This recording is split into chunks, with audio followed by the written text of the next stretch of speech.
Hey everybody, Andy from the Star Wars Show out here in another beautiful summer morning in London to give you the rundown of what to expect during day 2 of the Star Wars Show live from Star Wars Celebration Europe.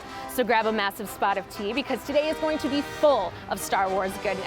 Ever wonder how all of the aliens, creatures, and droids like Maz Kanata the Lugabeast and BB-8 from The Force Awakens were created? Well, we're going to reveal all when creative supervisor Neil Scanlon takes you on a deep dive into the Pinewood Studios-based Star Wars Creature Shop during their live-streamed panel. Later, old goldenrod himself, Anthony Daniels, will take the stage with Warwick Davis to share tales and stories on what it's really like being the man behind C-3PO. Then, the moment every Star Wars Rebels fan, including myself, has been anxiously awaiting. The Star Wars Rebels Season 3 panel, where executive producer Dave Filoni and a few surprise guests will give a very special sneak peek of what lies ahead for the crew of the Ghost this season. We'll also be bringing you a look at the future of Star Wars video games like Battlefront, Galaxy of Heroes, The Old Republic, and more during the Minds Behind EA's Star Wars Games panel. Plus, peeks at new exclusives from Hasbro, a look inside ILMXLAB, reports from the show floor, and lots of exciting guests coming to our Star Wars Show live stage that you definitely will not want to miss. There is something for everyone here today at the Excel Center in London, so strap in and get ready to punch the hyperdrive. Day 2 of the Star Wars Show live from Star Wars Celebration begins right now. Welcome to Star Wars Celebration. Hey! Oh my gosh, day 2, here we go. Good morning! Hello! Hi. And Good welcome morning. to day 2 of the Star Wars Show live here from Star Wars Celebration Europe 2016. I'm Peter Townley. And I'm Andy Gutierrez, and we have got so much to talk about today, primarily Rogue One. Oh, that panel last night was my incredible, gosh. seeing the whole cast When together. Ben Mendelsohn came out as Krennic with the flowing cape and the And the Death Troopers. We could talk Oh about my this God. all day long. And we will spend a great deal of today talking not only about Rogue One, but with the people involved in its production. Yeah, but there is also tons of stuff coming from ILMXLAB, EA Games, and the panel that I am most excited for today, the Star Wars Rebels Season 3 panel, where we will finally get an in-depth look at Season 3, which we kind of already did on the Star Wars Show earlier this week. Hey, Ezra's haircut. I'm excited to start the day. Are you guys ready to start the day? Awesome! Then that settles it. Let's start the day. And by start the day, we mean we'll be right back after this from the Star Wars Show live from Star Wars Celebration Europe 2016 on StarWars.com. Star Wars! Star Wars. It's a lot of Star Wars. It's a lot of Star Wars.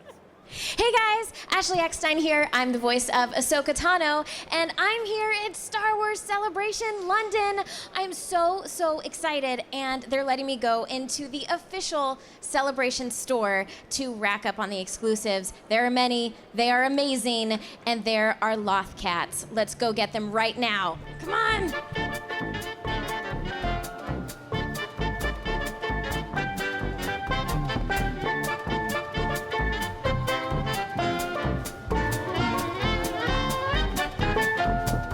Dave, what are you doing here? I'm here What is shopping. happening? I'm here Shopping? shopping, and the first thing I'm getting is the Loth Cats. Lost cat, right over here.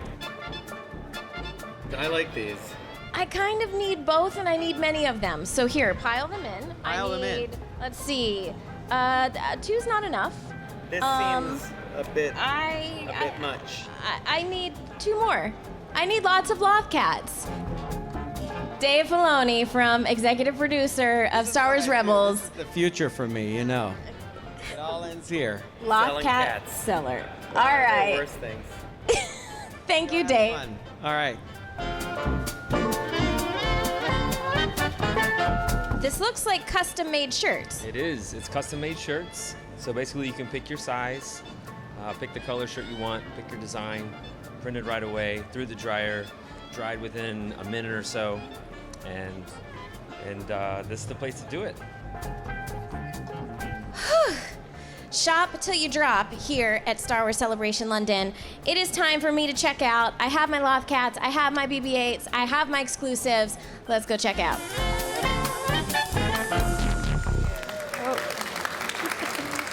Welcome back to the Star Wars Show Live. I'm now joined on stage with Rain Roberts from the Lucasfilm Story Group. Welcome, Rain. How's it going? Hi, Andy. I'm having a great time. Good. Me too, man. So, to a lot of people, working on the Lucasfilm Story Group is an absolute dream job. Can you tell me a little bit more about what that entails? what it entails? Well, I think one of my favorite things about working in the story group is sitting in the room when we're developing a movie, for example, with our directors and the rest of our group and whoever's on our brain trust and talking ideas for hours and hours and hours and hours. So That's probably the best part. I mean, yeah, you get paid to sit around and talk about Star Wars all day. I mean, Pretty much. pretty fabulous. How did you go about getting started working with Star Wars? Was this something that you thought that you would ever be doing for your job? Not exactly. You know, I was working in another production company in Los Angeles, and then I got to meet Kiri Hart, who's our head of story at Lucasfilm, and I went by her office. She was working for Kathy at the time, Kennedy Marshall in Santa Monica, and I walked in, and there was a giant Indiana Jones poster there. And I remember thinking, like, what am I doing here? This is so weird. So I started freelancing for her and Kathy several years ago, and then little did I know, at the same time, George was taking Kathy out to lunch in New York to ask her to make new Star Wars movies.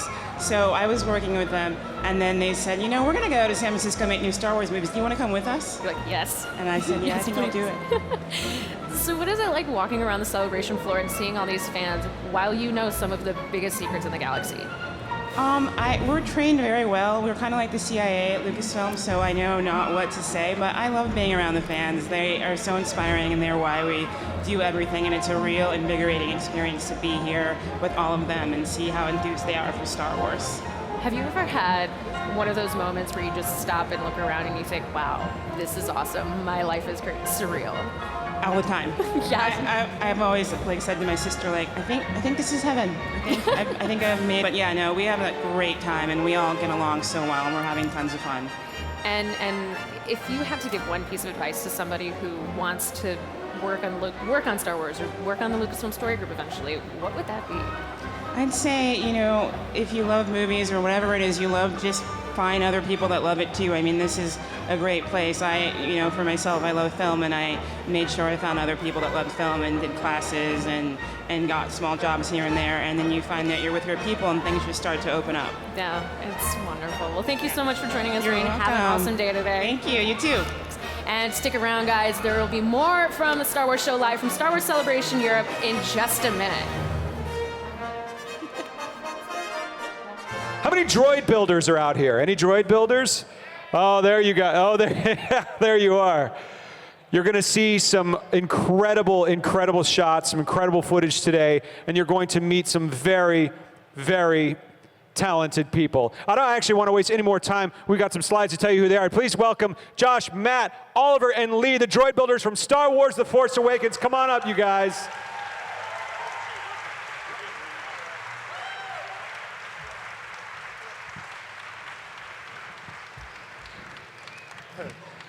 Welcome to Star Wars Celebration. Thank you.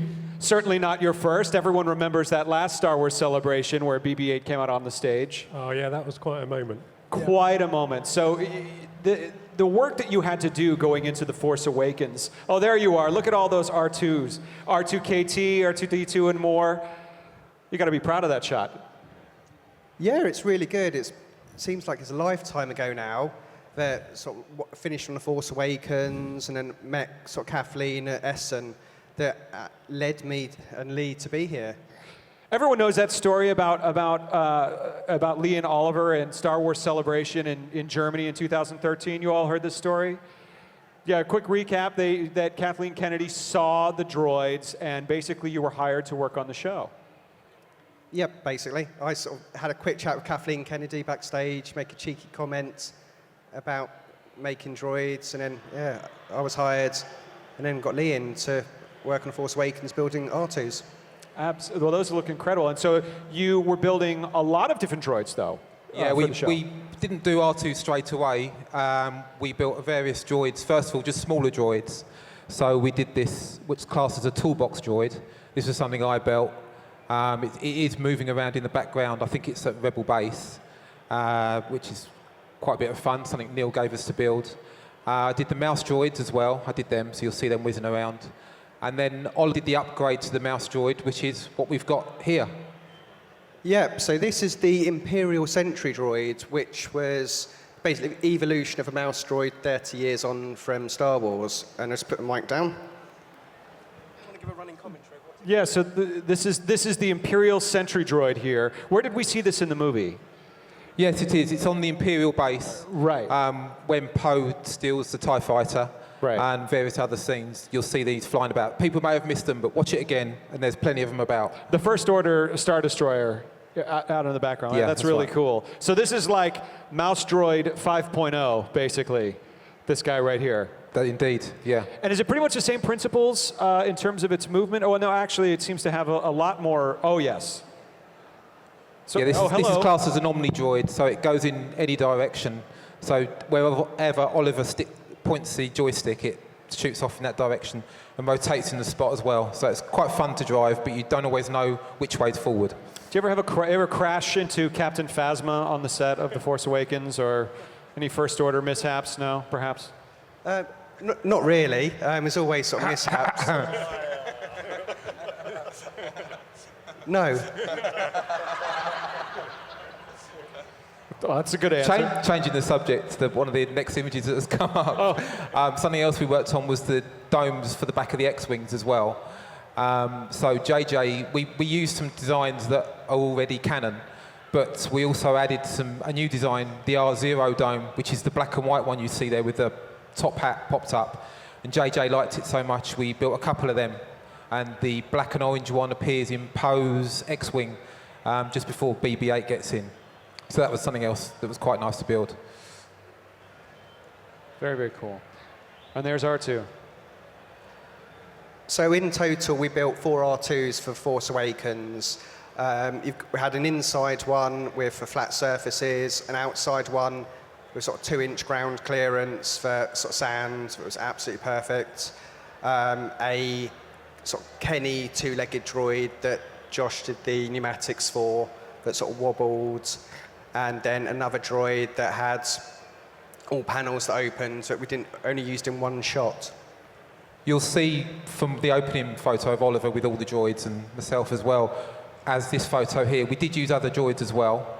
The pink one, R2KT, which was made in America by a group of fans, which is quite an interesting story, but people Google, if you don't know the R2KT story, Google it, it's quite a heartwarming story. Yeah. So that flew over from the US, which we used. And the other droids as well, we did use fan-built droids.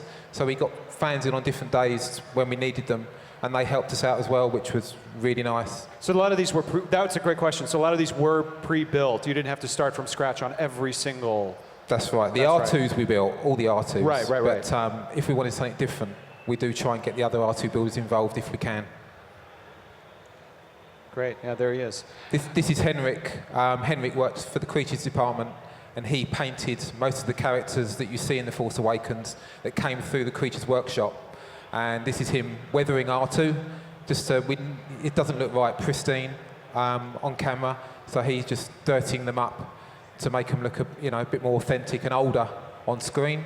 Is that a pretty long process, or does that happen pretty quickly in terms of the overall paint and look and the back and forth with the director and how much to weather him versus? I mean, it is a sequel, so many years later. Yeah, it's sometimes we're asked to make it more weathered, other times not, and just before cameras were rolling, it was too dirty, so we were there with spirits trying to clean it down quickly to just tidy him up a little bit. But yeah, what we've done, he was quite happy with from day one, really. And how many R2s total were there? We see 3 here in this shot. How many were there total? There's 4 altogether. 4 total. Yeah, we did a 4th one which had doors opening and so on, which isn't seen in this shot. But and that wasn't used. But these are the 3 that were mainly used. Very cool. Now, R2-D2 obviously has been around in a lot of movies, including The Phantom Menace. Now, you actually worked on The Phantom Menace with R2. Isn't that right? So, quite a few years ago now, I was on Phantom Menace, and R2-D2 was a bit of a hot potato. Who was going to build it, actually? Because it's notoriously difficult to get it to work on set, to get it to work on sand, and get through doorways. That's always really difficult. You don't want to be the guy who bumps into the doorway mid-shot. So it was a bit of a hot potato, and special effects had a go. I think props had a go. And in the end, ILM made a really good R2-D2. So I was working on that film, but I was keeping an eye on how R2 was built. So you're working with Don Bees, and yeah, with there were some reshoots in the UK, and Don Bees came over for those. I was his assistant. That was great. So I got to dress Anthony Daniels as C-3PO. I got to I had a little play on R2-D2, and most importantly, I got to look inside because I was really intrigued to see how Don had done it, because this was the R2 that was the holy grail of R2s. So certainly that knowledge served you very well coming into The Force Awakens, because you had a new challenge presented to you pretty early on. Yeah, originally. So Neil Scanlon, who's the kind of crazed genius head of creature effects, it was all very secret. It wasn't really clear that he'd got the film, but he rang me up and said, Josh, I think I've got Star Wars. Could you come and can you think about how you would do R2-D2? And so I was a bit apprehensive, and it's going to be tricky and everything. But and then by the time the film actually started, pre-production, on my first day, he said, "Oh, I'm really sorry, Josh. I hope you're not disappointed, but you're not going to be doing R2-D2 because these guys." Sorry, Josh. had been brought in by that point, and I was like, "Who are they?" So, but what he did say was, he said, "But there is this new droid for The Force Awakens," and showed me a little sketch that JJ had done on the back of a post-it note, I think, and then also some concept work that Christian Olsman had done in the States. And that was when I first saw this sphere droid, and suddenly R2 didn't seem so bad a gig after all, actually. Right. It seemed that this sphere droid was going to be a real challenge. That was the fear moment that you had about how are you going to do this? Yeah. I mean, Neil was very good. Neil Scanlon was very good. He didn't really tell me how important a character it was, because nobody could read the script. So I think he kept that from me just to keep my nerves at bay. But I then just started to think about how we could possibly make a sphere work on set with a head on top, get it rolling around like the droid that would become BB-8. So, great. Yeah, so we, I do want to just say there was 7 versions we ended up building. We did think about doing it for real. So first of all, we did think about how would you do a sphere going around, head up balancing on top. There's a number of ways of doing it. You can either have a little robot on top that balances, or a pendulum, or like a hamster in a cage. But actually for filming, you need something bulletproof, precise, gets it every time. So in fact, we came up with, I think, sort of 4 main versions, but 7 versions in the end. 4 that were operational and were performable, let's say. Yeah. So one of the, should we talk about the puppets? Yeah. So, one of the first things I did, maybe Matt, I'll demonstrate something. Yeah,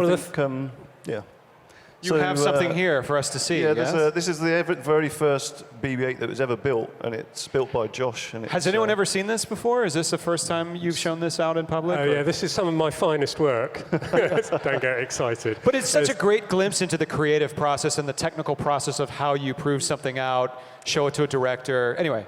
Well, so what it was is there was a lot of concepts about whether it needed more movement, whether the neck needed movement, but no one had ever made a BB-8. So I thought I'll spend half a day, and I stressed this only took half a day, so don't judge me on my skills. But it took half a day making this little thing, which we'll get out. But it is an amazing proof of concept, because originally it wasn't sure how BB-8 was going to move and whether it would be. Look at that. And you could turn the head and, one of the interesting things here is, so they weren't sure whether BB-8 was going to be omnidirectional, which means that he could go in any direction at any time. So he could be facing forward but roll left, for example. But as you can see, the puppet can't. It has an axle through the middle, and it can rock from side to side and move around. And so we quickly decided that BB-8 has sides. He has no front and back, because he can spin his head all the way around and head in the other direction. But he's not omnidirectional, so he can't just roll sideways, or he has to do a turn to go in a different direction. And this was one of the moments when they realized that actually you can get a lot of character out of that, just having that roll in the axle. So this was probably, I'm assuming, would be part of a huge conversation about the level of expression required in the script for BB-8, because I think about R2-D2. R2-D2 is an incredible marvel, but But BB-8 had to have so many moments where he's acting without sound. You know, the voice was such a huge part of R2. What were those discussions like, those creative discussions in the early days? Well, the first thing we did was we put this into the hands of a skilled puppeteer, not myself. Right. And so Brian Herring and Dave Chapman were brought in, and they sort of found some characterization and did some rehearsal. And then JJ was in on that, and Kathy as well. They still weren't really sure about whether it was going to be a practical robot on set. So we still had to prove ourselves, really. So, but you're right, just having the head, I'm just skipping forward to, we'll come back to that, but having the head on the ball and being able to move the head around independently gives you so much more character than what you can do with R2, because I've tried driving R2, and it's quite tricky trying to make him look happy and sad and all that. And with the head, you can just sort of just dip the head down or whatever, or make him perk up. You know, it's a huge benefit. So this is some puppet images, and this is Giles, which was Josh's assistant. Yeah, the secret weapon that is Giles Hannigan. Yeah. And without which nothing would have got built. No. But this was an early test. I think that this was the driven ball, right, Josh? Yeah.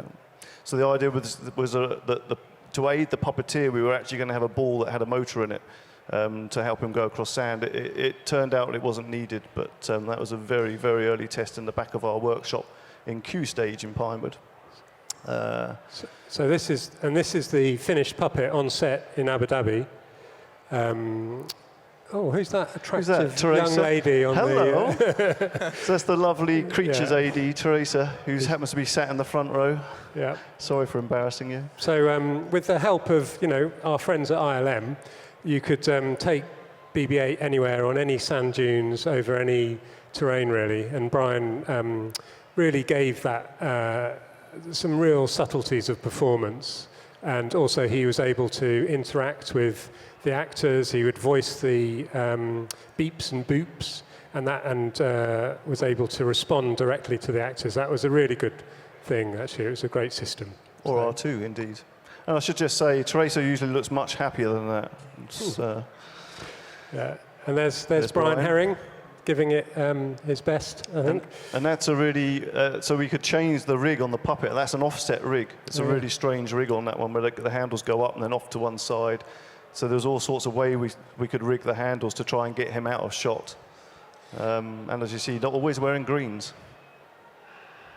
So there was no need to paint that out at all, just because of the angle of the setup?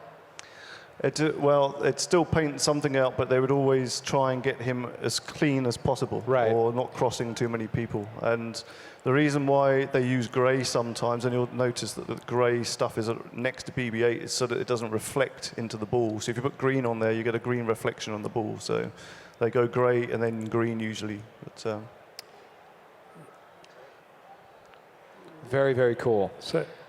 But one big problem with BB-8 is that he rolls on his own body. And so we knew that was going to be, how do you make something? First of all, how do you make a sphere? Spheres are difficult. Then how do you make something that's going to last for a 4-month shoot, going over hot sand, over in the concrete, desert. in the desert. It was a real challenge. So we ended up using lots of really quite advanced materials that wouldn't fade in the Abu Dhabi sunlight, that would take the wear resistance. It was an incredibly exhaustive process. There's Serena, who's another hero of the BB-8 build, and she would lay in all the colors so that as it wore out, as it would just go through to other layers of orange. So that, I mean, you may even just be able to spot, as the film goes on, the wear getting into BB-8. But he needs a retread, so every film we give him a full retread. This whole process happens again. And that's to all 7 BB-8s that we have. So there's quite a big team of people just keeping him running, keeping him rolling. How much time did you have between your first day and the very beginning of pre-production? What was that period like? Can you describe for people? Well, we had 2 months of R&D where we figured out what to make, and then we had 3 months, about 3 months, 3 or 4 months of actually making. So that's pretty short. I would have liked much longer. And how many? Obviously, you had different versions, right? But how many of each were required You know, in terms of backups and things like that. Well, we had 7 in total, and we had panels on standby to be swapped in. So we made it modular so that everything could be replaced, and also came with a kit of parts then, basically. Yeah. I see. Yeah. Great. So that's casting the mold there. Yeah, there's Kenny, and then Kenny Wilson was the head mold maker, and he's just pulling out a mold of stunt BB-8. So we thought not only do we need these practical ones, but we need a stunt version. Actually, that was never used once. So we made that, but it was never used because I think BB-8 does his own stunts. So even when John Boyega is falling into the, that's one of the. Yeah. So JJ, we'd say, can we use the stunt one?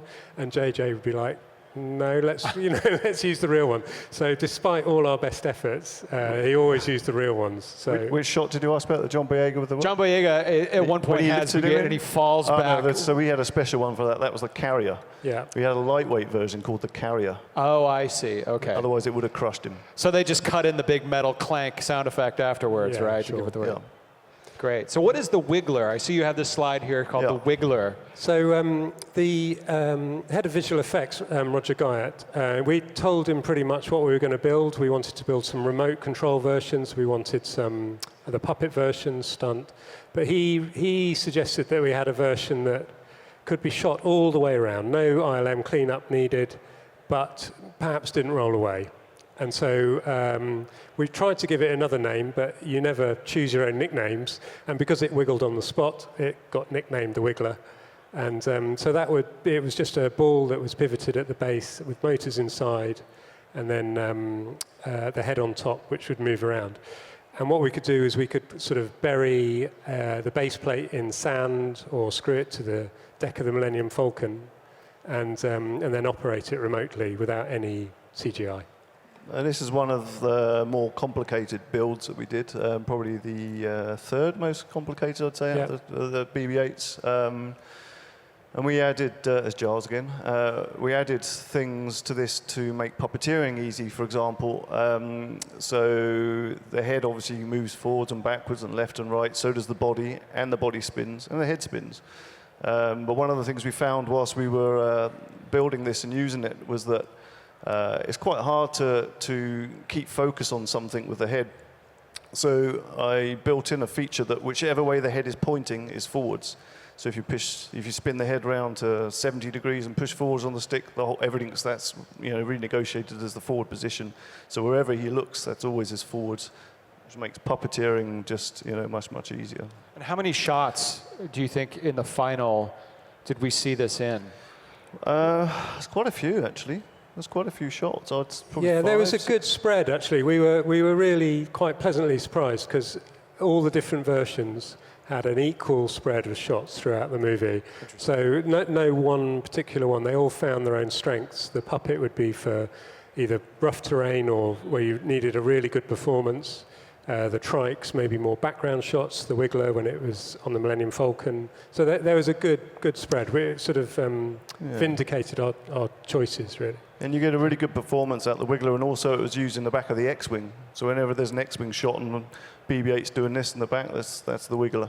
Great. So it really vindicates your decision to make multiple versions for different problems rather than be in a laboratory trying to actually invent the BB-8. Yeah, as tempting as it was. And also, the other good thing about having more than one is if one kind of maybe breaks down, you can just bring out another one and nobody notices that way.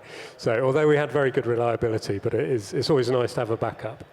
So this is actually the first Wiggler shot we did, I believe, and this was a well-known publicity photograph. I don't know if you can put it back up on the screen, but if we can go back to the slide here, there it is. There's a little Easter egg for you. If you look at the bottom of BB-8, there's a panel there that's very dark, very black in color, and that's because it's fallen off.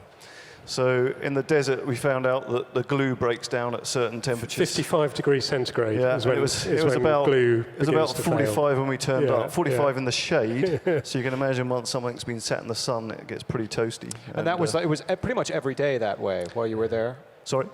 It was about that temperature every day while you were there. At least 45 degrees. It hit 53, I think. It peaked at 53 in the shade. And how many weeks? We did 3 weeks. 3 weeks. Yeah. 3 weeks. That's best thing I've ever done. The best shoot I've ever been on. Really? Yeah, I loved it. That's and that is the wiggler there. So the base plate is hidden. That in is the sand. wiggler. The base plate's hidden under the sand. For some reason, none of us noticed the panel missing, but fortunately, I think it must have been off camera. So we got away with it. Well, now it's in order to be authentic, that panel has to be missing. Yeah, exactly. At least in some circles, right? Yeah. So yeah, and moves on to the trike. Yeah, so we knew we've got the wiggler, we've got the puppet, the stunt ones, but we knew we needed a remote control version that needed to be accurate, powerful, all-wheel drive. It needed to go everywhere, do everything. So we there was a couple of ideas about how we might do it, and with Neil Scanlon sort of threshed out those ideas and came up with a sort of concept model of which that's my little concept model, so I could show everybody how it was going to look. But it needed this really novel, difficult steering and drive system. So that's whenever it gets difficult, I ring Matt, and then he comes in and saves my bacon, really. So that's not entirely true. Come on. No, so I did get a call from Josh at this point, and he said he'd invented this crazy steering 3-wheel drive robot, and is it possible to make it work? Because it's a 3-wheel drive system, all the wheels go at different speeds as you're turning. I'm not going to bore you too much with it, but the first thing we did actually was we built one in a physics simulator so that we could actually drive it around a virtual environment and see how it behaved. So this is a little video of those early tests. So I'm puppeteering this from some joysticks. So there's the body roll that the puppet had, and there's the back wheels just turning for steering. And we'd show this to Kathleen Kennedy and J.J. Abrams, and just kind of say, this is what we're going to build. Yeah. And bless them, they believed us and trusted us. And the blue bit's where ILM take over, obviously, Yeah. and remove that. That's a Millennium Falcon ramp. That's 15 degrees. That was one of our challenges. So. And so just to make sure that I'm totally clear on this, while you're doing this, this is in a physics software program, but you're actually steering with analog sticks right now in real time to show the physics. Correct. And then just doing a capture. Is that right? Yeah, I nearly went off the ramp. You could see when it got to the top of the ramp, it kind of bounced a little bit, so it would fall over and tumble like in a real-world environment.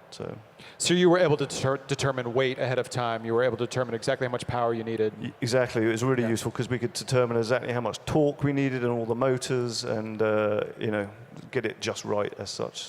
Amazing. And so this solves yet another problem that you have in terms of movement, and then ILM paints out the wheels. Wow. In fact, it's very clever. The simulations worked really well because we even did one for the 3-wheel drive R2, and in fact, that guy over there, they were all built in a simulation first before we built them for real. Fantastic, fantastic. This is us looking quite tired. Looking tired. This is about a week before we go to Abu Dhabi, and as you can see, there's bits and pieces on the floor. There's a trike there. There's start of a puppet, I think. And I think at this point, JJ still hadn't seen a working BB-8, no. And because it's right up to the wire. The build was so tight. So with about a week to go, we finally got one together, sort of a trike and a puppet together, and they came in with the producers, and they came in without the making of crew.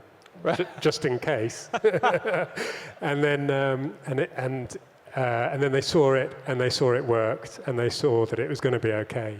So they were relieved. Huge moment of relief for the entire team, I'm sure. Yeah. So this is a video that we shot to test it because we didn't know how it was going to behave on the train. So we bought in and shipped in some very fine sand in a shipping container and drove it about basically to see what it was capable of. And we were pretty pleased with the results. And then we end up on the back lot in a minute, I think, and there's a nice little, you'll see a clip of something recognizable. Oh, there we go. What's that? Hey! Hello. Little Star Wars set there. So how much were you, I mean, it's clearly you were anticipating needing to drive over sand. How much of that anticipation paid off versus lessons that you had to learn during those sand tests? How much revision was required once you did your sand test? It was pretty good, actually. I mean, the trikes didn't quite manage it on sand dunes, really deep. They'd kind of bottom out, but everything else. And when we had ways around that as well, we would bury carpet under the sand, things like that. So they did really well, actually. Yeah, this is just obviously the trike in our workshop. We were still testing it at this point. Hey, there you go. This is, so the other guy that did lots and lots of design work on this is Jake Lunt, and that's Jake's dog. I think he's doing a panel here, isn't he? Yeah, I think he might be. So, not the dog, Jake. Yeah, so there was 2 trikes in that, there's one behind, and that's them getting ready to ship to Abu Dhabi. So we had like 7 crates, each with a BB-8 in it. Amazing. So this was, you were just getting ready for a shoot. This must have been right down to the wire. And then the first on the production schedule, Abu Dhabi was first, correct? So probably the most difficult shoot was first. Is that right? Yeah. Yeah. Yeah, because they were, it was getting hotter and hotter in Abu Dhabi. So the only option was to go there first. If we delayed it any longer, it would just get worse and worse. So we turned up on set in almost unbearable heat. There was sand and salt being blown into your mechanisms. It was like the worst first day, but also the best first day you could imagine. It was very exciting. And that is from the first day. And I have to say, this is the only time we got umbrellas.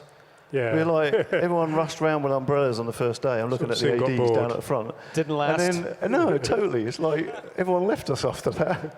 They're fine. They're fine. Yeah. So we were prepping the 2 trikes here.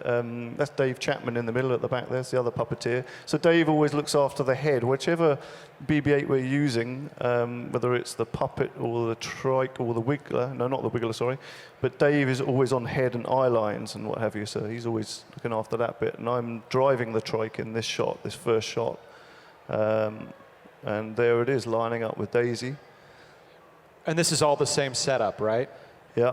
And this is not just your first shot. This is not just BB-8's first shot. This is the first setup of the entire production. Is that right? I believe so. Yeah. No pressure. And no pressure. So day one, this thing better work. I can guarantee you, I was more nervous than Daisy. I think we all were. Yeah. Wow. So you can see in this one, we can actually see the carpet we've put down underneath and then put sand over the top because it was just too deep for him there to get any traction. And also, one of the tricks we can do with the trike is flip it. So we put the wheels around the back, point their head this way, and you see the cameras are all behind him, so you can flip the direction he travels in. So you always try and get the most clean side of him. And we also have a left trike and a right trike. So we have one that's good for camera left, that has the arm on the right, and one that's good for camera right, that has the arm on the left. So that there is the left trike. Yeah. There's me trying to figure out why things are overheating or bearings are seizing up. We were constantly rinsing out the bearings. So we had a number of heads though, so we could swap heads in, and the heads did slightly different things like eye sensors and projector moves, so we could always swap one head to the other. And we were still kind of finishing them off as we got there. We had a couple still to make, and that's the head in the background is we had 2 heads for the puppet. Mm-hmm. One which had it was electrically actuated, another one which was fixed, so that if we were doing a really fast shot and it was harsh terrain, we'd use the fixed head. There's a nice shot of probably the wiggler, maybe, in Daisy. Yeah, I think it was up there. Yeah. Incredible. Really nice. There's our boss. Neil Scanlon is the guy in the white on the right-hand side, behind JJ, and the wiggler behind him. And again, the base is hidden by the netting there. That's correct. correct. That right? Yeah. Really clever. Oh, hello. So that's back at Pinewood Studios. That's the only one we've got back at Pinewood Studios. Again, trying to fix a head. Actually, no, I'm attaching a head here. There's a real tricky little thing. There's a cable you have to pull down and attach to the lower mech, which is always a little bit tricky. So. And red carpet. Okay. So yeah, let's talk about this. So obviously, I'm sorry. Go ahead. Well, we have something else first, actually. Oh, you do. Oh, that's right. Wait, you have a surprise? Yeah. Oh, okay. Well, let's make sure. Let's get on to the camera here, to IMAG. There we go. What do we have here? These suspicious crates. I don't know what's back here. I've been wondering this entire time, even though I can kind of see. Oh, here, oh my goodness gracious me, I'm a little starstruck. Here he comes, yes. So, look at that. So this is a trike. So no one's seen a trike live before, because we use these obviously for filming only, and this is the first time anyone's got to see one. And this is the left trike, as I was trying to explain earlier. So the arm's on the left-hand side. Right, this one here, right. And right now I'm driving the body, and Josh is controlling the head. Not very well. Dave normally does this. Is it normally 2 people that operate BB-8 at all times? Pretty much, Most of the time, yeah. Okay. The only one that's a one-person job is the Wiggler, and one we'll get onto later. But yeah, it's usually a 2-man job. Wow, just incredibly expressive, again, you know, in terms of all of the range of movement, and just the bobbling of the head just suggests this kind of mischievous personality. Did you find that, you know, when going back and forth and being directed, I mean, you had to be directed by JJ, you know, during these shots. Were there, you know, any sort of personality traits that he would often try and bring out, or certain moves he would always want to repeat on camera? Well, when they did the original show and tell to JJ, I mean, Brian had already worked out a few things by then with the puppet. So a lot of the characterization came from what the puppet could do, and then we tend to follow it with the remote. So that's awesome. Yeah, another round of applause for this. This is just an incredible feat of engineering and personality.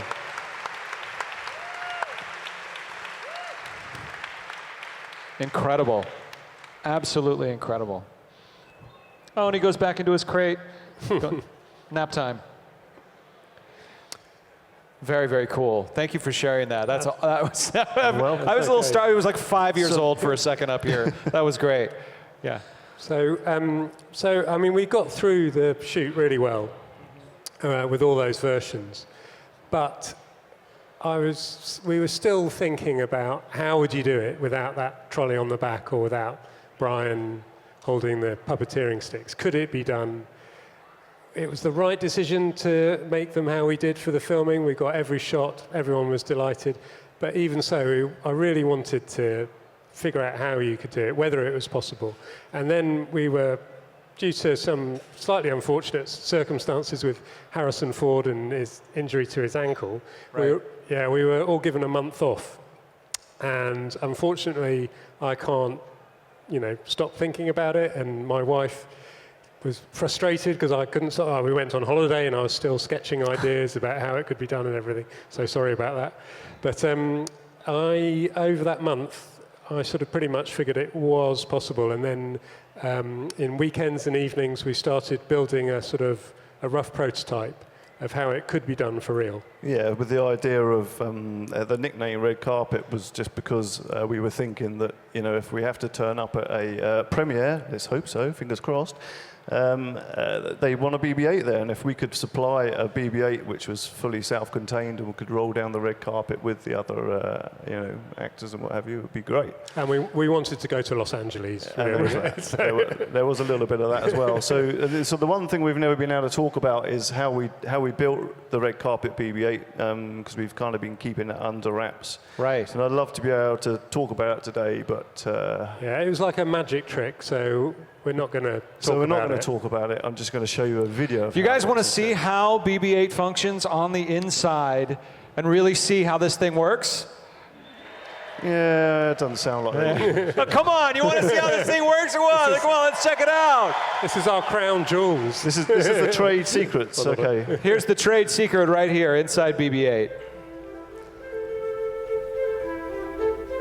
The red carpet version. This is the fully functional standalone.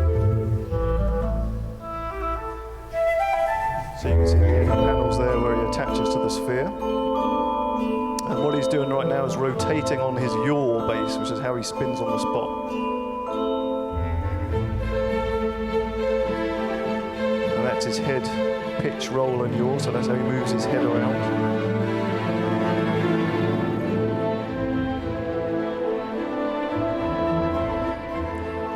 That's so cool. And there's the body roll, same as what the puppet could do. And that would be him driving forwards and backwards. I mean, there's a few ways of doing this. You can have a pendulum robot, which is what you chose, or you can have a sort of hamster in a cage, which is kind of more like how the Sphero toy works. Sorry, I'm going to cut you short because the clip's coming up in a minute. What happened then is we sent this to JJ and Kathleen Kennedy to say, do you want us to take this further? So there you go. That is the very first fully rolling BB-8. Wow. In all its half-finished glory. So we got it to this stage in our spare time, and then showed our boss Neil, and he got this video to Lucasfilm and Disney, and then they gave us some money to get the sphere looking like BB-8, improve the head, because obviously the head's no good there. The head has taken a few tumbles, as you can see in that image. Damaged in testing, yeah. May have fallen off once or twice.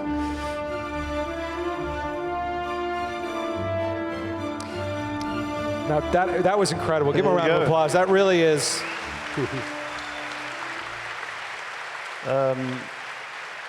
So nobody recorded that, right? Because, oh God, oh no, that's not good. So, I mean, that really is filmmaking magic right there. I mean, it comes to life. And how many months or how many weeks was it before you built that and it was put into service? Well, again, like everything, we were building it right up until, especially the head, how the head stays on. We were tweaking and refining, and I was getting all the 3D printing companies to work on Sundays.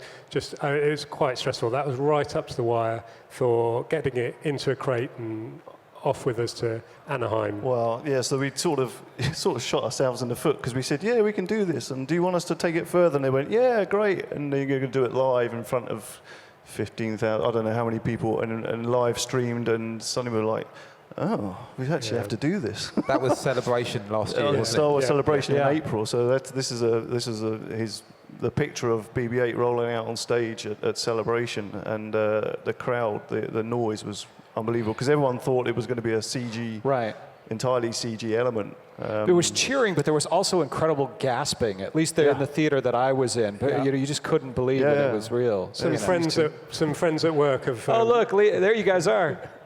There's what was JJ hoping the head doesn't fall off. Yeah, we were praying the head didn't fall off.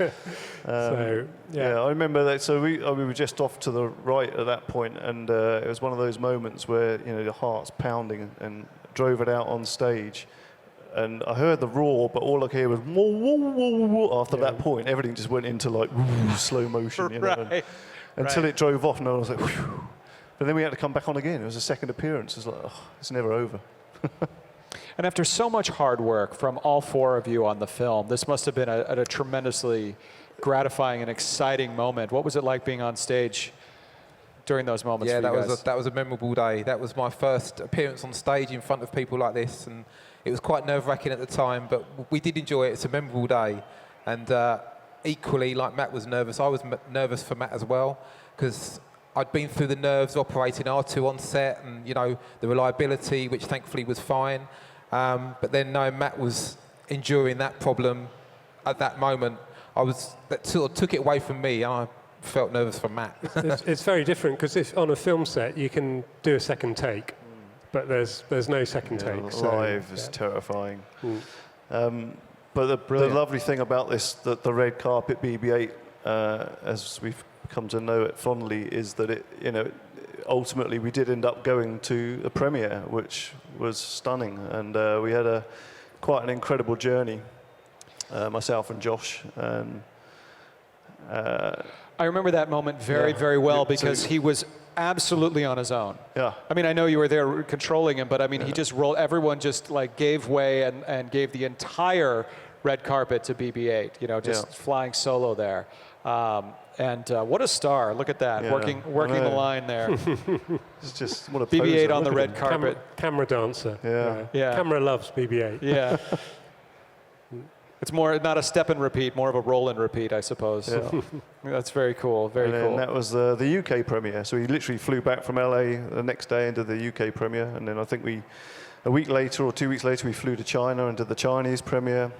Yeah. And we did all sorts of other events, and in fact, we then had a second team set up, which Lee was driving for us as well. So two of us went off all over the world, and it was just a wonderful journey. I was fortunate enough to do the Oscars. Sorry to crash in. Right, rub it in.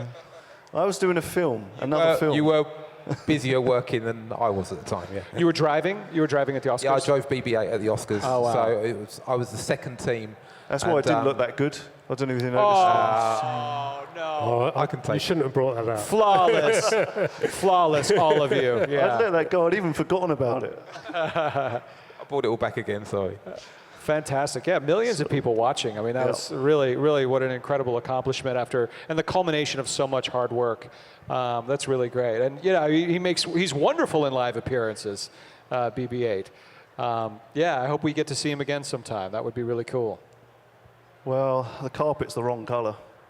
Oh, it isn't a red carpet, is it? It's kind of a darker shade it's a black carpet. Well, you know, it's still a carpet. If you happen to see BB-8 and he could come out and say hello. I don't know. Maybe. Do you guys want to see the red carpet BB-8?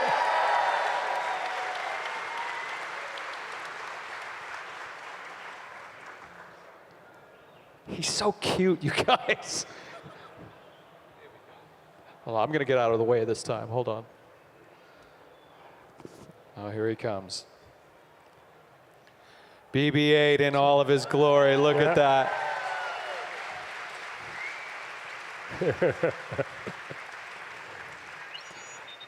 Oh, and he talks too. Oh, hello. Hey there, BB-8. Where's the speaker?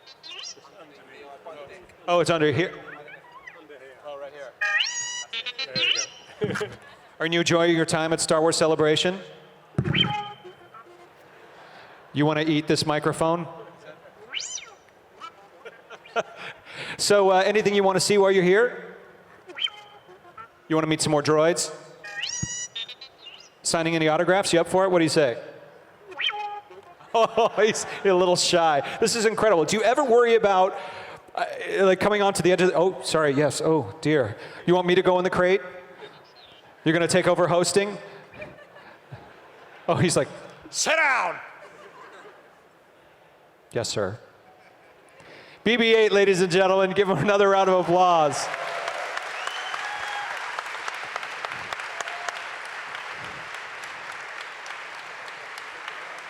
Absolutely amazing.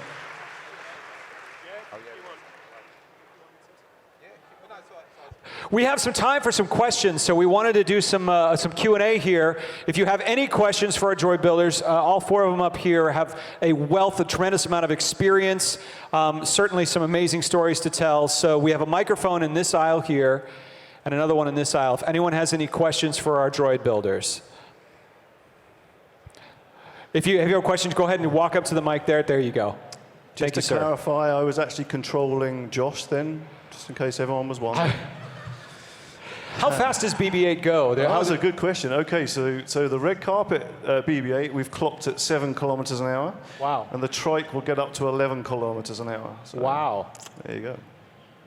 Yes. Hi, guys. I just wanted to know for assuming BB-8's in Episode 8, did you change anything since the Episode 7 droids that we've seen for Episode 8?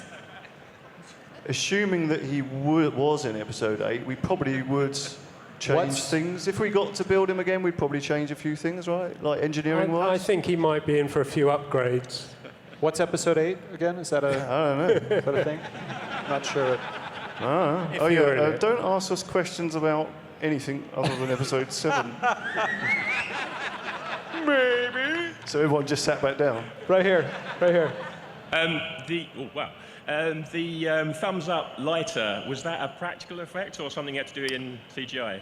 No, there was going to be a different gag, actually, and JJ had the idea about a day or 2 days before filming of that scene, and so there was just no time, so that was CGI. That was CGI. We had some practical work in panel stuff, but so that one we had no time to build it. So. But I mean, I loved that. I thought that was fantastic. So the timing was just spot on. So well done, ILM. Is it possible to just fill him the same way that R2 is, just with different gadgets, considering all of the range of motion? Yeah, you can. With some of them, you can. All those panels come off. So in the film world, you can. Yeah, these are the panels, and you can remove those, and then put a practical panel in. So he's got a kind of modular system going on. Oh, cool. So. Yes, right here, please. When it comes to your personal careers, what would you say the first kind of droids that you made were for the Episode 7? What were like the first kind of droids you ever made yourself? What the first things we ever built ourselves? What were the first droids you ever made yourself for all four of you? Well, we don't just do droids, we do creatures as well. So it was probably a creature. I worked on The Fifth Element. So we made some Mangalores and things for The Fifth Element. They're sort of... We've both done Harry Potter films, so because creature effects covers a broad spectrum, and usually we do build animatronic creatures. And in fact, I did quite a few of a lot of the electronics for the creatures in Episode 7 and Rogue One. So it's unusual for us to be building droids, actually, because usually what we do is covered in a latex skin or a silicon skin. But. Yeah, mine was R2-D2. It's the first thing I built. Built it at home. My wife thought I was mad for doing that for 2 years. Thankfully, I've proved her wrong. Barely. Obviously, I'm the same as Lee. It's like R2 is sort of what I built in the past and sort of what I built in Force Awakens.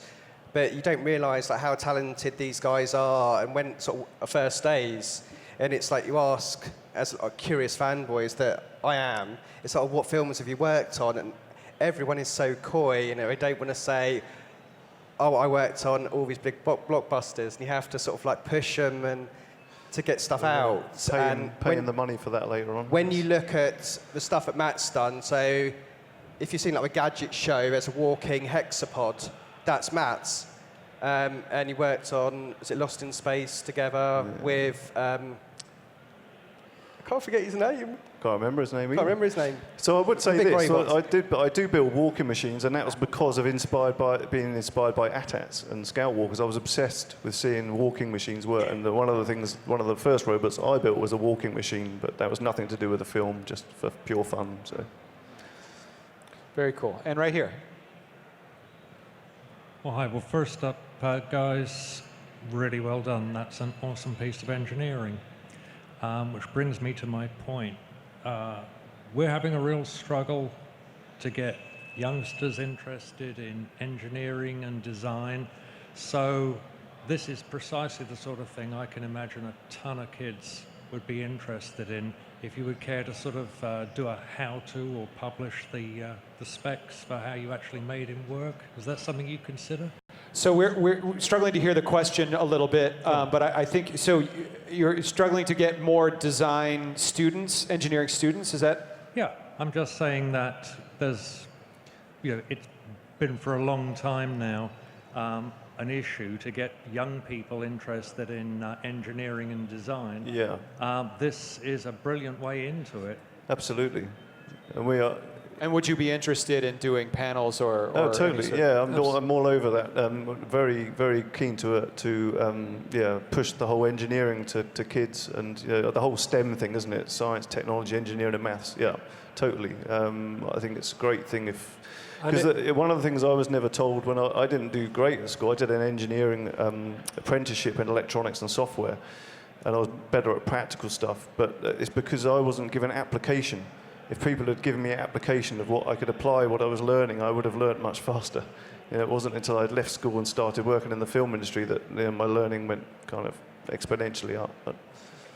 Yeah, and it's a great project to do because a lot of the technology that you need is you can get now from like the gyroscope sensors you need, the Arduino and coding the Arduinos, and all that stuff, the motors and everything. And it's a good size, so it is a really good project, and it demonstrates a lot of physical forces. There's, maybe there's magnetism. There's gyroscopic forces. So it's a great project, and it's a good size. Just encourage anyone to have a go. You might want to start with a R2 if you're just starting, though, and then work up to a BB-8. Yeah. Well, good luck if you do have a go. Well, and I just had a question for you. And any droid builder out there, you wanted to make your own droid at home, and that requires a level of passion. That is exactly what you're talking about, a level of passion, a level of commitment, and a level of just knowledge and just plain intelligence in order to do it. What started you down that road to do droid building in the first place for anyone that has a curiosity in electronics and engineering?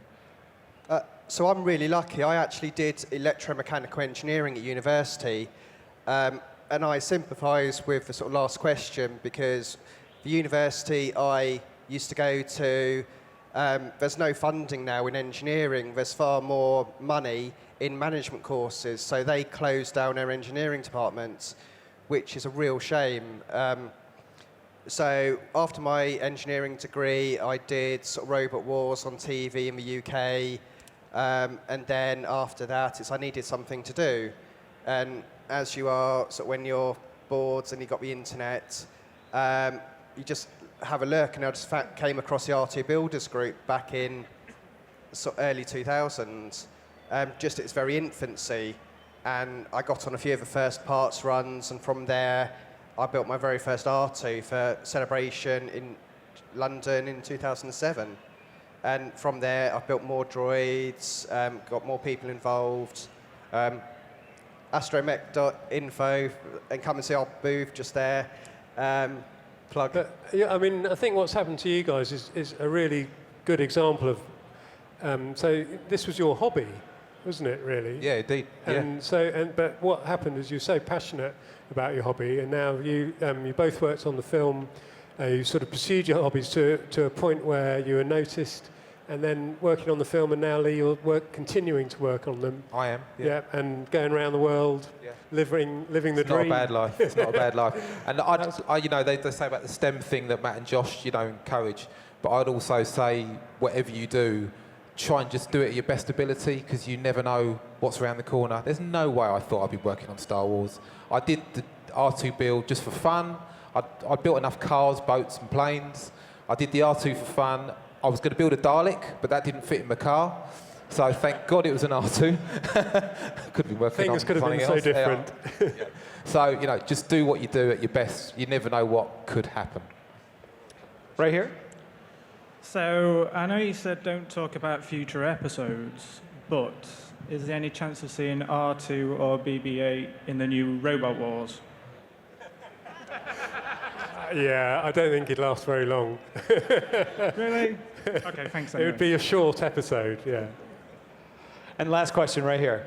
How do the various toys differ from the actual robots, and would you use them to further develop BB-8 in future, or is it the other way around? Did they use the originals to develop the toys? Well, now they've seen how we do it, it's probably going to be the other way around. Do you know what I'm saying?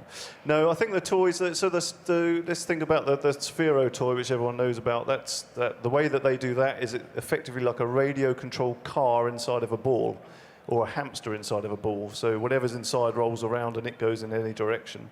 So, but you can't control the head independent of where the ball goes. So with our one, we have to have separate control for the head. So it's a much more difficult control problem and a much more difficult build. So toys are just generally different, but who knows, some stuff might come towards us from their toys and some stuff might go back in the other direction. Yeah, it's really, when the toys started coming out, it was really great because we'd been keeping BB-8 secret for years, a year and a half, and then suddenly we start seeing the toys, and you can hold one in your hand, and I still use them as reference for the real BB-8 to figure out where all the panels go. So it's great to, after keeping it so secret, to see it everywhere and just be able to enjoy it. And I really like all the different toys and how they all work and how they're all slightly different from each We've other. been using the toys for reference, which is why they're all wrong now, right? Yeah, they might be. Yeah. Well, I'm just so excited to not only just celebrate the work that you all did on The Force Awakens, but hopefully see more work in the future. It's just been an incredibly inspiring hour. Please join me in giving a round of applause to Lee, Oliver, Matt, and Josh, the droid builders of Star Wars The Force Awakens. Thank you so much, you guys. Really great job. Thank you. Give a round of applause.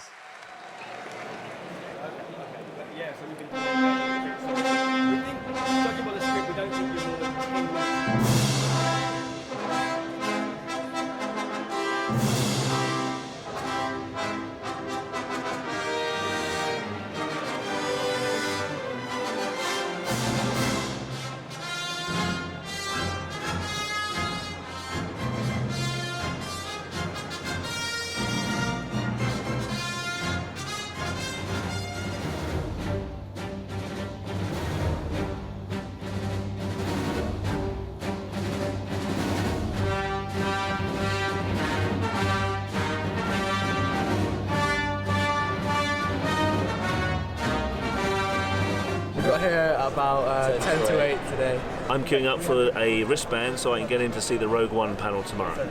Just getting to see the first sort of first glimpse at the Rogue One. I'm really hoping to get some new footage, maybe a new trailer or something. It's the first non-Skywalker saga movie, and I want to see what's it all about. And what time will you get a wristband, do you think? It should be about 6 a.m. at the earliest tomorrow morning.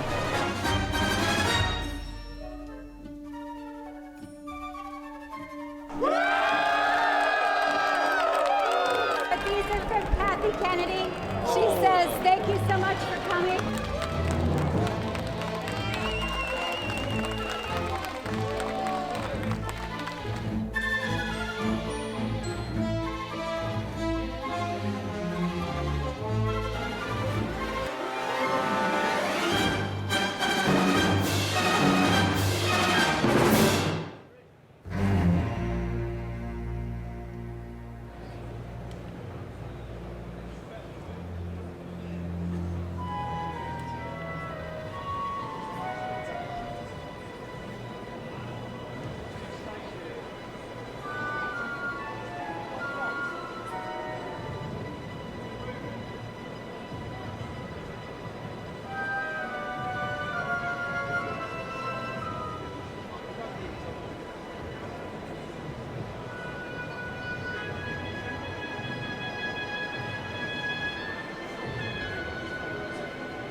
Welcome back to the Star Wars Show, live at Star Wars Celebration Europe 2016 on StarWars.com. I'm here with Stefan Foghort, who is a major collector who is participating on a panel here this week. Welcome, Stefan. Hi, thank you. It's a great honor to be here today. So can you tell us a little bit about the panel that you're on? Because it's quite interesting. It's one that I've been wanting to see for a while. Yeah, so the collecting track panels are conferences done by collectors from around the world. And each collector is talking about his own specificity, his own facet in the hobby. And we're coming from all over the world, talking about different things like Lego stuff, or toy stuff, or food stuff, and things like that. Everything that can be collected.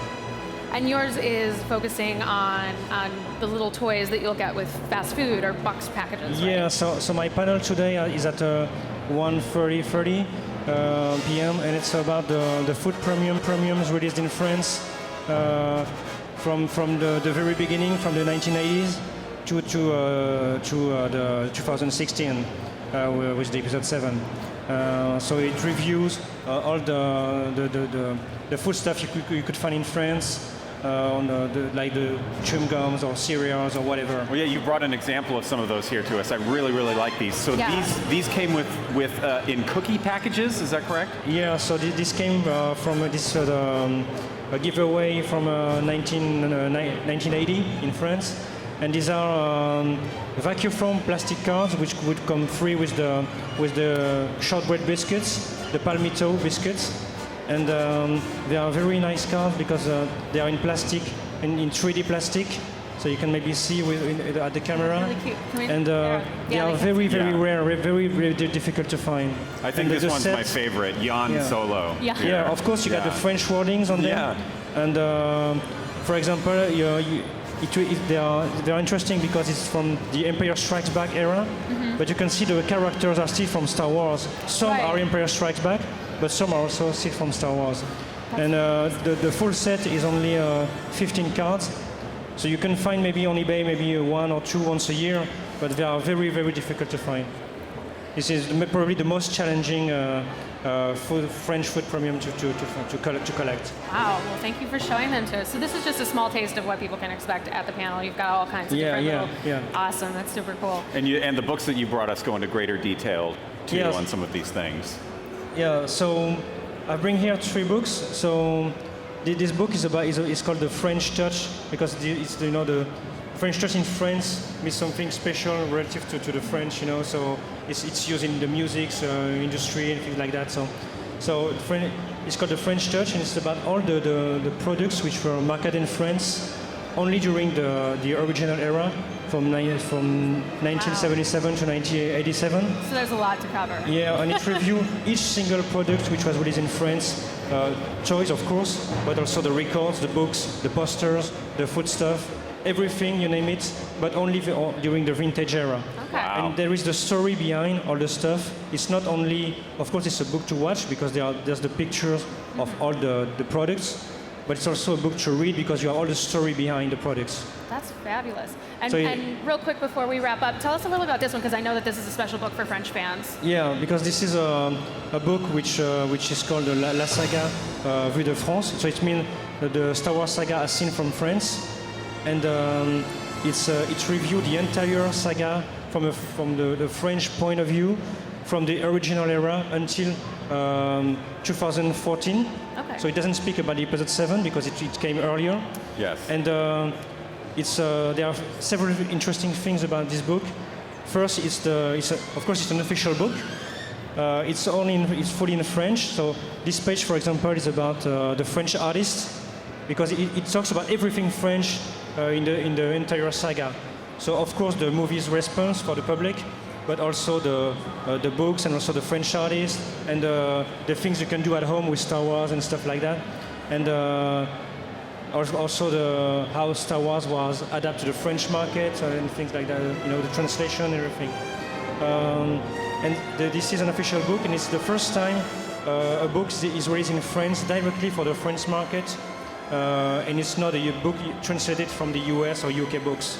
So it's the first time ever, and so we are 5 authors who have been working on this book, and we are very proud to have been able to do it. And it's also the first time since 20 years that Lucasfilm has allowed the usage of the original logo, and not the Star Wars logo, but the original French logo. That's very cool. So that's a fantastic. really special book. Yeah. Thank you for coming and showing it to us. Thank you. Stefan Farcourt, guys, check out his panel later, and we'll be back with more Star Wars show live from Star Wars Celebration Europe in just a minute. Thanks. Super cool. Thank you.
Hello, I'm Adam Savage, and I'm here at Star Wars Celebration Europe, and right now I'm in amongst one of the brilliant displays here at Celebration. This is the Biker Scout Helmet Project. To tell us more is Simon. Simon, good to see you, mate. How are you doing? All right. Very well, thanks. All the better for being here amongst these helmets. Tell us a bit more about the Biker Scout Project. Okay, so the charity helmet projects have been around for a while, and they generally happen at celebrations. So if anybody went to Celebration Orlando in 2012, they would have seen the As You Wish project, which is all the Boba Fett helmets.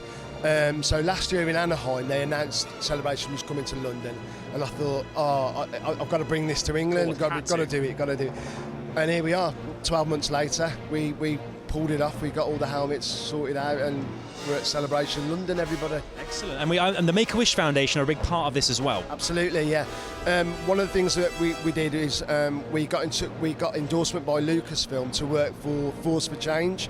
And their initiative is to do good for charities, and we chose the Make-A-Wish, so they fully endorsed us and backed us on that. Absolutely brilliant. Now let's have a look at some of these helmets, actually. I mean, I can see them glaring at me. I'm so excited. Let's start with these two just here. What are we seeing, Si?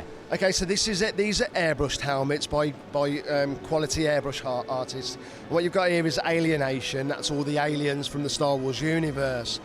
And then also you've got a Disney one. We couldn't do a Celebration without doing homage to Disney, and this is the one that we've got here. I can even see, like, you got Mickey's shorts and his shoes and his nose. I love it. I think it's brilliant. And there are so many of these helmets on display here. I'm also noticing some of these certificates around here. What exactly are these? That's right. What we did, we got in touch with quite a few different celebrities and asked if they would add their names and to the helmets.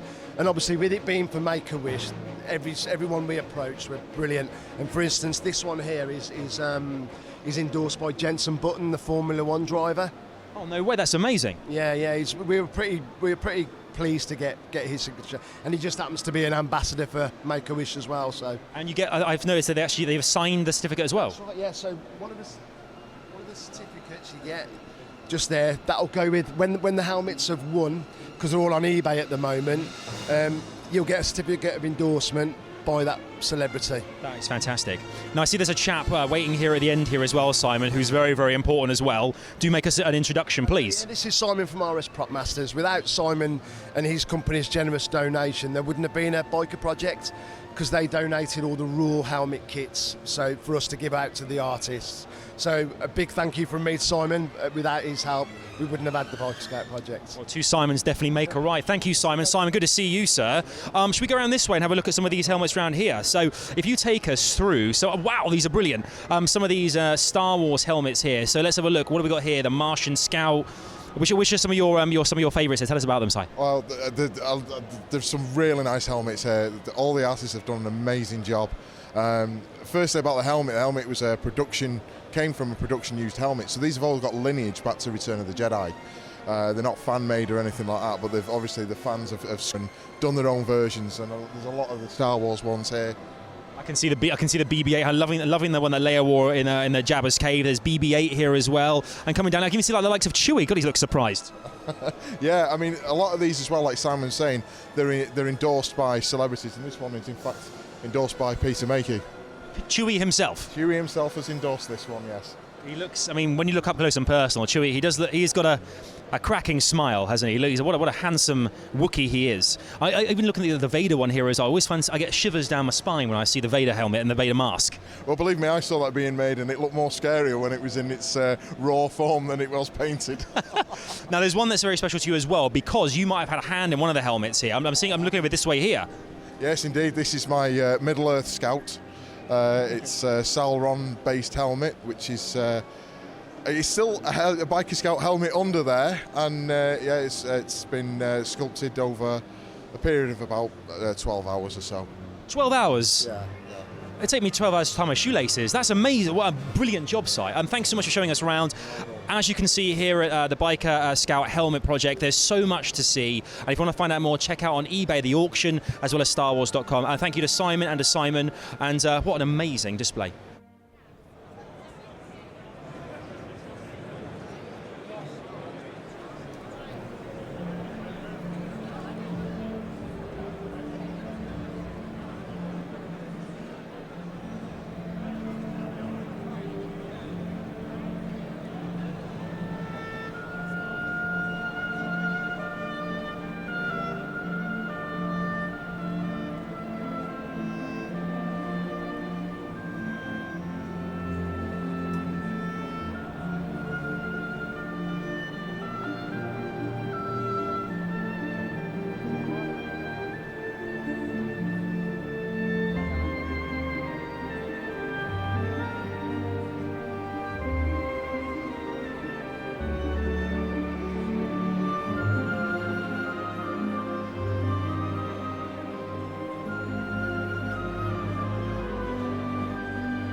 Welcome back to the Star Wars Show live at Star Wars Celebration Europe 2016, and Andy and I are joined by Lucasfilm Story Group members Matt Martin, Pablo Hidalgo, and Leland G. Thank you so much for coming on stage. Are you guys? Thanks for having us. Yeah, I'm glad we got some time with you because I know you're really busy this week.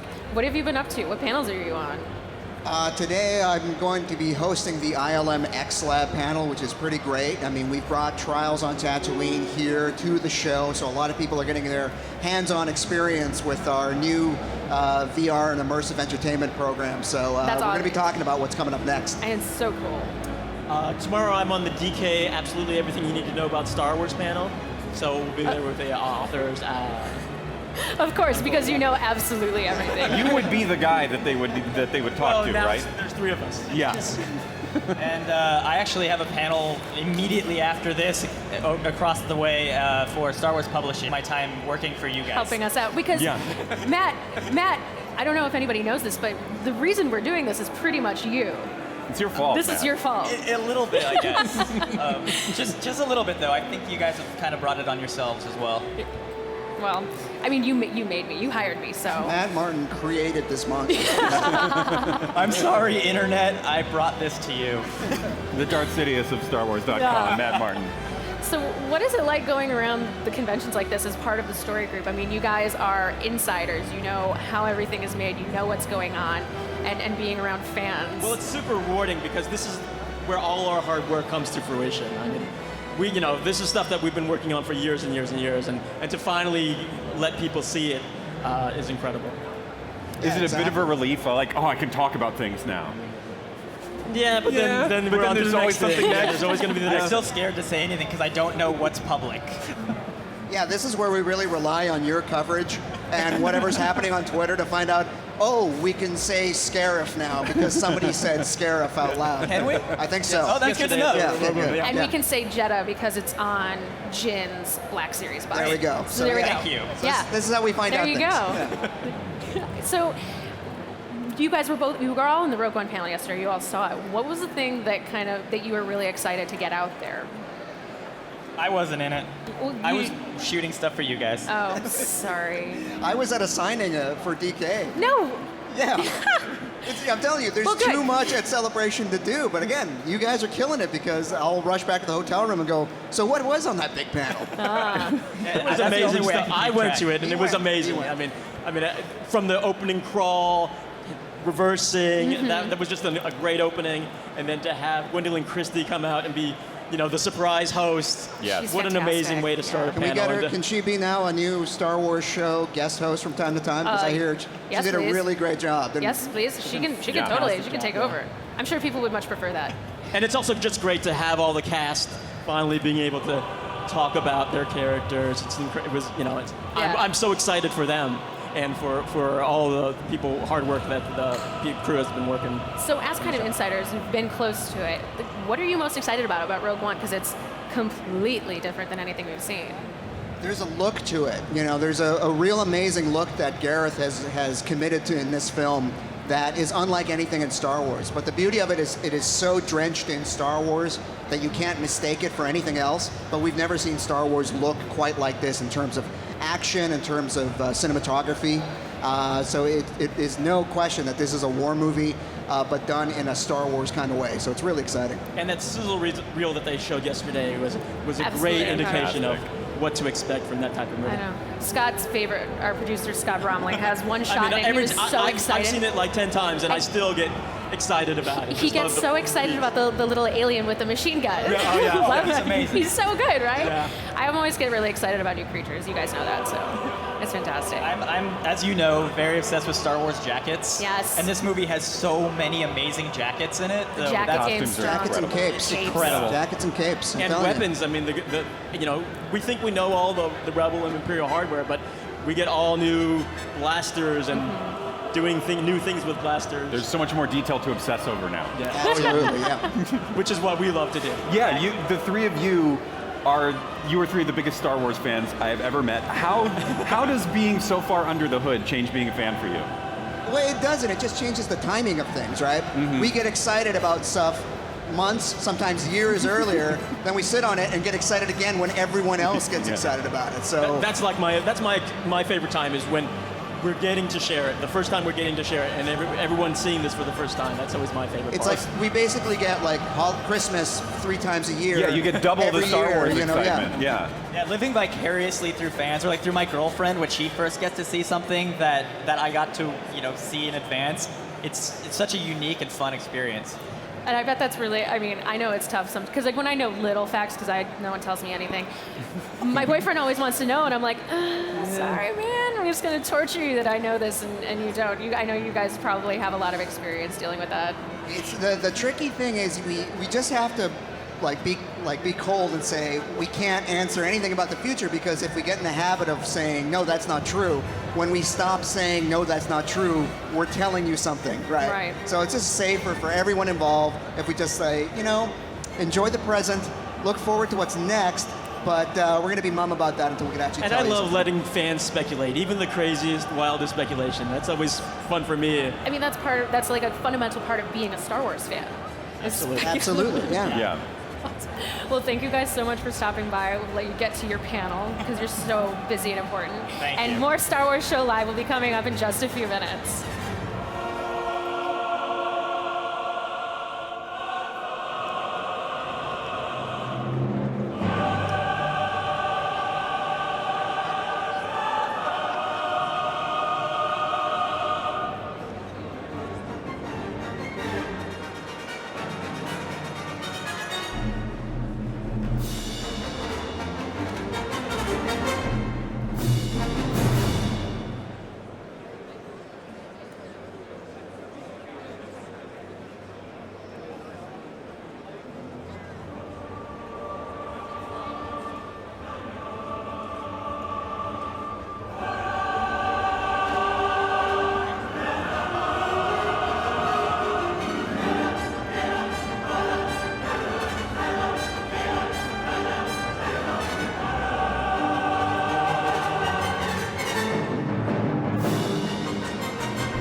Welcome to the Star Wars universe.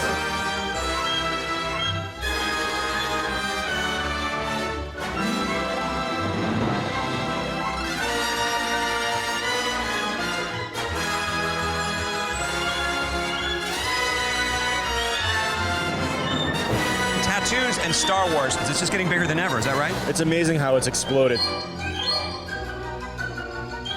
The 501st Legion is the biggest costuming Star Wars fan organization in the world. High five. I'm like a really big fan of Star Wars. Yeah!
Welcome back to the Star Wars Show live at Star Wars Celebration Europe 2016, and I am joined by the Boba Fetts, Jeremy Bulloch, and Daniel Logan. Everyone welcome the Boba Fetts to the stage.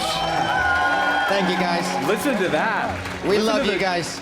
Boba Fett is such an enduring character. To what do you attribute that? Well, I think the greatest thing about playing Boba Fett is he's a bad guy, but you've got sympathy for him. And he's an outrageous character, especially when Daniel joined. Especially with you? Yeah. Well, when I joined the dark side, yeah. But I think what we all really have to pay tribute to and respect is Jeremy really made this character who he is. I only got to come into the universe with a set foundation of a fandom already. So for me, I just basically was able to walk into a character that was already formed by a great man who already opened the door and just allowed me to walk through it. And you've also played Boba Fett in voiceover work in the Clone Wars series. Have you talked to Filoni about getting it? We're big Rebels fans here at the Star Wars Show. Have you talked to Dave Filoni at all about getting into Rebels?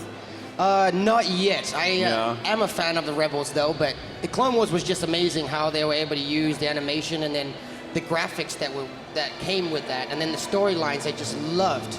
I just felt like we got a little short on the story arcs of what Boba Fett really could have done in the stories of the Clone Wars. How did the panel go yesterday? You had It was lively, funny, and everybody talking about Star Wars again. And I think it's great that still the Star Wars is coming back, new episode. It keeps happening. Superb film. And you've been to many celebrations at this point. Do you have any particular memories over the years? I think over the way that people somehow just will come up to you walking past them and they say, "Hi, Mr. Bulloch, thanks for being here." And you in a way, you want to cry because these people have traveled the world to be part of Star Wars. You have a similar experience with the fans, Daniel? Yeah, I mean, I got ADHD to the max, so I mean, people just get blown away by my energy, you know? They're like, I don't know if I want to meet that kid. He's a little too crazy. But I mean, just the embracement that people give us. I mean, just looking at everybody here interested in the stories that we have and that we can share. I mean, what a wonderful experience from a little boy who came from an island called New Zealand, you know? So I'm just grateful to the fans all over the world, but I especially love Europeans, you know? My mother and my nana were from Manchester, so I gotta give back, dude, right? Manchester shout out. Manchester, I didn't know that. Yeah, my nan and my mom were born in Manchester, but then they moved to New Zealand and had a savage child like me. I end up having ADHD and I don't ever shut up, so. Well, you can say that again. God, blimey. Thank you two so much for coming on to the show. Let's hear a big round of applause for the Boba Fetts. Thank you, guys. We have more Star Wars Show Live coming up in just a few minutes, so stay tuned to StarWars.com for more of Star Wars Celebration Europe 2016. We love you too, young man.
Welcome back to the Star Wars Show live at Star Wars Celebration 2016 on StarWars.com, where we are about to take you through a deep dive into the Pinewood Studios-based Star Wars Creature Shop, where creative supervisor Neil Scanlon and team will show you how they designed and built every alien, beast, and droid in the Star Wars The Force Awakens. The Creatures, Droids, and Aliens of The Force Awakens panel is about to begin right here on the Star Wars Show live from Star Wars Celebration Europe on StarWars.com. That's a lot of Star Wars. Now he's not, that is for you. Work, I know you can hear this. Work, if you can hear this, this is for all the times you've had to sit in the seat and get the makeup put on, and put the hot suit on, and wait 4 hours for your shot. Give him another round of applause. So good at what he does. They named a character in Star Wars after him. He has been hosting the panels here. He's an amazing person. You guys are gonna get to meet him. So, the host of the celebration stage, it is time to meet the moderator. So I'd like to introduce you to your host with the most.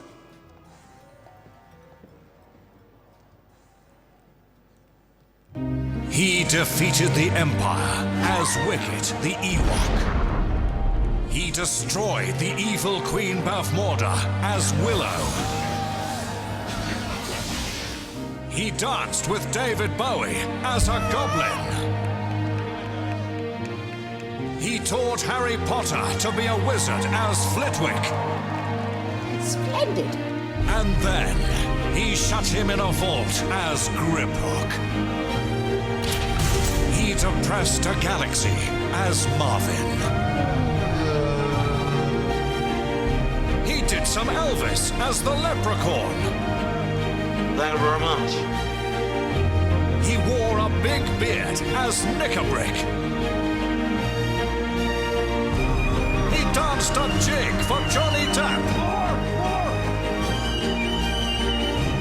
He traveled abroad with an idiot. What are you doing? And he stood in a bin with a face for Ricky Gervais. He's 3 feet 6 inches tall, wears UK size 4 shoes, and has blue-green eyes. He has 3 employees, has his own app, and has already written his autobiography. He could have been in Lord of the Rings, Game of Thrones, and Iron Man. But he wasn't. Instead, he's here now. Ladies and gentlemen, please welcome your host and his disproportionately large ego, Mr. Warwick Davis.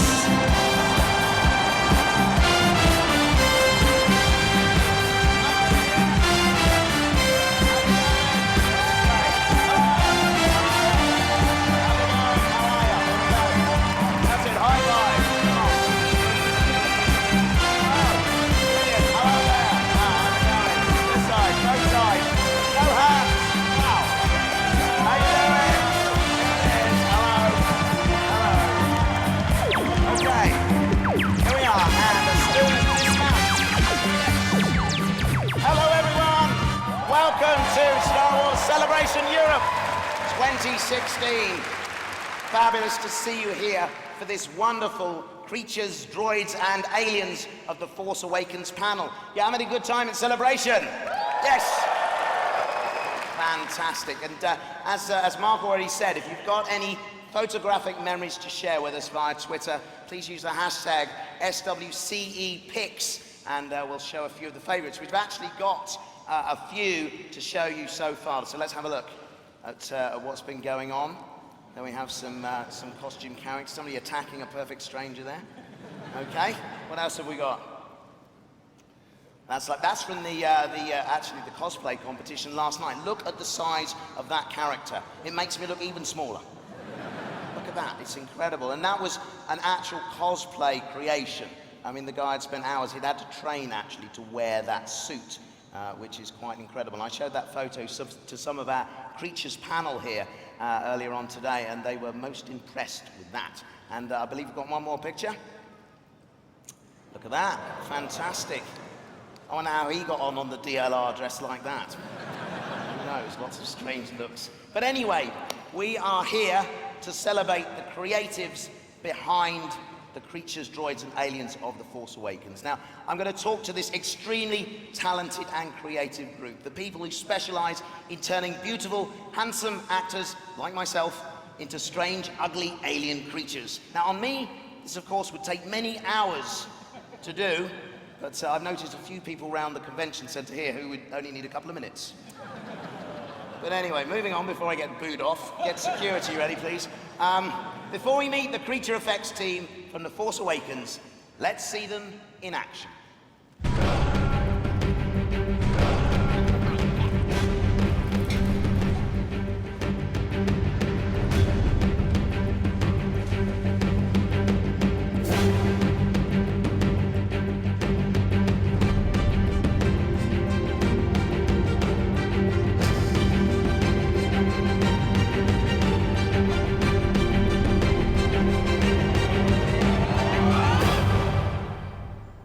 Ladies and gentlemen, please welcome Neil Scanlon, Julian, Vanessa, Kenny, Chris, Maria, Henrik, Neil, and Brian.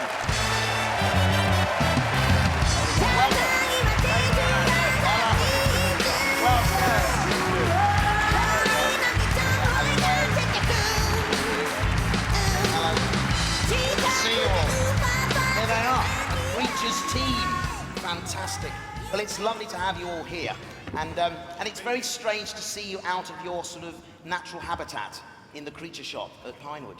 It's fabulous to have you all here. These are people I work quite closely with when I'm working on the new movies, which is so it's really nice to have you here. Now, first of all, before we get started, could you introduce yourself and tell us a little bit about what your role is in all of this stuff? Yeah, my name. Oh, sorry. You need a microphone. Yes. Can you hear me? Oh, you can. Oh, yes. So my name's Neil Scanlon. I'm the creature effects, droids, and special makeup effects supervisor. Just your kind of role in yeah, this. so my role really is just, in brief, is to work with the director, work with production, to formulate a budget, figure out what we're going to make for the film, how those things are going to work, and then lead this team of people, helped by these incredible guys here, through the process of building the characters, taking them out onto the stage and performing them, putting them in front of the camera. I have the best job in the world. Fabulous. Julian. Hi there, I'm Julian Murray. I have pretty much the next best job in the world. I'm the supervising sculptor of our wonderful sculpting department, and I'm there to sort of nurture all our wonderful sculptors through our process of developing our designs through that process into fabrication in the mechs department. So it's a brilliant job, and looking forward to getting back to it, actually. I've been resting for it. Hi, I'm Kenny Wilson. I run the model mould shop, and we make live casts, and we make the moulds from the sculpture that Julian does, and do the costumes, figures for Vanessa, you're going to meet in a minute, and yeah, it's great fun. What a way to earn a living. Vanessa. Fantastic. Hi, I'm Vanessa Bastian. I supervise the fabrication department. We build all the costume bodies, essentially. We do all the soft engineering. We work very closely with the mechs and with the sculptors, and we pretty much work on everything that has a performer in it and most of the puppets that are puppeteered. And I think my job's the best job out. My name's Maria Cork, and I supervise the hair department within the creatures. So any of the creatures that come in that have got hair or fur on them come through us. And largely on Force Awakens, our job was looking after and developing all the hair for Chewbacca. So actually, I think I've got the best job. Hi, I'm Chris Clark. I possess the best job in the department. I'm a key animatronic designer, and I work very closely with Gustav Hugen on overseeing the build for and the output for the mechanical side of the creature build. And yeah, it's a great job, and yeah, I love it. Hey, cool. Henrik? My name is Henrik Svensson. My title is creature effects paint finish designer. I design and paint the creatures and droids, and of course, I have the best job in the world. My name is Brian Herring. I was the puppeteer consultant for The Force Awakens. And You got a fan club with you. You have a fan base. I appear to have the best job in the world because I got to look after BB-8 for most of the movie. And I also work with all these guys of how to put the puppeteers into the suits and how we make them work as living creatures. Fabulous. So, looking at this team of people here, Neil, you know, you get a sense of really how many people it takes to create any of these individual creatures. It's astonishing. I don't think people here would have realized had they not seen all of you guys in front of them. Now, Force Awakens is full of wonderfully new creatures. There's some familiar creatures in there as well. Can you firstly talk us through the process of designing a Star Wars creature for The Force Awakens? Yeah, of course. I mean, just before I start, I just would like to say thank you to all of you who have patiently queued up to attend this. It's amazing to see this. I can't believe that this little group of people would attract all of you guys. Fantastic. Thank you so much. Thank you. And I also think it's probably fitting as well because we're here because we are, like you, incredible, fans of Star Wars. And so I'd also like to thank the genius that is George Lucas and for the gift of Star Wars. We wouldn't be here without it, absolutely.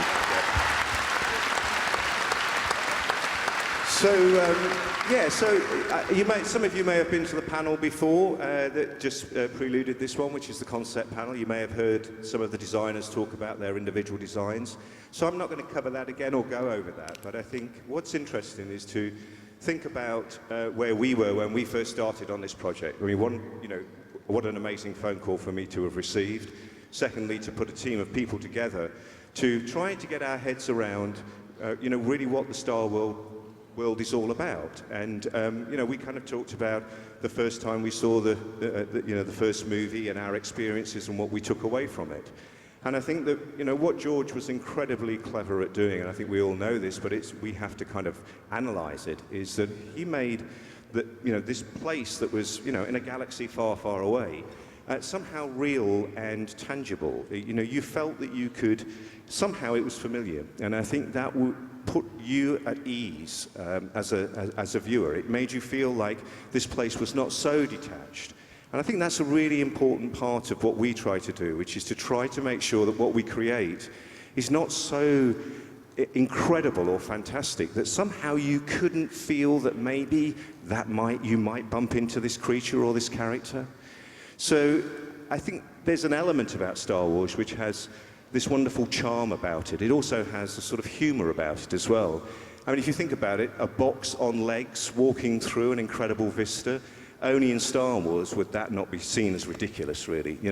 It's stunning that within that forum, your imagination can go to so many places, and if you treat it, I think, with sensitivity, it can really work out. So we kind of looked at all those aspects, and we also came to the conclusion, which I think many of you probably feel as well, is that Star Wars characters are incredibly simple. I mean, let's be honest, there's probably no one in this room right now that couldn't draw R2-D2, BB-8 or Rey Speeder as an outline, and you would instantly recognize it. And so those sort of things become the sort of goalposts. And the other thing is that in everything that we do, we absolutely, I think, have to do one thing, which is to remove our own sort of artistic ego and our own feeling that somehow we know better, to look back at the work of Ralph McQuarrie, look at the ILM creature shop of the time.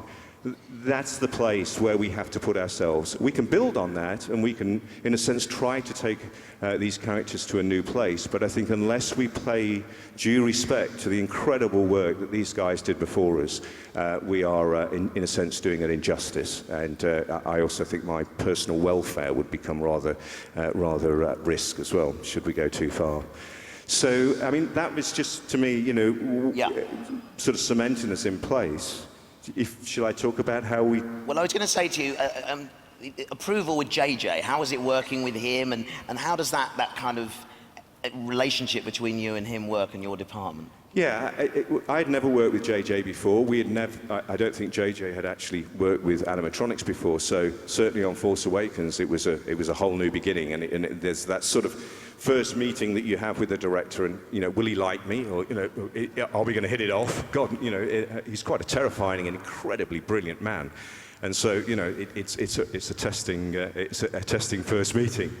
But the idea really is that to sort of swamp him with ideas really we created hundreds of sketches, literally hundreds of sketches, and bit by bit we would show them to him, initially between here and Los Angeles, and he would pick certain designs, or you would listen to him, you could hear him, and part of, I suppose, my job is to try and see the world through the director's eyes and try to understand why JJ is responding to a certain character. Not why I'm responding to it, why he is.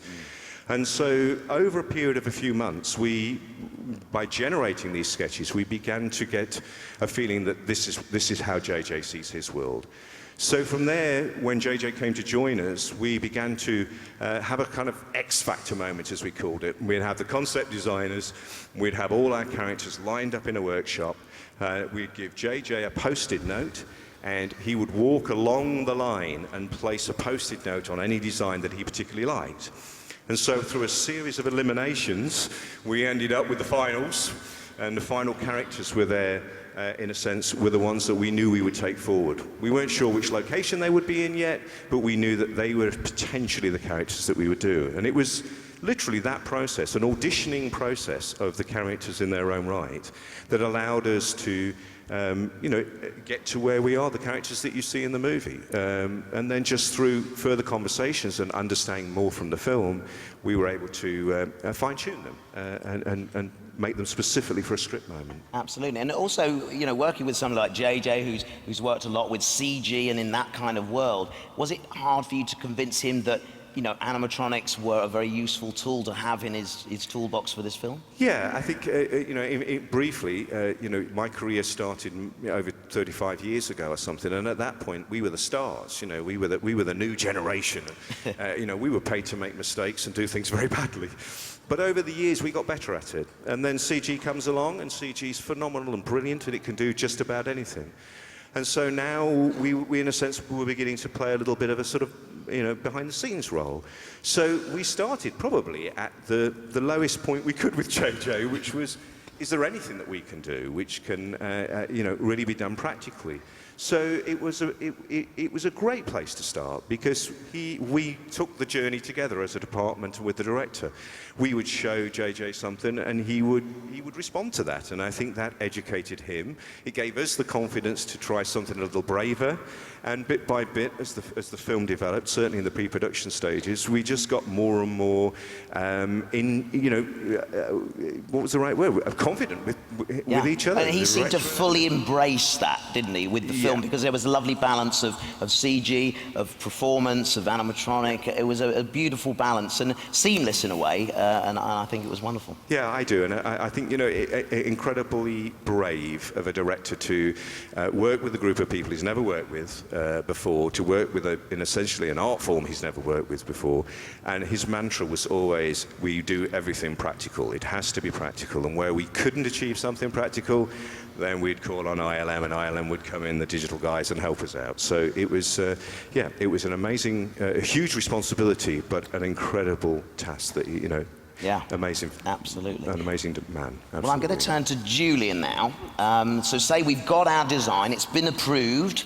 Yep. So Neil then hands over to you, and you take what is essentially some illustrations and create them in 3 dimensions. Yeah, I think it's important to also just point out that the whole concept team is actually very much part of our team. We are all one department, so that process of the design process actually follows right through the whole department, and it's not something that stops at that point with a drawing. That's actually the beginning. Obviously, with certain characters that we stick very on message with a particular design, and others it's a sort of starting point or a set of guidelines, and with JJ, for example, or other directors we work with also going forward, that they've evolved hugely from that point, and that's a very exciting process as well. So that's our kind of starting point, and I suppose if we want to get into the slightly more technical side of it, so from there we start to determined scale of characters, be it someone like yourself or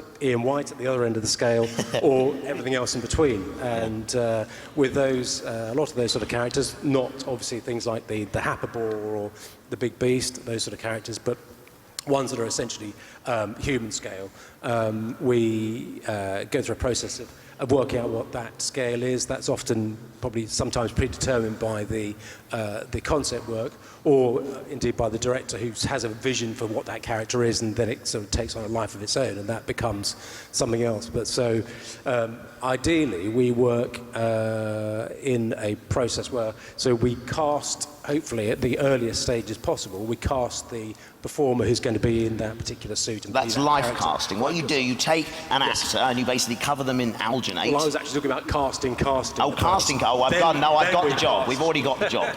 Then we pour plaster all over them and make them all. Yeah, and so you create essentially a kind of a model of that actor. It's always a pleasure when it comes to you. I know, I've been through that process a number of times now. I'd say you have. And then you say you've got somebody's bust, basically, a bust of their head. That's right. So, yeah, so that's our starting point there. So we've got the artwork, and we have a very faithful live cast of the actor-performer. And for those particular characters, that gives us the opportunity to make that as bespoke as possible, i.e. that we can make it as close-fitting as possible, so which obviously facilitates much greater movement and expressive potential with a suit that's obviously the best fit it could possibly be. We also have to accommodate obviously the mechanics and the fabrication side of that. And we liaise on that, don't we? That's right. So we talk right from the beginning that our starting point is that we will talk with Chris or Vanessa, whoever, and we get them in and we discuss what are the yourself,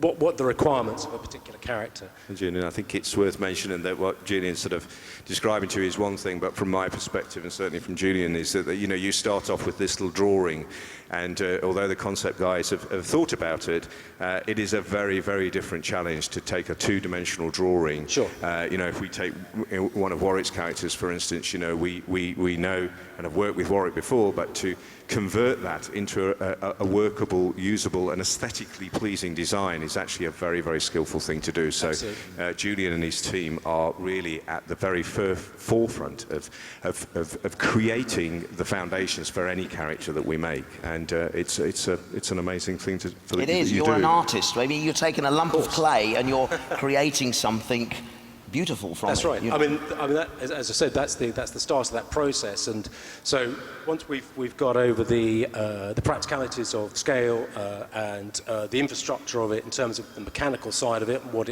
we need that character to do and perform, then we can actually get into the nuts and bolts of really starting to bring that character to life as a three-dimensional character. And really, so we get in there, we're using wet clay, and we're working quite quickly with a lot of these characters. We try and keep a head sculpt down to literally like 2 weeks. It's quite a quick turnaround, but I think we think that, well, we try and keep it within 2 weeks. But the idea is to keep it quite lively and not overwork things. We think that works better. But also, I've lost my thread. So anyway, we're carrying along down that line. But I also like to just say that I think this is a really important part of this process, is that all the sculptors that work with me, they're all entirely individual. And they bring something completely different to that design. So, I mean, at every stage through fabrication, the mechs and the painting and the hair work and everything, the idea is that we try and add extra value everywhere we can along that design process and that creative process. And so everybody is always mindful of how we can take that a bit further, how we can enhance that. And essentially what you'll see is sometimes what you get in terms of the image, but there's just so much more value and depth and layering in there as well, and that's what we really try to do at every stage. And so once you've finished your sculpt, you've done this beautiful creation, it's all been approved, everybody loves it, it then gets passed on to Kenny there. It does, yep. Who then does what with it? What do you do with this beautiful sculpt that Julian's created? Well, once we've got the sculpt, it depends on what they want the material from. So if it's silicone mould, if it's we can do a fiberglass mould.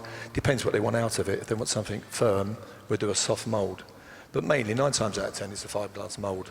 And then we run foam latex or silicon skins. Which so you produce a positive of Julian's sculpt, but now it's in foam or whatever the product is It's a negative of these. Negative yes, of that, yeah. right. And we start off sometimes doing the life casting, you know, and then it becomes exactly a bust or fiberglass that you can then sculpt on to fit that person perfectly, you know.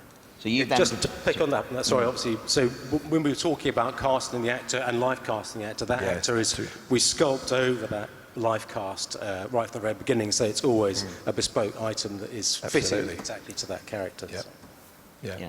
Absolutely. So you've now produced something that's a flappy load of latex, but is in the shape of Julian's sculpt. Yes. That's where we're at. Yes, and we will core that out. We'll core that out to a certain thickness, which would be the thickness of the skin, and then we'll make a mould of the core and a cast of the core, and we pass that on to Chris, so we then, like the bone structure, if you like, you know? I think one of the things that Ken often says to me, which is quite, if anybody there considers what Ken's department does, is that you have incredibly complex shapes, and to make what they call a mold of that, or to take a cast of that, is really just like a jigsaw puzzle. And as Ken says, it's a lifelong apprenticeship. I think every time something comes along, but it's, you know, it is an incredible skill, and again something that we do better than anyone else in the world here.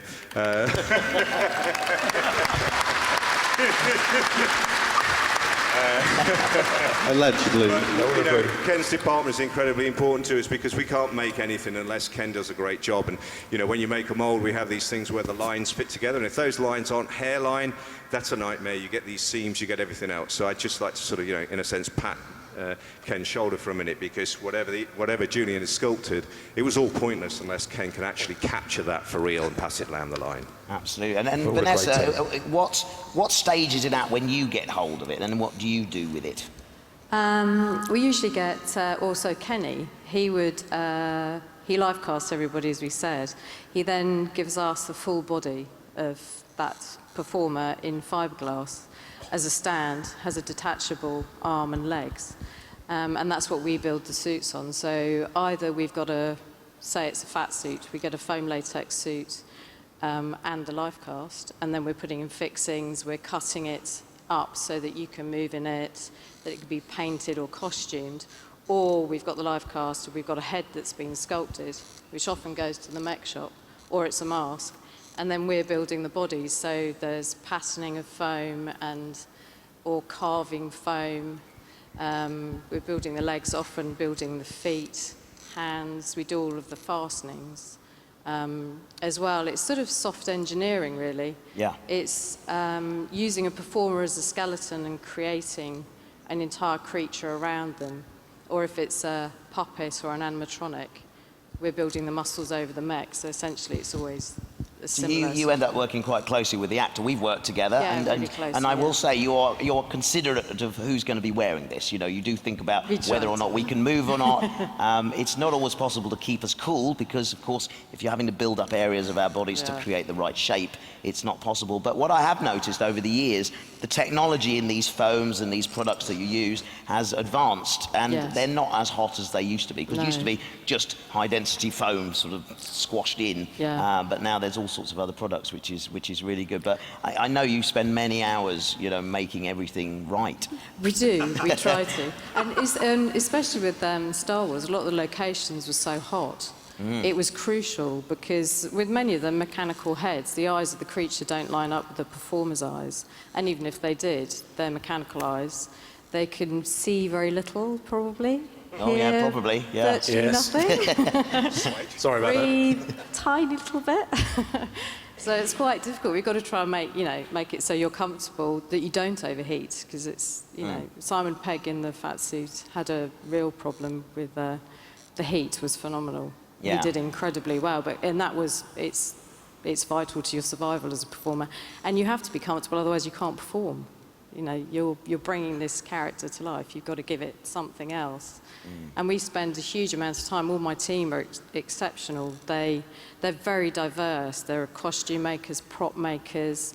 They come from a sculpting background. They can come from mechanical backgrounds. And we're all fascinated with scratch building or using new materials. So anything. You can buy things from Wix, or you could buy stuff from, I don't know, a soft furnishings shop, or you could use things from your kitchen, you know, whatever works for the character, use it. Plastics, phones, anything. It's very dynamic and it's very fun. So you might be at home one evening and suddenly have a brainwave when you open a drawer in the kitchen about, that could be part of this character. Yes. I go running into the mould shop with it, and Kenny goes, Kenny, mould it, look, we can use it. That's quite a lot, actually. No, it's fantastic that you still think in that way, because a lot of our cosplayers who we had here last night, that's the way they have to think to create these characters that copy your designs. Yeah, that's what this job is. This is what Star Wars is. It's the most fun you can have. And I think, you know, what Ness is sort of saying there as well is what's really interesting is the crew of people, where they all come from. I mean, you know, the crew is such a diverse group of people. You know, they're people who have spent their time working in their bedrooms, just like the guys that make these costumes, just like the guys that build the BB-8s that came to join, sorry, the R2-D2s and came to join us on the film. I think what's fantastic is, you know, is that if there's anybody out there in the audience that aspires to want to do what we do, it's all, you know, you don't have to be, you know, do a long course or go off and do. It's all about your own imagination, how you use materials, and just having fun and being imaginative with it. We just happen to be in the really special place that someone's going to give us lots of money to do it, rather than having to do it on your own. Well, case in point, actually, it's quite interesting. A member of your team, Justin Pickethley, I went to school with him, and he was useless at school, and now he's got a job with them. Yeah, and I think probably Justin might be in the somewhere. audience, so you might as well show yourself, I mean, Justin. That just shows you can still have a job even if you're no good at school. So there you go. Now, we've got our character. Obviously, it looks fantastic thanks to these individuals here, but there's no life in it. There's no performer in it, but its face doesn't move. That's where you come in. Yes, that's where I come in. Animatronics. Now tell us about what that involves. Well, basically an animatronic is a mechanical representation of an organic life form. And we're kind of charged in a way. Our job is to actually, twofold, is to actually give the character life, and then also to inherently instill within it the actual character that's desired, and the ability to actually make that character with the movements that we design into the actual animatronic. Yeah, it's interesting. So it's not just about making it move. You have to consider the personality of this beast. Well, yeah, totally. I mean, it's amazing. There are quite a few animatronic guys who work who sometimes they break the face down into individual components. Yeah, it's like eyebrows and this, but I like to consider the face as a whole. And then one of the first things I do personally is I go to talk to Neil, and I sort of say, because we don't know the script, it's all so secret. The only person in our department who's read the script is Neil and Katie, I think. So I go to Neil and say, I know nothing about this. So what's the character of this particular creature, you know, and what's the scenes he's in, basically. Then I'll go back and I'll stare at the sculpt. We'll get a foam and a core from Kenny, and I'll stare at it and pull the foam around and actually design with it what I personally think is the actual character, which conveys what it has to convey. And then it's just a case of never losing sight of that. It doesn't matter. It's like, in a way, a sculptor.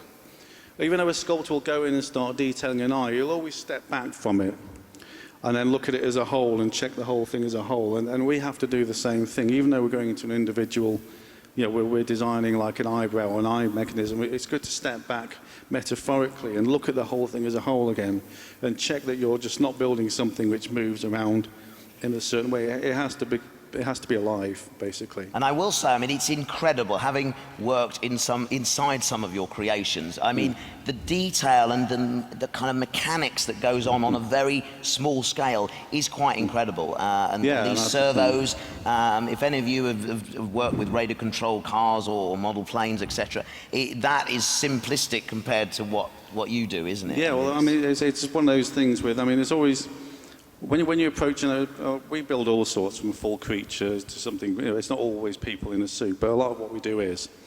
And the whole point of that is that there's a head in the middle of all this, so all the mechanics have to work around that head, you know, and you sometimes haven't got room to put a paddle or a movement ideally in the place.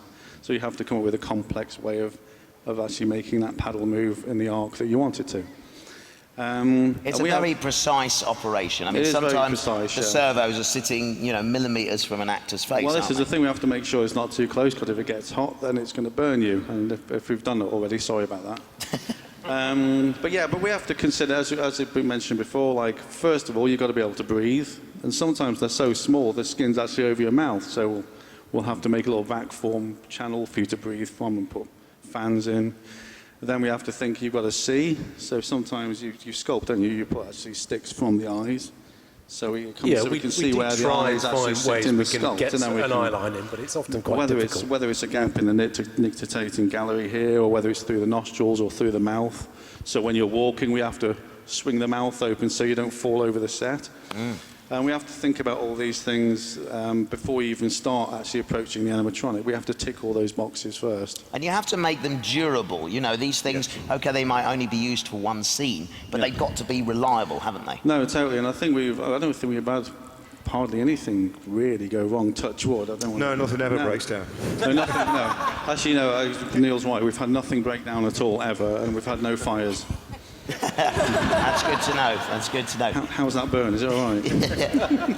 So, Maria, now, you have a very interesting job, and I don't think anybody here would consider somebody would have such a job, but you're involved with hair, basically.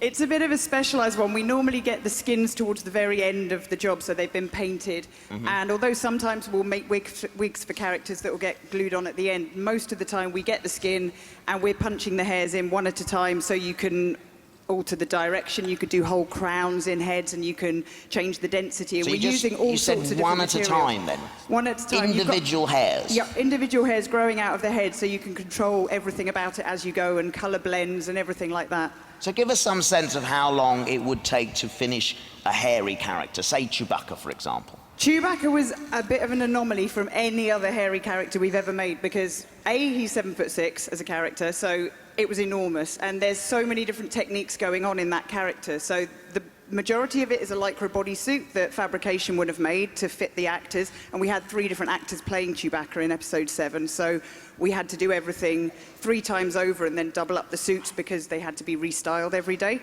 And the process of getting the hair in, you can see some of the pictures on the screen at the moment, it's the same process of doing a high-end wig. So you've got a tiny little crochet hook and you're knotting the hairs, double knotting so that it lasts a long time, into the lycra, all the way up the suit, and then the head is punched in the same way we were just describing. So you put the face hair afterwards, so you've got more control over the blends of the colour and the direction of the hair.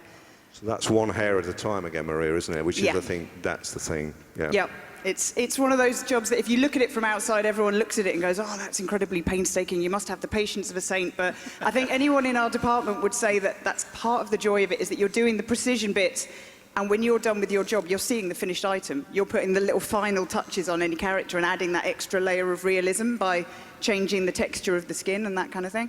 I think it's worth acknowledging as well, that when me and Maria sat down, as we all did, and we looked at what Stuart Freeborn had done with Chewbacca, just how incredible and how brilliant his work was and is. I mean, we, in many ways, struggled to emulate his work. We didn't really take Chewbacca anywhere better than where Stuart had taken it. And for thinking that when Stuart did this, and we're sitting on a stage now telling you how we did it, isn't that just incredible that this makeup artist in his day was able to produce this iconic and yet brilliantly considered suit. It is a real masterpiece, the Chewbacca suit, in every single way. And the more that we got closer to it, the more that we understood that, really. So, I just think it's worth really knowing just what an incredible job Stuart had done. It's amazing. Absolutely, yeah.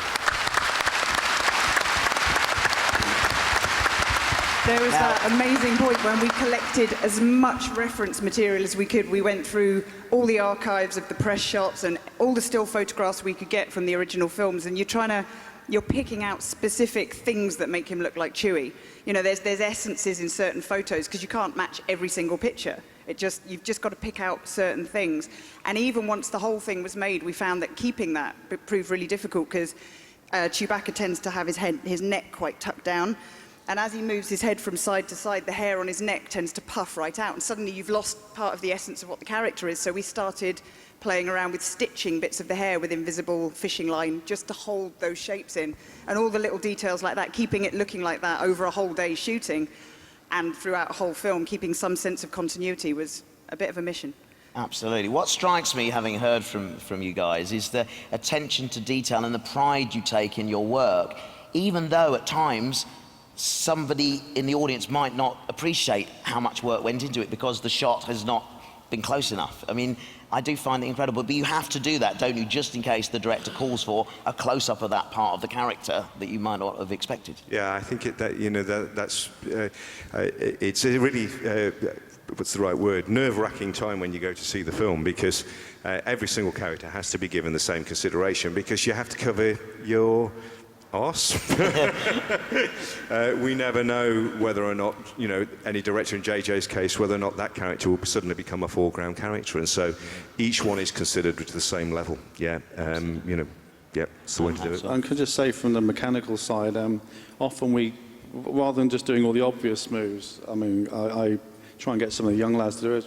We put like muscle groups in, little muscle twitches which would actually move while you're actually doing your facial moves that people would notice.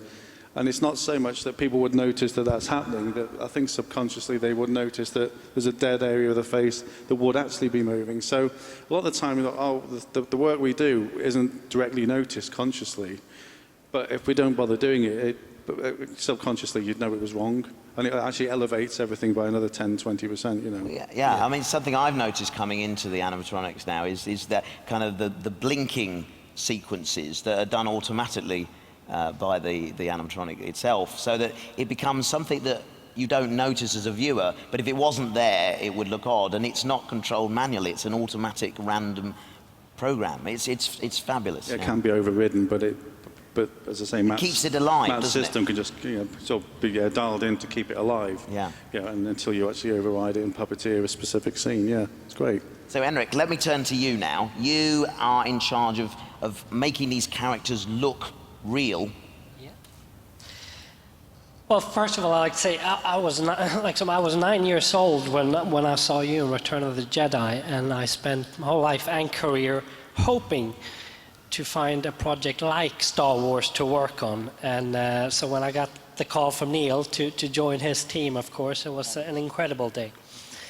I tend to put the creatures we're doing droids into 3 different segments, really. I have the droids, like R2, BB-8.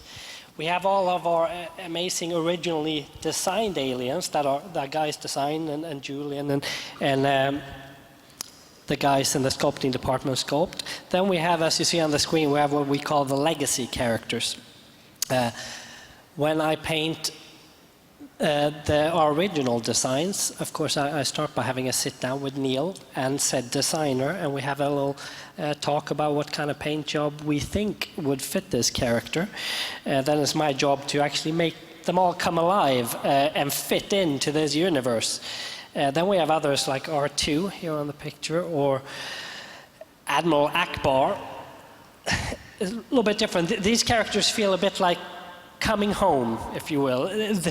It feels very comforting coming into work and working on something that has been part of your whole life. You've known these characters your whole life.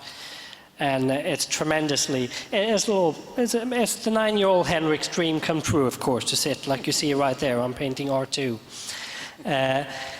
Then we have, the original, the variety of what we do as well, for me, is what's so amazing. And that's why, as a creature painter, I couldn't get a better job in the world. I can come in on a Monday and paint an R2-D2. I can do, like you see here, a creature mechanized head on a Tuesday, Wednesday, and by Thursday I would have a Hapabor, or a creature that's 10 meters long.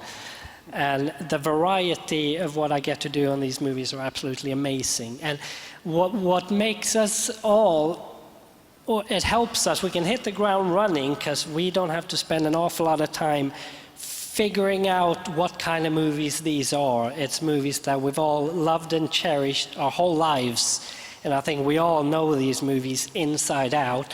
So we know with ourselves what will look good, what I say the fans, but we're as much of a fan as anyone else out there. We're extreme fans of these movies, and hopefully what we've done is to your liking, and we're just trying to keep the tradition going. Absolutely. So, before we talk to Brian about the kind of the performance aspect of all this, we've got a few characters here. So these are actual characters from The Force Awakens. It's very exciting, this. And Neil, as we reveal each one, if you could talk us through kind of the what these are and kind of, you know, what's going on underneath. So this first one here, who's this guy? There he is. Okay, so very quickly, this little character, I mean, this is to me absolutely Star Wars. This was a character that JJ had an idea for that he wanted to reveal in Jakku, and we'd run out of money. And he turned around to me and said, I said, we can make that design. And he said, well, how much is it going to cost? I said, we'll do it for 100 quid. And Ivan, who was the person who designed it, turned around and said, no, what, we'll do it 50 quid. So he built it in his lunchtime for 50 quid. He gave me the 50 quid and I never gave it to the production. I must remember to do that. So it's a really simple, just incredibly, to me, incredibly Star Wars. And all we did was bury me in the sand. It was on the end of my arm, and we pushed it out through the sand. I sank into the sand, it came out, and that was it. Just a little moment. So nothing complex, nothing amazing, just a puppet on a But still very effective. But effective, and so Star Wars. Brilliant. Charm. So let's move on to this one. So this is getting a bit more sophisticated now. This guy here. Now I'm going to just plug him in at the back, and he'll start. So this is a good example of a person in a suit. This is we have different names for characters because we always work in code. But this is all the examples we've spoken about. This has a foam latex skin. It has hair that Maria's put into it. It's actually worn by a performer, and the performer puts his head down like this. So the head is forward at this point. So he only sees the world from that point of view. But again, the performer that does this is incredible at being able to bring out their character. You see this in the film a couple of times. JJ really had a sort of an affection for this particular character, and I think he works very well. He may be a character that goes on, and you'll see him in the other movies as well.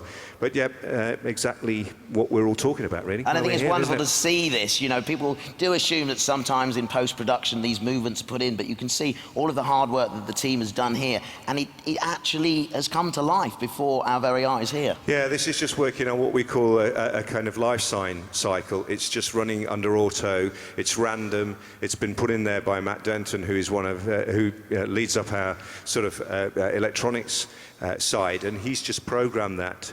And at any time during a performance, we can take over live performance and add all the nuances on top, or anything that JJ may have asked for. Yep. Fabulous. Right, let's look at this next guy. Somebody very dear to me. This is one of them. Warwick Davis. I wore this Warwick guy. Davis. There he is. And I'm just going to plug him in. And I don't know whether you'll get a sense of this. We might want to put the microphone near. But the noise inside here of the servos, can you hear that? I mean, it's a very high-pitched squeal, but all these servos are high-frequency servos.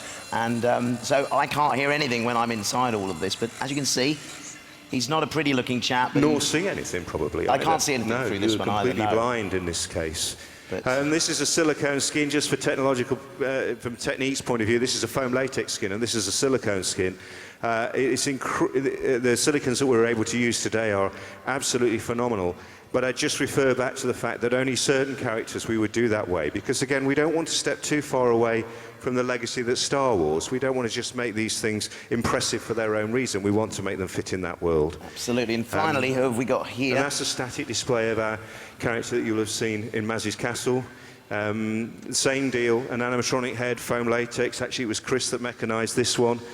You can see as I move this around, all the different mechanisms that sit inside, which are all driven, again, through either a very simple performance system, which is really just your two, almost like a radio control that you would fly a model plane on, or a much more complex system, which allows you to input your thumb movements, your finger movements, your wrist movements.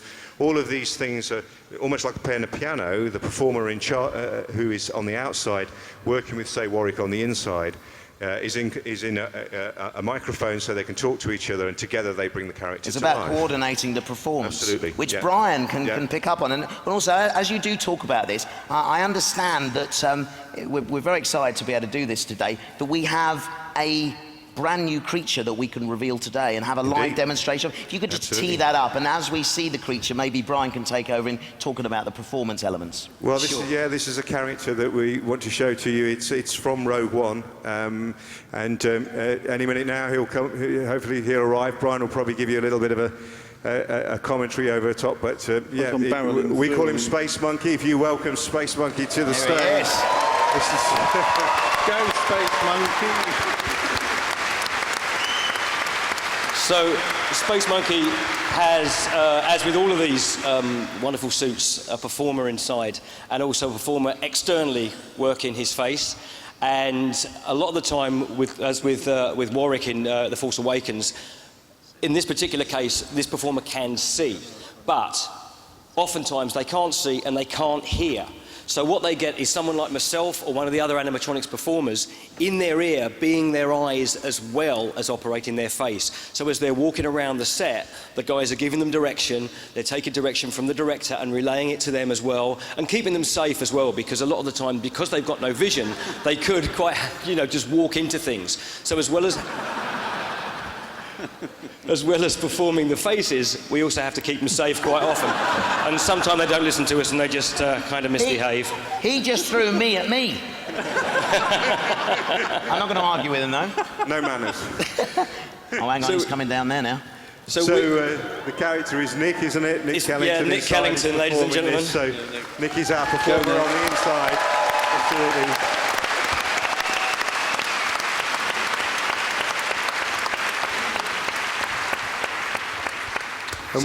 So as well as the animatronics, we also had a lot of rod puppets in The Force Awakens. We had, let's say, Bonraku puppets. We had... Did you get me those plans? We had straightforward hand puppets as well, very much. That's brilliant. And if I just mentioned to you that if you get any sense of that, just to say that working with Gareth Edwards, it has pushed. The creatures you'll see them in Rogue One have gone in a new direction as well. That's been led by Gareth Edwards. So I think you're due to see some, and we feel so very exciting takes on what the creatures should look like. Gareth's definitely got a very singular eye on that, and they're really exciting. And also the way they were performed as well, because of the way Rogue One has been made, we had to do a lot of stuff with very little removal. So things were constantly on the move, and we had to really keep our wits about us a lot of the time, because the camera, we didn't quite know where it was going next. So characters like that had to be completely free running and free roaming. So we all had to really bring our best game with us every day, because we didn't quite know where the camera was going to be. A lot of these characters you can set up in a certain position, you know where the rods are going to be removed from, you know where you can hide the performers. But with as we've moved forward, a lot of it has been as little removal as possible. So we have to find people that can cover a lot of different disciplines and be able to roll with whatever is thrown at them on the day. So we've had, we had a core group of people that worked right the way through the movies, and they have to cover a lot of different disciplines from a puppetry style. Absolutely. Thank you very much, Brian. Now, maybe you can just briefly talk a little bit about, we haven't got much time, about the droids, of course, because your department's involved with creating the droids, in particular, your character BB-8, but there's another guy, Big Red, is that... Big Red, as we know Big Red, because a lot of the times, until those books come out, we don't know what they're called. We know them as numbers. That was Space Monkey. He'll have a name that I don't know Space Monkey's name. He does already have a name, but I've forgotten it. Yeah, exactly. So we're very surprised when we see a lot of those. But Big Red was the character that walked out of Maz's castle, this one here. Yeah. And we went off and we found a circus performer called Katie Cartwheel. She went in there, she worked on stilts, and we had to build that suit around her. So we would work with the fabricators and the mech guys and make sure that she could wear it, she could walk in it, she could see. It was, really important, especially because that was so high up, that the performers inside are comfortable with what they're doing and they've got enough time to work up a decent performance. Very good indeed. Well, I know we've got some people in the audience who want to ask a couple of questions, if you don't it'd be mind. great for people to ask So, questions. Mark, have you got a Fantastic. question for us, first of all, out there somewhere? Yes. Very Let's good. see. Anybody have a question? Somebody over All right. there, if there's a few around here. Many as you want. As many I as have a you guy want. right here with these glasses on. Come on out. Okay. Hiya. When the BB-8 was first shown at the celebration stage, the reaction from the audience was instant, and the whole world fell in love with BB-8. Did you anticipate that when you were working on it before you got to show us? Absolutely. And that's no credit to us. I think, you know, again, BB-8 started life as a little sketch on a napkin drawn by JJ. The first time we ever showed JJ BB-8 as a real-world entity was about 2 days before we started to shoot. Again, what an incredible amount of confidence the man must have had that we were able to deliver something. But on that day that we showed JJ and Kathleen Kennedy, I think it was clearly obvious that this design was going to be an absolute winner. And Brian and Dave Chapman, who brought him to life, I think just did an incredible job of giving him a personality.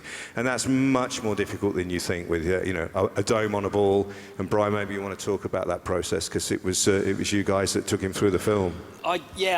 When I first saw BB-8 drawings, I just thought, this is great, because it looks like you've seen it before. It looks like R2-D2, but it looks nothing like R2-D2. So I was initially given a very small puppet, which I think Josh Lee showed yesterday on the panel. It was about this big, and I shot some very quick tests with it, and we worked out with Neil about a bit of a body roll as it went forwards and backwards. And the more I played with it, the more I realized that you could make him look down, look scared, look up, look frightened, back off, come forwards. And we went away when we finally got the big puppet, and we spent 2 weeks, Dave and myself, with a video camera in a soundstage, and we worked out an entire vocabulary of movement for BB-8, what he could do, what he maybe didn't look so great doing with a puppet, which he might look better doing with a mechanized version. And we found his character in those 2 weeks, and then we showed it to JJ right at the end. You know, it was very, very tight to the wire. And as Neil said, you know, he had enough confidence in us just to let us do it. And so we found his personality, and it was. But the thing with the crew we have, with the film crew, with the British film crew, they work on Bond movies, they work on Batman movies. They've made everything, and there's nothing they haven't seen. And they loved BB-8 very early on, so we knew we were going to be okay with it. But it was still. What makes BB-8 better than Bond? He's cuter. He's cooler. Absolutely. He's cooler than Bond. Can I just say, though, Warwick, that I made the first BB-8, the tiles, when I stuck them all on there for the first time, and it took a while to do that, but it looked fantastic. It just grew in front of our eyes. It was amazing. And when JJ first saw it, he was really amazed. That's great. That must be a very special moment for you to present something to a director and just read their face immediately that they're loving it. When he felt it, because he knew that it was made of the rubber tiles were all separate, he was amazed. Fantastic. Elliot, do you have a question out there for us? Yes, right over here. Yep. Hi guys, thanks ever so much for being here. With a lot of the puppets you make, you have to make duplicates.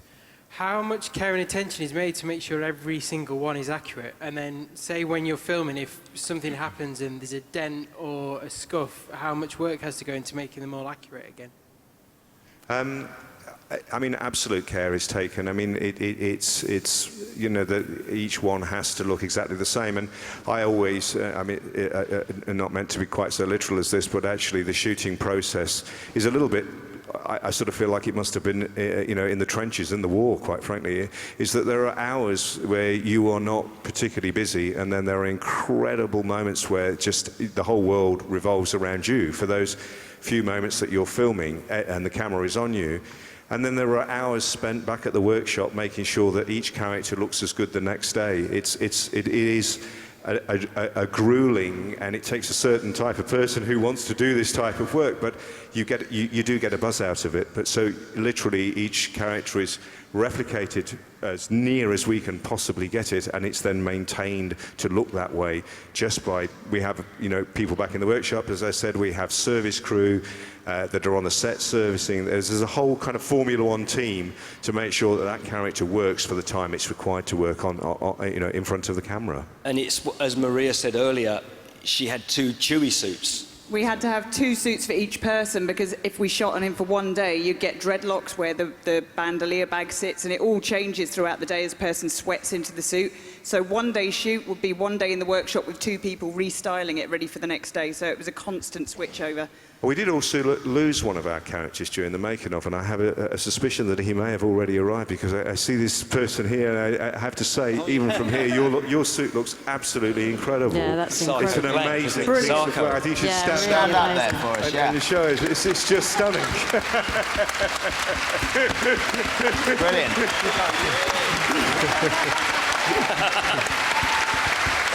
Well, I mean, that just shows you how inspirational you guys are. Well, it makes me feel like someone on my crew's been moonlighting.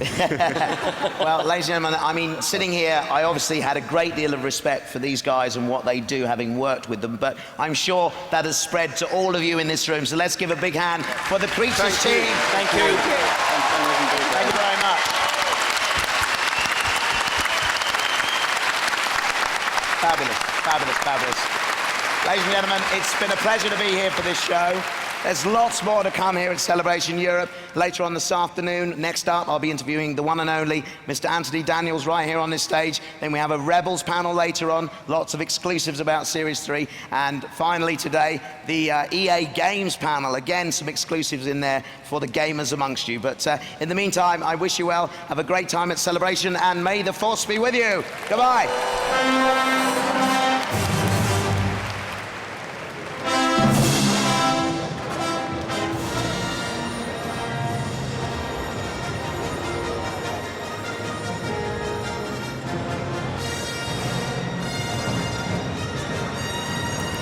Welcome back to the Star Wars Show live from Star Wars Celebration Europe 2016. How about that Creatures panel, guys? I was sitting here, my mind blown. That Space Monkey is my new favorite character of all time. He's incredible. But we are going to be moving on to another panel right now. The newest animated series in the Star Wars universe, LEGO The Star Wars The Freemaker Adventures, premiered earlier this summer, but right now we're going to take you behind the scenes with executive producers Bill Motz and Bob Roth, as well as director Michael Hegner and Matthew Wood, voice of Roger, as they share insights into the making of this brand new show. The LEGO Star Wars The Freemaker Adventures panel starts right now. That's Space Monkey, right? The Kyber Saber was the very first lightsaber, an impressive weapon. To hide the potential danger of the Kyber Saber, the blade was smashed to pieces. You must focus your abilities, master the Force, then you can lead us to the crystals. That was a lot of words, and my mind wandered in the middle. Oh boy. Their mission. Emperor Palpatine has learned of the Kyber Saber. I want it. Gimme, gimme, gimme. Didn't come with instructions. You are not taking my little brother on some dangerous trip. We're talking about the fate of the galaxy. What? Oops. To save the galaxy. You shall pay for your insubordination. He seems friendly. Huh. They're playing. I like a challenge. Sometimes by their own rules. This is what happens when you mess with the Freemakers! This is going horribly wrong. You're very perceptive. Help us, Freemakers. You're our only hope. Woo! Yeah! Who's got 2 thumbs? 2 hands, and has the Force flowing through him? This guy. LEGO Star Wars The Freemaker Adventures premieres Monday, June 20th at 10 on Disney XD. Meh. Hey everybody! Give it up for LEGO Star Wars The Freemaker Adventures. I know a lot of you, it hasn't aired yet here in the UK. Have any of you seen the show? Has anyone seen the show? So a lot of you have, many of you haven't. Well, let me tell you, for those of you that haven't seen the show, you're in for a real treat this hour. We've got the creators of the show here to talk about LEGO Star Wars The Freemaker Adventures, to tell you a little bit about their creative process. Actually, hopefully more than a little, and actually show you something that you haven't seen before. But this is a fantastic new show on Disney XD coming to you. It's LEGO, it's Star Wars. What a winning combination, right? I don't want to waste any time because we've got a lot of great stuff to get to. So please join me in welcoming Bill Motz, Bob Roth, and Michael Hegner to the stage. from Lego Star Wars: The Freemakers. Hey. There's one more. Where is he? Welcome to Star Wars Celebration. Thank you. Thank you. It's so exciting to be here. Thank you for coming. Yes, thank you for coming. So why don't we go ahead and introduce yourselves and tell us a little bit about what you do on Lego Star Wars. Start with Michael. I'm the director, one of 5, actually the leading director, you could say, on this show. So I work very closely with Bill and Bob on getting what they thought out and put on paper to be on the screen. And I'm Bill Mott, and Bob and I are the creators and head writers of the show. So we're also very excited to finally get to share this with the world. So we're hoping you love it as much as we've loved making it. And I'm Bob Roth, and I work with Bill. And he said everything, so I don't have anything else left to say. So you created the show. Let's talk about the creation of this show. I mean, that's kind of an interesting story, right? You guys had this nugget of an idea that came to you. Can you talk a little bit about how Freemaker came to be? It was a dark and stormy Comic-Con. We'd heard rumors that Disney and Lucasfilm and Lego were looking to do a Lego Star Wars show. And that's all we knew.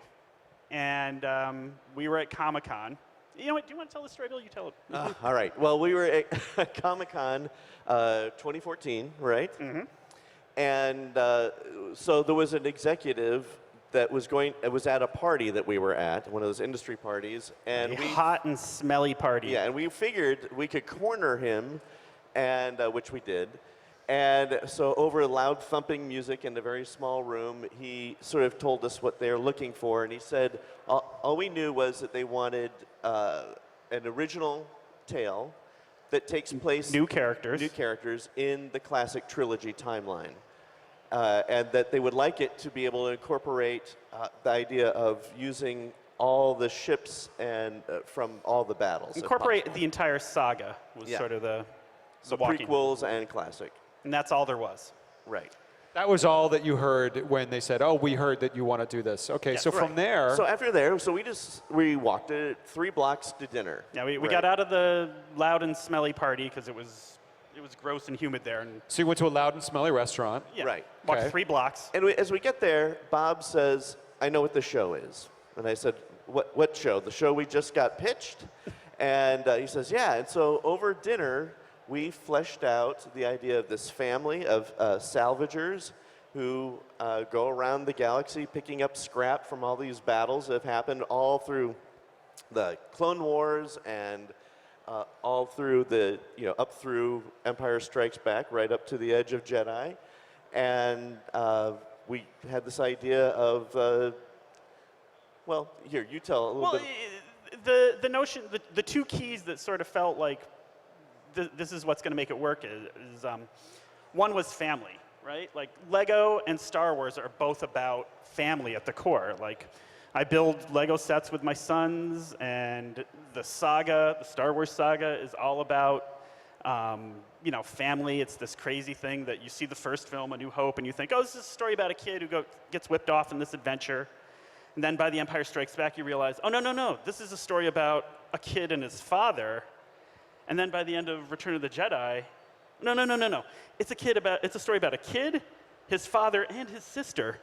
And then you go back for the prequels and you realize, okay, now we're going to learn how that family came to be. So at the core of Star Wars is family, and it's also there in Lego too. Like the core of Lego is also about building as a family. It's something moms and dads do with their kids. So it seemed like family had to be like right at the heart of this thing. And then the other notion, the other pillar was, scavengers and salvagers. That would give us access to the entire Star Wars timeline, all the rich history. Not just the contemporary battles of the original saga, but also the Clone Wars and the prequels and the Old Republic. Everything. We can send our characters to anywhere throughout the rich history of Star Wars. Wow. So it's a show about a family that's Lego kit bashing in the Star Wars universe, basically. That's right. I mean, what a great elevator pitch that is, because I immediately want to see that show. It's set in the... the other part of it is like, I'm sure every parent out here who's bought an expensive Lego set for their kids has seen, the TIE Fighter crash on the floor and break into 1,000 pieces, and you're like, oh, they're never going to play with it again. But the beautiful thing about Lego is they pick up the pieces and they go to their X-Wing, which fell apart 2 months ago, and they craft it into something. They run up to you and they go, Dad, look what I built. That's the fun of Lego. That's the fun of Lego, right? Yeah. And so that was the other notion that came out of that dinner, that that they can take parts from old ships and recombine them and make uglies, and or Z-wings, as Xander likes to call them. So. Well, and from there you got involved once the pitch. Yes. So the pitch was very successful. Yes, and then you got involved. Yeah, when I got involved, there had already been a lot of things going on between Lego and Lucasfilm and those two geniuses, and they could pretty much lay out a whole perfect world for us. It was all set up. The pitch for each of the storylines for the first episode was there. So my job was with the team at Willfilm in Copenhagen to go in and to understand all of that, to grasp the essence of it, and to find and continue the tone of voice that was put into this. The humor mixed with the drama, to understand the new. These are, our main characters are all new characters.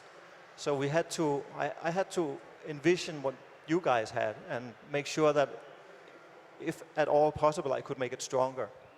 Well, let's talk about characters, because we already know that the pitch was incredibly strong. The concept at its core is something you immediately want to watch, but the humor that you brought up is just so immediate and so recognizable right as you watch the show. Can you talk about the humor, the tone, and the characters? Sure. There were, of course, Michael Price did the Droid Tales and the Yoda Chronicles, and the man's a genius. He's a friend of ours. But we were looking to do something tonally different with this show.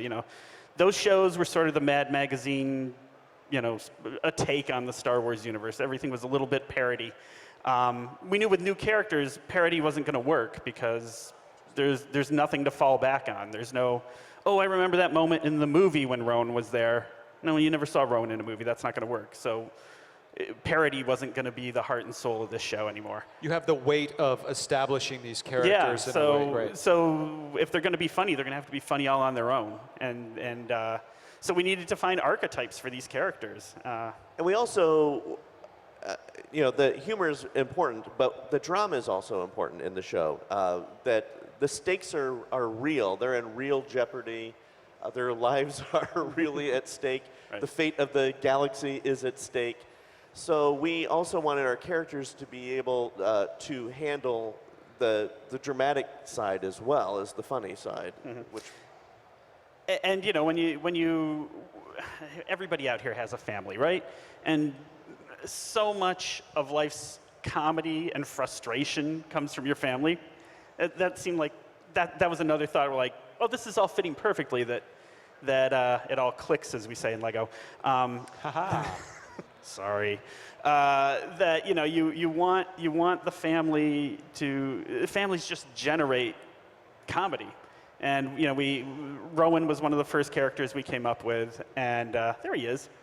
And we just said, I've got a 12-year-old son out in the audience there, and he's a handful. Hello. And he's awesome, and he's lovable, and he's funny, and he sometimes just doesn't do what you ask him to do. And that felt like that's a character I kind of want to see. Like, imagine a Jedi having to train a little bundle of energy. Like, we've seen Yoda train Luke. Luke was 100% invested in it, and Luke was willing to focus on becoming a Jedi. But we've never seen a young kid who was like, yeah, that's really interesting. When do I get a lightsaber? Or, that's really cool what you're telling me about how the Force works and stuff, but my mind has wandered, and now I'm over here playing with a Switch. And that seemed like, especially with Nare, who is such a focused character, that felt like that was going to generate comedy right off the bat. So that's Rowan. Oh, there's some guest stars. Oh, look, some guest stars. My goodness. Well, that sure looks like some familiar characters. You want to tell us about this here? That's a brother and sister you might see in the show. Yeah. Wow. Yes. We were, Bob and I are huge Star Wars fans. I mean, we lifelong. In fact, we originally bonded over Star Wars. Our first conversation was, so what's your favorite movie? Star Wars. And let's be friends forever. So we work out of Bob's guest house, by the way, which is just packed to the rafters with Star Wars stuff. And so when we were given the opportunity to do an episode with Luke Skywalker and Leia Organa, we had to write that one. And we were just so excited to actually do that and have those characters in the show. And it's awesome to have the characters that we created interacting with the original classic characters. And also Darth Vader and the Emperor, you know, the world's worst bosses, the galaxy's worst bosses. That's sort of, we see them as like the out-of-touch upper management of the galaxy. Like, you know, they dispatch their orders to their underlings and don't really, especially the Emperor himself, not really in touch with the day-to-day details of how his empire is run. Just sort of, make it happen, I want it done, don't bother me. So we should go, we got off track. We should talk about Xander and Cordy. Let's talk about the core family, absolutely, yeah. So Xander is the older brother. Rowan is about 12, Xander's about 18. And, you know, again, we look to my family. I've got an older son who is a car nut, who can see a Lamborghini 3 blocks down, just turn the corner, you go, oh, I can tell from the sound of the engine, Dad. That was a 458, blah, blah, blah, blah, blah. And that seemed like a funny character for the older brother. And so, you know, we love the Rowan-Xander relationship that at first, Xander seems like he's not the brightest guy. But that's just, the more you watch the show, the more you realize the best lessons in the Force Rowan gets actually come from Xander, who has some weird intuition about the Force and about how it works. So Xander's awesome. And then, you know, you've got these two knuckleheads. We knew we needed one more to just sort of keep them in order. And that's where Cordy comes in. Cordy is the middle sibling.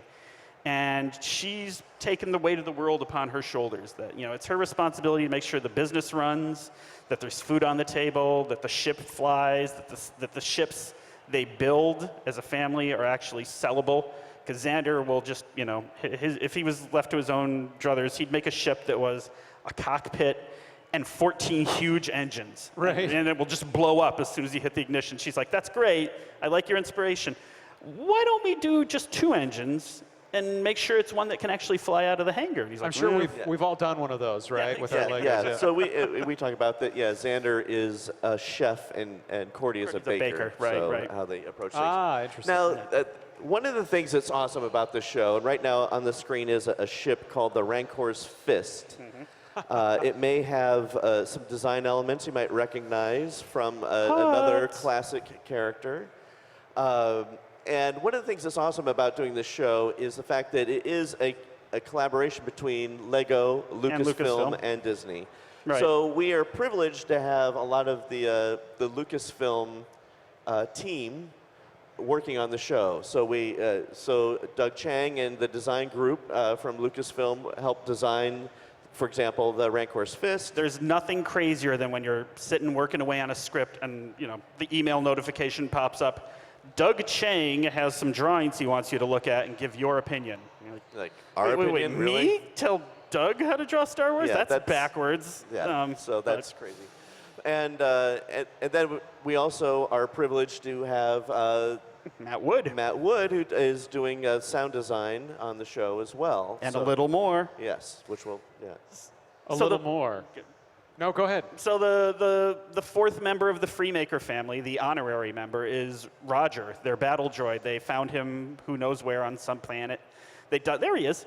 They dusted him off and reprogrammed him to be sort of their butler. And he's just awesome. He's become a favorite. He's the last of the battle droids, or at least he thinks that he is, and therefore is a mint collectible in his mind and needs to be preserved at all costs. So if it's his life or the Freemakers, he'll jump for himself first. But anyway, he's a really funny character. So why is he named Roger? I'm kidding. I'm sorry. No, sorry, that was terrible. No, wait. No, but this is great. We lost Roger. We're going oh my fast. God, so many amazing images. So many questions. So no, Roger, so he is a great example of a prequel era Lego coming into... To be honest, Roger was the very first character we had by name. Like, he came out of that dinner at Comic-Con that we knew that we wanted to have a battle droid in the family. It cracked us up that his name was Roger. How do you spell that? R-O-GR. Great. I'm sold. I love it. Oh, we lost our screen here up here. Oh, dear. Oh, dear. Oh, me, oh, my. All right, well, while that's getting set up, I just real quick want to also mention that one of the things that Wilfilm brought to the table was a stronger cinematic sense of the, so you could even see here in some concept art.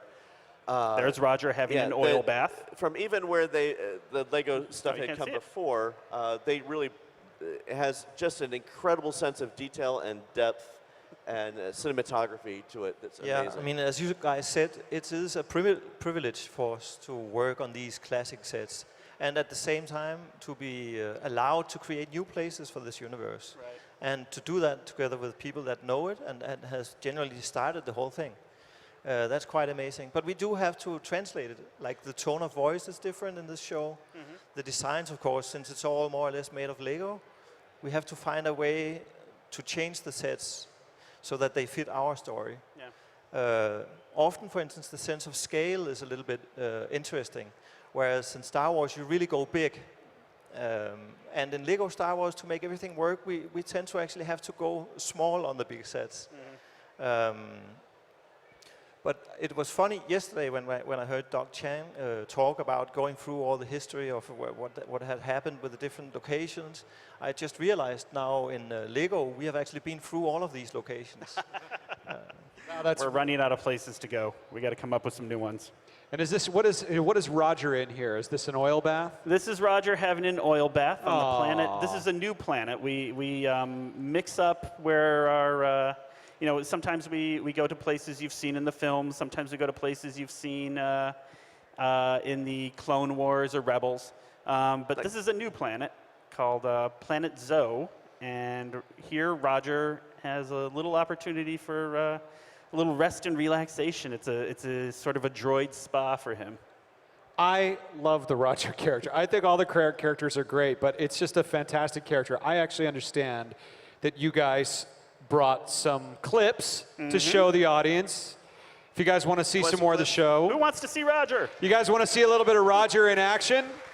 Let's take a look at Roger from Lego Star Wars, The Freemaker Adventures.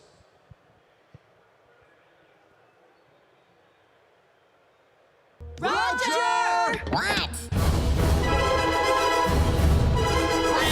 What are you doing? We're not bounty hunters. I'm the most beloved member of a scrappy salvage team, and you're my rapscallion sidekick. Wookiees don't exactly welcome outsiders. Tell me about it. I lost a lot of good friends on Kashyyyk. And arms. Wookiees love to rip off arms. In the Clone Wars, battle droids were the bad guys. We were? But wait, this is overheating my logic circuits. I'm gonna stop thinking about it. Hey guys, what's new? Yeah, good job. Yeah, give it up for Roger and Lego Star Wars: The Freemaker Adventures. And I understand we have a special guest here with us as well, the voice of Roger. Bring him out, bring him out, bring him out. Let's welcome Matthew Wood to the Celebration Galaxy stage. Matthew, where are you? There he is.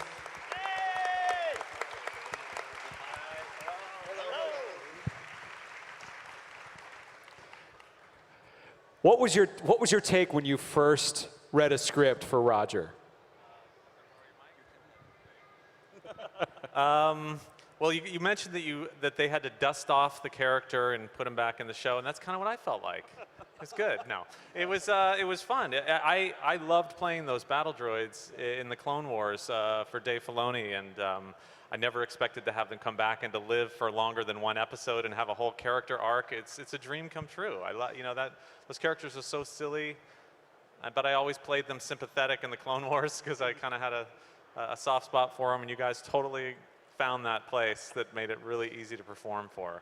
So yeah, you did an article recently, or an interview recently, where you said, I always really felt for the plight of the battle droid. Do you feel like you ever had an opportunity to really bring that out? I mean, maybe in subtle ways, but here you're having an existential crisis about being the bad guy.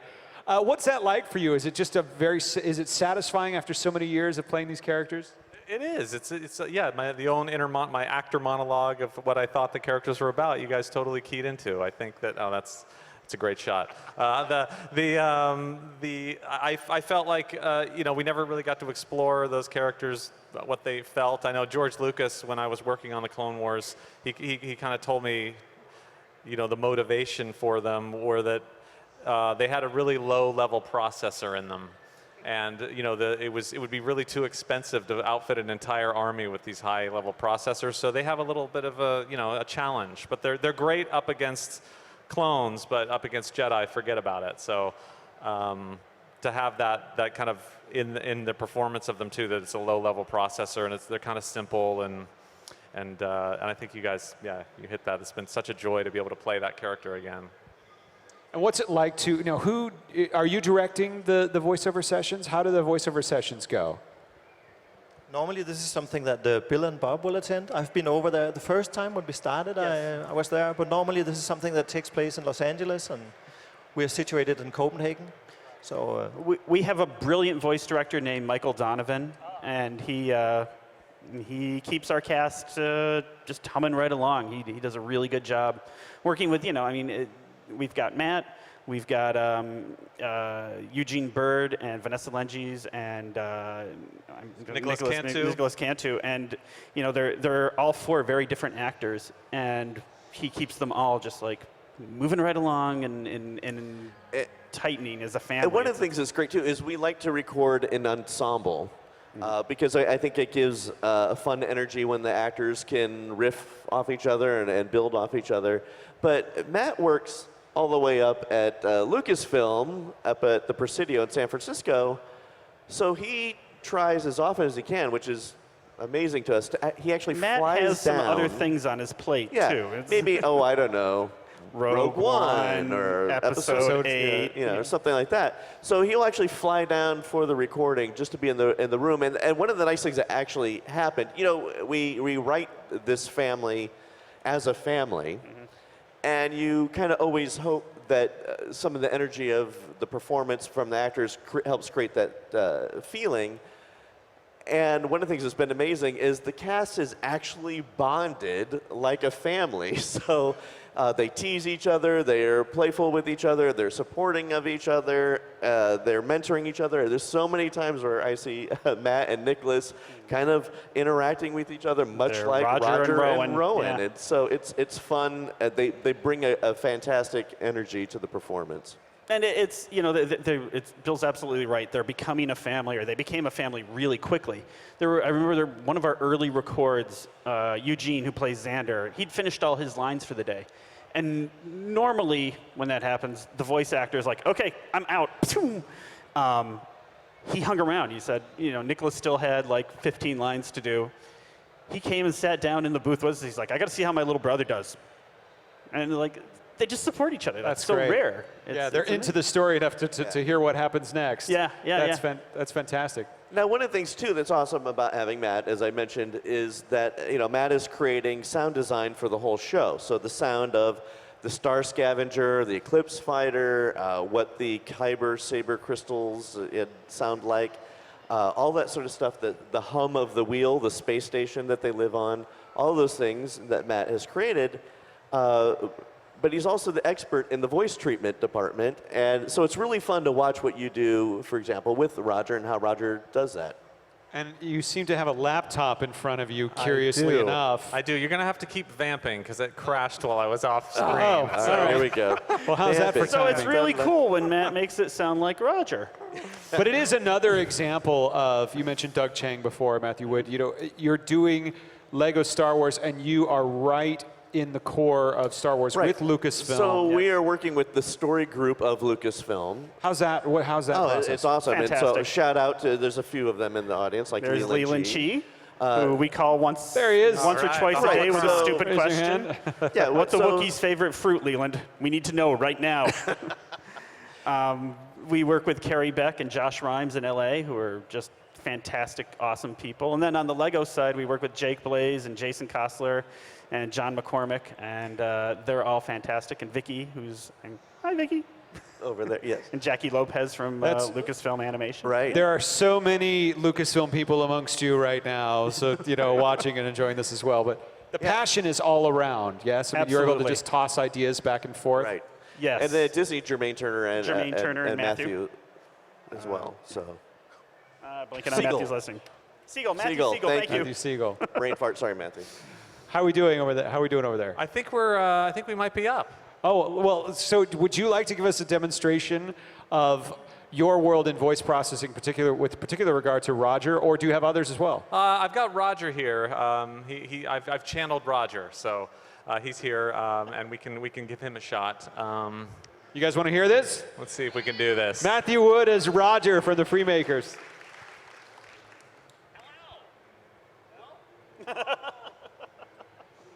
Is it working? It's all going so well. It sounds great up here, you guys. No. Stand by. So let's talk a little bit about, while Matthew's addressing that, let's talk a little bit about the process of, and you touched on this a little earlier, taking new Star Wars characters and what is that fine line between Lego design and Star Wars design, you know, where you have to interpret something and actually turn it into a 3D asset for the show? Yeah, I think in terms of character, of course, our Vader, for instance, is a different Vader than the one you know from the films. The same with the Emperor. There's that touch of humor, and of course the designs. So we are allowed to play with them in a different way. That's what I meant before, and that is what makes maybe this series also so special, that we can actually do things that can only be done in this universe. So it's almost like creating a little bit of a side Star Wars universe. That gives also some freedom. We can play with comedy in a different way than we can if we could do if we played it with the real characters that everybody knows.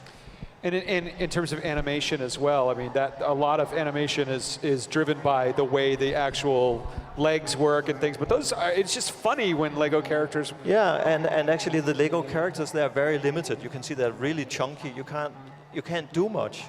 But that limitation is somehow a gift if you embrace it. And you say, okay, there are certain rules. We should not bend them totally out of shape. That will not work. It will look horrible. So within that sort of stiff little body, we have to do what's possible.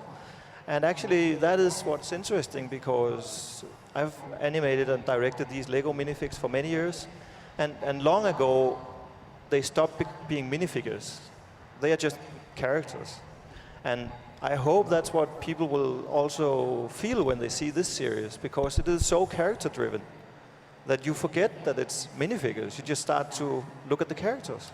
Yeah, and the plastic nature of Legos is what gives it, those limitations give it that character. Yeah, well, when we start talking about story, we actually don't think of them as little plastic figures. We think of them as flesh and blood people, and then, you know, we construct the story and then go back and go, okay, now, let's remind ourselves, they're this tall, they're made of plastic.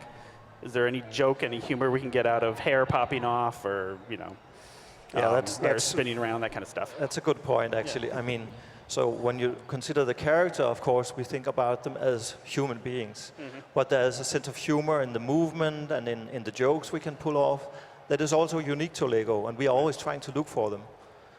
Sometimes it's in the scripts, sometimes we also try to enhance it when we do the storyboards, and just to look for these moments that are unique to Lego. Yeah.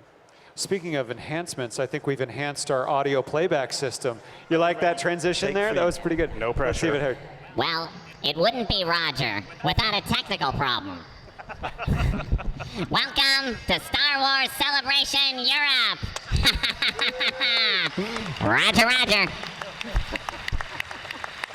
No, is that something that you do while you're recording? Do you record with the processing in your headphones, or do you do it? Well, that's a very good question, Dave.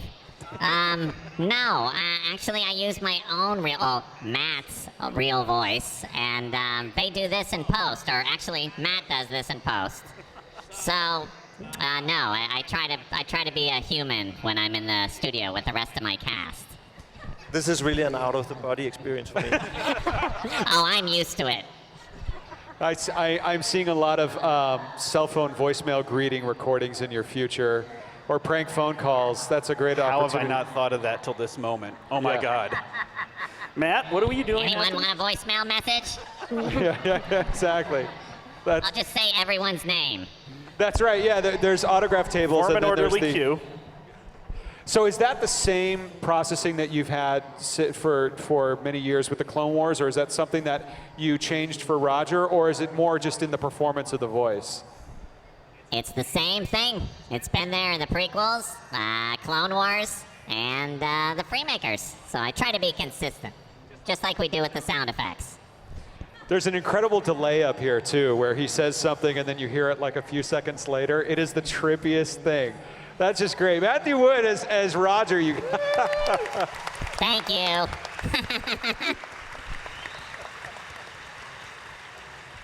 That's great. So the show is, you're in your first season now. You've aired in certain territories, but not in other territories. I'm just kind of curious. I didn't get to see. Show of hands. Who has seen anything of the show? All right.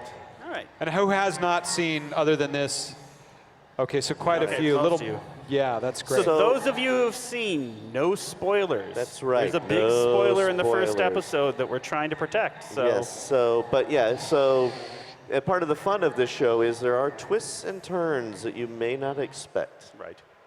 So in the story process, I mean, you approach this just like you would approach any great Star Wars story, or is it Star Wars story plus comedy? How do you kind of work this out with Story Group?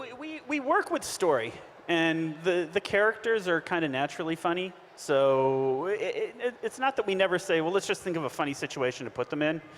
But more often than not, we're approaching them from, okay, where is Rowan in particular? Where is he on his journey this season?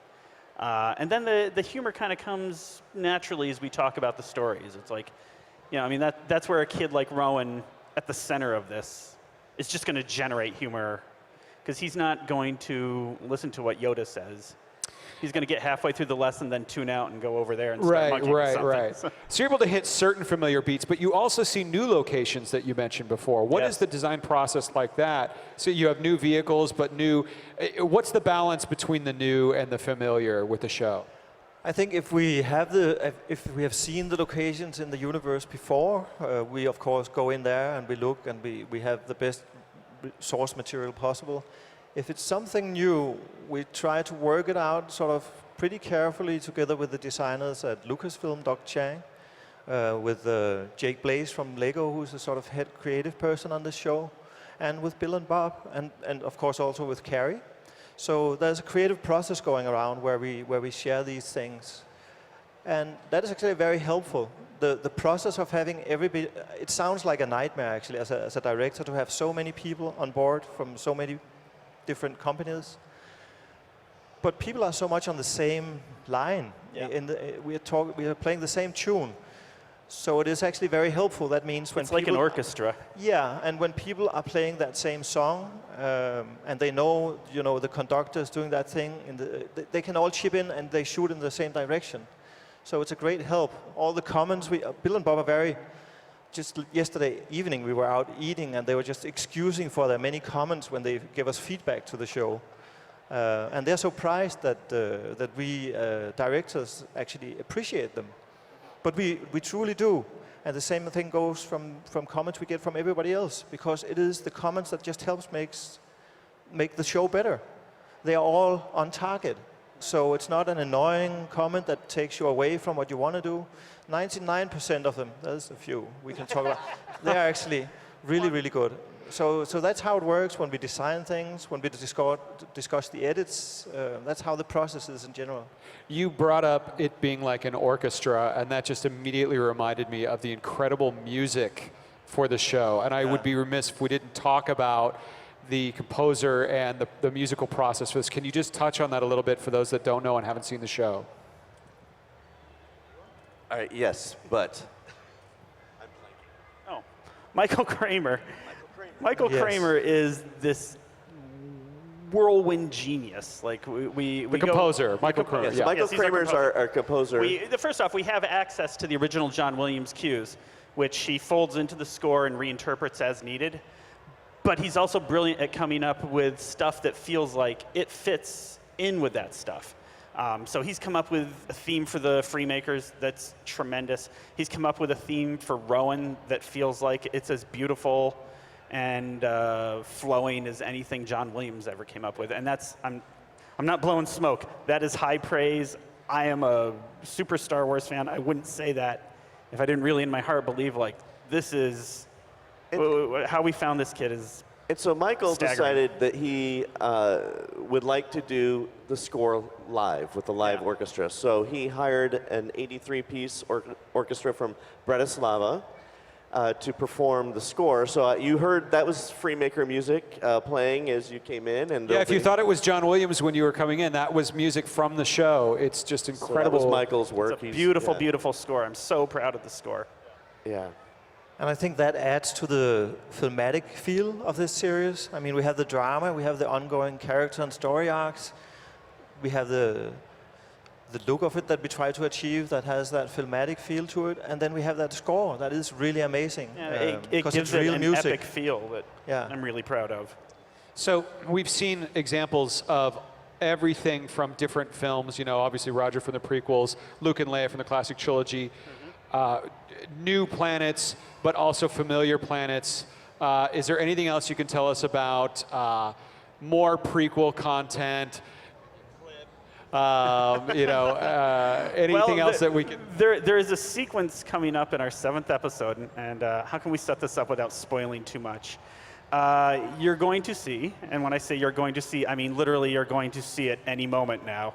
All right. A real staple of the prequels, and the Freemakers wind up on the run from Dengar, not from the prequels, but they wind up in a pod race. And they're escaping from Dengar.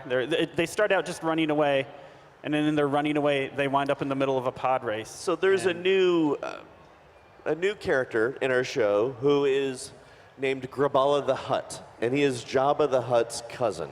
Poor put-upon cousin. Yes, and he is trying so hard to break out of Jabba's shadow and do his own thing. So he discovers that the Freemakers have a way of finding these very precious, rare Kyber crystals. And he wants them, and he wants Rowan specifically. So he has hired Dengar to track down the Freemakers. And so they end up, he has pulled a trap for them on Tatooine, and the Freemakers need to escape. I'm not sure if they want to see a clip, but let me just ask for a second. Hold on one second. Good idea. Does anybody want to see more Lego Star Wars The Freemaker Adventures? Because I sure do. Let's take a look at a pod race from this new show. Welcome to another Mars Expo Raceway Epic, the 29th Annual Bricklayers Classic.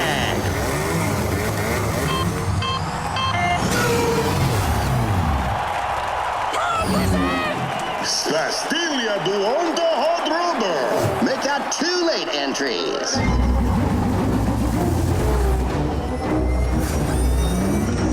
Dengar's still following us. Shooting at us too. I noticed! We are losing thrust! On it!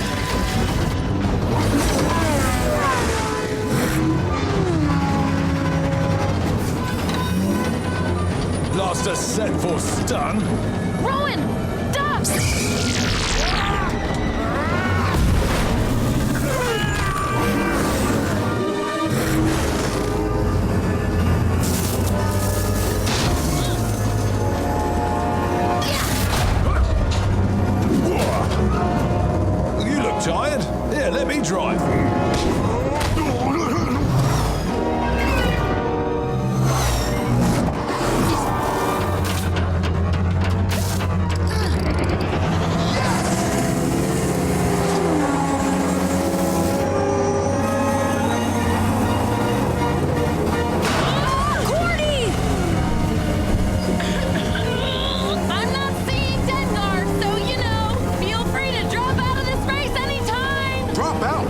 When we're in 4th place and closing in on 3rd? No.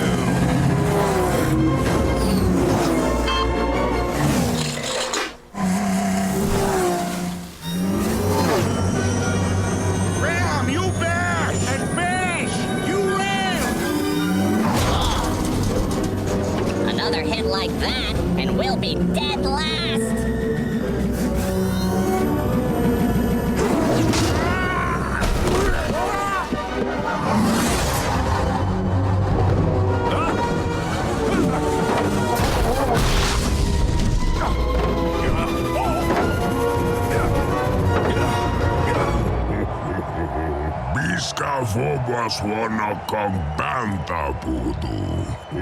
These guys are the best I can afford.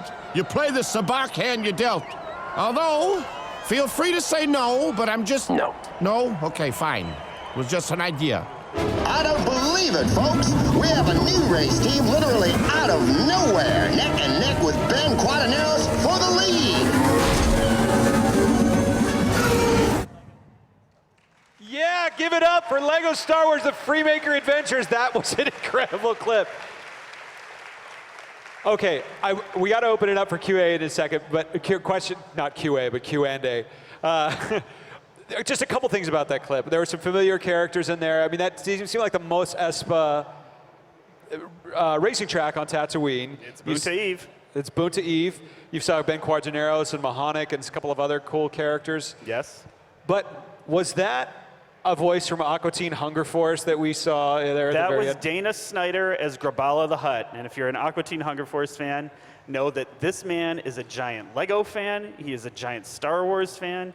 And we could do an entire 13 episodes just from his ad-libs. The hardest thing about recording this guy is he comes in and he makes every line 10 times funnier and 100 times longer, and we just don't have time to use it all. So at the end of the session, we have to go back and go, okay, take that piece because that was really funny, but you're gonna have to, with that other 10-minute riff he went on, we don't have time for that, but oh, someday save it. We'll find somewhere else for it. And man, guy is just a treasure. And that's a huge action sequence to direct all around. All of the assets going on in there. Yes, and thank you for bringing that up, because it's actually one of our good directors, Frederik Budolf, who did this episode. We share the episode, so there's simply too much for one person. Yes. So give it up for Frederik. I think he did a really great job. Yeah. Playing with Lego and Star Wars in this sequence together with his editor Henrik Beck. So we try to do exactly that, to give, for each episode, the director that's attached has to take ownership and really have to make it his or her own. And I think they did it very well there. And the pod race sequence was something that you guys worked on for months, literally, right, on episode 1. Yeah, that was my fondest memories of working on the prequels was the pod race. So to have an opportunity to revisit it again, and so I can log into their system and look at and see the episodes as they're being developed, and I can watch and just say, you know, if you use, like for example, the sound of when the race is about to start and it's indicating what lap's going to be. Originally, that was just another beep sound, and I was like, you know what? I have the exact one we can use that's from the prequels, and we make. And so those little touches, I feel so grateful to be able to have access to that material and to know it so well, and to be able to give it to a show that completely is 100% deserving of it. It's an amazing, fun revisit for me as somebody that's worked on them before. I loved it. I loved what your crew had done with the sound, and just any tweaks that we could do from Skywalker was enjoyable. So he's grateful. What do you think we are? Yeah. Oh my God. This is amazing for us, you know, to be able to dig into all that, to have access to people like you, to the history. It's really been a pleasure. And I think that's actually something that you can say for the whole process. Everybody that's involved on whatever level loves Star Wars. Everybody wants to do this better. And that's been something that you could feel throughout. Everybody really want to do their best. There's just such a happy, fun energy with this crew, and you can feel it in the show. I don't know if you guys feel it up here, but there's just a lot of excitement and a lot of great energy talking about this show.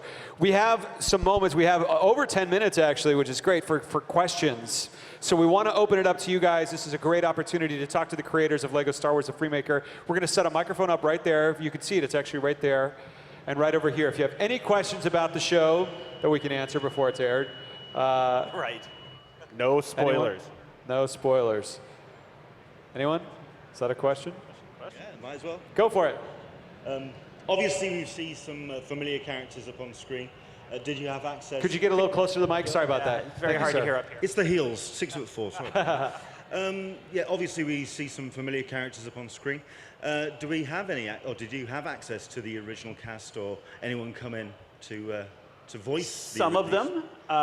James Earl Jones, did he show up to do Darth Vader? No, we couldn't get James Earl Jones, but I think we can say we can Billy say, D. Williams showed yes, up. Lando shows up in the show, and he insisted on playing the part again. So, and it was such an incredible pleasure to meet him and work with him. And he was excited about doing the show, as excited as I think as we were to have him do it. And I know this is not the kind of character you're asking about, but that was Greg Proops as Fodes and Bede. He showed up, read his 2 lines, and said, "You do a role 15 years ago, and it's still paying dividends today. Who'd have thought?" Excellent. Thank Great you. question. Thank you. Right here. So previously on all the Lego ones, they've been kind of non-canonical. Is this going to be into canon, or is this still going to be outside of the realm of the Star Wars universe? The short, simple answer is no.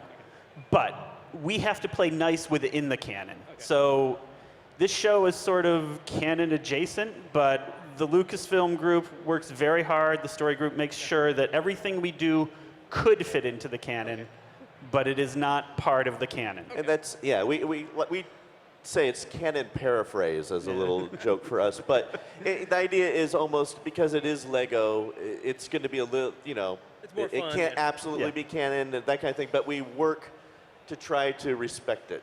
Right. Obviously, if you take a look at the Vader Emperor scenes, we take liberties for the sake of comedy there. That's not the way they were acting when in between the movies.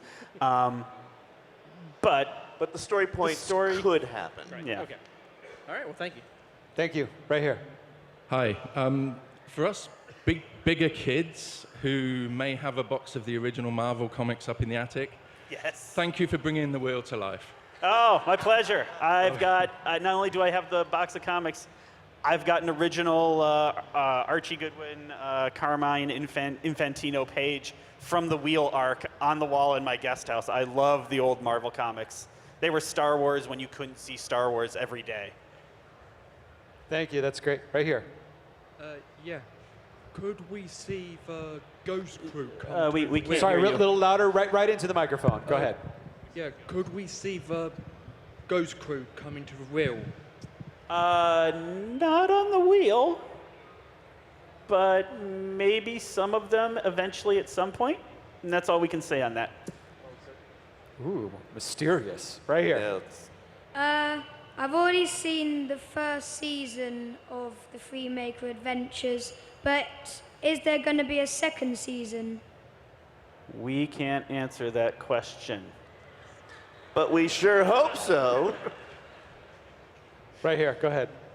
So sorry if I missed this, but how much access did you have to the game developers, as in the guys who recently made Lego Star Wars Force Awakens? And related to that, are there any plans to turn the Freemakers into a game? Man, I would love the Freemakers to be a game. To answer your first question, we didn't have... that all ran through Lucasfilm. So the people we were working with at Lucasfilm were in touch with the people running the game, and likewise Lego. But us personally, we didn't meet those people. We don't know those people. We are super excited that they put the Freemakers in as an expansion pack if you get the full season. And I am dying to play as Grabala the Hutt. No, we didn't have any access to them. However, I will say that we have a panel right here tomorrow all about Lego Star Wars The Force Awakens. And the folks that worked on that title will be here. So if you have interest in Lego, if you're a big Lego Star Wars fan, you definitely want to check that out. I am. You are. Oh, I know you guys are. Yeah. So definitely come and check that out, and you can really get an insight into that process as well. Right here. Go ahead. In relation to working with Lego, how much, say, goes from them in your character design to potentially turn these into toy products? And can we expect any toy products in relation to this anytime soon? Well, there are currently 2 out sets right now, so you can see them in the Lego booth. It's the Star Scavenger and the Eclipse Fighter. So it's the Freemaker's salvaging ship and Nare's fighter. And then there might be some additional If there were to be more, there would be more. There might be some more. So hopefully, yes. Anyone else? Any questions? Thank you. I'm sorry, go ahead. I was just going to say, one of the most, this entire process has been full of surreal moments, including, by the way, this one. But one of the most surreal moments of the whole project was we flew to Billin, Lego headquarters, and we sat around and talked about the show, and then at some point they brought in these boxes. And we're like, well, what's in the boxes? And they pull out, oh, here's the ship that came out of your head. Would you like to hold it? Like, it's what they call the sketch model. They call it the sketch model. And they had 2 different versions of the Star Scavenger, and they're like, we'd like to hear your opinion on these. And we're like, again, it's like when Doug Chang says, I'd like to hear your opinion on my drawings. It's like, you don't want my opinion, I'm an idiot. You want to talk to somebody who knows about how to, you guys tell me what you think of it. Do you like it? You do? Okay. It's good with me then. Did you like it? We loved him. and the beautiful thing was, because, give us an inch, we'll take a mile. After we got over just being stunned, we're like, okay, so we do have some opinions. We'd like the guns from this one to be over here on this one, but we want the back half of this one.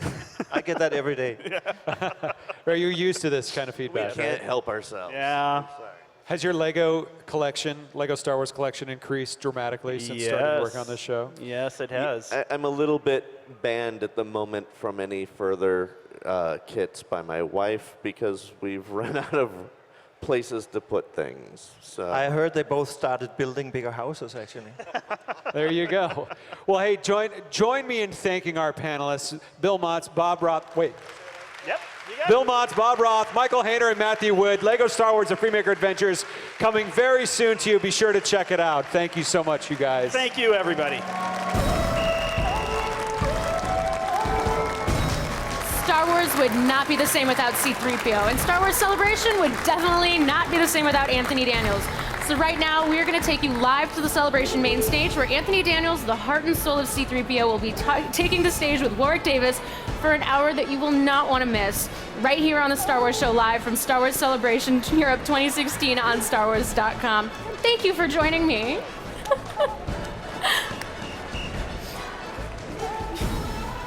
That was Never good. gets So we got our people we picked. You know the Q&A. Do not ask the question about. All right, once again, if you're just joining us, welcome to the panel with Mr. Anthony Daniels, all right? And again, we're gonna do a Q&A section, and we're asking that you do not, in your Q&A, ask about the red arm. You guys remember the red arm in The Force Awakens? All right, please do not ask about the red arm in this panel. Perfect, there it is. Yeah, we got 3 minutes, and I was wrapping this whole thing up. Yeah. So. Remember when you wanted to come out all early and you were like, oh, yeah, I was like, I'm gonna come out early because these people are fun and you guys are fun, and then I gotta wrap it up. So how's it going, man? Good to see you. Like your shirt. Tell me about Star Wars. It's really good, isn't it? It's good. I've never seen it. What did you think about The Force Awakens? I haven't seen it yet, man. Oh, no. You're a liar. No, like Han Solo is my favorite character, man. Like I love that character. Like he is awesome. If anything happened to him, I don't know what I'd do. Should I go see Force Awakens? Yeah, he dies. Oh, God. Wow. No spoiler alert or anything. Just flat out dead. That was the day Han Solo died. And we were singing, fly, fly, how will Millennium fly? Drove my Chevy to the levee, but Jakku was dry. And good old Finn was drinking whiskey and rye, singing, that's the day that Han died.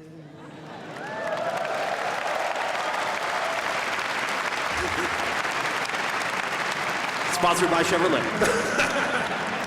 Thank you. All right, we are getting ready for our panel. Elliot, give some music and then I'll come back and introduce it. All right? I'm gonna send it over to DJ Elliot, Rocket Man. Thank you so much for all that heads up. Yeah. Appreciate it. Yeah. All right, so, boom, yeah.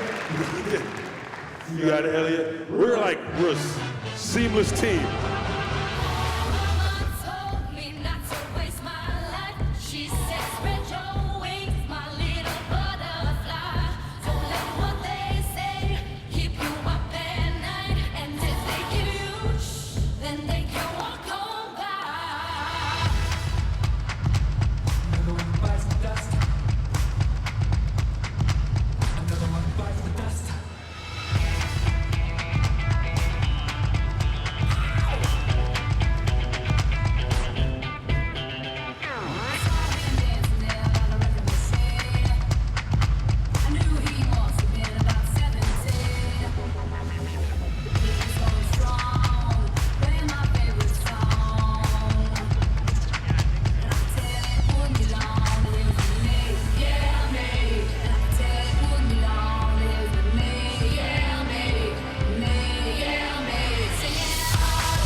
All right, everybody, are you ready for Mr. Anthony Daniels? Well, folks, also, if you have questions, I want to tell you, you can hashtag your questions, send your questions to Twitter at SWCE Anthony. Once again, SWCE Anthony. Send your questions on Twitter. They will answer your questions. Once again, no questions about the... Beautiful, you guys are ready for Mr. Anthony Daniels. But before that, we've got an amazing host that has been the moderator for every panel here at our celebration stage. And he is the host with the most. He defeated the Empire as Wicket the Ewok. He destroyed the evil Queen Bath Morda as Willow. He danced with David Bowie as a goblin. He taught Harry Potter to be a wizard as Flitwick. And then he shut him in a vault. Welcome back to the Star Wars Show, live from Star Wars Celebration 2016 on StarWars.com. And I am now very excited to be joined by Neil Scanlon and the entire panel that just fleshed out their creatures of TFA. He did some Elvis as the leprechaun. Thank you very much. He wore a big beard as Nickabrick. He danced a jig for Johnny Depp. He traveled abroad with an idiot. What are you doing? And he stood in a bin with a face for Ricky Gervais. He's 3 feet 6 inches tall, wears UK size 4 shoes, and has blue-green eyes.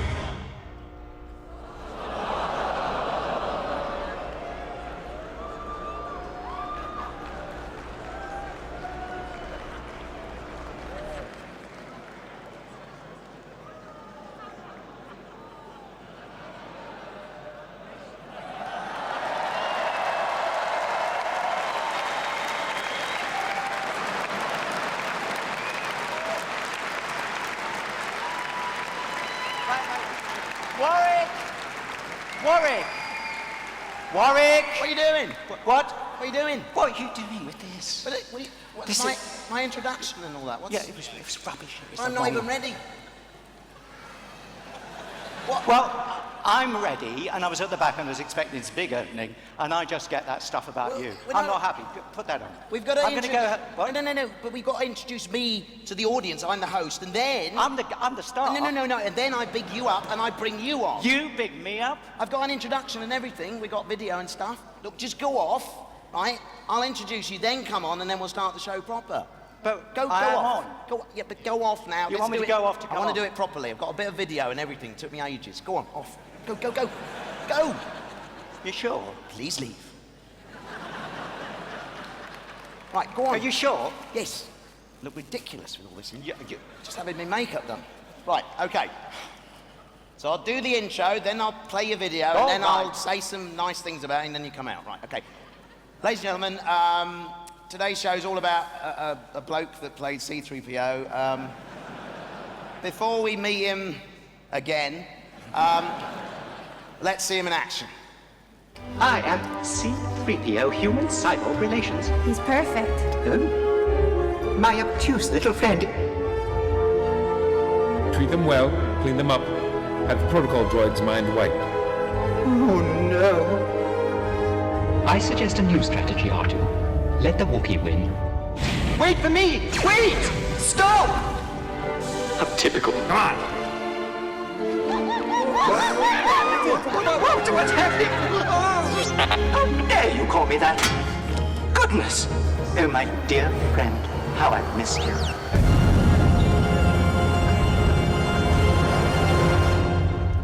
Here he is, Anthony Daniels!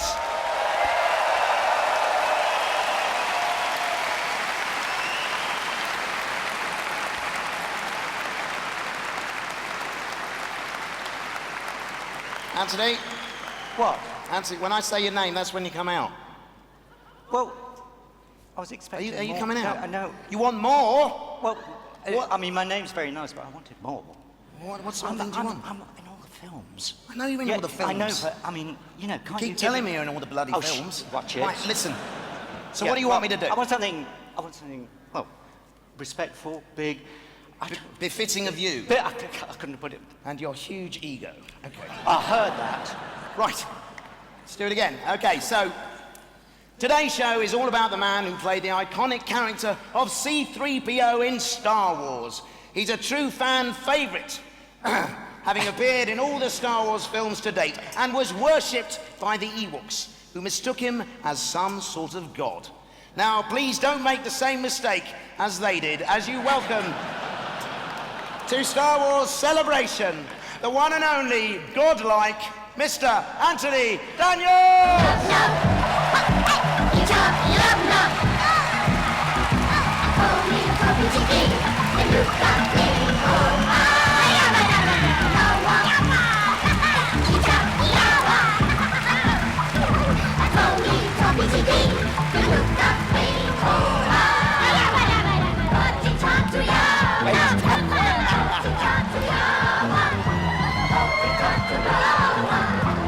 Wait. It's not ready yet. you probably didn't recognize because I wasn't wearing a red arm. Are we all right? Yes. Now we know who you Now are. we know who I am, yes. Thank you, Warwick. That opening was lovely. Thank you. Good. Hello, everybody. Thank you for being here. You'll have to put up with Warwick for the next how long? Hour. It'll seem longer, but there we are. Right, sit down. Thank you, Warwick. I'm the host. Let's get on with the show. Oh, you keep telling me that. Firstly... excuse me, I'm unraveling myself. You continue to All wrap right, yourself up carry there on. if you need to. Because you ruined the beginning of the show, it's thrown me a little bit, but before I introduce my guest, I normally play a little game with one of the fans. We talk about celebration, and I like to play a little game, but since I haven't done that, I still want to do it, so I'm just going to play it with you now, all right? So, go on then. So let's play the game. R2D. Right, okay. So, this game is called R2D Who. I'm going to show you 3 images, right, of Star Wars characters. Right. And they will be covered by the R2D2 dome. All you have to do is identify that character. I think I understand, yeah. Let's see the first image. Right, who's that lurking in the background? I don't know who it is. Who is it? It's who? I think it's Yoda. All right, let's see if he's right.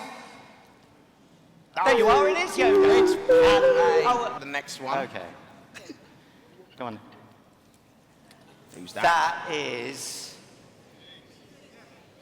Biggs what? Biggs what? No, they're teasing me, aren't they? Well, I think they that's normally Yoda. know more than we do about that's Star Yoda. Wars, to be honest. That's Yoda. That's Yoda, again, Yoda. He's in disguise. It's not Yoda, it is Big Star. It's Big Star. Yes, okay. And let's have a look at our final image. That was it, that's all we've got. We've given up on Did you. I win? You were so useless. I'm so humiliated. Right, anyway. Go on. Let's go on with some questions now, because this is an interview at the end of the day. These people are here to learn something about the man who is Anthony Daniels. Thank you very much. That's you. One fan in the room. Do you hear? First question. Yes. Was it hot in an Ewok costume? That's ridiculous that I just said that. It is. Was it hot in C-3PO's costume? Was it hot in there? We all want to know. I'm alone on stage with this person. It's terrifying. All right. Yes, it was hot in the costume. Do you want to elaborate on that anymore? How sweaty were you? Yeah, it was sweaty. Quite Bits were sweaty. It was quite sweaty. Other bits were very sweaty. On a sweaty scale of 1 to 10, how sweaty? About a 15 here. Wow. Yeah. Very sweaty. Yes. Good, we've covered that one. How do you go to the toilet in the costume? I'm not saying you go to the toilet in the costume. I'm saying, how would one go to the bathroom? I would put my mind on higher things. Ah. Oh, yes. Mind over matter. Okay, Yes. good. It's a very interesting question. And how much did you get paid? These are the pertinent These questions. are rubbish questions. People want to know this stuff.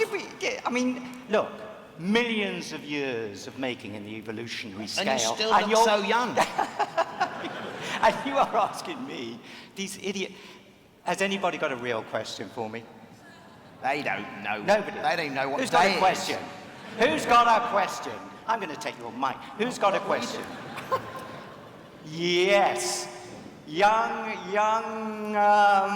there. Stand up, please. What's your name? Amy. Come here, Amy.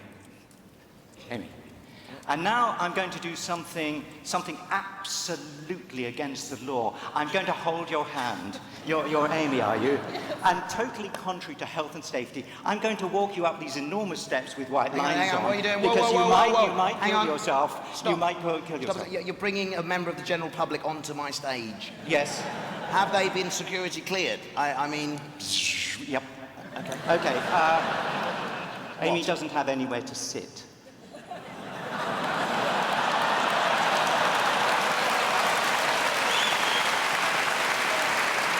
Well, excuse me. Yeah, we will. Amy, would you... Amy? Thank you, Amy. Yeah. Might Amy, be a bit low for you, love. would you like to hold it? Right. Oh, I'm so thrilled. Yeah, thank you, Warwick.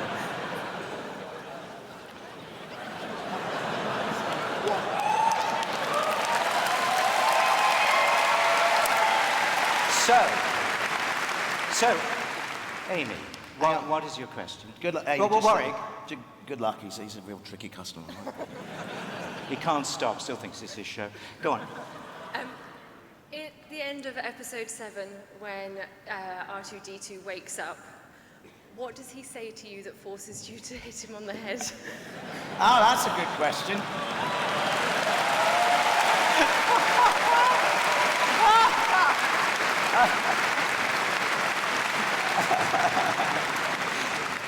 Okay, who's got any ideas? Somebody over here must know what R2 says. Any ideas? You know, this is, let's remember, this is Lucasfilm Disney. The sort of language that R2-D2 comes out with is actually not suitable in a show like this. So I'm going to leave it to your imagination, but it's a very good question. And I'll give you a clue. It's probably about in line with what I'm thinking right now. Yeah. Thank you, Amy. Next question. Very good, very good. You've got to ask another one now. Come on, you're the interviewer. Yeah, come on, relax. Come on, you've got to have more than one. I had 3, Amy, 3. Yeah, but you were rubbish at it. Go on. Come on, Amy. Right. What? She's no Parkinson, is she? Let's be honest. Okay, you can't leave it... Which of the 7 films is there a favourite of yours that you liked working on the most? Yes. Which one? Guess. He's difficult, isn't he? I mean, he wants to embellish. He should know this. He's had media training.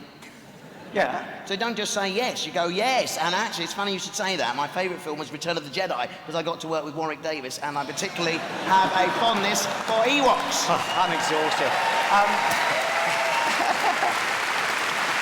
Amy, I think you've asked 2 brilliant questions, and I don't know, Warwick. Amy, I'm going to take back over my stage now, because it's lovely to have you up here. You're absolutely but right. to be honest... I'm going to take you down. I'm doing it. This is not health and safety. Nobody do this at home, please. Walk down a pair of stairs. I mean, look at that. Thank you very much. A big hand for Amy! Right, come on. What? What now? Come on. Let's get to some questions here. I've got a few. I've got I'm a few going to be in serious. here. I've got a few in here. So, episode 7. Yes. I haven't spoke to you on stage since you've done that film. It was a delight to see you back again, he says, with difficulty. I mean, what was that like, that experience? Did you think you'd ever see that day come? Well, you know, back in 1975, George had always talked about there being three trilogies, as it were. And suddenly there I am, because of Disney and the future and so on. Yes, back in that costume. And, of course, back with Harrison and Mark and Carrie and so on. And it did feel really good. And because it was a bit like the old days, you know, with the way it was filmed, it was glorious. And then, you know, what happened on the set was that everybody working at Pinewood was old enough to be a lifelong Star Wars fan. And everybody loved those films, and now they're working on it. And the atmosphere, it was like a real coming home every day. It's lovely. Now, you are an actor. Just thought I'd remind everyone. You brought this iconic character to life. Yeah. But you're hidden in that process. Yeah. What's it like to have actually been part of creating this iconic character, but nobody recognizes you? Well, it's kind of a mixed blessing, and in fact, I do get, you know, you'd be surprised, I actually get recognized. But your voice is familiar. Well, when I'm Isn't being it? 3PO, but, you know, if I do that in safe ways, I get arrested. You know? Especially if you're wearing that jacket. It's a kind of mixed thing, because I have a lot of privacy, and yet, in pretty much any city in the world that I go to, I do actually get recognized by somebody at some point, and to the extent that now I just wait around till it happens, because, you know, I can't... But even changing planes in India, I think in Mumbai, and, you know, Star Wars is not so well known in India, but immediately, well, after 20 minutes of standing there, somebody come and say, you know, please may I take your photograph? Because It's because at passport control, you go, I am C-3PO. And the guy looks at you there was a time when it used to be really irritating to get into the States. There was, you know, what is the purpose of your visit? Are you coming here to do this or that? And I actually did, where it had your photograph in your passports, and it had your spouse's photographs. I actually put 3PO's face in there. And they say, what's this? And I said, well, that's who I am in the movie. And then they said, yeah, these aren't the droids we're looking for. Move along, move along. And you got away with it. I got away with it. They let me in. So, Anthony, what's the strangest scenario you found C-3PO in beyond Star Wars? Because he's got a whole life outside of Star Wars. Well, yeah, I mean, one of the strangest one was being on the Donnie Maria Osmond show, where people dressed up, and the first time I saw dancing stormtroopers, it was really, really weird. Then there was the Muppet Show, which was absolutely brilliant, you know, with Kermit and all that kind of thing. And then there was the holiday special.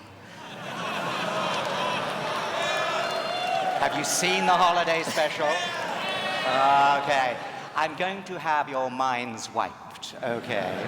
Because you shouldn't remember that kind of thing at all. Yes, yes. Lots of fun stuff. I even introduced dark chocolate M&Ms in the middle of Broadway. It's the only time I will work on Broadway. Before you said it.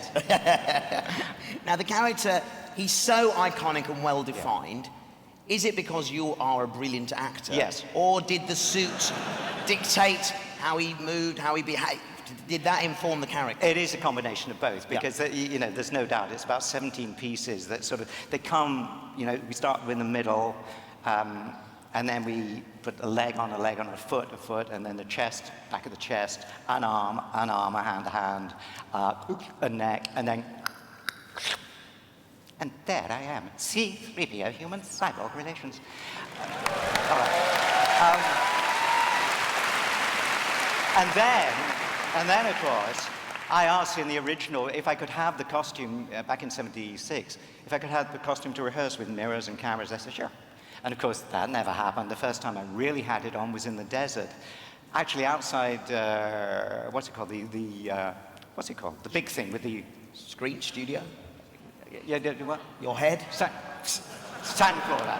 Oh, yes. But it was a combination of finding what I could do with it, and I had actually been quite good at mime at drama school. George wanted to have somebody who could act and use their body to... Yeah, that's very good. Yeah, that's very good.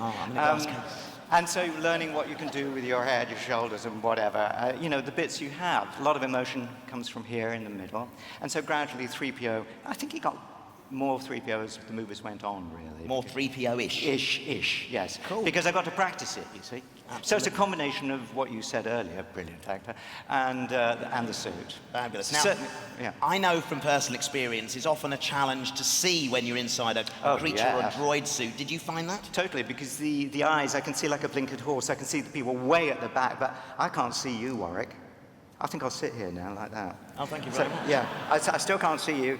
I can see you. Right. So anything in my periphery, whether it's below or to the side, whatever, I have to rehearse to know where it really is. Otherwise, you know, total danger. But being a professional, you know, I rehearse, I get it right, and, you know, there's a team around me who really look after me, and so it all works out. Well, you say that, Anthony, you know, that you were professional, you rehearsed, and everything went smoothly, but, well, just have a look at this. Whoa! Now, that sort of flies in the face of what you just said in a way, doesn't it? I'm sorry you showed that clip. I think that's really demeaning. I'm not. They loved it. And also, they're going to love it more because I'm going to show it again in slow motion. Let's have a look at it. There we go.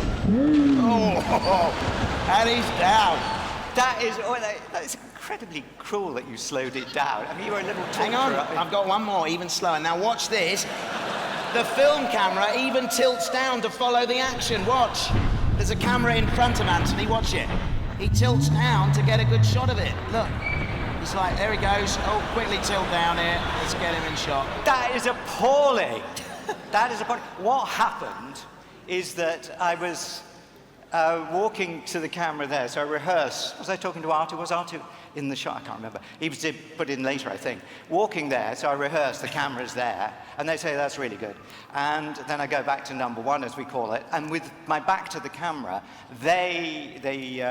Don Bees, I think it was, put the head on and like that, And then I turned round, I look at the camera, being a true professional, spot where the camera is, and walk forward, talking imaginary, so I'm not looking where I'm going. And suddenly, the world turned into a giant bowl of Rice Krispies. It was like this noise, and I'm tilting forward, because what they had done, it was in the days of green screen, everything was green, and they were so appalled as I walked to the camera, the amount of green my shiny costume was showing to the world, that they, we'll put some black polyboards in there just to lessen the amount of black.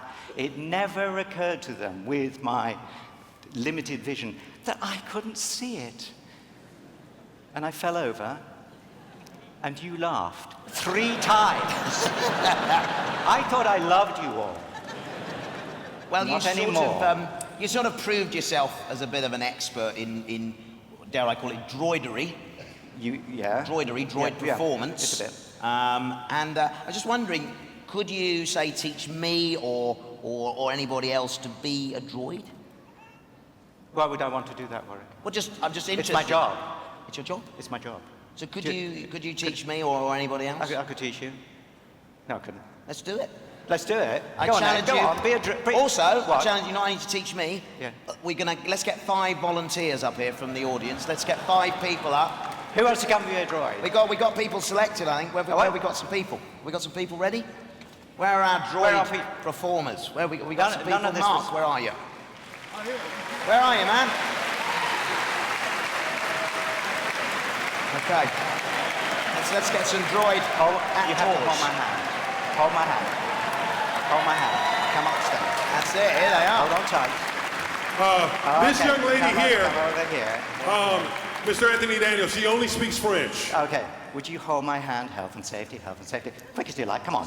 2 at a time. There you go. Health and safety. How many more? Just need one more. And one more. Oh, yeah. Hi there. Yeah, no, I'm not sure. Oh, nearly. And one more here. And one more. Here we go. Come on. Okay, now, right. Welcome. What is your name? That's Warwick. I'm going over here. You're not in this. No. What's your name? Tom. Tom. Peter. Peter. Catherine. Catherine. Oh. Tegan. What? Tegan. Tegan. That's a good name. Caelan. Right, just come back a bit. Okay, so what do you think it takes to be a robot then? Can you all stand a bit robotishly? Come forward a bit, you sir. Yeah. Come in a nice line. Let's have you all in a straight Tom? line. Nice straight line along here. That's it. Very good. The age of selfie is not dead. Right. What are you doing? You all right? Okay. Okay, this is good. Stand up straight. First thing is to stand up really straight. Yes? A bit more, come on. And you carrying his handbag. This is not a very robot-y thing to do. This is like, I want to go for a wee. Okay. I'm really embarrassed because Anthony Daniels just said I wanted to go for a wee in front of thousands of people. And and that's, do you see? So all these things that you're doing are really human. This is a really good example of what droids don't do. They don't go, because droids don't wee, okay? And they don't go, and they certainly don't do that, right? This is really good, because droids, look at this, look at him, right? Okay, this is very good droids. Can you walk down here as a droid? Just walk towards me. Yeah. Go. Hey. Yeah. Oh, it's really good. And walk back again. You get nice. Yeah. Quick as you like. Yeah, it's good. Now that was quite a frightening droid. That was a droid. You were a bit menacing there, weren't you? You embarrassed me so much. Oh, darling, I didn't mean to. I think you were great. But that was quite a frightening walk, because you went boom, boom, boom, boom, didn't you? Yeah, so you're a scary droid. Come here. Okay. Come. Oh, nice attitude. Yes.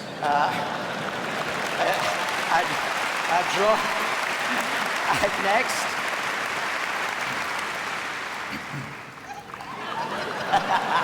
He's malfunctioning. A droid on medication, really good. And next. Oh, I say. Oh, okay. This is good. Okay, back in your places. This is excellent. Can you sound? Come back here. Can you sound like C-3PO? Do you think? Okay. What? Can you do a droid voice? No. Okay. Come back here. Oh, okay. That's cool. Can you do a voice? Droid voice. Say hello. Hello. Oh, that was a really nice voice. Okay. We're going to vote now. Warwick? I want to hear these guys' voices first. Okay, yeah. I want to say, what's the line? I am C-3PO, human-cyborg relation. I can't believe I just reminded C-3PO of what he says. This is what we're dealing with here, guys. Go on then. I am C-3PO, human-cyborg relations. I am C-3PO. He had someone whispering in his ear as well. I'm CPU and... Human-cyborg relations. Phew, it's good. Phew, we like. That's more R2D2. Good word. Okay. Good word. I am C-3PO, human cyborg relations.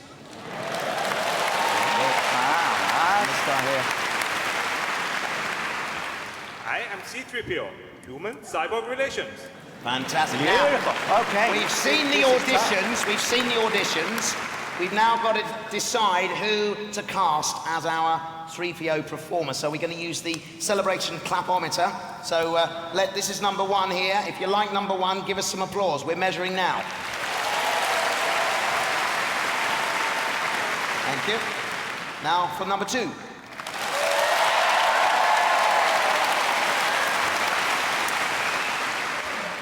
For number three.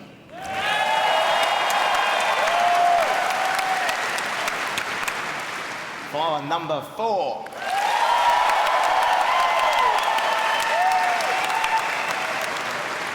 And for number five. Bravo! I don't know. What does the clapometer say? The clapometer's telling me it was number five. It was number five, yes! Number five, okay, so. Congratulations, you get a little consolation if you'd like to go off through that curtain at the back. There's a little wicket pin there. These are exclusive. You can't buy these. Thank you for being here. You're going to remain with us because you've been cast in a reenactment that we're going to do in a sequence I like to call Stage Wars.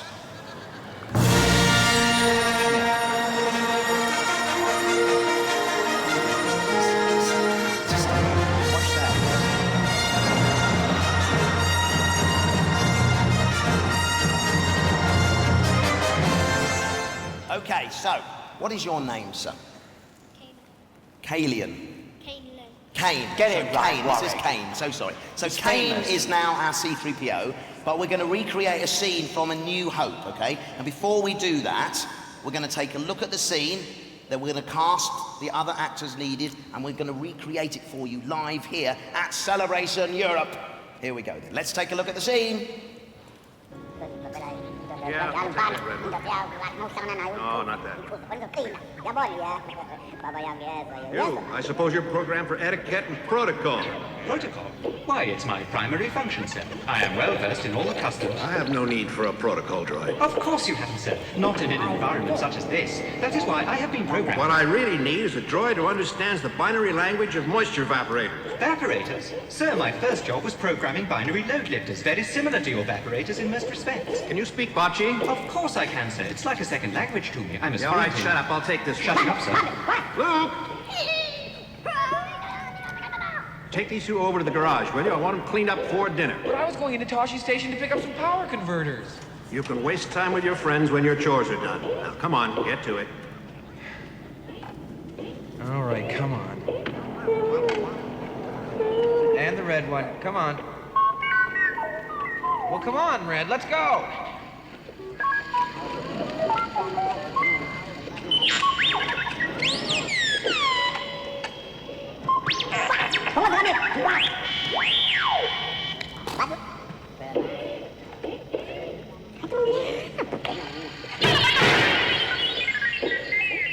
Uncle Owen! Yeah? This R2 unit has a bad motivator, look! Hey, what are you trying to push on us? Excuse me, sir, but that R2 unit is in prime condition, a real bargain. Uncle Owen? Yeah? What about that one? What about that blue one? We'll take that one. I'm quite sure you'll be very pleased with that one, sir. He really is in first-class condition. I've worked with him before. Okay, so there it is. Now, Anthony. Yeah. Oh. As the director, you have a megaphone and a beret. Okay. So, yeah, you have to put that on your head. So. Yes, indeed. Right. And it should go amongst our crowd now and cast the show. So what we're looking for, we need a couple of Jawas, we need a Luke, an Owen. You're just speaking, I think. Just speak. Just speak. It's not working. Hello. Troy Davis. That's working. Hello. Go close. Okay, so I need a couple of Jawas. I think we need an R2 and an R4. R2. A Luke and an Owen. Right. Looking for an R2D2. Looking for an R2D2. Somebody, and just think who else? Definitely an R2D2 here. Would you go and stand at the foot? Would you go and stand with that young lady there in front of you? And we're now looking for an exploding droid. A little droid. A small droid, young lady there, come over here, go to the foot of the stage. Who else? Some Jawas. They're very little people. There you go. And another Jawa. And what? People in the cheap seats. Where's the Jawa? Where's the Jawa? Jawa, come on. Where's the Jawa? Oh! Come on down. You're the next Jawa in celebration. I think we got the king of the Jawas. Warwick, what else do we need? We need a Luke Skywalker. Oh, yes, we need a Luke Skywalker. You're a Luke Skywalker if ever I saw one. Up you go. Very much Luke Skywalker. Right. Jawa being very careful, health and safety. What, Uncle Owen? Uncle Owen, where's Uncle Owen? We need an Uncle Owen. Guys. You look like Uncle Owen to me. Come on. Up on the stage, definitely Uncle Owen. What else? Warwick? Well, just concentrate. Well, I'm doing the work up here for you. I'm sort of selling people into their scripts and stuff. Yeah. Who else do you need? What else have we got? I need a Luke, an Owen, an R2 and R4 and a couple of Jawas. That's it. We got one brilliant Jawa there. We got... Oh, it's a real one. Yeah. It's massive. Yeah. Have we got it? It's going to make me look even smaller standing up here. It's ridiculous. What are you? Wait a minute. Jawa, stop acting till you get on the stage. Overacting like heck. Put that on your head. Where are we at? That's your script there. Okay, this is good. I don't know why I said I'd do this. Exploding droid. Okay, this good. is you then. We need somebody because who's good at sound effects? Who are you? Luke, you can do that. Yeah, you can do that. We need somebody who's good at sound effects. Young man, come with me. Come with me now. We need an Uncle Owen. Where's Owen? Did we not Oh, get he's an too Uncle busy Owen? waving to his friends No, we and got family. an Uncle Owen. Where are you waving at? It's the young man in the shirt. Where are you? Sound effects. Yeah, who's that? Hey, Mum and Dad. All right. Come So you Uncle Owen? Yeah. Can you make funny noise? So you don't know who you're playing? Come here. This is Star Wars Celebration Europe. Talk amongst yourselves.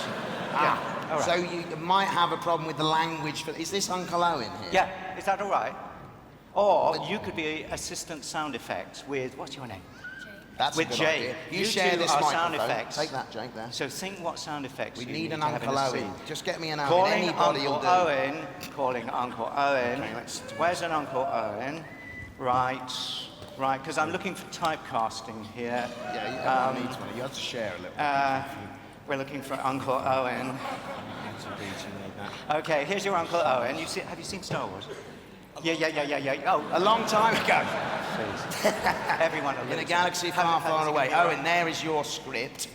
You need a microphone as well. Yeah. Okay, we're all set here, Anthony. We're looking good. Now, Uncle Come Owen and organise was everybody. quite Warwick. Yes, sir. Oh, I'm holding this. You can speak. I don't know whether you need it. That's okay. Yeah. Right, okay, I'll use Break it again. Oh, look at this. All right. Right. Okay. Now, am I directing? Yeah, you are. You're the director. It's over to you. Do you remember the scene? We've got the sand crawler there, so we need position. So, 3PO's in the middle, please. Off you go. That's it. Cane up there, buddy. You're And R4 here. R2, come here. So you're in the middle. Who are you? And the Jawas Come over here, then. Come out here. are quite... You're fiddling around. Are quite small. The Jawas are quite small. The Jawas are quite small. That's better. That's better. Better. And, okay, we've got everyone else. Jawa. He's You're a Jawa. Go kneel next to him. Jawas are quite small. Jawas are quite small. Who are you? Luke, you'll do. Fine. These two are in the right place. R2-D2 is quite small. Okay. Sound effects, R2-D2 chaps. is He'll come quite over small. here. Who are you? Follow me over here. You're Stand down really? here. And he'll point you to Okay. do things. Okay. Are we It's offering looking it? good. Yep. So Looking now very we need some sound effects because we're in the desert. So what do you have in the desert? You have a sort of wind. Can you make wind noises? Yeah. Can you do it into the microphone so we can all hear it? Just let's Wind noises. Right, that's very good. And have you noticed when 3PO walks, just hold the microphone, he walks, he makes a sound. Zzz, zzz, zzz, zzz, zzz, zzz, zzz, zzz, zzz. Can you do that? Good, just every time 3PO moves, you do zzz, zzz, and you do so you come together and share the microphone. Yeah, you ready? Just rehearse now. Just try it. See what you think. Very good. So you have to watch. What are you laughing at? Who are you? Owen. Owen, you start there. Okay. And ready? Stand by. Okay, stand by. Everyone ready? And if you, I need a Jawa to say OTD at one point, just for my own benefit. So have you got a? Has but this we'll Jawa get got him a a microphone just to do that. Who are you? I was a Jawa. He's another Jawa. Oh, well, you could say Utini for this Jawa. This Jawa is silent, right? You know what you do? What? Don't do that again. You just wasted our turn. Okay. You're over there. Who are you? Come here. He's fiddling around down here Can they first. have yes, you're off shot and you come in, right? Yeah, ready to come in. Read your scripts. Everyone standing by. Standing by. Here we go. Take one of New Hope rotate. Yeah, and rotate. And stand. Action! I'm the director. Oh, sorry. Shout action. If you want to do it, you do it. That's good. So, Uncle Owen comes in, and he speaks to 3PO. Favouring so the audience can see that. Yeah, what do you say to 3PO? I have no need for a protocol droid. I'm going to help say this. No, not in an environment such as this. That's why I have been programmed for over 30 secondary functions. Bzz, bzz, bzz, bzz. Bzz, bzz, bzz, bzz, bzz, bzz, bzz, bzz. Come here a bit. Bzz, bzz, bzz, bzz, bzz, bzz, bzz. Come on, more wind, more wind, more wind. Okay, cue Owen again. Okay, What I really need is a droid that understands the binary language of moisture vaporators. Vaporators. I thought you said you'd seen this thing. I said it was a one. Okay, go. And you say evaporators. My first job was programming binary load lifters. Very similar to your evaporators, you could say. Very similar to your evaporators. Good. You. Good. That's good. Do you speak Bocce? Of course I can, sir. Of course I can. It's like a second language. Me? Yes, it's good. I am fluent in bocce. I am fluent in bocce. All right, shut up. Ooh, I'll take this one. Who are you? Java. Java. Timmy. I'll take this one. No, who? Which one? That one. He's not buying Jawas, he's buying droids. Oh, he is too. Right. Which one does he buy? He goes for the red one. You're the red one. Have you seen Star Wars? You have to make a sound like. Well, come here, some more wind. We've lost the wind. Keep the wind going. And look, 3PO's moving and he's not going. Okay, and then he says, shutting up, sir. Yeah. Go for that. Shutting up, sir. Okay, and then Owen. Luke, take these two over to the garage, will you? I want you to have both of them cleaned up before dinner. And then get all the moody. He's a bit moody. Go, come on. Yeah. Oh. And you're really sulky. You're really sulky. Oh. But I was going to go to Toshi Station to pick up some power converters. I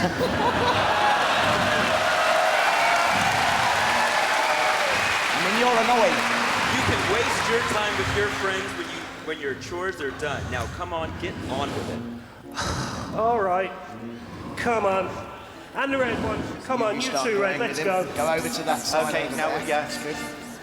Good work. Look at Kane do it. This is it. The sound effects. This is it. And you're sort of over there a bit. And can we have the Jawas just scuttling about a bit and going, Jiminy, Jiminy, Jiminy, Jiminy. Now what happens? Scuttle about. Come on. And Scuttle now what about. happens? That's it. Warwick, you've got the script. What happens? I've got the script. So then he goes, come on, Red. Let's go. And then the next thing, then you've got to explode. Go on, give us your explosion. Action.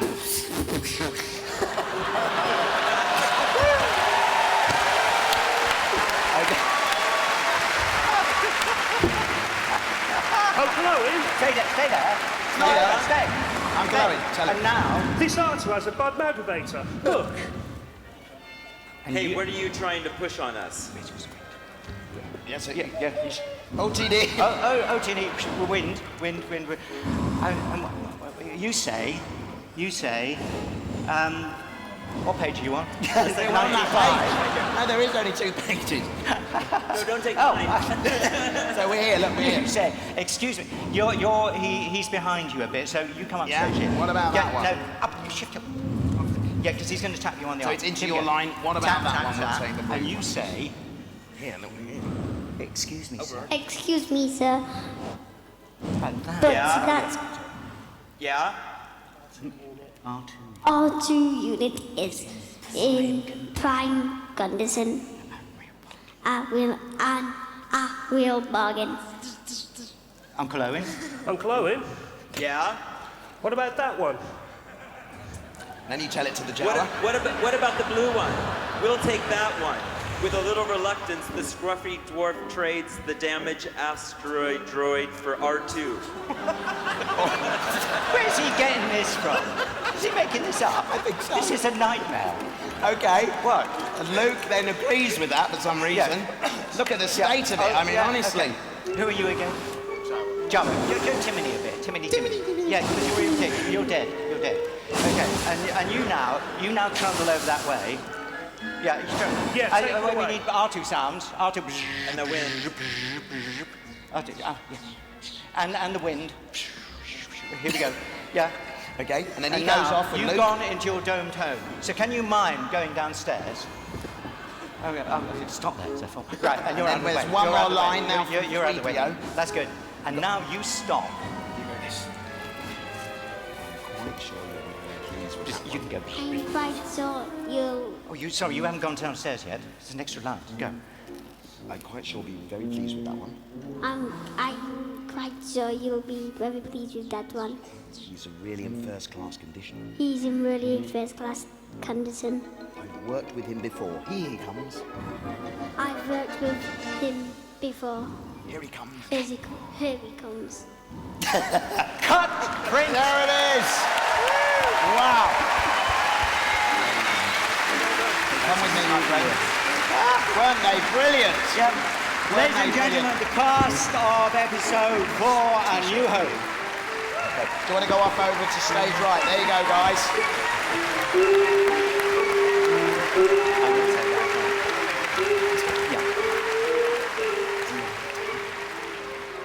Thank you very much, everyone. That's been terrific. Yeah. So off you go that way there. We might want to help the Jawa through the darkness there. Yeah, we'll sort that out. Wow, well done. Well done. Oh, there we go. Can you see? You see, it's very difficult having bad sight, isn't it? Yeah, yeah. Just come this way. Yeah. Don't bump into it. Don't fall over because they'll only laugh at you. They're really mean. They're really mean. Well, that was fun. That was tough.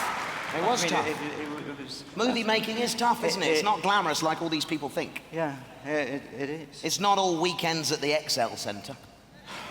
If only. If only. I'm Right. so. Oh, whatever.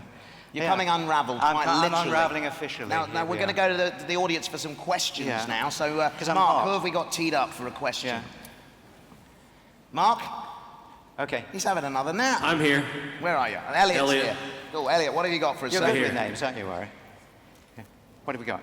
We saw with Rogue One yesterday the cast really excited with their action figures. Anthony, how did you feel when you first yourself as an action figure?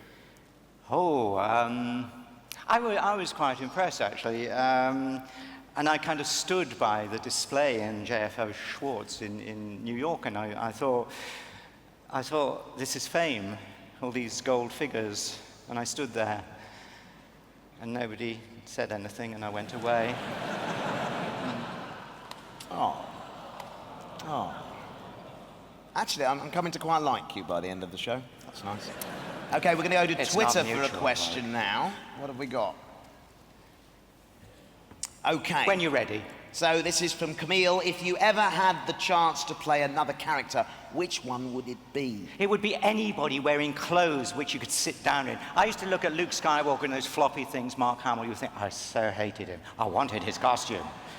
He didn't feel the same about mine, I have to say. I don't know. I really like Darth Maul, actually. Do you? Oh, yeah.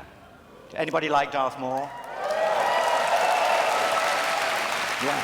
Of course, he's now only half the man he used to be. Okay, we're going to go back out. I'm over here, I'm back. Where are you, Mark? Cool. Yeah. What have you got? Hi. Just wanted to know, on set, do you have anyone to polish you, or is it kind of you just buff it as you go along? Does he have a buffer? Yeah.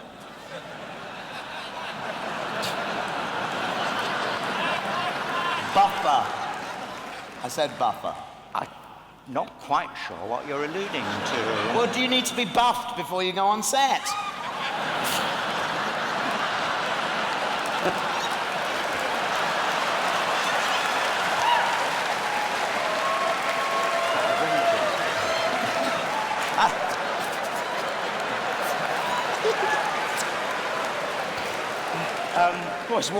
I will say, I can't believe you said that. I will lead in. You've given me a perfect lead in to a story. The younger ones amongst you, please close your ears. Along with having poor vision, and I had very low manual dexterity. My fingers didn't really work. And in episode 4. And so there is a scene. Think back. We have just actually followed on from that scene. And suddenly there we are in the garage with Luke Skywalker, R2-D2, C-3PO, and an oil bath. This is going to feel so good. I've got such a bad case of dust contamination. And there I am in this oil bath, and I come out.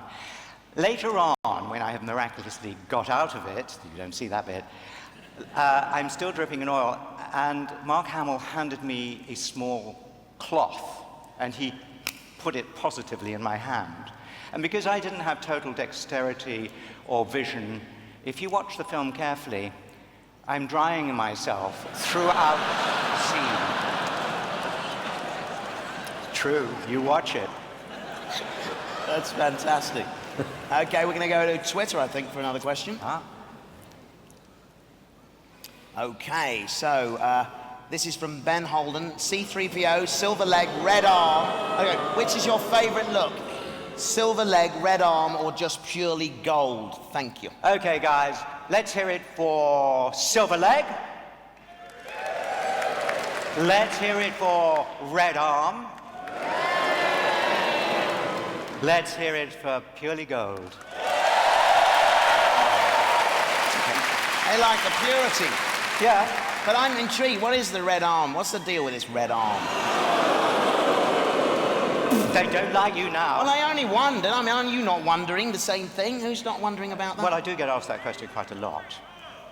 Read the comic book. Well, that's what I've got one here, look. Have you read it? No, I looked at the pictures. I didn't know you were supposed to read a comic. Just give it to me. Do you want to know what it's about? Of course I do. Well, you say that now only because they booed the heck out of you. Well, they I don't want to know. I don't understand you just it. lost them. You just suddenly showed had a red total arm. I disrespect. thought, well, have they forgotten something? No. So do you all know the story of the red arm? Yeah. Because how many droids or Ewoks have had a comic book about bits of their anatomy? None as far as I'm aware. Okay. No. Well, would you like to hear about the red arm? Would you? Would you really like to hear about the red arm? Would you really, really like to hear about the red arm? Okay, let's start that. Then I will tell you about the red arm.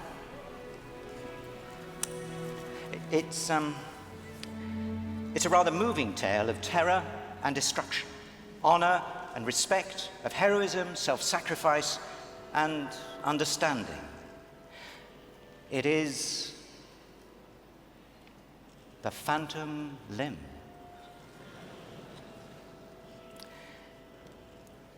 C-3PO and several other resistance droids crash land on an unknown planet.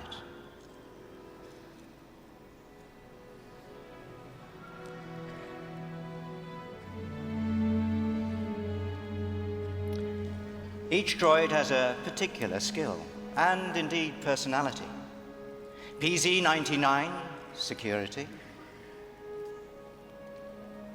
VL-44, security. 2-Men-2, medical. CO-34, construction. C-3PO, an elegant and highly intelligent droid programmed for protocol and etiquette, who combines high-level social and intellectual abilities with a deep sensitivity rarely seen in a droid before. And then there is another droid, an enemy called Omri, a captured First-Order droid who holds information vital to the well-being of Admiral Akbar. Whichever side they're on, now they must all work as a team to survive and find the homing beacon that will help them escape this dreadful place. And they face many horrors and torments on the way. But gradually, 3PO and Omri begin to bond with each other as the prisoner muses on the inherent near-humanity of droids programmed by humans. And he speaks of the inner feelings of sentient robots like themselves. They share memories of past allegiances and experiences, memories confused by enforced mind wipes, memories of memories that remain like phantom limbs inside their memory banks. The planet is rife with dangers, and 3PO only just survives a gruesome attack where he loses his arm. But he struggles on as one by one his comrade droids meet their own particular fate.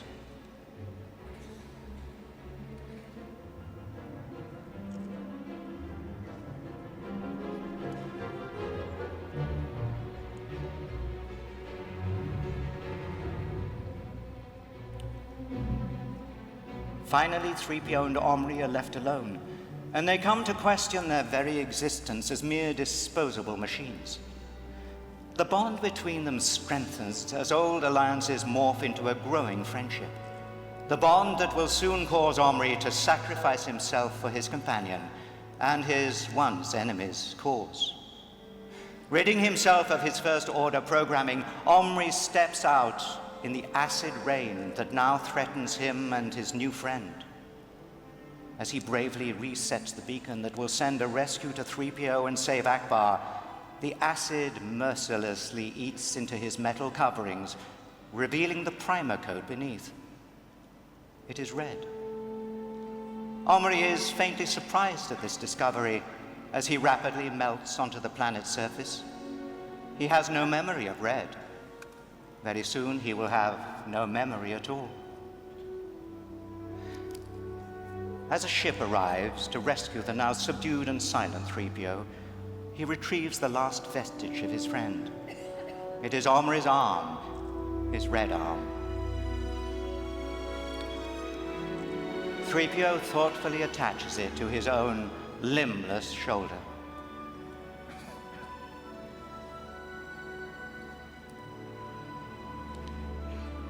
I will keep it for a while, to remember. But I shall never forget.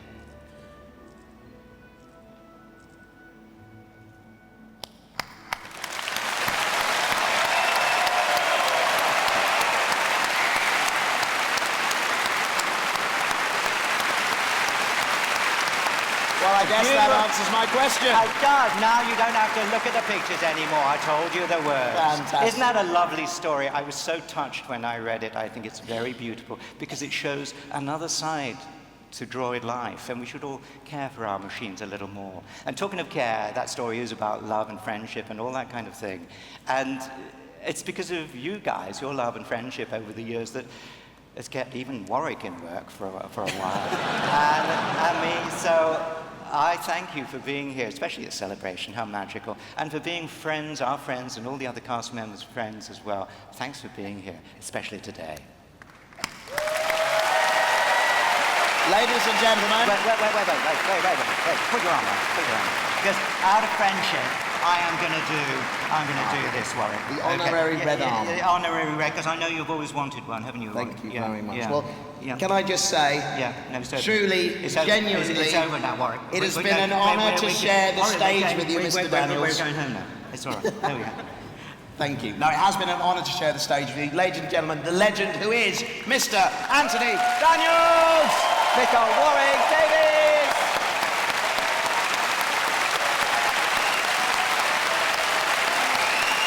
There he is. Thank you so much for being here. I hope you've had a great time. Enjoy the rest of your celebration. Loads more happening right here on this stage. Later on this afternoon, we have a Rebels panel, and tonight, EA Games. But in the meantime, have a great celebration, and of course, may the Force be with you. Goodbye.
Welcome back to the Star Wars Show live from Star Wars Celebration 2016 on StarWars.com. And now I'm joined on stage by Mr. Gareth Edwards, director of Rogue One, A Star Wars Story. This weekend has to be just off the rails for you. Every day is insane on Star Wars, but I think this is the high point coming here with these guys. Watching the panel here on stage with a whole room full of fans, and the energy was just outrageous. It was infectious. What was it like being in that hall, the full hall? I get really nervous. Like I prefer to be behind the camera. I hate doing things where you're in front of 4,000 people. And so, thank you. That's my dad back there. And so I spent the whole month, to be honest, like having anxiety about it all. But the second you walk out and the second the crowd cheers, it just all goes away. And like without being offensive to any other franchise, the thing about Star Wars fans is they're normal people. Yeah, we have the best fans. Yeah. Star Wars has the best fans. So, and speaking of, you know, awesome fans, you are a massive Star Wars fan yourself. We've talked about this before. What was it like going from what was the process of going from a Star Wars fan to someone who's actually making Star Wars? I thought it was going to be really intimidating because, you know, I grew up with it. I'm a massive fan. I'd be here if I wasn't being asked to be here with the movie. And then what you find out is actually a really strange thing happens is because you grew up with these characters, you grew up with these vehicles and environments that it's really comforting. It makes you feel like a child. And so as intimidating as it is to be working on Star Wars, the second a stormtrooper walks past, you know, you just feel like a 4-year-old again, and you feel like you're back home and your mum's going to call you for your lunch, and everything feels calm and it's really easy to deal with. That's good. And you're diving into with telling the first Star Wars story, which is a complete departure, but it's still something that's so familiar to us. What kind of challenges are inherent in setting that tone? I think the real balancing act has been, you know, what we found out early on is like, there's this really fine line of what is Star Wars, and if you just go to the left of it, you're some other sci-fi movie, like you start to become like Star Trek and things like that. And if you just go to the other side of it, all you're doing is copying what's been before. Uh-huh. And so to try and do something new but feels familiar, like, you know, the films we grew up with, is like a real balancing act that even in just the designs, like trying to do something new that still feels like it was designed by Ralph McQuarrie or someone was a lot of fun. It was kind of the best bit, really, the 6 months of development where we were sort of like trying to evolve the movie. I think that's one of the most special times in the process. And so now that the movie is finishing completion, the hype is building. I mean, what kind of experience is that like as a filmmaker? Because you've been behind the scenes and creating so intensely for so long. To be in the lead up to its release, that's got to be really intense. I genuinely tried not to think about it. I mean, I'm sorry, Ben. Thank you. It's like, I mean, look at this. This is just stupid.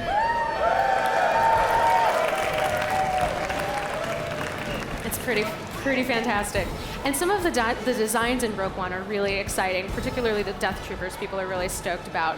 Where did that come from?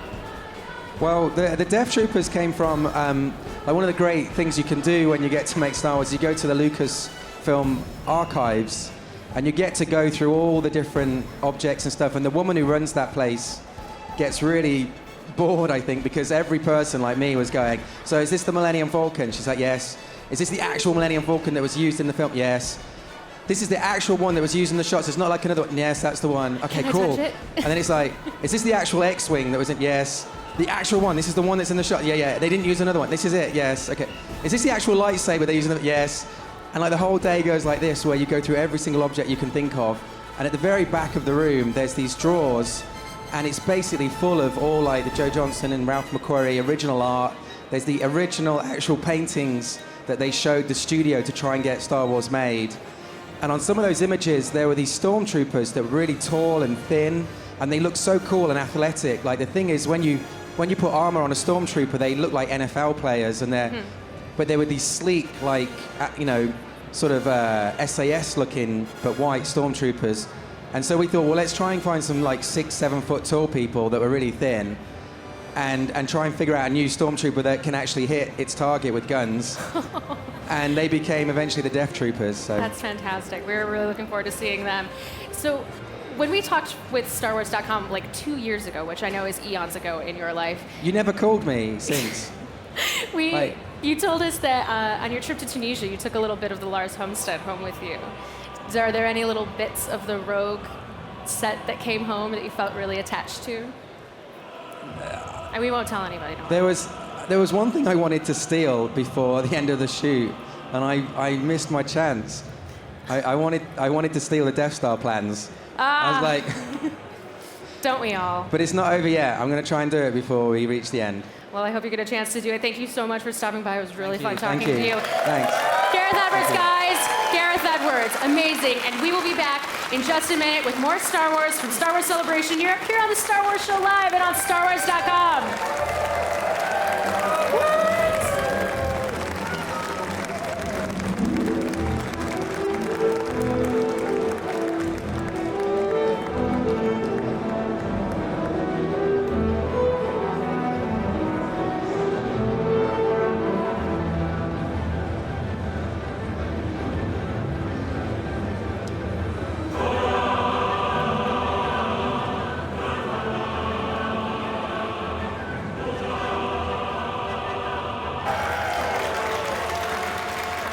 Welcome back to Star Wars Show Live from Star Wars Celebration 2016 on StarWars.com. I am so excited to be joined by my friend Sam Witwer, who you would know as the voice of Darth Maul from the Clone Wars, Rebels, and is also a big, big Star Wars fan. A little bit. So I know you got to go see the Rogue One panel. As a fan, what was that like? What did that mean for you? Well, I think it was really exciting to see a different corner of that version of the Star Wars universe, the Episode 4 version. So that's really cool. I mean, that's where we all started. That's what we grew up with.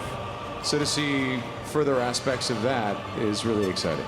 Yeah, and kind of getting a little bit of taste of the new designs and the new feel, and it's all so beautiful. Yeah, it is. It is. We have, what are they? They're called Shore Troopers now? The Shore Troopers? The And then- Baywatch Troopers. The Beach Troopers. Yeah, they're kind of in like their summer clothes. Yeah. They have like rocket surfboards, I think, is what they have, right? And it's a nice compliment to the Death Troopers, which I kind of dig because black's my favorite color. There's Death, and then there's like surf buddies. Covering the whole And they spectrum. cover all, and in between are the stormtroopers somewhere. Yeah. So you had kind of a big season of Rebels. You were one of the most like anticipated returns. Yeah, people were super excited to see Darth Maul come back, right? Who likes Darth Maul? Yeah, see?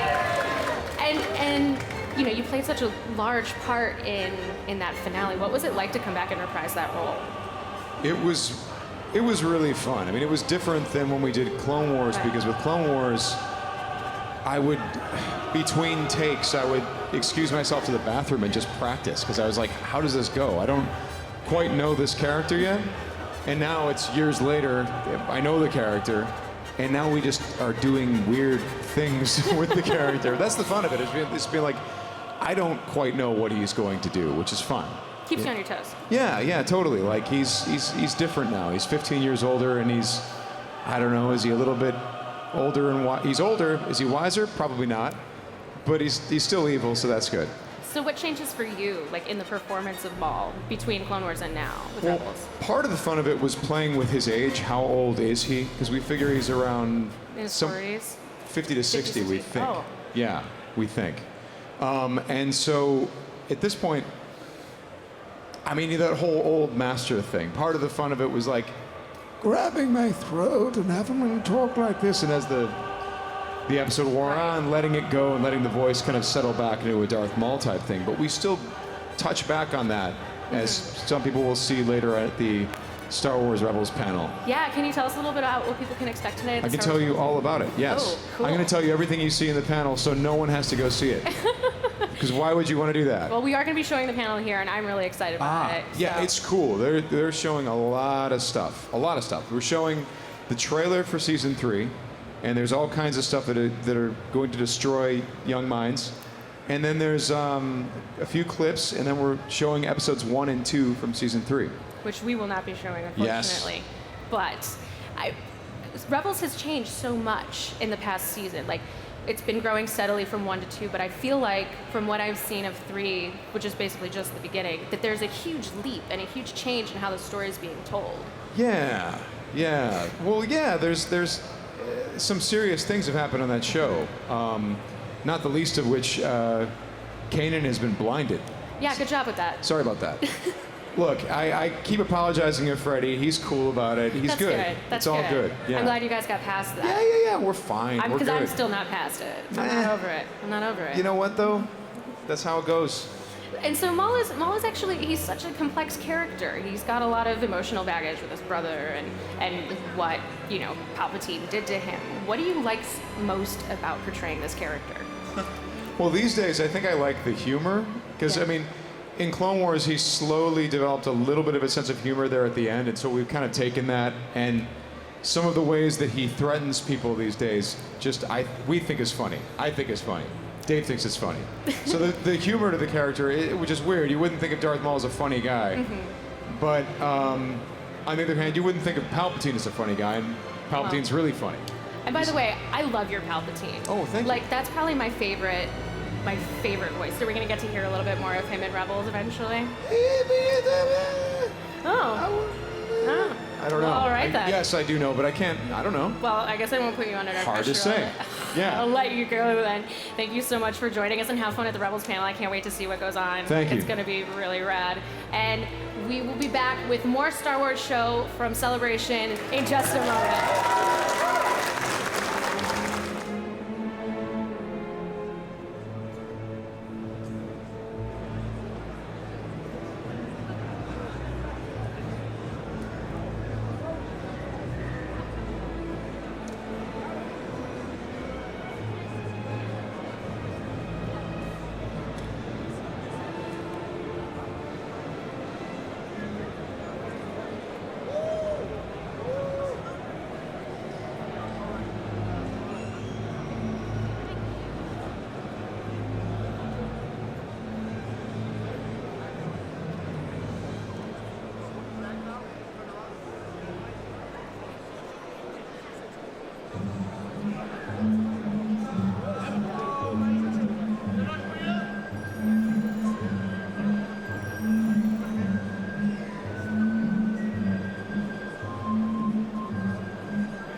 Welcome back to the Star Wars Show live from Star Wars Celebration Europe 2016. We just had director Gareth Edwards of Rogue One, A Star Wars Story on stage talking about his experiences here at Celebration. And I just wanted to let you guys know that in just a few minutes, Gareth will be signing some limited edition prints to benefit Assert and Angelman syndrome. So if you're here on the floor, get on over there and help him with this charity initiative. And we'll be back with more Star Wars Show in just a minute.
Welcome back to the Star Wars Show, live from Star Wars Celebration Europe 2016. I am about to be joined on stage by the man, the myth, the legend, Mr. Anthony Daniels.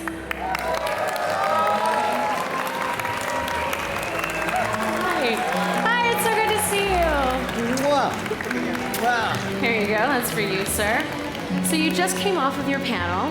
Yeah, with Warwick Davis. With Warwick. He is amazing. You know, Warwick, if you're listening, I'm not jealous of your talent and your wit and your humor at all. So, thank you, Warwick. I had a great time. I just met Warwick yesterday for the first time. He is absolutely lovely. Great. So you've been, I mean, not only have you been in every Star Wars movie that's been made, you've played C-3PO over 70 different times.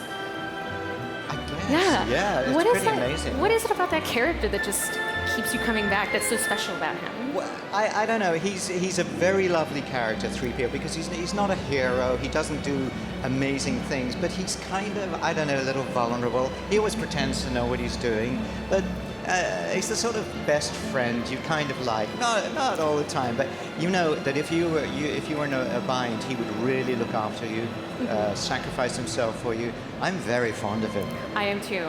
He's lovely. He always cares so much about what he's doing. Yeah. And so, in your years with Star Wars, you've attended countless celebrations, all the way back to the very first one. Oh, I don't know if anybody was here at the first celebration in Denver in the rain. In the rain. Was anybody here in Denver? Anybody in the audience? Oh, I see a few hands. Yeah? I do see a Well, few hands. guys, oh, wait, I maybe don't they're know- just waving. I don't know if the camera can see behind me. Who was in Denver in the rain? Yeah? You are my brothers forever. Because it was a nightmare. And here we are at the Excel Centre in London. Everything's laid on. We're warm and dry. We've got everything we need in Denver. It was a nightmare. But it means that anybody who was there struggled through that battle and is a lifetime friend. And you went out into the lines of people waiting to get inside the night before. Well, it's kind of 3PO thing, you know. He doesn't want people to suffer alone. So I did go out and... It's etiquette and protocol, right there. Yeah, yeah. Are there any other big celebration moments that stick out to you from over the years? I know there's probably a ton.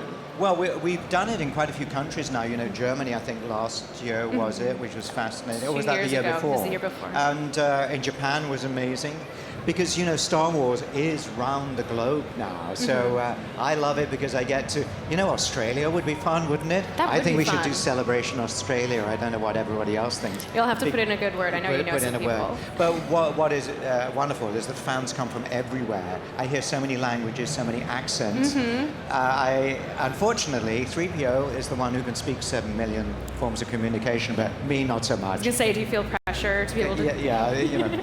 But just wonderful to meet everybody, especially the people in costumes. You know, there was a wonderful lady in a BB-8 ball yesterday. Did you see her? I saw her. Magic. That was fabulous. I wish more people would just make things. I feel like that would just be really difficult to wear, though. Like, that's commitment because you really need to, like... Oh, yeah. Yeah. I know how that feels, having difficult to wear. Oh, yes. You notice I've come in black today because it's just so much easier than the gold thing.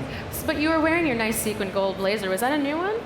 In your panel. Oh, you saw it, yeah. Oh, Isn't that the worst costume you've ever seen? What, the gold blazer? Yeah. It's awesome. I mean, but I couldn't wear that outside in real life. Could I? Why not? You're C-3PO. I'd get more recognition, maybe. That'd be cool. But it's just making fun, you know. Yeah. Because Star Wars is about fun. There's all sorts of great themes in there, you know. Really quite serious, but also, you know, we have fun, and with the Lego cartoons, we have enormous fun and so on. Yeah. My gold jacket, bit of fun. It's pretty fabulous. You did reveal in your panel just a few moments ago that you're a Darth Maul fan. Oh yeah, I thought you said I was going to go spoiler. I mean, it's very panicky. For some reason, I like Darth Maul a lot. Why is that? I don't know, because he's just... I mean, he's cool. He's cool, and he's totally evil, and he's played by Ray Park. So put all that together, it's great. It's a pretty killer combination. Ray Park is awesome. And you talked a little bit about how 3PO got his red arm. Did you know about the story of that before it came out in the comic? Do you want the honest answer? Yeah, of course. Yeah. No, I didn't. And in fact, I used to argue with JJ a lot because he said, and 3PO's got a red arm. And I said, that's kind of, the silver leg was good and all that kind of thing, the rusty suit. And every day on the set, I would say, no forgiveness. And he would just laugh at me and so on. And of course, in the end, he created with that, the story or the act of the red arm, one of the most hilarious lines in the wonderful episode 7. Captain Sailor, you probably don't recognize me because of my red arm. And it's just so ridiculous. It's one of the best lines. It's so good. That moment is was incredible. Because 3PO is so oblivious to the realities of human emotion and so on. He has droid emotion, but, you know, people kissing and all that kind of thing, he doesn't get it. Oh, he's just wonderful, and we are so thankful to have you bring him to life and become such a legend in our universe. And thank you so much for stopping by, and we will be back in just a minute with more from Star Wars Celebration here on the Star Wars Show live stage and on StarWars.com.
It's not every day you get to take a stroll through Endor, really, is it? Look at this. This is unbelievable.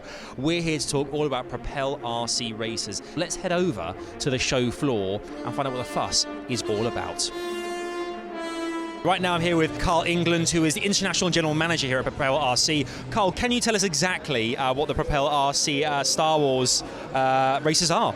True performance, Star Wars, laser battling product, synonymous to the franchise, doing exactly what these great products do in the films. This is a true high performance, hobby grade item that will fly 45 miles an hour. 4 shots, a biometric sensor will know where the ground is, will softly and deliberately land, gameplay for the true fan, doing exactly what these things do in the film. When can people actually get their hands on the Propel RC Star Wars selection? It'll certainly be ready for Christmas, so you can look forward for that. It'll be very early fall. Fantastic stuff. If you want to check it out as well and what the races are all about, head to Propel or #Propel_SW to find out more. I still can't believe that I'm standing here in the trench on the Death Star. It really doesn't get much cooler than this.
Welcome back to the Star Wars Show live from Star Wars Celebration 2016 on StarWars.com. And I am joined right now by the Executive Vice President, General Manager, and General Awesome Lady of Lucasfilm, Ms. Lynn Brennan. Thank you so much for stopping by. Welcome. So, Lynn, you have been with Lucasfilm since 1999, correct? And there is so much going on right now between the films and the books and TV and experiential stuff like ILMXLAB. What are you most excited about for fans to see here? I think I'm most excited about the fact that we put a lot of work into making sure that everything is holistically connected and that everything is an authentic story that we tell no matter what the platform is, and we look for what are the best stories to tell on each of the individual platforms. No matter how you come into Star Wars, it should feel real and it should feel what you expect from Star Wars. So and it's all, as Kathy will say, driven by stories. So I'm really excited about everything that people are going to experience coming up. So you've been around the show floor a little bit and you kind of know what's out there to offer. What have you been most excited to be a part of? Because you kind of have your hands on a little bit of everything. Yeah, I do. I'm most excited to survive having my hands in everything. You know, I love coming to Celebration because it's such a reminder of what we do it all for, seeing what Star Wars means to everyone, including us. You know, we're all fans. Yeah. And to see that passion and it to be multi-generational and it means so much. And, you know, all of our panels and all of our employees, whether they be employees at Lucasfilm or they're our filmmakers, all getting such a buzz from people's reaction to what we're doing. Oh, it's infectious. Do you, now that since you've been with the company for quite some time now, do you have any favorite elements about working with Lucasfilm? You know, it probably, it's really the people. I mean, I think that I always think of George as being the ultimate rebel, and that he built this rebel base and looked for people who had this attitude of being able to come together and pull off impossible things, and that spirit of camaraderie is still there, and there is nothing that we feel like we can't do, and I love being around people like that. It's a real community, it's a real, people care about each other. We have our daycare there, you know, people have their kids at work. We even have one of our daycare teachers right here, shout out for Rachel, who taught my son. That just makes a brilliant atmosphere, you know, to have a family atmosphere. I know, I absolutely love going to work every day. Yeah. So what kind of advice would you give to somebody who maybe wants to join the team at Lucasfilm, who wants to work on Star Wars? Well, I think never give up, you know, never give up on your dreams. If you've got a passion, it will happen. I think that there are many avenues that you can get in. For example, at ILM, in ILM London, which is an amazing place to get in, even if you haven't got any experience. If you've got a passion, you can get in as a runner there. You'll start out making tea and running around for people, but you will learn on the job. Or go to university, learn computer graphics and visual effects and get in through ILM that way, or get an internship on production. You know, just keep applying, do not give up, because we're always looking for people who've got passion. And finally, before we go, you were recently named a commander of the Most Excellent Order of the British Empire. Right. Excuse me for being an ignorant American, but what exactly does that entail? Not much, really. It entails my mum being able to go buy a hat and go visit the Queen, so I'm very thrilled about that. It's an honor. It's not really for me, it's for the whole company. I get recognized for the work that the company does, which makes me feel incredibly proud. And, you know, it's an amazing honor to receive it. Awesome. Well, thank you so much for joining us and have an amazing celebration. And we will be back in just a minute with more Star Wars from Star Wars Celebration here at Star Wars Live on StarWars.com. A lot of Star Wars.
authors, Ruth Amos, editor, and Julie Ferris, publisher of Star Wars Everything You Need to Know and Lego Star Wars Chronicles of the Force.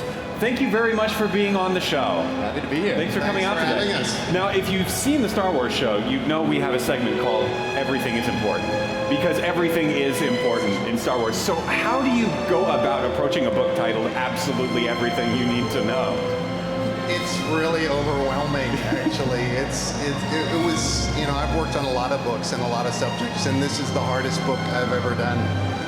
I think because a lot of us feel like, we've grown up with Star Wars and we know it by heart, that we kind of took it as a challenge to, come up with the most obscure, strange, weird stuff that we could. So it was a lot of work. Yeah, Star Wars should be fun, right? And that's really what this book tried to do, is just be really fun and find maybe a different angle on things we thought we knew. The book really is for people who maybe don't know anything about Star Wars and are trying to learn, but also for old fans who just need to see Star Wars a different way. So were there any surprising things that you learned about Star Wars while you were writing this book? Things that you researched, or things that you thought, I never knew that I would know that about Star Wars? It's a lot of counting.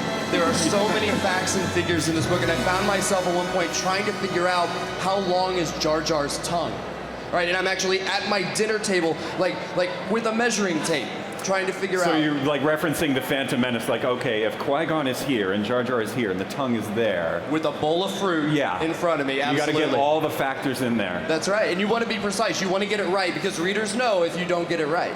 Yeah, there were things like Tebow the Ewok, his necklace. I wanted to know how many teeth he had in his necklace. Yeah. But, I asked the guys in the story group, do you guys know? And nobody had ever bothered to count.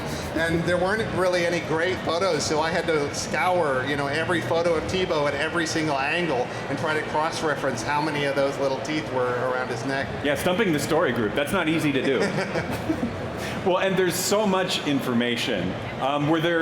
Were there fun things that you had to cut that didn't make it into the book? Oh, yeah, definitely. Definitely. It was quite hard at times because there was some absolutely fantastic information that the authors provided us with. But it was just a case of the book's a really graphic book presented with toolboxes, and design did a fantastic job, so we did have to leave some things. But then we also got in things that we didn't think we could. But yeah. Is there anything off the top of your head that comes to mind that didn't make it? No, sorry. Okay. Yeah, I think I feel that. Yeah, there were some whole spreads that actually disappeared, in large part to make room for really exciting new content. I mean, this book was part of the journey to The Force Awakens. And just as a reader, that I was excited by that. So I was kind of okay that some stuff disappeared that I wrote, because I wanted to see the new stuff too. So how has it been interacting with the fans here at Celebration? You're here with the greatest, biggest, most sincere Star Wars fans in the whole world. How has it been talking to them about your book?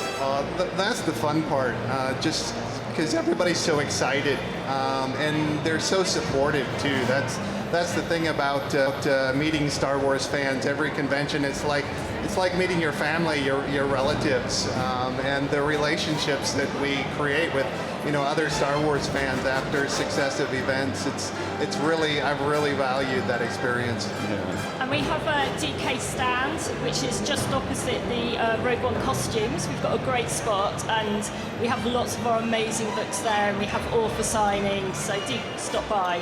And also you can submit questions of things that you didn't find out about in absolutely everything you need to know. Oh, very good. So people who have burning questions can send them your way. Yeah, and we can try and answer those on the panel tomorrow, Sunday. That's fantastic.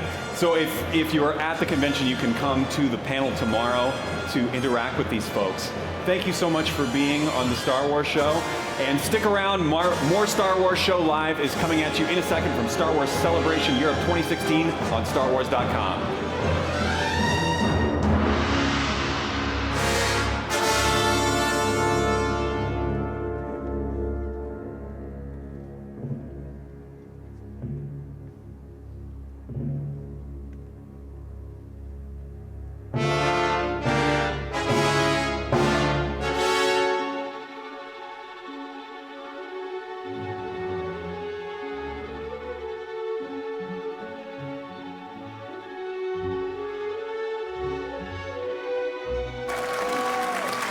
Welcome back to the Star Wars Show, live from Star Wars Celebration 2016 on StarWars.com, where we talk about Star Wars a lot. And I am now very excited to be joined by Dave Filoni. Thank you, Andy. How's it going? The one and only Dave Filoni, who doesn't need any introduction. Thank you. Hey guys, how you doing? You having a good day? You ready for Star Wars Rebels today? Real excited. We've got some surprises, a lot of surprises, I hope. Some things, you know, perhaps you've been waiting for, other things I know you have no idea, so a little mix. So make sure you come to the panel and check it out today, later today. It's going to be incredible. Star Wars Rebels Day. Rebels Day is my favorite day of celebration. Well, thank you, Andy. I have seen so many little Sabines walking around, and I saw Kanan and Hera. It's been... I saw a whole family of Star Wars Rebels. I got my picture with them, Ahsoka's. If you are in cosplay of Star Wars Rebels, anything really, and you see me, tap me. I love getting my picture taken with the cosplayers, and I'll try to post it later today. That just has to be the coolest thing. I love it. It's amazing. Most of the time, I see them before they see me. So I see an Ahsoka, and I go, tap it, Ahsoka, can I get my picture with you? And they look like casual. They're like, sure. And then their eyes go wide when I put the cowboy hat on, and they're like, and then they start shaking. It's weird. Oh my it's God, like, it's no, Dave okay. Filoni. And then I get the picture, and they don't realize I took the picture on my camera, and they don't have that picture. So then they chase me down again. They're like, I need a picture on my camera. But my wife has it on her camera, so it's all fun. I love it. Just to see the effort is amazing. And so you had the Ahsoka panel yesterday. Sure did. Which was a cool thing, and then you came by and visited us with Ashley. And I kind of have to take you to task here, because you made Ashley cry. I did, and she's such a sweet woman. But you say that, and it sounds mean. It's and not mean. It's out of love. What happened was it was a happy cry. Okay. There's sad cries and happy cries, and she was crying tears of joy.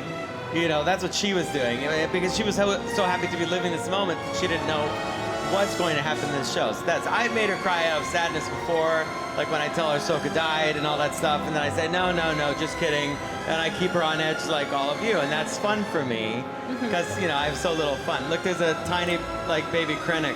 Oh, yeah. Does that look like? Hi. Is that crazy? I saw him. I met him earlier. I told He's the Rogue One fantastic. crew, I said, guys, when you go to Celebration, there will be people dressed as your characters, even though the movie's not out yet. But if you release anything of Star Wars to the Star Wars fans, they will replicate it in exacting fashion. And that's what I've seen Jin, now I've seen a Krennic. I mean, I met a whole Star Wars Rebels family before it was out. And I said, boy, I hope you like the show. I met Ben Mendelsohn yesterday, and I told him about Kid Krennic, and I didn't have a picture. Did? Yeah, and he didn't believe me.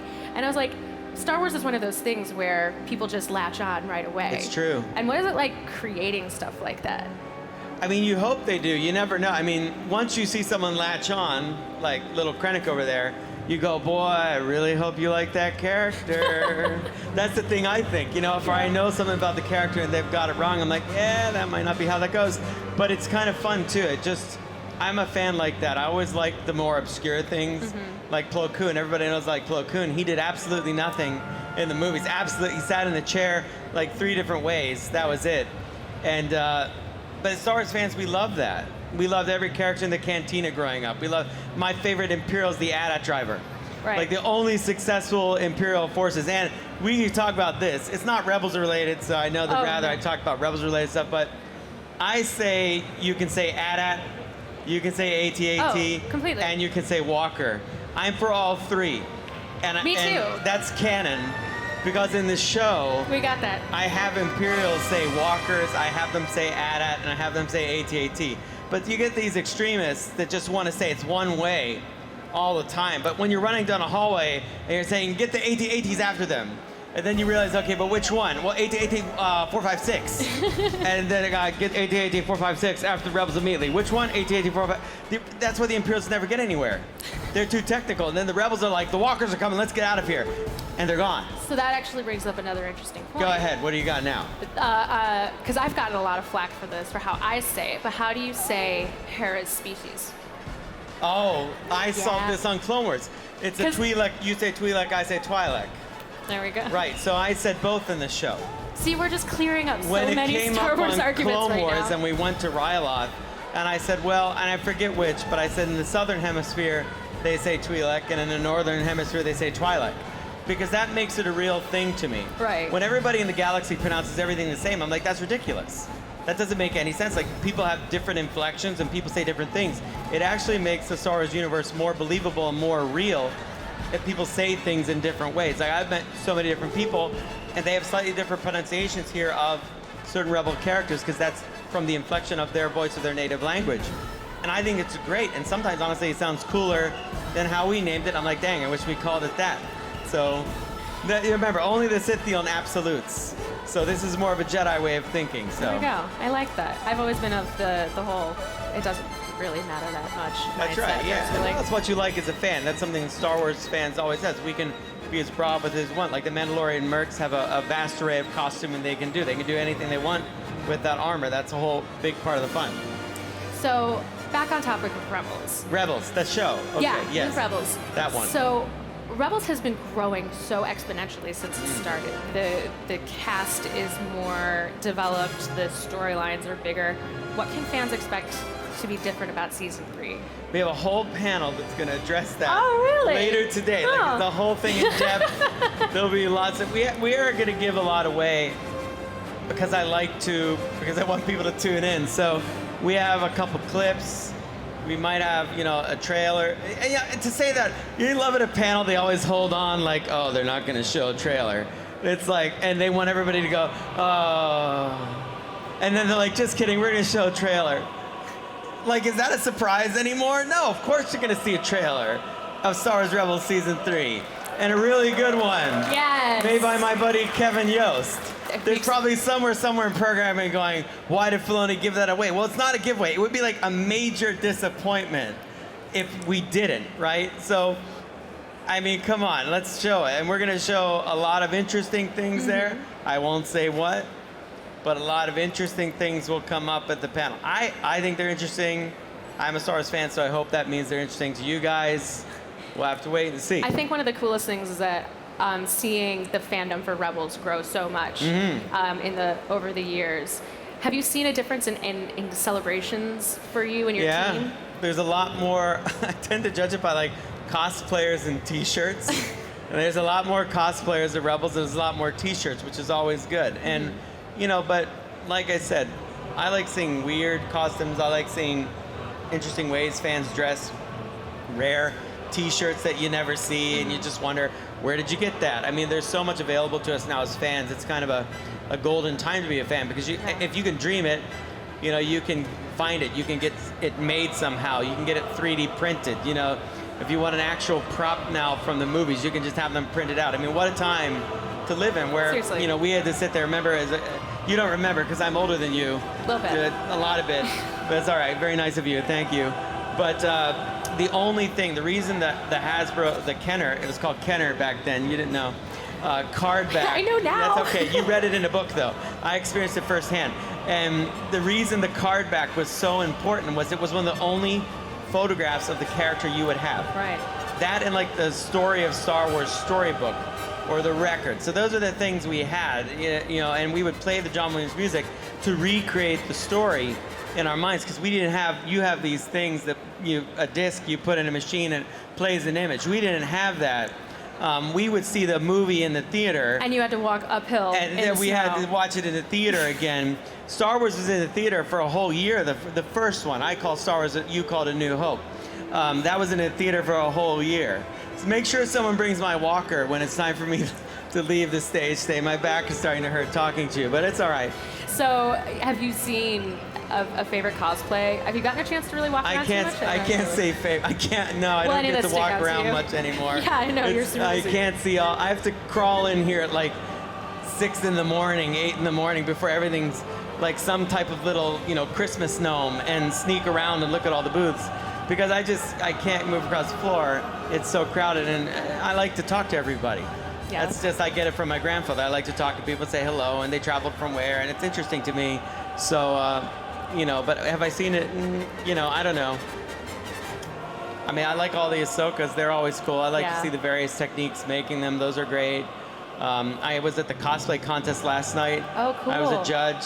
How's I've judged last night. It's very hard, very difficult. There's so much creativity and so much skill that goes into making They these look like costumes. they're right off the movies. Yeah. I mean, so you got to pick one and disappoint other people.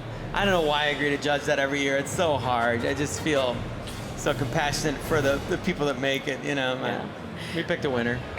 That's good. Then we made a decision. Yeah. Well, awesome. We're all looking forward to the Rebels panel Thank you so very much. It's Will you be there, or are you stuck here? You'll see it we are like up going to there be showing. Yeah, we're going to be on the showing it screen? on the Okay. screen because I will not be All able to right. be there. But I wish I'll you make best sure of to luck. say hello Oh God. to everybody out here. It's kind of, you know, they did that when. Thank you. Yeah. Oh, you see, you have a nice shirt, and I've never seen that shirt before. Oh, that's cool. And you bought the DVD. Thank you for your support. Not many Inquisitor shirts. Thanks for the support. No, not many. I have one.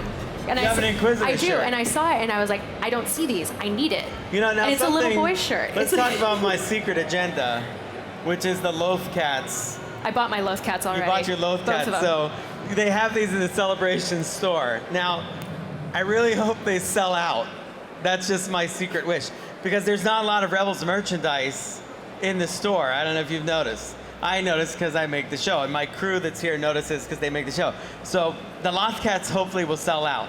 So if you haven't adopted a Loth Cat today, you notice I said Loth Cat and Loth Cat? Yes, I Okay, did. good, you caught that. So please go adopt one. You just don't want to leave them in there. We should have made a video. An adoption like one video. of those sad videos with these little Loth Cats, because like, Sarah you know, McLachlan isn't here. please, yeah, Sarah McLachlan is singing, please take one home or they're gonna go away. Who knows what's gonna happen to them? It's gonna be very sad.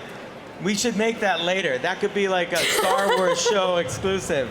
I love these ideas. I love this show, everyone, huh? How about these guys? Every week, don't take it for granted. Every week they have to make a show and come up with content and have ideas. Every week. It's actually really, really, really, really hard. Something you know a So little I bit do, about. yeah, but you guys even faster than I do.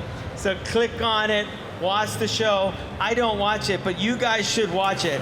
I don't. Well, I don't have time, and you stick me You on live it. I live it, and I know you guys are right next door, and you cause all that noise. So I already know what the show is because I'm right there. So we'll deal with that in a future episode. I'm going too long now, but I'm a talker, like I told you. So wrap it up, Kateris. And that's why we love you. We We're will outta be here. back in just a minute with more from Star Wars Thank you, Celebration guys. Europe here on the Star Wars Show live on StarWars.com.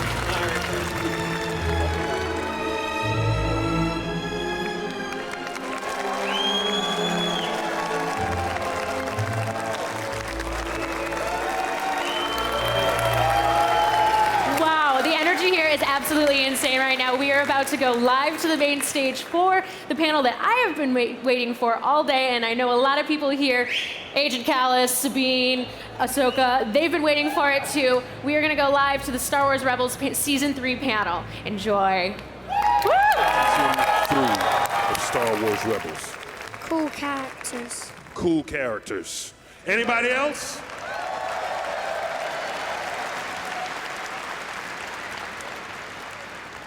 Can I high five you, Daniel?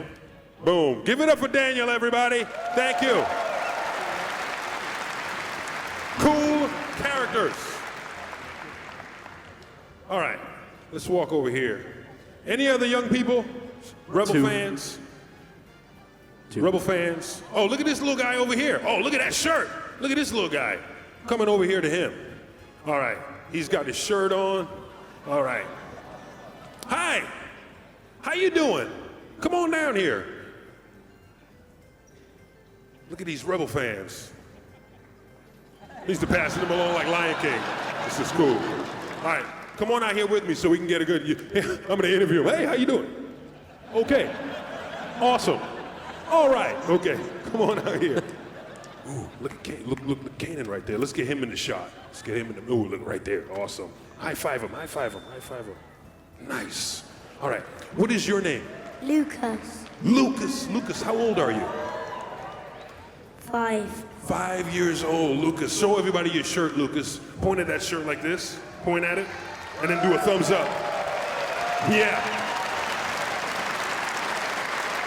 Lucas, do you have a favorite character from Star Wars Rebels? Ezra. Ezra. Anybody else like Ezra?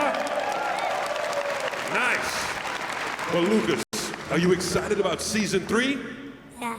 What's your favorite snack? Do you eat something while you watch Rebels? What's your favorite thing to eat while you're watching Star Wars Rebels? Corn. Popcorn. Anybody else with popcorn like Lucas? Look at that, Lucas. A lot of people love popcorn. Let me walk you back to your mom and dad. Come on with me. Give it up for Lucas. Where's mom and dad? Mom and Dad right here. Is that Dad? I need to make sure. All right, beautiful. Perfect. Don't want to hand off the child to a stranger? Yeah, don't want to do that. Perfect. All right. So you guys excited to see what the Ghost Crew is up to? Mark. All right, perfect. Oh, you know what?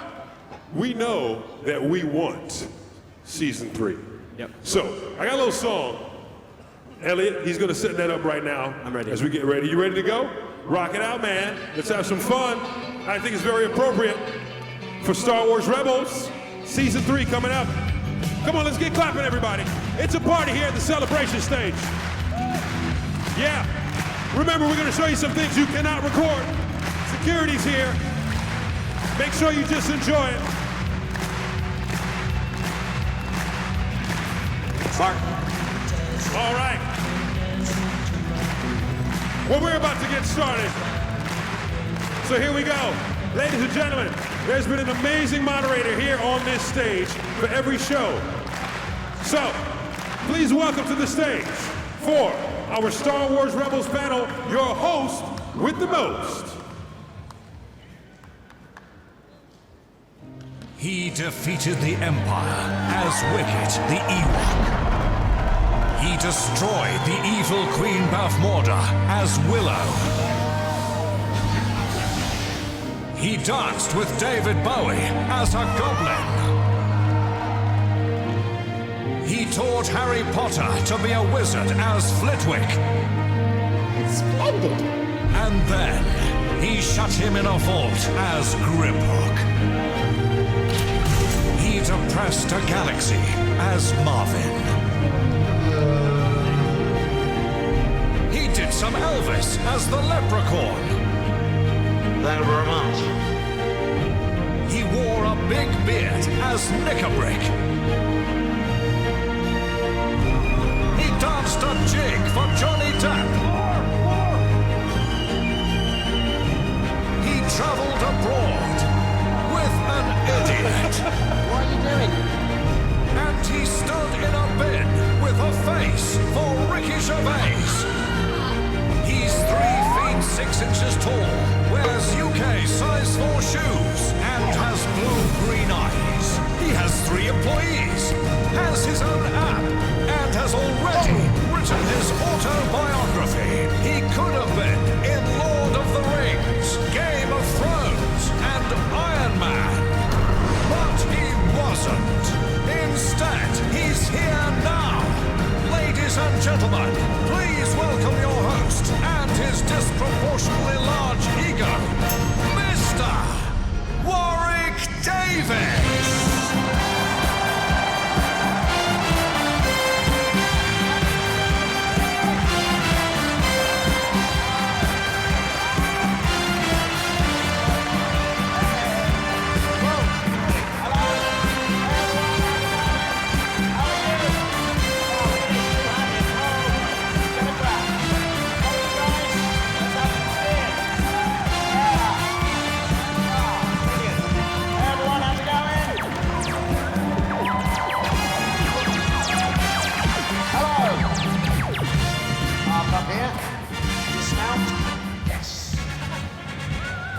I have arrived. Wow. Thank you very much. Thank you. Fantastic to be here. Let's do an Ewok wave. It's like a Mexican one, but a lot shorter. Here we go. Starting this side. Go. It's shorter. It's shorter. Keep it shorter. Shorter. Shorter.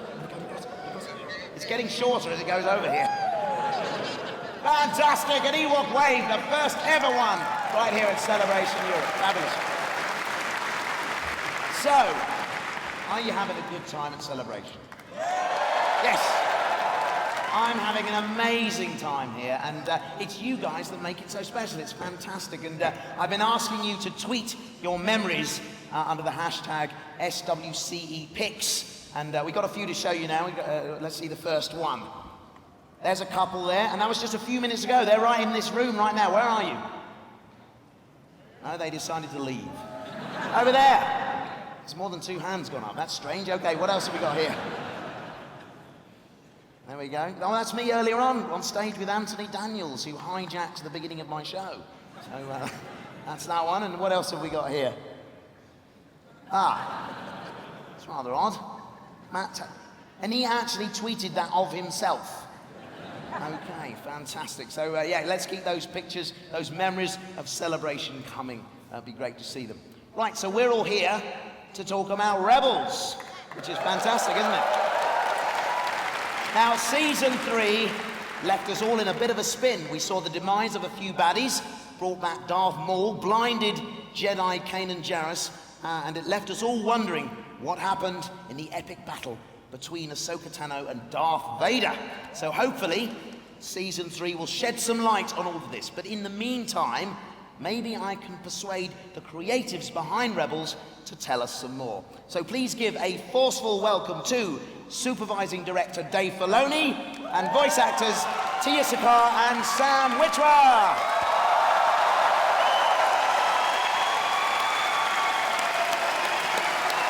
Here they are. Welcome, Dave. Nice to see you. See you, welcome. Sam, how's it going, my friend? Lovely. Thanks, Warwick. So here you are. It's great to have you here. Yeah, it's great fear. It's always the fear before any panel. I'm sure they agree that you always think one day you'll come out here and it'll be empty. But thank you guys for coming. I know there's so much to do. So thank you for coming to spend some time with us today. We really appreciate it. Thank you. We all love it. I mean, you know, Rebels, obviously, judging by this, is a hugely popular series. So congratulations on that.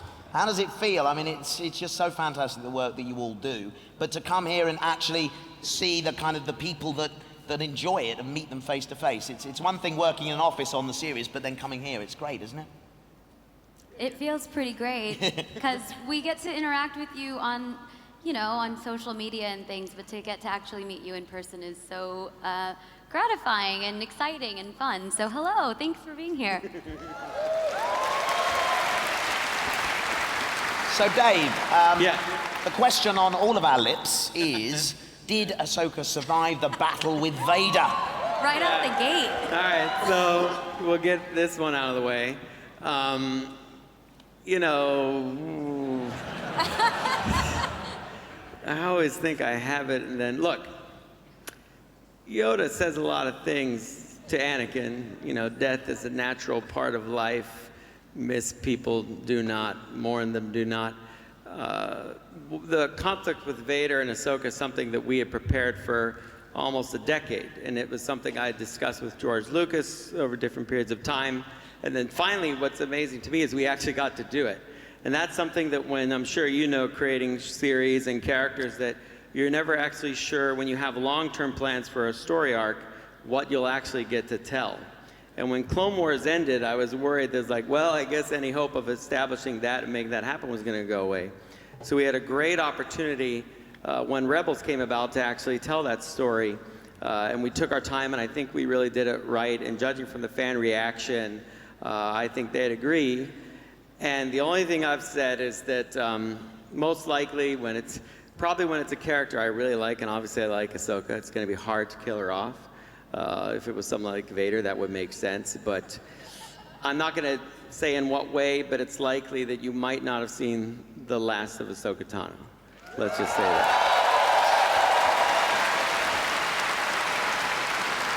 Fabulous. So, do you want to say something, Tia? I'm just surprised that he went that far. I thought he was gonna like dangle something and not tell you We will anything. say nothing more. We've had some lovely exclusives But we didn't promise here. what way that would be. It could be a cheap out, like a flashback, you know what I mean? Or I could The put clip up a show picture that's of a coming? lunchbox, you know, it'd be like, yeah, I mean, you know, they would hate that. So probably won't be that way, but.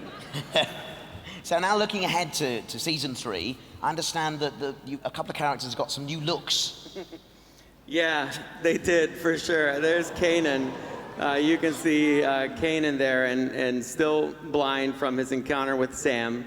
And, you know, we've decided to kind of move forward with that. There's a lot of great samurai stories, Zatoichi about the blind swordsman, and, you know, it was something that we had discussed earlier on in the series, what will happen to them as we go along the way. And Freddie, who plays Kanan, is a huge fan of samurai films. So he actually understood exactly what we were trying to do with this kind of wounding of Kanan and what it means for his character, giving him something to look at his life in a different way, literally, like change the way he's doing everything. And you'll see the implications for his character. The way this changes the way he looks at life is going to be, I hope, compelling and make him a better Jedi in the long run. What about, we got new looks for Ezra as well? Ezra as well got a haircut. It's one of those things, you know, he also has a bit more of an attitude, teenager, you know, so that parents can relate to that. We have to be true to real life. Star Wars isn't working right if it's not reflecting real life. So you'll see a lot of metaphors as Ezra kind of advances as a teenager that he as well has changed. Season 1, a lot of people didn't like his kind of Aladdin hair. So then I get rid of it, and then everyone's like, why'd you cut his hair? And I just can't win that way. That'll teach you to respond to the fans. Yeah, when Ahsoka comes out, they're like, why does Anakin have a little girl as a Padawan? And now they're like, please don't say she's dead. And it's like, okay, I guess. So who's directing the show, them or you? Definitely me, because they'd probably tell you I don't listen to them anyway. I try hard, though, but you shouldn't try. So that's my failing, people. Indeed, do or do not. There you are. Well, they can't see that slide yet. Right, because the next one's on the right. You were briefed we worked on this. that backstage, but... Now, Tia, let me turn to you. You play Sabine, okay? Yeah. Now, can you tell us about the character, how she grew through season 2, and what's in store in season 3, perhaps? Well, for one, I just want to say that I think Sabine looks totally awesome, and I'm really excited about this new hairdo. Hopefully, if any of you have your Sabine, outfits. So now Tia, you have some new hair to go find and make or whatever. Are you ever consulted in these looks at all? So actually, Dave asked me, he said, we're gonna change Sabine's look for season 2. What would you like her hair to look like? And I was so flattered and taken aback that he would have asked me my opinion, and I told him, and he did not take that to heart. It was totally different than what I asked for, but this is exactly what I asked for. It just took a production. It takes a while. So you told me. He was like, yeah, that's a good idea. We're going to do something else. In the future. Yeah. Well, I didn't know that was ever going to happen, and here she is. That's exactly what I wanted, so thank you. I don't know if you did that for me, but maybe I planted a seed way back when. Sorry. So through season 2, we learned a few more things about her, but we still don't know everything, do we? There's more secrets. And we won't know everything in season 3, but we get to know a lot more, which I've been so excited about to get to record, because I get to interact with more Mandalorians. I may or may not be related to some of them. I don't know if I can say that, but. Okay, good. It's really, I'm usually not right next to Dave when I get asked these questions. It's a lot more, I'm like, it's warm up here. So we get to know Sabine a lot better and get to know a lot more about her past, and she sort of has to face her past in a real way, a very tangible way, and sort of sees people from her past. Maybe related, maybe not, but there are some altercations. I don't know how much I can say. I'm just gonna keep saying until you cut me off. I'm fascinated. I'm learning so much. And she has some new gadgets. Oh. Yeah, that's good. That's so good. That was close. No. That was a close one. The reflex was there, Sam. That was good. Yeah. Give her a little emperor. Tell her she's doing good. Yeah. Excellent.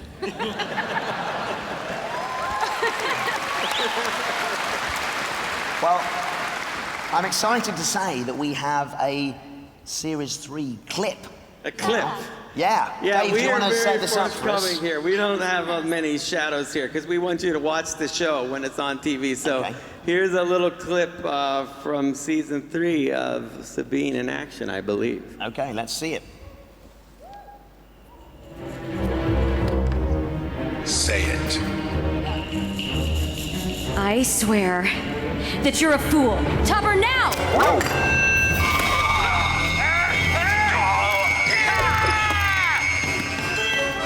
Hang on!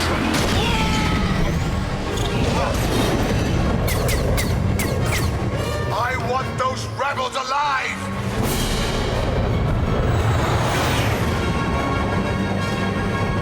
So what's your strategy for this? They must have a ship nearby. Chopper, find it!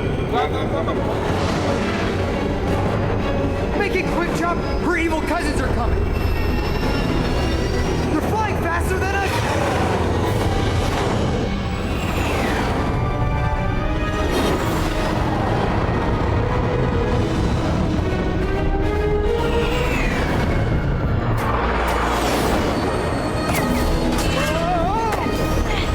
How about a little help?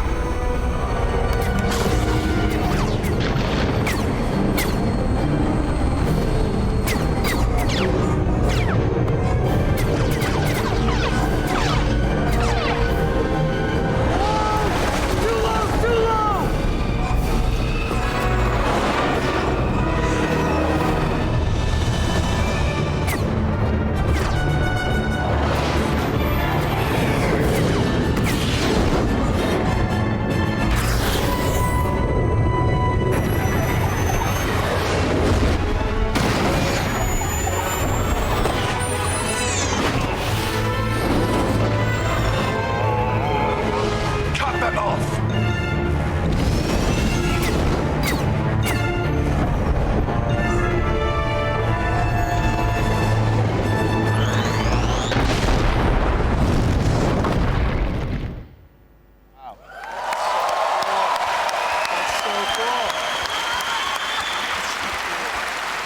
Very exciting. Very exciting. Now, along with Kanan and Ezra's new looks, all our other favorite characters are still there, yeah? Yeah, Hera and Zeb had small modifications to them. Hera, because she's a lot more part of the growing Rebel Alliance, she has more of a military look to her uniform. She wears a rank badge now, and it's just to show that she's really becoming a part of that formalized rebellion. And then Zeb, we actually stripped him down a little bit. Some of the armor came off of Zeb, and I think it actually fits him more in with a New Hope look for Aliens. So we're trying to start to fuse the looks of our show, and actually now that we know a lot more internally at Lucasfilm about Rogue One and the look of that film, we're doing some things to bring the kind of colorful world of Rebels in line with what you see in the film there. So there's a lot of kind of nice synergy going on thanks to the efforts of Story Group and the production team on Rogue One, which I think is what we've always promised at Lucasfilm, that type of continuity. That's really interesting. That's really great. Now, Sam, to turn to you, you voiced Maul for the Clone Wars, and you do now for Rebels. In the film, the live-action films, we don't really find out too much about him as a character. Now, is he really half the man he used to be? Something like that. I mean, I think even he's like a third of the man he used to be now in Rebels. We keep cutting down fractions on this poor guy.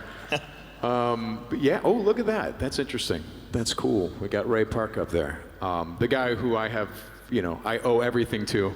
You've met Ray, of course, yeah? I did. In fact, I met Ray. Phantom Menace was coming out, and this guy, Ray Park, was in Skokie, Illinois, at a theater promoting it. And I saw an advanced screening. So I knew who he was. No one else did. So people were just walking by Ray Park, and I'm like, it's Darth Maul! And they're like, who's Darth Maul? And he was really, really kind, and I stalked him for several years.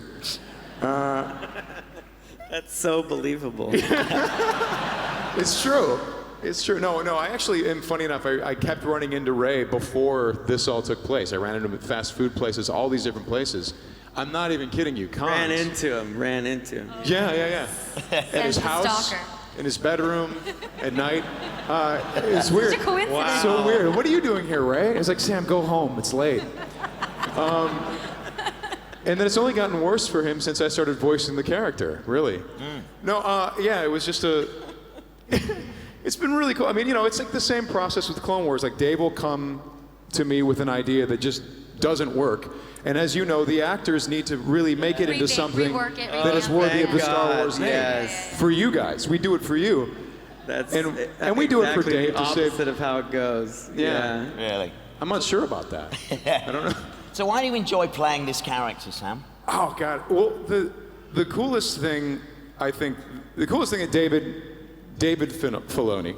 David, can I call you David? Filoni now. David, take the hat off, David. He looks good. You need to start a merchandising line. Can we buy these hats? Nope. Oh. Go buy a loaf cat, though. Those are in the store. There's someone running around with the Dave Filoni cosplay. Yeah, is that person here? 'Cause Is he we would here? love- Wow, that's cool. It's not that cool. We saw Only a my picture wife and the thinks it's likeness cool, is and that means it's uncanny. not cool. Why, is he better looking than you are? Probably. It's pretty awesome. It's great. But the Darth Maul Sim. Right, that guy.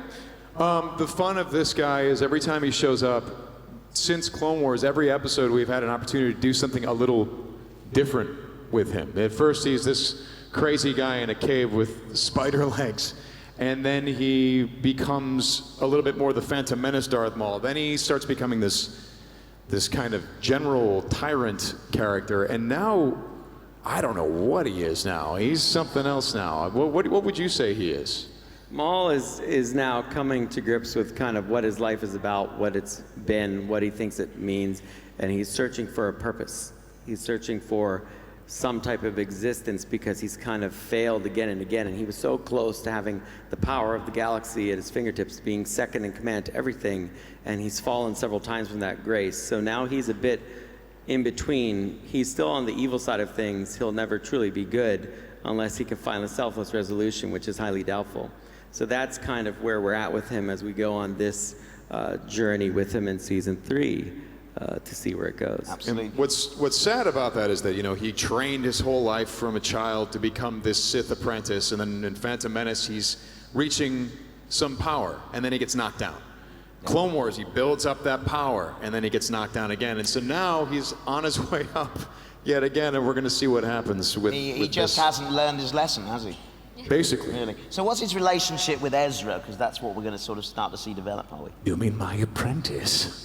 Yeah, that's what he thinks, yeah. Yeah, he thinks of Ezra as his apprentice, as a kid who has a lot of potential, but is just a little bit misguided. And if he could just nudge Ezra a little bit toward a different path, that Ezra could achieve everything that Maul has been trying to achieve, and that perhaps Maul could help him along that path, and maybe they together could be a team. I mean, Maul, I think to a certain extent, is it fair to say that he's looking for a brother of some sort? He's kind of... Yeah, again, I think he's like, in Ezra, he sees the opportunity to have an apprentice, its legacy, to pass on something that he knows as the Emperor taught him the dark side, and he wants to imbue that in this young boy and make a reflection of himself. But it's done from a selfish motivation. He doesn't see that, but it is. So you're always with the Jedi and the Sith and the dark side and the light, dealing with opposites. And the Sith and the dark side is always self-interested, selfish, and the Jedi and the light are always selfless. That's why when Obi-Wan says, if you strike me down, I'll become more powerful than you can possibly imagine, it's because Vader can't imagine a power that comes out of being selfless. And that's the root of that idea. And we're extending that in things we're doing in Rebels. That's fantastic. That's great. Well, we've got another exclusive clip now of Maul in action from season 3. Do you want to set this up for us, Dave? Yeah, I mean, I think that's about it. Okay. But something we're doing with Maul is, again, expanding his character, showing you that he has, at odd times, maybe not just a wielding lightsaber guy, but there's dimensions to his character. So let's see what we find out here in this Absolutely. clip. Let's see it.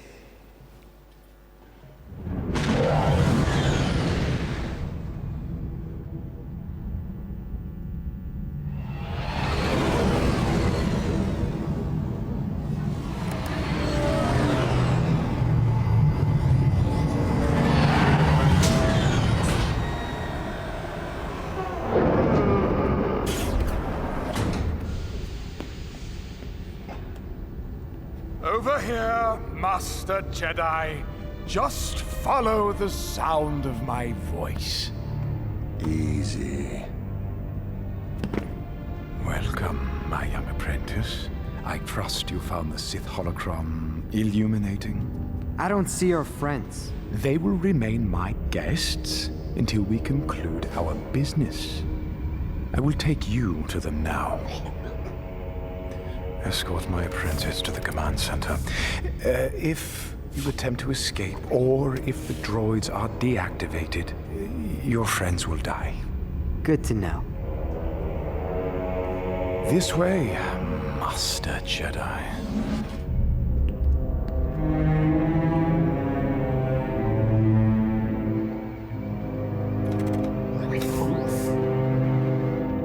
Truthfully, I was never trying to blind you. Oh, no. You were just trying to kill me. Well, if at first you don't succeed...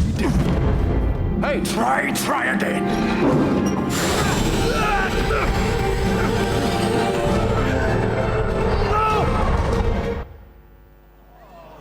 Oh, you can't leave us there.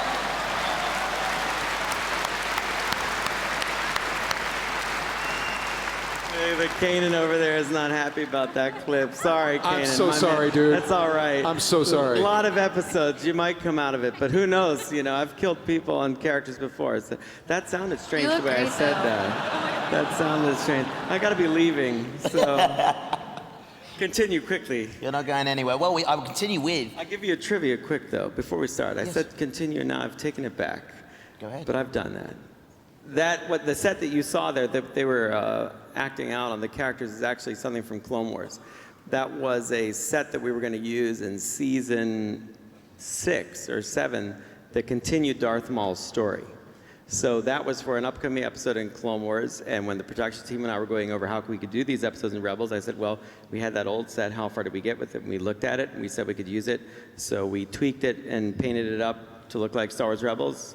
And so there you go. It's, again, a legacy continuing and connecting things. So Maul knew about that place and was there because he would have been there in Clone Wars had we continued. So there's some trivia.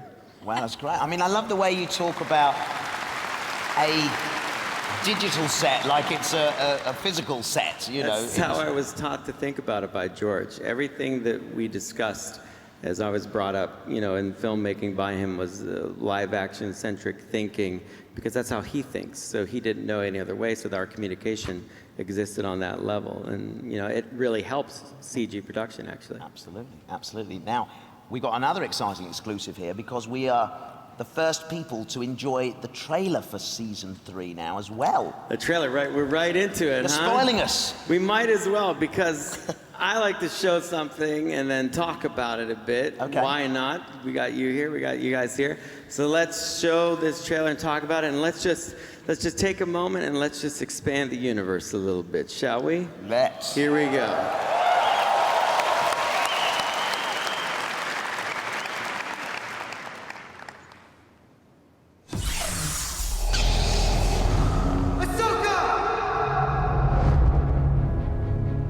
Battles leave scars. Some you can't see. I will never let my friends get hurt again. The holocron. I'm afraid it's changing it. What if there are secrets we can learn from it that'll help us destroy the Sith? Ezra, the secrets in that thing almost destroy you. There are Imperial cadets in the Sky Strike Academy who wish to defect to the Rebels. This is Ty SS-25. You can call me Wedge. Welcome to the Rebellion. Still can't believe we're here to break this guy out of prison. My friends, I give to you Reglem Station. If we could steal a squadron's worth, They would be key to building a strike fleet. Let's go get them. Everybody ready? Yep. Let's go. One last glorious day in the Grand Army of the Republic.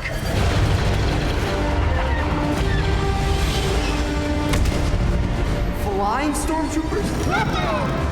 Worse, Mandalorians who serve the Empire. You haven't forgotten our ways. That has earned my respect.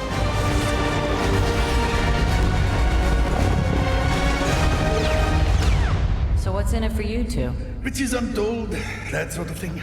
So, we'll split the treasure. Split the treasure. Oh, that's a classic. Governor Price, these rebels have proven particularly stubborn. How do you intend to solve this problem? I need someone who sees a bigger picture. The Empire is getting better at anticipating our moves. I underestimated the commander. Previous attacks were clumsy, but this one was swift, precise. To defeat an enemy, you must know them. Not simply their battle tactics, but their history, philosophy, art. Grand Admiral Thrawn. Carabast. Embrace your destiny. Jedi and Sith, the light and the dark. I'm the one in the middle, the Bendu. Once a secret is known, it cannot be unknown. Your anger gives you strength. I will pull the rebels apart piece by piece. I must become more powerful. They'll be the architects of their own destruction. Ezra, turn away before it's too late!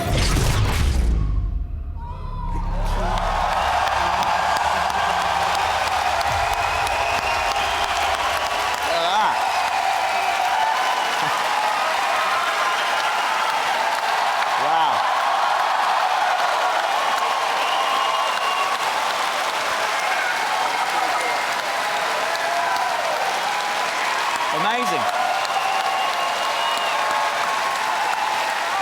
Yeah, I know.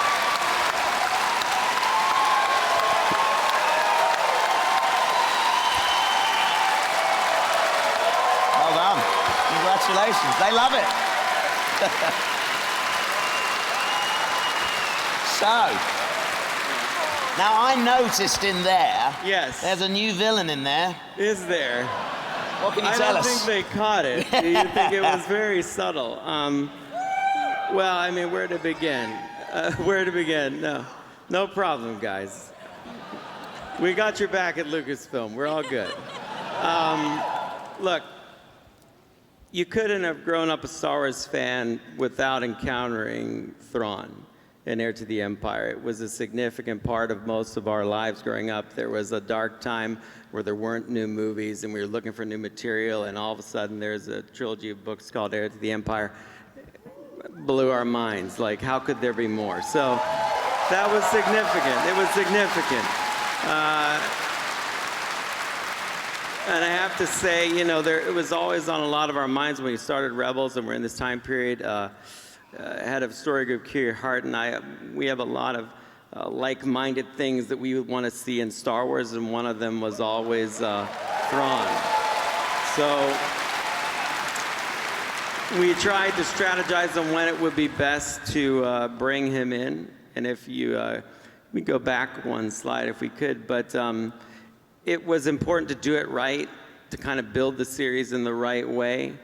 And a big part of that, too, is finding the right actor to play that part. And I have to say, this was one of the most challenging characters that we ever had to cast in Grand Admiral Thrawn. And we're really lucky we got Lars Mikkelsen to come in and play him. We have now, yeah, he is fantastic. We have two Mikkelsens now in the Star Wars universe, which is great. Because we've got, you know, Mads over in Rogue One, so that's kind of fantastic, and they can, I'm sure, have a great Christmas talking about the Star Wars galaxy. It's going to be tough to be a Mikkelsen and not be in the Star Wars franchise, but yeah, it's something we were really glad we could do, and I think I hope the fans are going to like what we're doing with him along the way. And I know you guys wanted it, and we wanted it too. So there you go. Thrawn's back.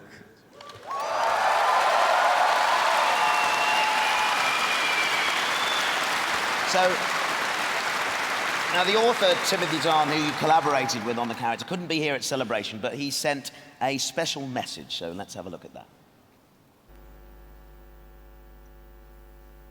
Hello, Celebration. This is Timothy Zahn, author of the Thrawn trilogy. I'm sorry I can't be with you in person, but I'm very busy right now finishing up my latest book, Thrawn. I want to take this opportunity to thank Dave Filoni and the rest of the Rebels crew for the incredible honor they've accorded me. I'm afraid I can't reveal anything more than what you've already seen and heard, but I'm very pleased with the direction they're taking Grand Admiral Thrawn. I like this a Well, lot. thank You you. guys are wonderful. Thank you.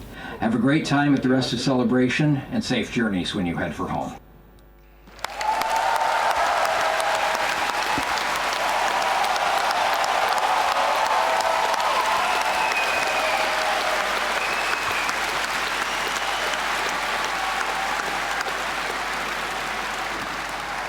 He's obviously a very popular man. He is, yeah. Well, you can't do this without Tim. You absolutely can't. It's, you know, a character he created. So it was important to us that, you know, he liked what we were doing. Yeah. And, you know, it's kind of stressful. We brought him in and we hadn't really told him what we were up to. And, you know, I made sure to sit down and talk with him about it and the character things and traits that he had. And, you know, luckily he was real excited about what we were doing. So to have his support meant a lot to me as a fan, and I know it would mean a lot to everybody out there. Without that, I just didn't, it's not gonna be authentic to me. So, and he's got, you know, a great thing has happened as well. He's gonna have a new book come out called Thrawn, and that's the cover of it. And how exciting is that? So you're getting Thrawn in different media right away, and I can't wait for that. So, good day for a Star Wars fan. It'll be a day long remembered. Huh? Yeah, absolutely. There you go, fans. Absolutely.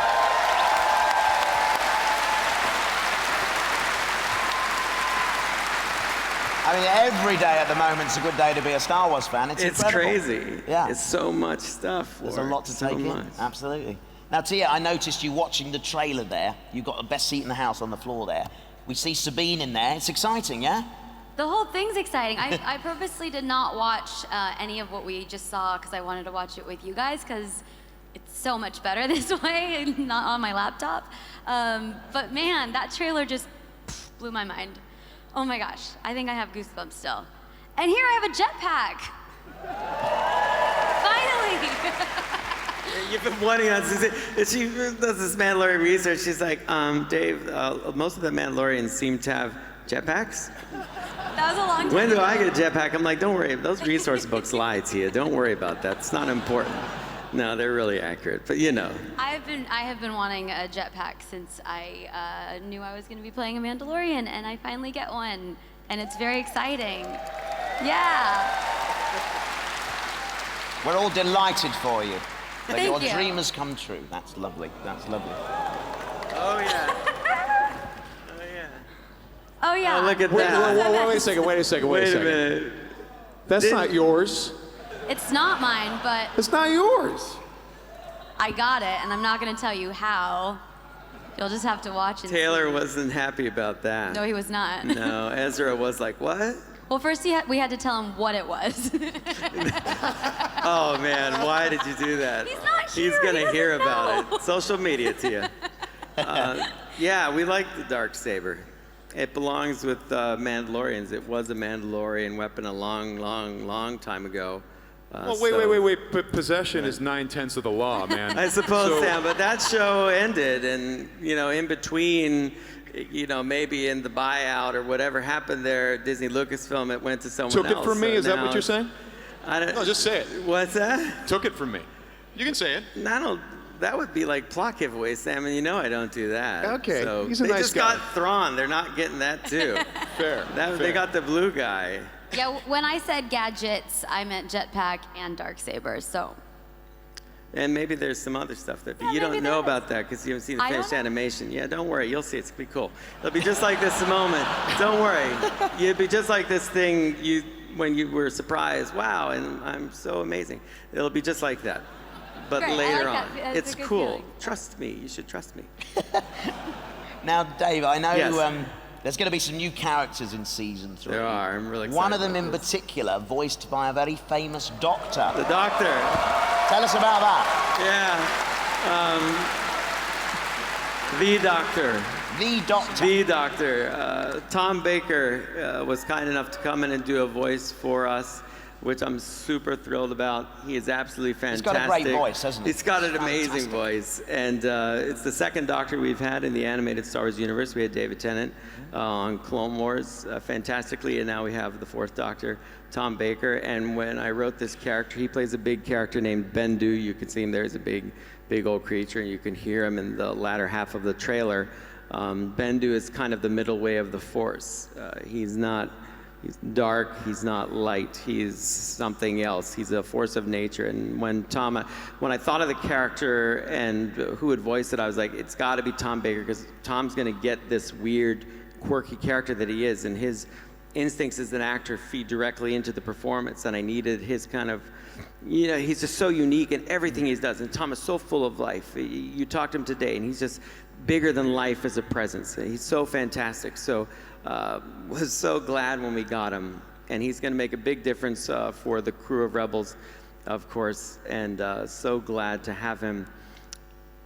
He's just a different type of Force character creature than we've ever had before, and I think that's what is most compelling about him. So we'll have to wait and see what the rest of it means. I get on a roll, and information starts. And see, they're sneaky because they get really quiet. Like they want me to forget they're there. And they're like, Dave and Warwick are in his zone, and they're just talking, and he's gonna give away the plot. And I'm like, I'm Warwick, and then this thing happens, and that character happens, and I'm like, I can't do that. So sorry, because stuff is gonna happen later today with Rebels soon, actually. So that'll be. We haven't got long to wait. We haven't got long to wait. Okay, good. That's Thank good. you. How long have you known Tom Baker? How long have I known him? Yeah, just that long. Just as long as the production of the show. I mean, as a kid, Doctor Who, of course, he's the Doctor in America that we know with the scarf. I mean, that's the whole ball game. My wife loves Tom Baker. Yeah. Loves him. We had lunch together while we were here, and she pretty much just left with Tom Baker. That was it. He's a charmer, and Tom charmed everyone in the room, wife included. We're gone.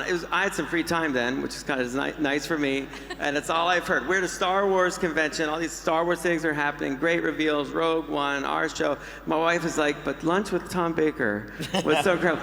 Nothing Star Wars related, but I love it. I mean, it was as much for her as it was for me, because I knew it was significant to her, and that's the thing. I mean, fantasy stories, sci-fi, characters of that nature, they stay with us our whole lives. And who would think that all these years later, I'd be in London talking to Tom Baker and having him work on a Star Wars show, talking to you at a desk. At a desk? It's a insane. Lovely small desk. You're still in Star Wars. We were talking about that just the other day. I know. You're still, wow. I'm like a bad penny. Just keep cropping up in Star Wars. So you haven't known Tom that long? Not really. How long have we known each other? We go back to Star Wars weekends in Florida, and that's got to be like a long time. 2008, so like probably 8 years. Right, so you've known me longer than Tom. Yes. How come he does a voice before I do? I knew it was going there. You walked right into it. That was skillfully done. Skillfully. You learn this about actors, people. They're so clever. They're all sneaky. This is Anthony. I see Anthony. Anthony Downs, I've known him for years as well. I see him. He puts his arms out. David, Anthony walks away. He goes, "You never put me in your show anymore." And he hugs me. He turns and gone. And he ghosted. He's out. And that was it. And I was like, all right, there's a subtle hint. We've talked about it over the years. I would love to get you in there. We always talk about it. It's going to happen. Yeah, years ago. It's going to happen. Years ago, when we did Star Wars weekends. Oh boy. I spent ages, and I cut a little. I think I took the trailer of Clone Wars, and I redubbed the whole thing with all the different voices. I must have done about 15 voices on this thing. But you did it so well, I couldn't tell. So I didn't know that was you. Couldn't tell. No, it was just me. All of it was me. I did 3PO. I did the droids. I did everyone. Man, amazing. If you'd have told me that, I probably would have brought you on back then. Oh, okay. It was too good. Try not to be that good, Sorry. Well, you know what, though? Do you do a mall? Do I do a mall? Yeah. Hold up. I mean, what sort of thing would he say? What does he say? Give me a bit of a line from Maul.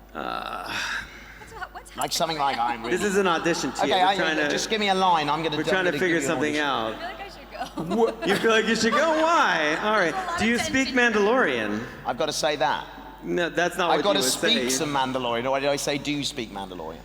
No, I don't speak Mandalorian. Yeah, say, do you speak Mandalorian? I want to see what you do with that. What, in a Maul voice? In a Maul voice. What would a Maul voice be for you? I need the microphone. I need to use the microphone Give me one of these ones so you can comment on my audition. Yeah, okay. So you want me to say, do you speak Mandalorian like Maul does? Yeah, well, I want you to say very soon, my apprentice, very soon. And when you say it, I want you to say it like kind of, you know this guy Witwer, he does a great Maul. So if you do it like that, something and very dark and evil, but with a slight smile, you know. Right, okay. And try to, make your shirt feel tighter while you do it. All right, so, all right. Very soon, my apprentice. Very soon. Uh-oh. Uh-oh. Uh-oh. All right, good. Good. I like it. That's good. All right. Oh, dear. Oh, dear. That's good. Yeah, I think so. It's not bad, is it? I mean, I didn't even rehearse that. I just kind of came up with it. I know. Well, that's what good directing does work. You were a good... He's in a mood. He's showing a star-struck. I love this. We can use this. You see how I did this? Now the motivation is there. It's he's clear. channeled. Do you see? Channeling. Do you see how I played you against him? There's a role I'd like to audition for, though. Go ahead. Is Wicket showing up on the show? Yes. Oh my gosh, you didn't know. Can I? Yeah. Yes. Could you? Sorry, didn't mean to spoil that for you. Make yourself small, Sam. Okay. Yeah. Very small. Primitive. The voice has small. got to go small. I want you to do. You can do Stone yub, Age, yub, like. yub, and you can do. Chihuahua. Yeah, Chihuahua. That was a little bit too. All right, here we go. Like a come on though, like. Yep, yep. Chihuahua. Wow. Whoa! That was good. That was good. Let's make a deal. You want to switch? Let's switch. All right. I'll give you that. Cool, man. All right. Okay, fantastic. Now, I believe you're all going to be itching to ask some questions. Mark and Elliot are amongst you with microphones, so can we get a question from our audience now? Yes. Right over here. We're with Mark first. Yes. Hello. Oh, hello. Hello. Way out there. Name's Matt. You've adapted Strike Force Chantapole from the West End Games. Are you going to adapt any more of the old adventures from the games to episodes? You know, he was actually just talking to me about that very game play scenario earlier. West End Games, man. Right in the green room. Not particularly that I know of. Wrong answer. Yeah. Not particularly that I don't think so. But there are always elements, I think because, you know, I grew up with those games, you see a lot of things winding up in the series. Like the type of aircraft carrier that we brought in was from the games, and I do resource a lot of things from the EU that I knew as a kid and that Henry Gilroy knew, Steve Melching, you know, those guys are always fitting things in. So a lot of little details. I would say like the name Shandy Pole is going to come from probably Steve Melching, Gilroy too, because I'll bust them on it, but I think it's cool, so we use it. But you never know. Very cool. Who's got our next question? Over here, Elliot. DJ Elliot, thank you. Hi, I'm Francesca from Italy, from HeavyRipe.com. I'd like to know if the next will be Mara Jade, maybe. I saw that coming. Yeah, I saw that coming a mile away. No, not likely. Not. That was more definitive. Look, you That was got a Thrawn. definitive Don't answer. say, oh, You got that a was straight so answer exciting. from You him. got Thrawn. Remember we got Thrawn, yay? And yay, it's so exciting. A couple things, you know, and Sam asked me to make this clear. So I'm going to make this clear. You're going to put this on me. For Sam. No, you'll be glad because you wanted me to say this. Fair enough. Which is and I might pronounce it wrong because every group I go to says it differently, but the Ysalamiri creatures are not something that we brought in to the show. So he won't have the force bubble creatures because when I had a talk one point a long time ago in the Clone Wars production with George, and we were discussing those creatures, and we thought they were kind of an implausibility because they were part of a life. They were alive, and things that are alive aren't negated out of the Force. So, you know, at least as we understood it. So I decided not to actually carry that forward. You do see, though, in the clip, he has a statue of two kind of like salamander creatures that I put in his office, and I posed them right over his shoulder for you guys. So there's like an essence of it, but that's just not something that I wanted to continue because it doesn't seem logical with what we had in the film. So there's little differences like that, but most of the time I try to keep things immensely consistent. So there you go. That's just the level of honesty I'm having with you guys there, like it or not. You decide. I know you'll tell me on many types of media. So. Mark, what have you got? Hi. Hi. Thomas. For Ahsoka, will she, like, die and come back as a Force ghost? Oh, wow, very direct. Very direct. I've said it before, the young people are always very direct and have the most intense questions. Let's see, if she did, she would have to be aware of, to some degree, the technique, consciousness, thought process that allows that to happen, to maintain your consciousness after death and be within the Force. Currently, I do not believe she knows how to do that. So probably I would say no, but whether we have to worry about that right now or not is kind of up in the air. So This is exhausting, is it not? Like, needing to know and getting these kinds of answers is just like too much. yeah, non-answers. It's great to you. Imagine being in the recording room and he says this stuff. Okay, DJ Elliott, what have you got? Back in the back. Hi, Matt from Jedi News. Are you going to get any of the other Clone Wars voice actors back to maybe like Daniel Logan? They want more and more and more and more. They're coming at you from all a little angles. Thrawn and they want a a little Daniel bit. Logan. You know, that's a strange connection, but... I told you, I'm like, you give them Thrawn, they're going to want Daniel Logan. You shouldn't do this. the correlation was clear to you, Sam. No, but Thrawn to I Daniel didn't see Logan. Yeah. You never know. It's interesting how part of you never know is no. But no, I've actually tried pretty hard to bring a lot of the Clone Wars voice actors back, and I've figured out ways creatively to do it a lot of the time. Matt Lanter was able to bring back, you know, which I thought that'd be really hard since he played Anakin, but found a way to do it. So, you know, I never know. I love those guys. They all did such tremendous work for me. I owe them a lot, and it's fun for them just to come back and be a part of Star Wars. So it's always a possibility. I don't think you should keep recycling old actors, though. Just bring in some new blood. What are you doing that for? There's loads more fish in the sea. You make me feel so bad right now. All right, who have we got next? Back Mark? in the back. Okay. Bleachers on the left. My name is Bryce. I'd like to know what is the name of the character who teaches Ezra through the Sith Holocron. Oh. Are you child age to ask that question? I think so. Yes. Yes, of course. Back there in the darkness, the voice I'm from the 12. darkness. 12. You're 12. It's always 12 and under, the most dangerous questions. That's a great question. This is a horrible answer. I know who that is, and I'm not going to tell you. Yeah, boo, I know. But isn't there some value in knowing I thought it through, that it's very clear that I sit, you know, the story people down at Lucasfilm and I give them this whole history and they're like, that's great, Dave. That seems like it'll work. I'm like, okay, cool. So we know.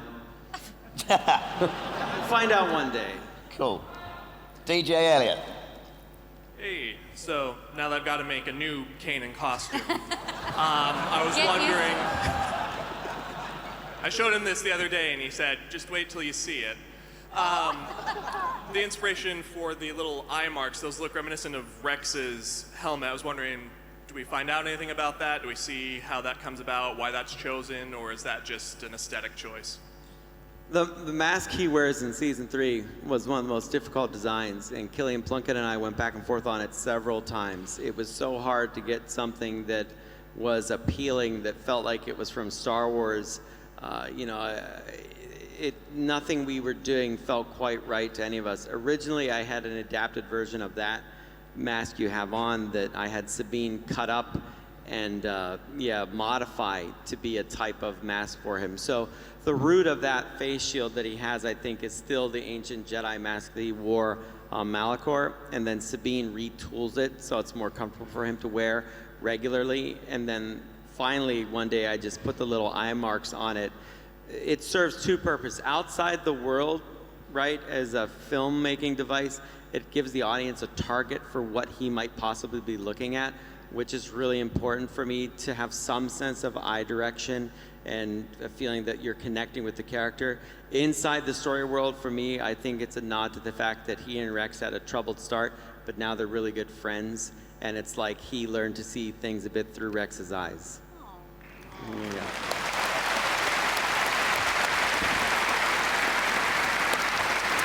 Okay, Mark, who have you got over there? Right here. Hi, my name is Vinny. In the Clone Wars, there was the question between Maul and the Emperor, and I was thinking, will we see more of that action between Maul and him? You really should do more scenes with Maul and the Emperor, I think, because the actor is available and willing. Sam, do you play both Maul and the Emperor on Star Wars Rebels? I do. That's a You good point. do. So now I'm going to say with more certainty, you should definitely do that. Do you see why he's a Sith? Because it's a very self-serving type of thing. Wait a second. Remember earlier Whoa. I said Hold on. Sith are self-serving, not selfless. Do Where not Tia bring this sits here towards selflessly, you know, wanting a question maybe, but not having one yet to answer, which is so selfless of you, and that's why I admire you on the light side of the Force. What? Sure. What? Dark side? What?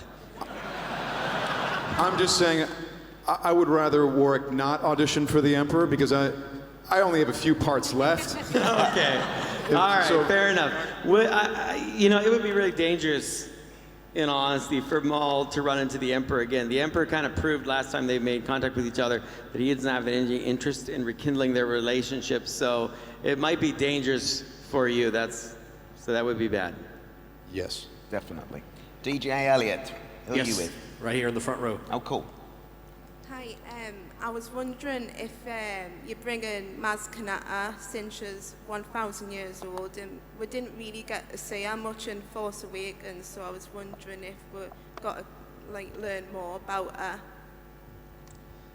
That's a great idea. Good answer. Good answer, Dave. That's a great idea. You have a good mind for this sort of thing. That doesn't mean anything I've said means we're doing that. It's just sometimes I'll admit, if I had not thought of it, that it's still a good idea. I mean, it's an interesting point, Dave. It As is an you watched interesting The point. Force Awakens, were you Yes. thinking, oh, I'd like that one? Oh my goodness. There's so much I would like. Yeah. You know, like they had so many characters in every city, and I have so few because we're a weekly TV show, my friend. But yeah, no, it's great. It's something that's fantastic. Like now we're a production company making a film every year. There's so much creative talent coming into the studio, whether it be, you know, J.J. Abrams, Michael Arndt, Rian Johnson, Gareth Edwards, you know, and to meet these people and talk with them and to talk Star Wars is just invigorating as a creative. So it's something I'm really grateful for that Kathy Kennedy has set up in this new era. It's an exciting time to be at Lucasfilm. Fabulous. Well, I think we've got time for just maybe one or two more questions, so let's get one from Mark first. I'm with Jake. Whatever happened to Cad Bane? Cad Bane, the other blue guy with red eyes. Because for a while on April Fool's, I was going to put up a picture of Cad Bane and be like, haha, you thought it was Thrawn, and it's Cad Bane. But then I thought, no, then all the Bane fans will be mad and there'll be, you know, chaos in the streets. But whatever happened to Cad Bane? Cad Bane's really tough. He's really crafty, really clever. I would wager he might still be around. I don't know what kind of saloon you'd have to go into to find him, what kind of cantina, but I wouldn't cross him certainly or take his name in a bad way. He might be out there, but in Rebels, I don't know. I don't like to keep bringing back all these characters that have talent that I know voicing them. It'd be great to make some new characters and perhaps cast some new people in those roles. I don't know why that's striking me as a good idea lately, but that might be a good idea. Good answer. Good answer. Okay, one more question now. We're going to go over to DJ Elliott. All right, I'm over here, far right. Oh, there you are. Hiya, Kevin and Dan. I was just wondering, we saw on your trailer for Series 3 that looked fantastic, there was a ship that looked quite similar to the Outrider. Are we going to see Dash Rendar? Right? See what I deal with? Do you see? This is very impressive. You see what I mean? Every little thing, Tia, every little thing.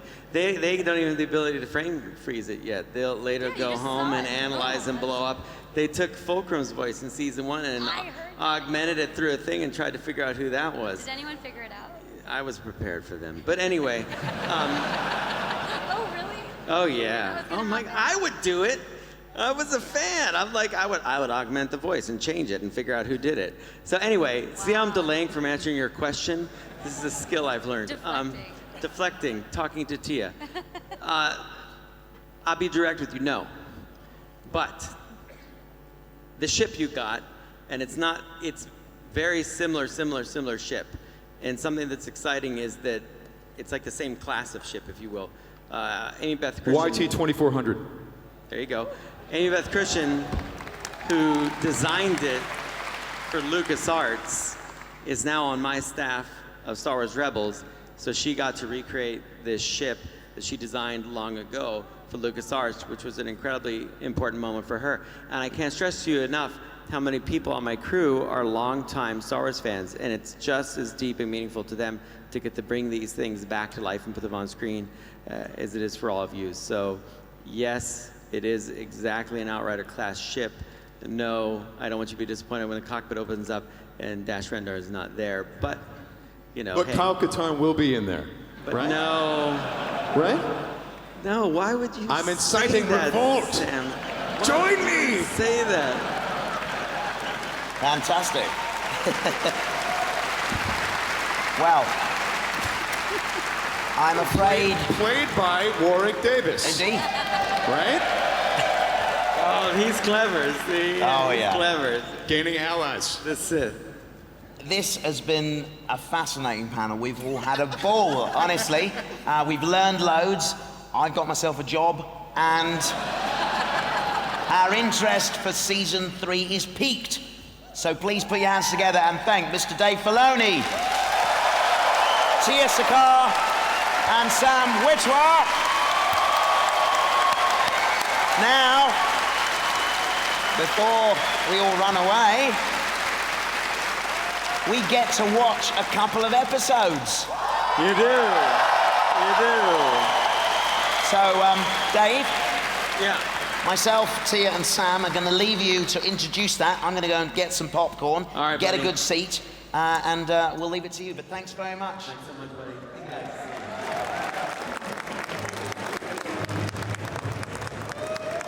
We just came out of the Rebels panel, which is what I've been looking forward to all week, and I have to say that, like last year, the Rebels bits were my highlight. I kind of wish I was there because I want to be watching the episodes right Watching now. people behind me figure out who that shadowy figure in the trailer was probably one of the most touching things, the most exciting moments I've ever seen in my Star Wars fandom. She that cried. was just really cool. I know you guys were excited Yeah. about it. I saw you. Yeah. Oh, that was so much fun. You got very misty over the fan reaction I to didn't Thrawn. cry. You That was cried. really good. You cried.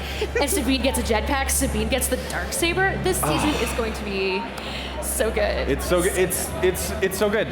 I've said it before. I'll say it again. It's never been a better time to be a Star Wars fan. It just keeps getting better and better and better and better and better. So that was so much fun watching that all with you. But last year, Lucasfilm announced its new immersive entertainment group, ILMXLAB, and now the team behind this groundbreaking group will take you behind the scenes to tell the untold stories behind creating the immersive entertainment on new media platforms like virtual and mixed, as well as a special glimpse into the future of immersive entertainment, which may be closer than you think. The ILMXLAB Future of Immersive Entertainment panel starts right now on the Star Wars Show live from Star Wars Celebration Europe 2016 on StarWars.com.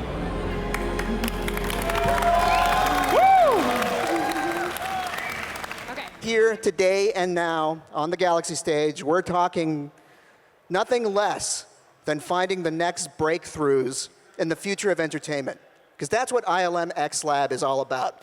It takes the creativity and innovation of Industrial Light and Magic and Skywalker Sound and combines it with the storytelling traditions of Lucasfilm to explore the cutting edge of immersive entertainment. Now, with the sound of applause, can you tell me how many here have tried anything like VR? All right. That's good. So you've got some grounding. So it's not as if I'm going to be talking entirely an alien language to you, but understand that there's so much new stuff here in this area. Those of you who've tried VR know that words can't do it justice. If you're trying to explain to your friend what you experienced, they kind of look at you and wondering, what was that about? In other words, I'd much rather show you stuff than tell you stuff. So to give you an idea of what ILMXLAB's all about, I want you to watch this video that was prepared for us. So if you could please roll that first video.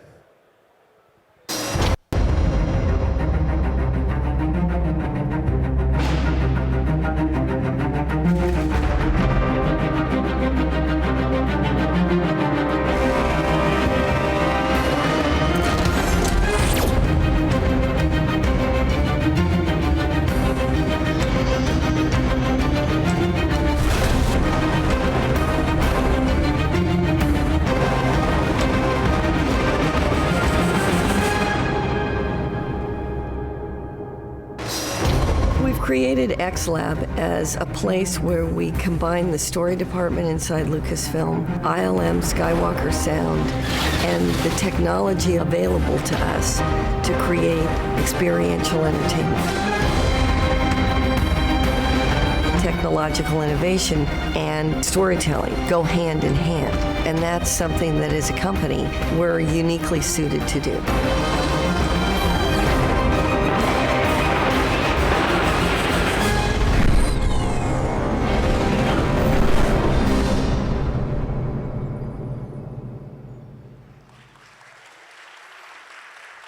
All right, to begin this conversation about the future, please join me in welcoming the executive in charge of ILMXLAB, Vicki Dobbs-Beck.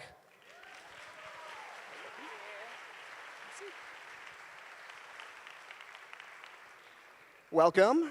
Thanks, Pablo. How's Celebration treating you? It's wonderful. This is actually my first celebration. First celebration. So it's very exciting, and I've had the privilege of actually watching many, many people, actually probably close to 2,000 people do trials on Tatooine, and that's been really invigorating. Has anyone here given Trials on Tatooine a whirl? Who here has tried it? And you're liking what you're seeing? All right. Well, you know, this is such a new field.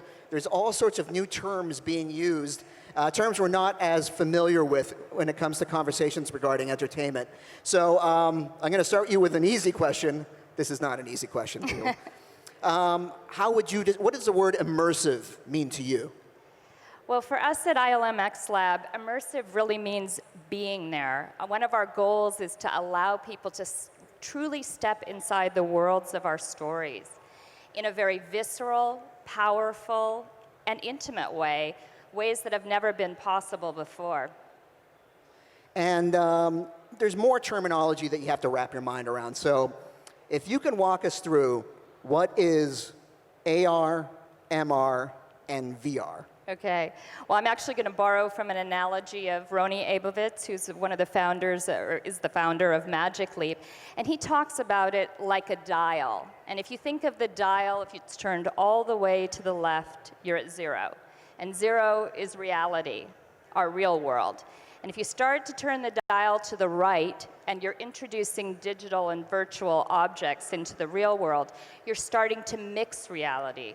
On the low end, it might be augmented reality with information and so forth. But what we're really interested in is that mixed reality space where you're starting to create a world that is made up both of the real and the virtual. And if you dial the dial all the way to the right to say 100, you've essentially eliminated the real world, and you're now in an entirely virtual world. And that's a lot of what we're focusing on today, but that entire spectrum provides really exciting storytelling opportunities. You know, the funny thing is, to give you an idea how quickly this whole realm is expanding, when we're starting to put together the kind of things we wanted to talk about, and I realized, boy, how could we make people who aren't familiar with this familiar with AR? In the span of time we asked that question, Pokemon Go came out. And now we've got people chasing imaginary digital animals around the world. It's like, okay, it's possible to explain this in a way that people get, you know. So where does this excitement to explore this new realm of entertainment come from? Why did ILMXLAB come to be? Well, Lucasfilm has always been about story. That's at the heart and soul of everything that we do. And actually, significantly, cross-platform storytelling. So we're always trying to maximize the potential of any given medium to serve the story. Well, when there was a new storytelling platform, such as that's been enabled by virtual reality and augmented reality, we not only wanted to be there, but we wanted to be pioneers. And we really want to help push and establish the state of the art. So what went into the decision of bringing Trials on Tatooine here to Celebration Europe? Well, so we've been involved in a whole variety of projects and experiments over the course of this past year since ILMXLAB was launched.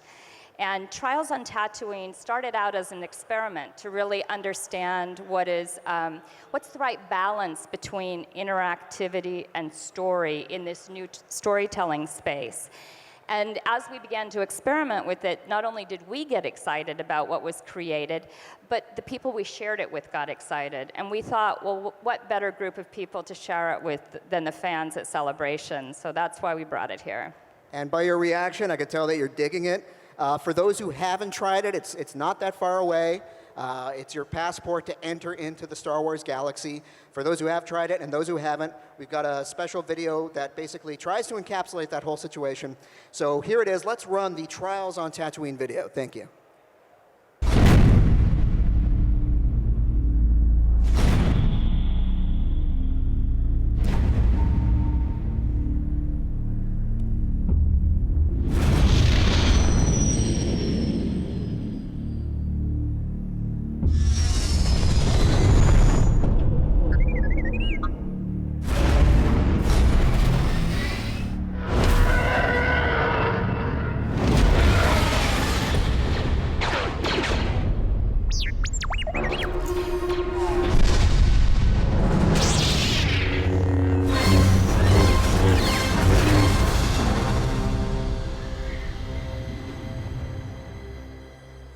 Joining us to talk about Trials on Tatooine is its director and co-writer, and he also is the Chief Technology Officer at Lucasfilm and ILM, and just happens to be the visual effects supervisor for the forthcoming untitled Han Solo Star Wars standalone movie. Please welcome Rob Bredow.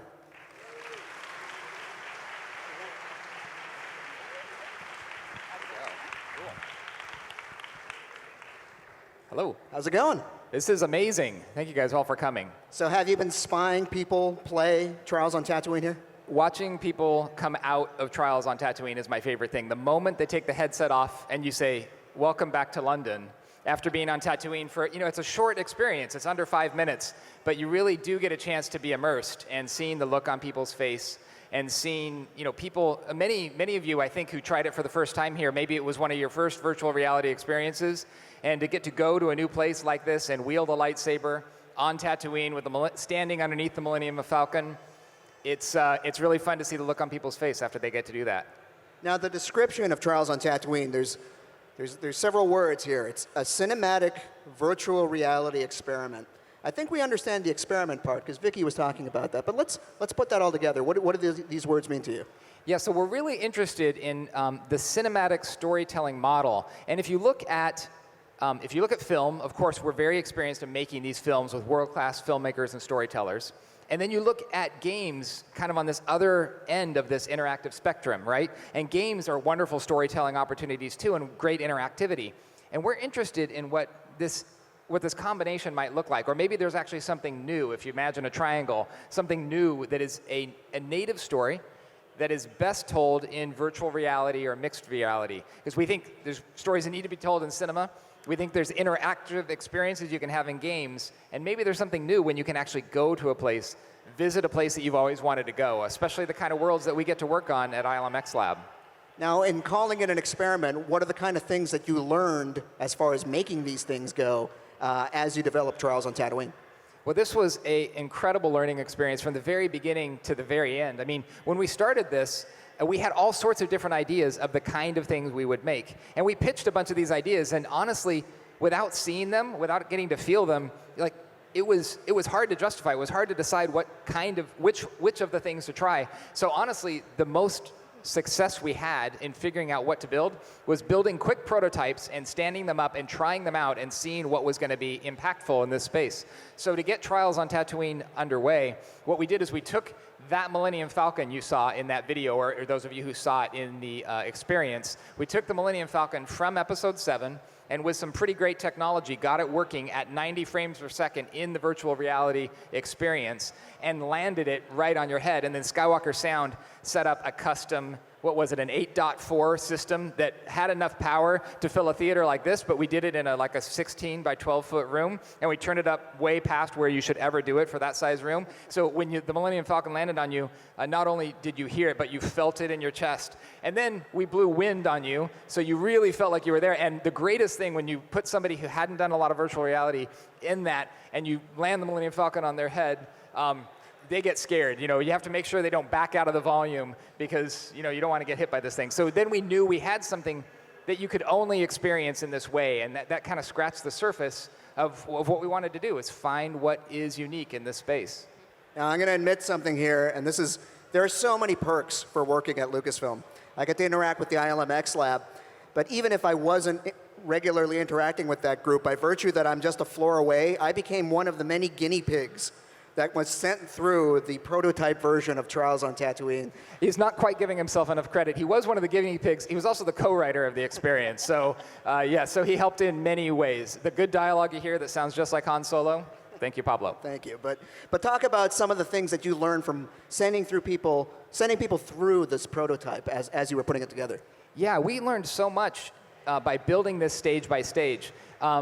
Those of you who've tried the experience know there's some generator repair that goes into it. And it's actually, if you're thinking about repairing a real generator, it's kind of straightforward what we have you do in this experience. There's some button pushing, and there's some interaction with Han Solo telling you what to do from the cockpit. We had way more complicated things planned. Wouldn't it be fun to rewire a generator? And we tried a bunch of different things, and it turned out, especially for where we all are today in this world, where it's going to be a lot of people's first experiences, the more straightforward we kept it, the more straightforward the instructions were, the more success you had with those first steps of interaction, the more fun it was for everybody. And that's what we were looking for, was could we combine very simple storytelling with this interactivity and keep it fun, and keep people leaving the experience with a smile on their face. And based on the people's reaction today, I think it's been at least somewhat successful on that account. Now you've got a really good Han Solo in this. If you guys have heard it, it's a really dead-on sound alike for Han Solo. You talk about casting that role. Yeah, Ross Marquand is the star of this show. He's sitting in the cockpit giving you instructions from the cockpit. And to get to sit in the audio recording booth, Dave Filoni and I got to sit there. And Dave, of course, very, very experienced Star Wars director, knows how to make something feel authentic, knows how to give that direction. And we were sitting next to him, and I just had to pinch myself, because lines that Pablo and I had written that were in the world that I love are coming out of Ross Marquand, and it sounds exactly like Harrison Ford. I mean, especially my memory of Harrison Ford in this era that we were working with for this story. So that was, I just had to pinch myself. And in an amazing bit of serendipity, Ross Marquand, who you may know from The Walking Dead, turns out he's a distant relative of Richard Marquand, who directed Return of the Jedi. So it feels like this was all meant to be here. And a huge fan, like just a huge Star Wars fan. Yeah. Now, Trials on Tatooine, I understand you've got some big news regarding this experiment. Its next stage, its next evolution. What can you tell us about it? Yeah, it's really exciting to be able to announce this here at Celebration. Based on the reaction from people that we saw here and our desire for more people to be able to experience this experiment on our way to building much bigger things in the future. So what we want to do is make it possible for more people to see. And as you saw, it was quite a deal to set up 20 rooms and have all the volunteers and everybody make it possible for you to see it here at Celebration. So what we're doing is we're releasing Trials on Tatooine for free on Steam VR on Monday. So that's right. So you cannot argue with that price, can you? Absolutely free. Completely free. You do need to have an HTC Vive headset, because that's the only headset right now that has the controllers and everything that work for that lightsaber. So but on Steam VR, available for free on Monday. So we're really excited to see more people getting to see our experiment in their own living room. Right. Well, thank you so much, Rob and Vicky. Thanks for coming out and talking to us about ILMXLAB, and thanks for giving us Trials on Tatooine to try for free. Thank you. It's great. Yeah.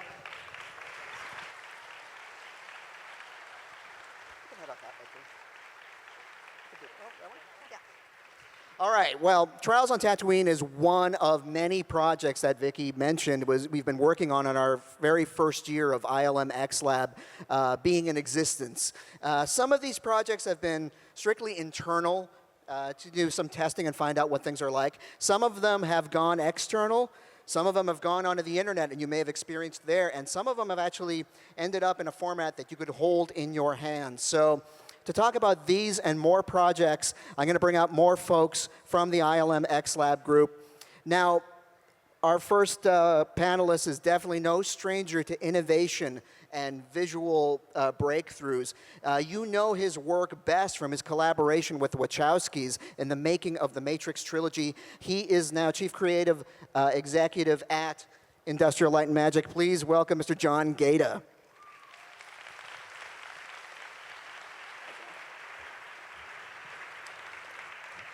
Also coming up with John is a fellow member of the Lucasfilm Story Group. She's a writer, she's a producer, and as a member of the group, she helps make sure that all these new narratives that we're weaving in this new immersive space works within the creative storytelling landscape that we're building with all of Star Wars. Please welcome Diana Williams.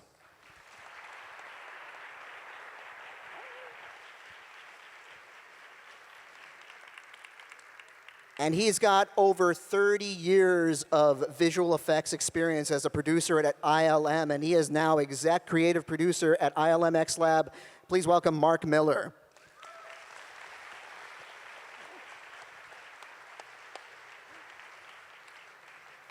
Oh, watch your mic there. So it's been a busy first year, hasn't it? Come on, Diana. Come on, we sit next to each other all the time, Diana. Let's not pretend we've never met. I was avoiding you.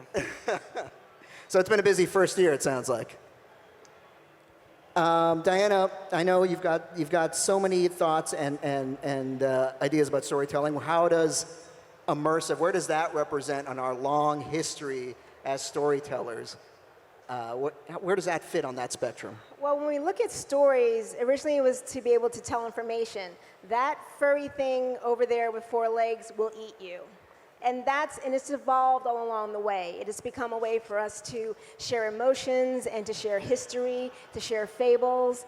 And so as we've seen it, the technology has also evolved along with it. The best way to reach a larger audience, to get the information out there. And that's what happened with publishing and then on into television and in film.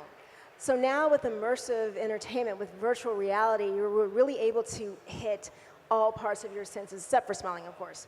But you have your haptics of everything. And so with VR, to have that story surround you, I think it's just the next level that people have been looking for to really start to dive deep into characters and emotions and locations. And John, you've been witness to a lot of movement in this field in the last few years. And you're always thinking very far ahead, which is one of the things I love working with you. So in what ways have these developments surprised you? And in what ways are they kind of still frustrating because you're not quite there yet where you want to be? Well, actually, I mean, I think we're all a bit surprised that things have accelerated the way they have the last 2 or 3 years. I mean, most folks are not really aware that there is essentially this electric atmosphere to try to create a platform where you can literally step inside a world or a story in a way that none of us really have done before. I mean, we've watched phenomenal films. We're completely absorbed by addictive games and with elaborate, spectacular worlds. But we've always been on this side of a flat screen, a rectangle. And you know, the instinct and urge for people to do that, it's been around quite a while. even before the sort of technology side of it, which even came through the military in the 50s, 60s, what have you, I would say we could look at the vision of a person like Walt Disney, who saw from the beginning that there was something that was very sort of internally desired by people to step inside some of these fantasies. So he wanted to take the fantasies in his animation and manifest it as a physical thing. He created Disneyland and things like this as essentially the first step of immersive entertainment. Now, Mark, in all your years at ILM, you've dealt with shows that had live action elements, miniature elements, maybe animatronics, animation, CG. How is all this experience bundled together to help you develop immersive entertainment? You know, what's really helped is my experience in animation over the last few years. You know, animation always relies on having a great story up front, but what's really important there is iteration. You need to be able just to throw things away that aren't working and, you know, roll with the punches. And in VR, what we're finding is that that's even more important. We need to write things down that look good on paper. We talk them out. We all think it's going to work. You get the goggles on. It's like, nope, that's not happening. So we have to be willing to get rid of things and move on. And that's been helpful in my experience. So I'm going to throw out some words that are often associated with VR and immersive entertainment, and I'd love to hear your takes and definitions on them because, again, I can't stress how new this field is. In some cases, there's no consensus, yet people keep using these words. So, presence, what does that mean to you? I'll take that. So there is, for those of us that are dabbling in sandboxing in mixed reality and virtual reality, there is this word called presence. It's probably new to a lot of people here. I will try to explain this. Reality, okay, is rather sophisticated as it turns out. You know, that which you see, that which your brain is interpreting is really happening before you, that which you perceive to be real, that you believe, right? That's rather sophisticated. The human mind is able to do so much more than any computer can today. But we want to try to find our way towards a closer representation of reality in something that we can sort of display, if you will.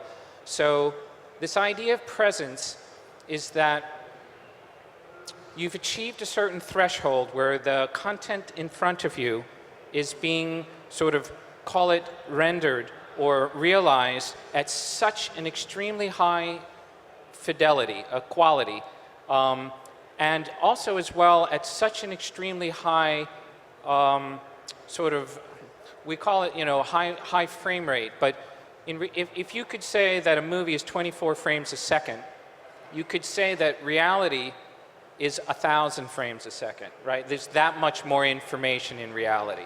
So presence is this threshold that we're trying to get to, where you're starting to actually believe this content that you're looking at. You believe that it's really there. It's almost perceptual. It's not like watching a movie where you know that that's on the screen. It's not a screen that just happens to be 2 inches in front of you. Exactly. There's something, you may have done some kinds of VR experiences that were simple where you had a little mobile phone, you know, and your mother said, don't put a screen close to your face, but you have a little mobile phone close to your face and you're looking at this. That's not really what we're talking about. We're talking about something that's far, far higher quality. And what else, you know, yeah, oh, sorry. Oh, Mark Miller. But you know, picking off of that, there's also so many other thoughts in that, as you said, that we're just still defining what this is. And for some people, you know, especially people who are just coming into VR for the first time, they're often asking that question of like, who am I? How does this work? You know, where am I in this situation? Which is kind of like going back to your point about reality is really complicated when you're trying to figure out who that person is in the story that you're telling. Presence, it's also a challenge for us because what happens is when people get immersed in these worlds, we're trying to show them a story or or lead them to things, and they can get waylaid by looking at the floor or looking at the rocks, and it really creates a big challenge for us of how to lead them and how to tell the story. Another word, persistence. I know, John, you're particularly fascinated with this. Okay, I'm preoccupied with this. Okay, so, all right, this is the best way I can explain it. So you are living your life, right? You're in your house, you go out, you do your stuff, you go on the street corner, you see friends, see things happening. That's reality, that's real life. That goes on and on and on and on and on and on, right? It's a persistent world, persistent reality, your reality. So what the remarkable opportunity for us all is that if we could essentially create these fictitious universes like Star Wars, these fantasy-based universes, in a way where they just go on and on and on, and that we can step into those, and where story can happen all around you, but isn't necessarily a singular directed thing at you, right? Like being on the street corner, everything around you is a story. These people walking over here, talking, this event over here that occurs, those are all stories. So what we want to try to aim for is essentially making the Star Wars universe in a forever persistent sort of way that we can all step inside. Well, there's no reason to go back to your regular reality once we've finished that. Now, you guys have all taken some of our past experiments on the road to places like Sundance and other technology festivals and things like that. What have the reactions been when you take it to different places? I'll start with this one. We went to Sundance. We got an amazing reaction to the demos that we had there. What was interesting, comparing Sundance, I always say it was like running a theme park ride at a cocktail party. This has been more like running a theme park ride at a rave or a rock concert or Wembley Stadium or something. It's just massively huger here, but the reactions at both places are all smiles. And there's also this sense of complete wonderment when people are beginning to realize what this platform is going to offer them for story to come into their lives and for them to come into story. And so that look on their face once they take the goggles off and they're just like, wow, this is amazing. There's nothing better than that, and that's a sight that we want to see more of. Now, let's talk briefly about a couple of ILMXLAB experiments that actually got out into the public that you could have tried online. I don't know if anyone here has tried these, but in the lead up to The Force Awakens, we had two little bite-sized experiments which were really interesting to put together. One was Jakku Spy, which was a Google Cardboard experience, and the other was a FaceTime 360 video. Was it the first FaceTime 360 video ever done? Yeah, it was basically you could spin the video around and watch a 360 view of Rey's speeder flying over Jakku. I don't know if anyone here tried that when it first came out. So we talk about what was behind those projects and how they came together? Well, the first one, which Pablo and I were down in the trenches on, Google Cardboard, which was exciting. So we were trying to figure out, because what's so great about XLab is that we're this wonderful combination of the story side and the tech side. And so we're trying to figure out, all right, we know what the tech is doing, what's the story that's going to really bring out that technology? And we also had the challenge of, it's got to also somehow in some way feed a little bit into the beginning of The Force Awakens. And so we would come up with these ideas to make it an 8-day experience, and then we would talk to our wonderful people at ADG and XLab, and they would tell us, nope, that's not going to happen. And so then we go back and we say, okay, but what if we were to do this? And it was this wonderful interlocking puzzle that we were doing with all these creative minds to make a great experience and what would work well on cardboard. And I think that's what was the most important thing was, and that's what our story group is charged with, is finding the right story for the right platform that brings out the best in both areas. And the technology challenge for that is ultimately, ILM could create the most amazing visuals, but it all had to be compressed down into a final format that you could download on the Star Wars app and carry around in your phone. So you could have a million ideas of what you wanted to do, but it had to be funneled through that pesky reality filter to Reality get it once to the again. audience. And that's last year's reality. That was yeah, and it's all changed again. So every year is a remarkable advancement. And today you don't really have these things these goggles and glasses in your homes, but you will find your way to these things in the next year, 2, 3, 4, and 5. And I'll just sort of get you prepared, because you will see that VR will start appearing in theaters, if you will, around, right? It'll spill into your house if you want it. And then all of a sudden you'll see that mixed reality, right, which will look very different. It's not like just having a big box on your face. Mixed reality will be more stealthy, glasses-like. That stuff will start appearing and become available to you as well. It's very conceivable that in like 3 to 5 years, you have these glasses, and that the things that you're seeing are not little cartoons. They are rather sophisticated, ILM quality characters, creatures, and things in your world. Now, Mark, can you talk as a producer about assembling the talent that is required to create these experiences? Yeah, it's been great. We've put together really a team of all-stars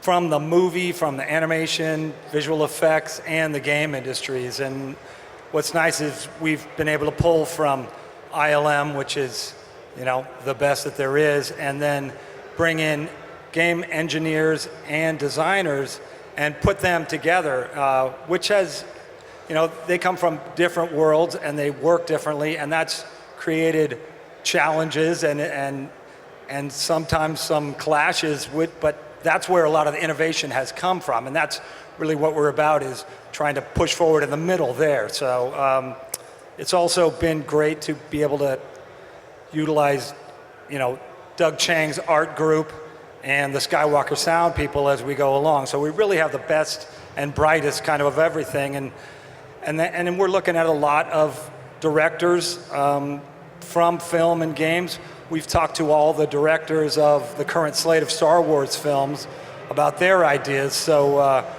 really a lot of fun conversations there have led us to an all-star group that we're continuing to grow.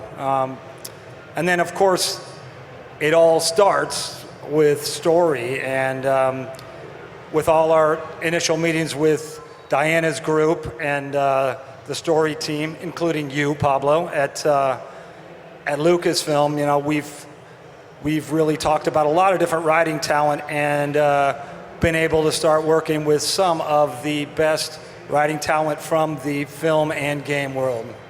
We can certainly attest to that. The next ILMXLAB experience, it's going to move beyond the experiment. What we're working on right now is a way to get into your hands an original Star Wars story that can only be told through virtual reality.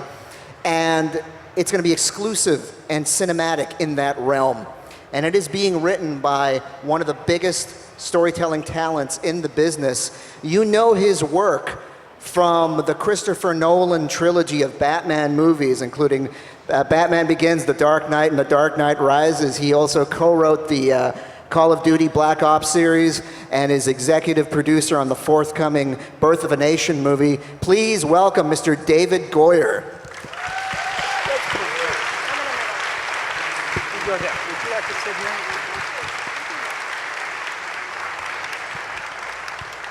Will someone please give Mr. Goyer a microphone? Perfect. How you doing? Good. So you've worked on so many different projects, so many different media. We're talking movies, TV, games. What brought you to VR? It's funny, I was just saying backstage, I've done a lot of Comic-Con things, but this is the first Star Wars related one, and I'm actually kind of nervous, so. I had been interested in VR, and because of my work in games as well as features and television, I've been approached over the last, 2 or 3 years. There's a lot of emerging VR projects in the works. And a lot of them were interesting, but I kept sort of going, I don't know if this thing's going to fly, or I don't know if there's enough money behind this. And I kept waiting. And at the same time, I've been talking to Kiri and Kathy at Lucasfilm, just having some informal conversations. And then I heard about XLAB, just like everyone else did, I don't know, about a year ago. And then I got a call from you guys, I don't know, in December saying, hey, would you be interested in this crazy, groundbreaking thing that we're doing? And I said, yes. And that's how I got involved. And then John and I met 10 years ago, ironically, on a panel at a sort of VFX expo, which was about the kind of fusion of VFX and games and storytelling. So it's kind of interesting that a decade later it's all come to fruition. Finally. Finally, yeah. It's funny, we talk about this quite a bit because it's an interesting topic of conversation because it's so difficult to talk about VR and immersive entertainment in the abstract. Totally. Trust me, my family, they're like, what are you working on? It's so new, but one of the things that's exciting about it from our perspective is I think even a year from now,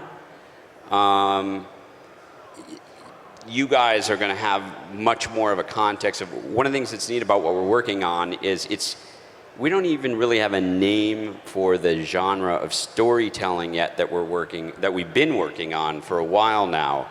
But if you've experienced the Trials of Tatooine, as I did maybe 6 months ago, I mean, I was really blown away by that. But based on what we've been working on for the last half year or so, I mean, that's like here, and what we're working on is like up here, and you guys, I mean, I'm just losing it as we're working on it. We're all kind of losing it. Yeah. Deep inside, soon to be outside. Yeah, it's so I'm really, really excited for, I don't know, a year, two, whenever it happens, and you guys get to experience what we're working on. It's pretty mind-blowing. So as a writer, what does it allow you to do? Like what does VR let you do that you can't do on the page? So, and again, this has been an experience that I've had. So we're doing these builds, we're doing these sort of, you know, proof of concepts, and what's the difference between cinema and television and VR is, especially with the fidelity that this team is working on, is you really feel like you're there.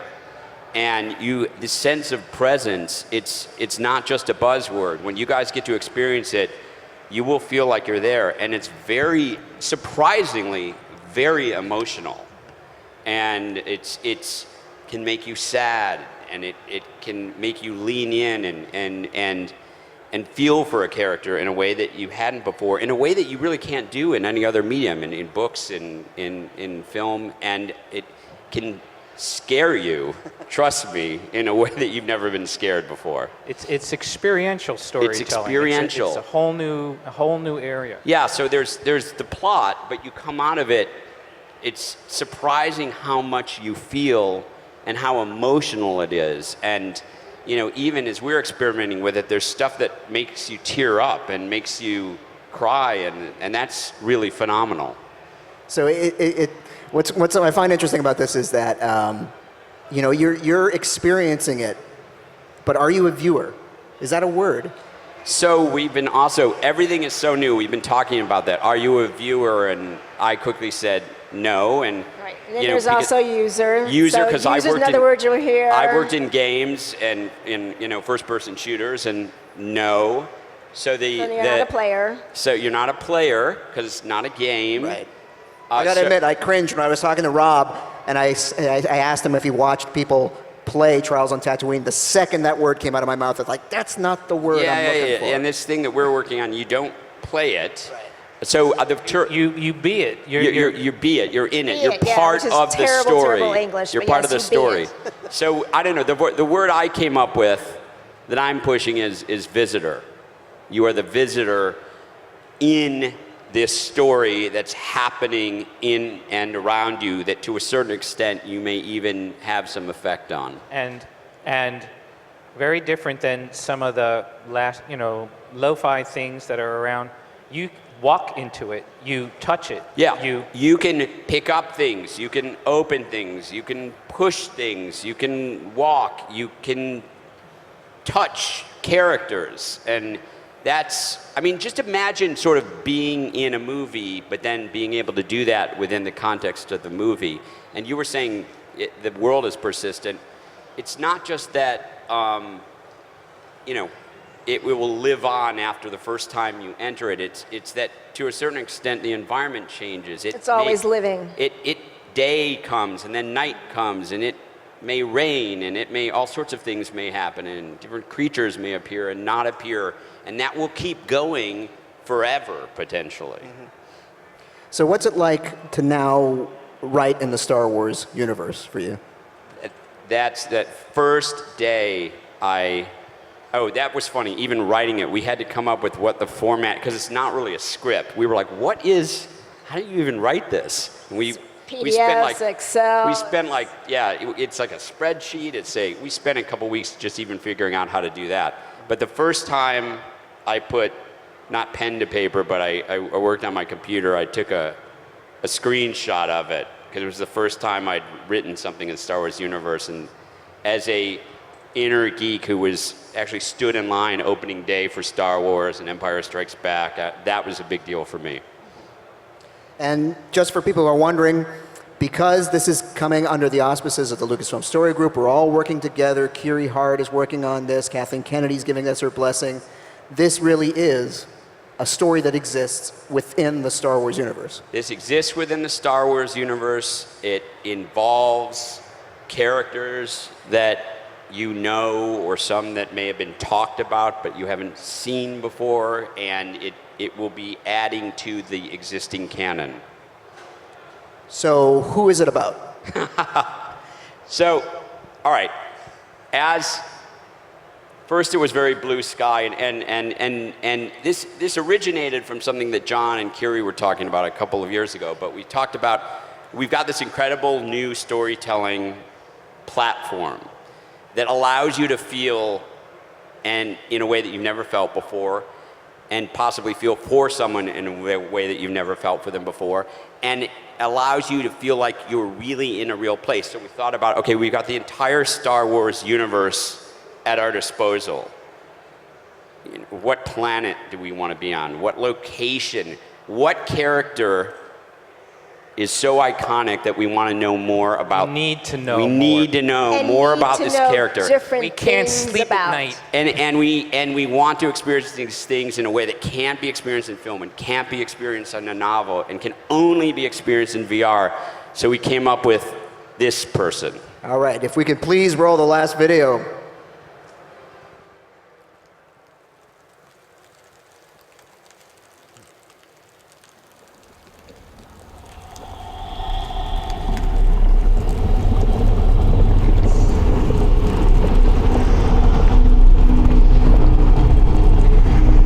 Dark side of the Force is a pathway to many abilities some consider to be unnatural.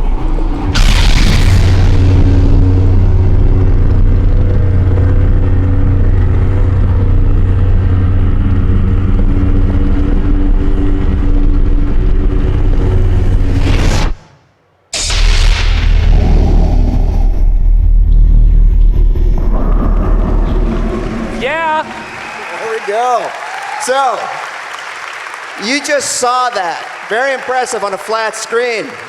Imagine living that, standing in there, having that character right in front of you. That's the future. You're getting the first look at it. And I want to thank all my panelists for coming here. David Goyer, John Gaeta, Diana Williams, Mark Miller. Thank you all for coming to our panel. If you haven't done it yet, go to Trials on Tatooine, give it a shot. Even if you have done it, do it again before you download it on Monday. Thank you so much.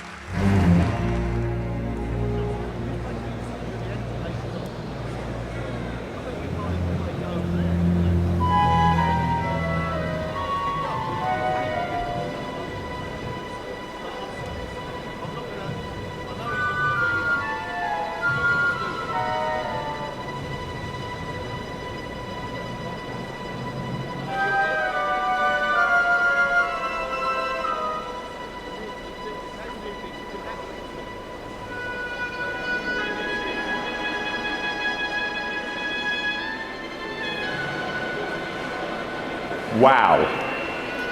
Wow, that was really exciting. Thank you for coming over right from this panel. Welcome back to the Star Wars Show live from Star Wars Celebration Europe on StarWars.com. I am now joined by John Gaeta, Diana Williams, Mark Miller, and David Goyer, who just came out of the ILMXLAB panel with some very exciting news.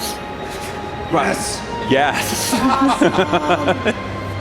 David, you've written movies, TV, video games, and film, and how does VR different from all of those things? We're just at the beginning of this, phenomenal tsunami that's going to hit the world over the next few years. And the thing that's really different about VR is this sense of presence. It's a sense of really being in a place, of having an emotional feeling. It's something that you can't get from a film, something you can't get from television, something that you can't even necessarily get from a novel. So when that dude that you saw up there, you're in his world and he walks up to you, and we're working on this as we're demoing it, you back up. Even though you know he's coming towards you, he's really scary to stand next to. So let's talk about that some more, that emotional connection that you have to the story when you are not just a viewer, you're not just watching it, we're in it. How does that change things for the person experiencing? You're way more a part of it. You have it so surrounding all of you, and it's like you're feeling it here. So it's hitting your eyes, it's hitting all of your senses except for smell, but it is hitting you here to have that character, to have that story just right all around you. One of the things that's also cool about where we're going in VR is that the new devices have the ability to track your eyes. So whether it's Vader or any other character, they can, no matter where you're standing in that environment, they can turn around and directly lock eyes with you. And that's incredibly powerful, and it can move you, it can make you laugh in a way that, and it can scare you in a way that you've never experienced before. Our entire lives we've been watching movies and dreaming about what it might be like to be inside that, to be standing there. And so many people here, they are doing their best to get halfway there, right? They're living in their own mixed reality version of Star Wars right here. This journey that we're on, we're looking to complete that. We want people to really portal themselves completely into a world where stories happen, and where you can find these stories, you can discover them, and they happen as natural as things might happen in the real world. And that's really one of our challenges that's exciting to have is because you're in that world. We're used to showing people things and showing them worlds and telling them about things, and now they're in that world experiencing it. It's a totally different ballgame. David, what was it about working with Lucasfilm that made you excited about doing VR, and specifically Star Wars VR? I mean, I stood in line for the opening of Star Wars when I was a kid, and never in my wildest dreams did I ever imagine I would be working on a Star Wars project, much less, writing for Darth Vader, which is, pretty much for me like the mic drop of my career. I don't know how I can top that. It's really been a dream come true, and it's super cool to tell my boys, hey, I'm going to work with Vader today. That's just kind of fun for the kids. Well, you've answered my next question, so I'd like to hear from everyone else. Why Darth Vader? Why not? I mean, it's Darth Vader. And we've seen him so much, through the different comic books and film, but we're going to be able in VR to show a different side of him, to really able to get deep and dark inside of him. So he's one of the best characters in which to do that with. There's just so much depth there that we can really explore in VR. So many hidden years, and so many, and to also have the experience to be able to add to the canon. There are other characters that people are going to recognize from the Star Wars universe, and in a perfect world, some new characters that may be sort of spinning off into other mediums out of this as well. And there's also the promise with VR of not just persistence of world, but having the ability, certainly worth experimenting with, of a serialized form of storytelling, but in VR, and something where you as the user or the visitor are part of that ongoing story along with these characters that you love. Yeah, I think that's a big thing for me. There's all those years that we're missing in his growing up to be who he is after the last time we saw him in Ep 3 and before we see him in Ep 4. So it's going to be really fun to explore that.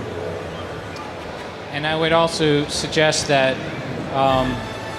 the way that this is an experience, this is very different than watching a film.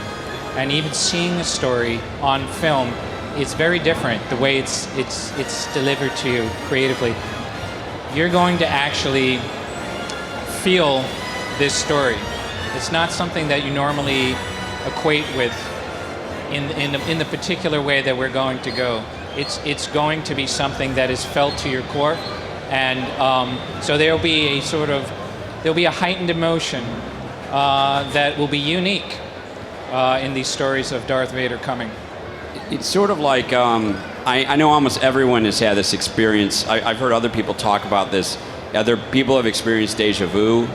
There's this sometimes when you're in this environment, there's an experience of deja vu, or we've had experiences, some people, the colloquial term is like a ghost walked over your grave, or you got the shivers or something like that.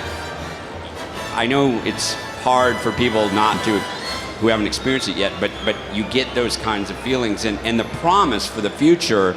I know when I was a kid, it's like, oh, I wish I could be on Tatooine. I wish I could go to Hoth. I wish I could go to Dagobah. And I mean, this is just the beginning, but I think that's all going to happen, as an outreach, hopefully, of where we're going with this.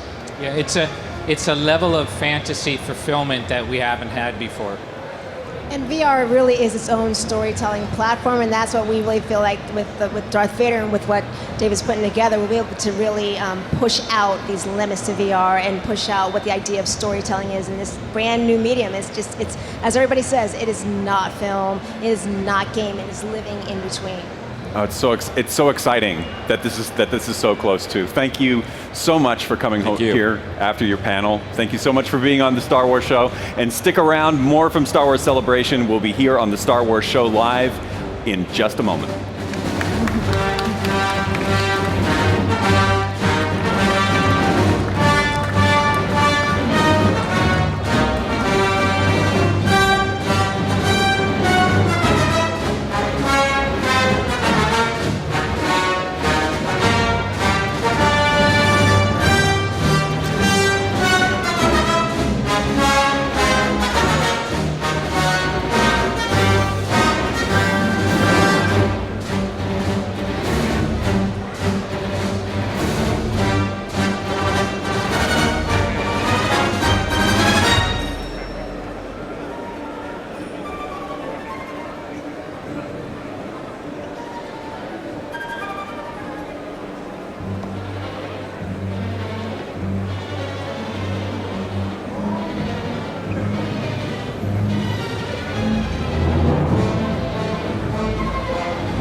It's Adam here at Star Wars Celebration Europe, and I found myself in the Fantasy Flight Games area here. I'm joined by Anton just here. Hello. Anton, great to see you. Great to see you too. Thank you. Here we've got so much awesome stuff going on in this kind of area. Can you tell us first and foremost all about Fantasy Flight Games? Sure. We are a board game designer, developer, and publisher. We've been in business for just over 20 years. We publish and design all kinds of games, but here, of course, we brought all of the Star Wars product. It's a license that we've had for about 5 years now, 4.5 years. On the table in front of us is one of the breakout hits. It was the first that we've released. It's called X-Wing Miniatures Game. And we've been demoing X-Wing, Star Wars Armada, which is a capital ship combat game where you play as the admiral of a fleet, Imperial Assault, Star Wars Rebellion. We had all kinds of gaming experiences in the Star Wars setting. Amazing. Yeah. I've seen loads of like accessories here as well. There's little add-on packs you can buy and ships and this and that as well. Yeah, especially with X-Wing and Armada, some of the games really lend themselves to expanding over time. If you enjoy flying X-Wings, if you're a Rebel player, you can start with X-Wings, but maybe you want to fly the Millennium Falcon. I mean, who hasn't wanted to fly the Millennium Falcon? You can bring into the game now, even from the Rebels series, we have the Ghost. It's just the background is so rich that it allows us to explore the setting in a way that over time you can just cherry pick. You pick things that really speak to you. Absolutely. Now we've talked about X-Wing. Yeah. Let's have a look at the game, because I want to find out exactly what this is and what it's all about. So here we are. This is actually the main playing board, if you will. What can we see in front of us right here, Anton? So this is something you'd play even on a kitchen table. We bring these out for demos in halls like this. What we see is one player is going to fly to the 2 TIE fighters that you see in front of you, and across the table you've got a single X-Wing. This is a game of dogfighting. It's a skirmish miniatures game where you are pilots in these starfighters and will actually maneuver around the table. Each ship has a dial, and if you were to spin around the dial itself, there are arrows and numbers, and the number represents how fast your ship is moving, and the arrow shows you the direction in which you move. And so this is a game that over time you can actually grow quite skilled, because there's spatial reasoning. You have to sort of map out without measuring where you want your ship to maneuver. And the point of the game in the end is to maneuver your enemies into your front firing arc, which are those 2 lines that you see at the front of each of these bases. Once you're in range, you measure it with this range ruler, and then you will roll the red dice to attack based on how well armed that ship happens to be, which is printed on the card. And the other die roll is for the defender, who will roll their agility dice to try and maneuver away out of the way of that attack.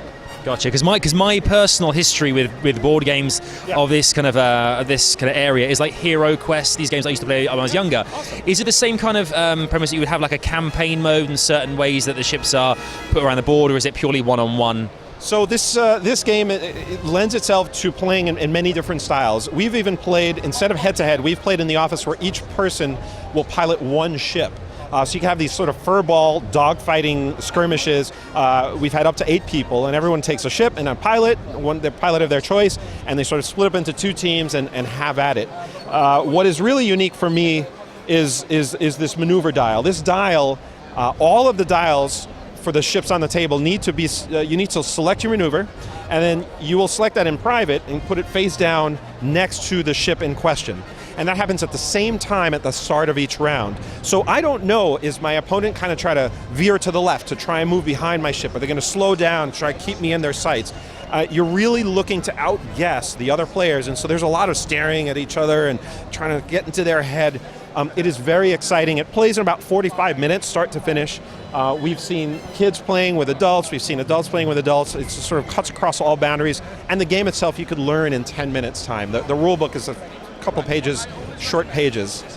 So very exciting. And again, you expand beyond what comes in this core set with the dice and the maneuver templates into whatever ships capture your fancy, whatever you really love about the Star Wars setting. We even have the Imperial shuttle.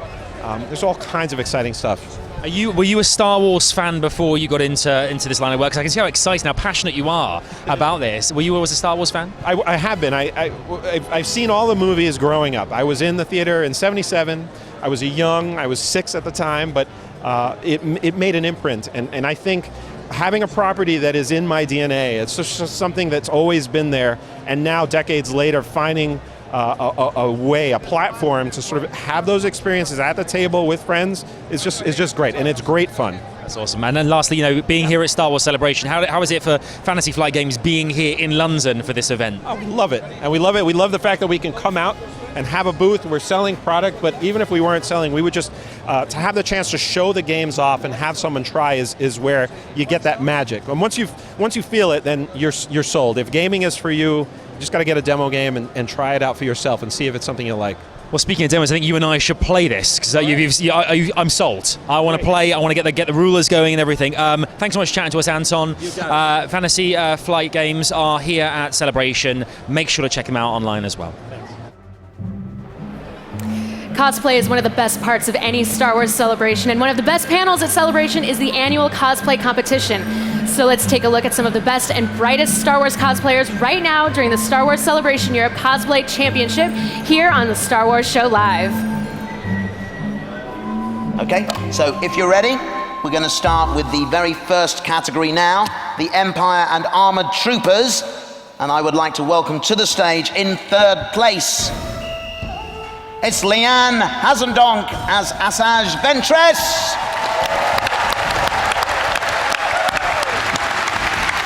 And Mark has a lovely award there. Mind those lightsabers, Mark. Fantastic. And in second place in this category, Mosla Fallen Atris.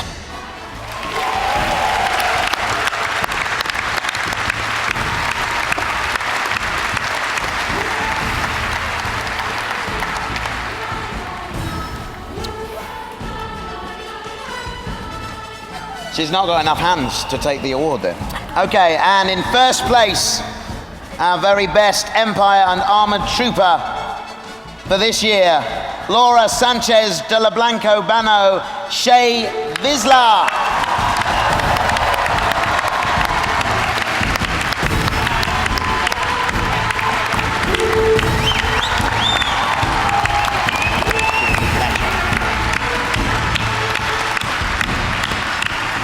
All right, we will ask the first place cosplayer to stay on stage. And the other ones, thank you very much. You guys head right that way. Thank you. Third place.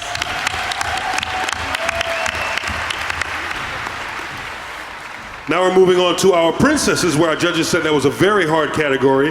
We're going to go with, in our princess category, we're going with third place, Amethyst Ditiri as Padme Amidala, third place. Yeah.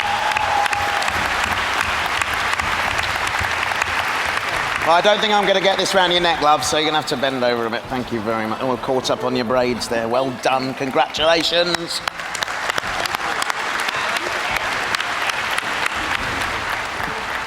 Second place in our princess category goes to Anna Melanova as Apollana. Congratulations. Come up to the front here. There you go. There's your lovely award. These are lovely, these are, aren't they? Very exclusive. Congratulations. Well done. And first place in our princess category goes to Catherine Moore, Queen Amidala.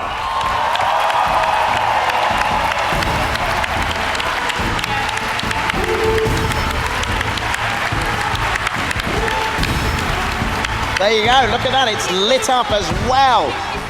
Fabulous. Don't ask me what batteries it takes. I don't know. Okay. Wow, that's very impressive. So if our winner can remain first place, second and third, thank you very much. Right, so now we move on to Jedi and Rebels. In third place is Laura Stoll, and she was Ahsoka Tano.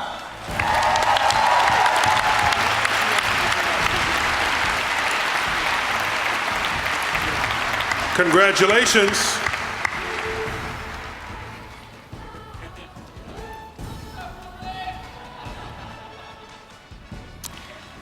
Fabulous, well done.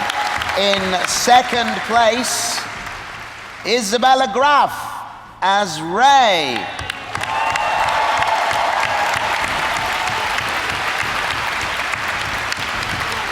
Congratulations, Isabella. And the first place in the category Jedi and Rebels goes to A. Tom Wren as Jedi General Uller Joe Enns.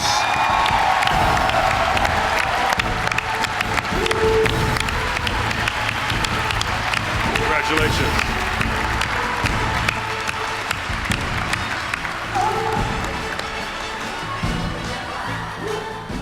Hang on. All right, once again, thank you very much to first, second, and third place winners. First place, please stay on stage. Thank you again to second and third place winners. We're now moving on to the top three in Aliens, Creatures, Droids, and Outer Rim. Third place goes to Keith Amor, Aerodrive.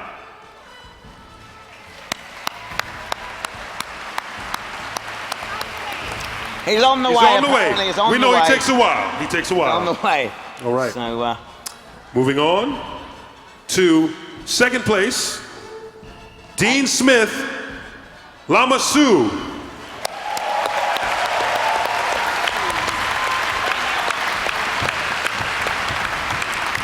Lama Su, come up to the front here.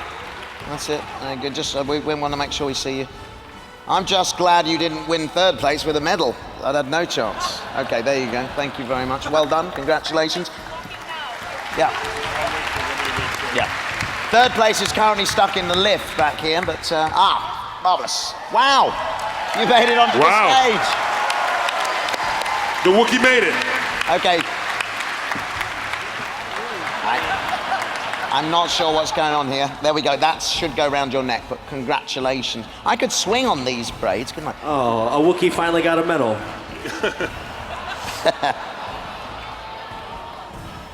And finally, in first place in our Aliens, Creatures, Droids, and Outer Rim, it goes to Julian Cheekley as Grumgar. Wow.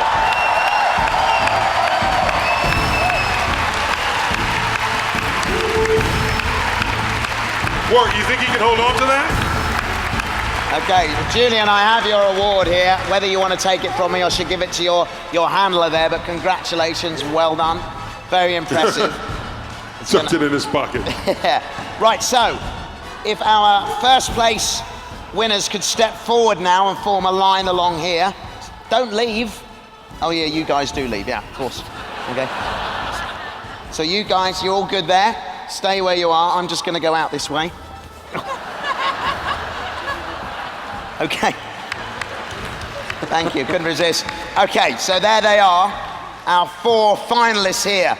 The best of the best cosplayers here at Star Wars Celebration. But there can only be one winner here today, ladies and gentlemen. But I would like to say, before we announce the winner, that, you know, it's kind of about taking part and making an effort and getting up here and doing this. So let's give everybody who's entered a huge round of applause. All of our cosplayers. Yeah. Thanks for your hard work. They've given us a great show. Great show it was, Warwick. Okay, so the Celebration Europe cosplayer of 2016 is Julian Cheekley as Grumgar.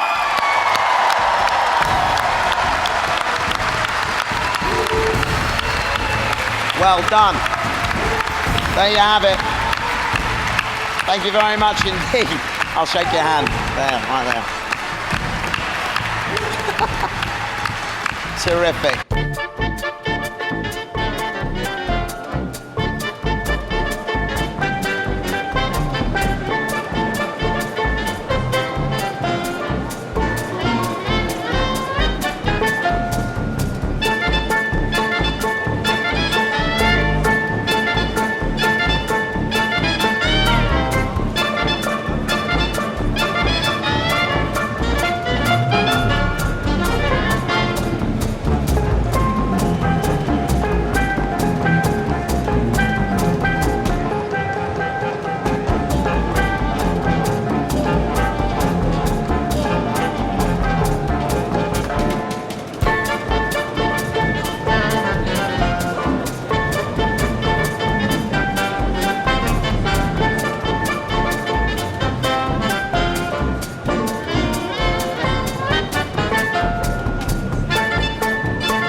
Welcome back to the Star Wars Show live at Star Wars Celebration Europe 2016 on StarWars.com. And I am here with Ray Park.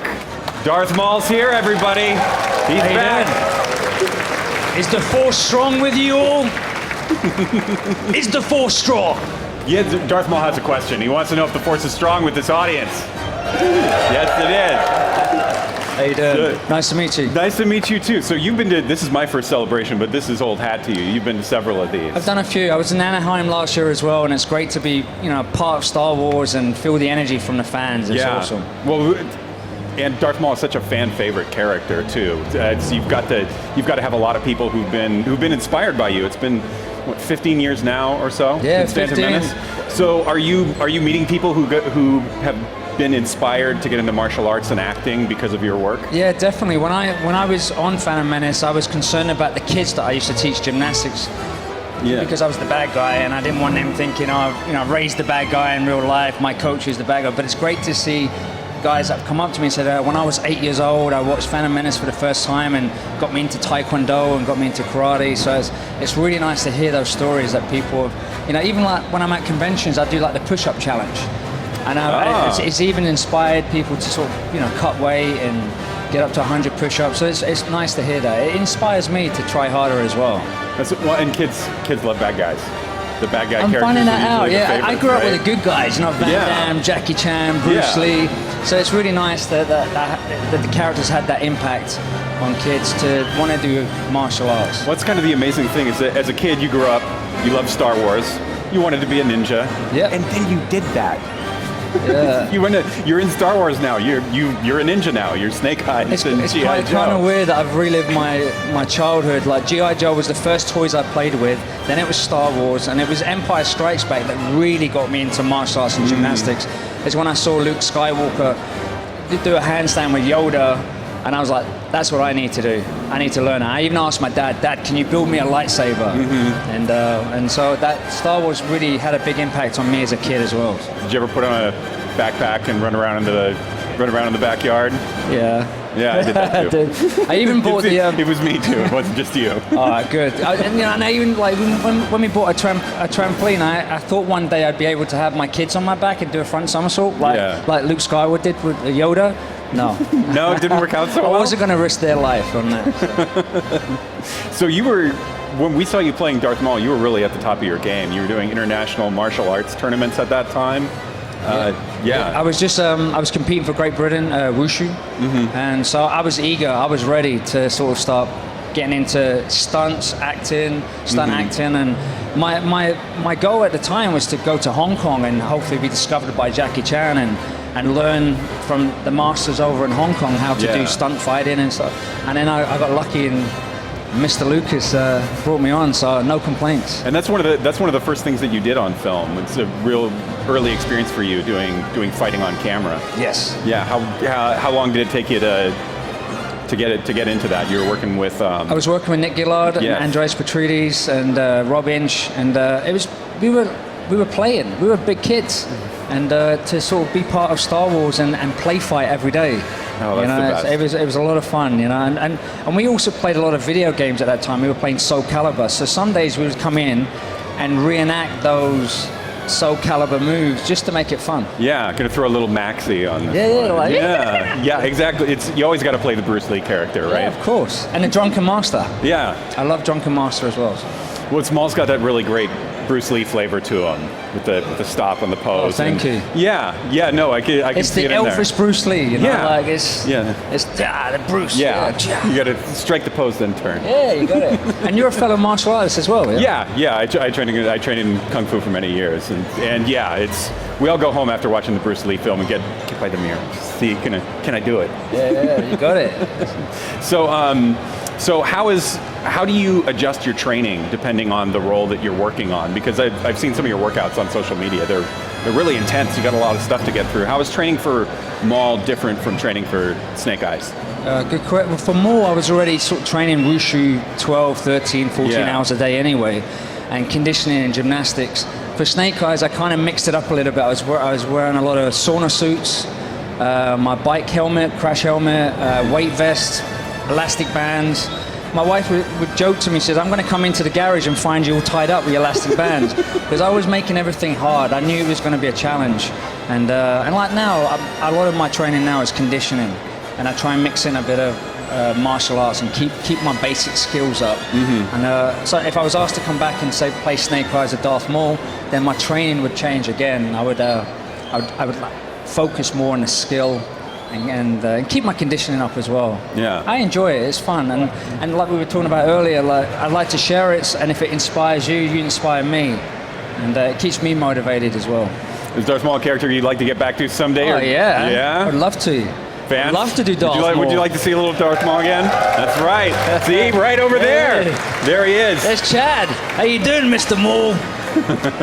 That's it, don't talk.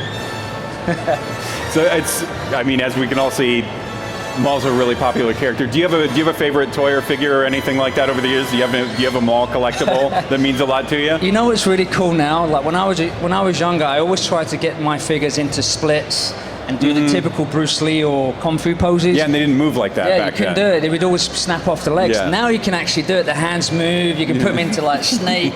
So it's once I was trying to teach my son. I said, like with the figures, you got to put them into poses. Yeah. So I actually got Toad out, and Toad was like this, and Darth Maul was like that, and Snake Eyes was like this. You got to get the character right. Yeah. It's pretty cool to show that and reliving that as a grown man. You know, I still haven't grown up. I'm still a kid, but it's nice to sort of relive that through my kids as well. Do you have to have separate toys from the kids? Like these are Dad's toys, these are yours? No. No, they play with everything. I say open it up, play with it. You know, before we had kids, I saved all of the Darth Maul toys and all of the different Star Wars toys, just in case one day I have kids. And then when you have kids, you want to just let them play with the toys. Yeah. You know, just open it up and play with it.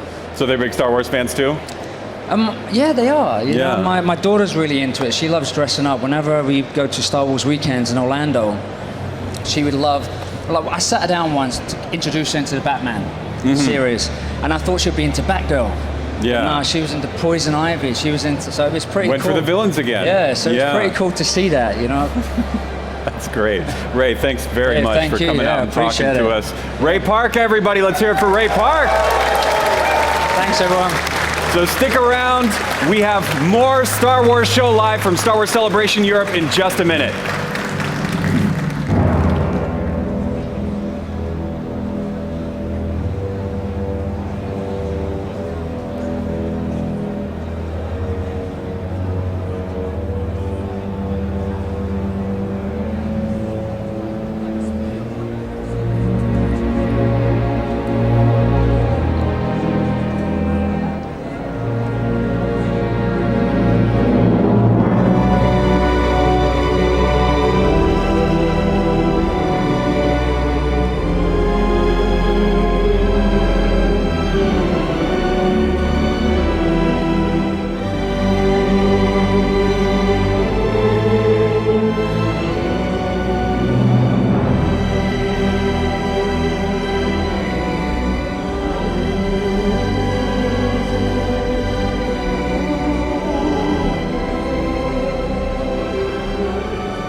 Welcome to the StarWars.com 10, a feature where the StarWars.com editorial staff huddles to discuss, in committee, various topics relating to a galaxy far, far away. Heroes New and Classic, threatening and pretty cool villains, and of course, BB-8. A rollicking adventure filled with action and heart, The Force Awakens was the Star Wars film we were looking for. With the film finally coming home, the StarWars.com team gathered to name the greatest moments of The Force Awakens, ranking them on impact, storytelling, and cool factor. If for any reason you haven't seen the movie, consider this a massive spoiler warning. With one word, he gains Star Wars and internet immortality. FN2199 calls out his former friend for leaving the First Order and almost crushes Finn with his standard issue Z6 riot control baton. While he doesn't succeed, FN2199 has become a more powerful meme than we can possibly imagine. When you need a ship in a galaxy far, far away, the garbage will do! Rey, Finn, and BB-8, on the run from the First Order, dust off the Falcon for a spin. Flying over the Jakku Desert and through the insides of a crashed Star Destroyer, they prove to be a formidable tag team, and show that this hunk of junk has still got it. After surviving the First Order's attack, Rey and Finn finally get a chance to connect. They're charmingly thrilled and excited, just like you'd probably be. Set me up for it. That was pretty good. Their banter is fast and fun, and they introduce themselves. They show a real bond, one soon tested by a pending gas leak. Still, we love the kickoff of this friendship. Jedi tip number 571. The next time you touch a lightsaber, you may want to sit down. Rey finds a certain Jedi weapon in the depths of Maz's castle and proceeds to have visions, some of which she does not yet understand. It's a powerful and haunting moment, one that leaves more questions than answers. With this guy giving pep talks, it's no wonder the First Order is so determined to win. With the First Order moments away from destroying the Republic, Hux delivers a beyond fiery speech, proving he'll stop at nothing to achieve victory. The real scary thing? Just imagine what he's like on a bad day. They've survived trash compactors, face-offs with Darth Vader, and midnight defrostings. But sometimes, life's other realities are just too much. After time apart, Han and Leia come together again. You changed your hair. Same jacket. It's bittersweet, but also makes one thing clear. They still love each other, and they know.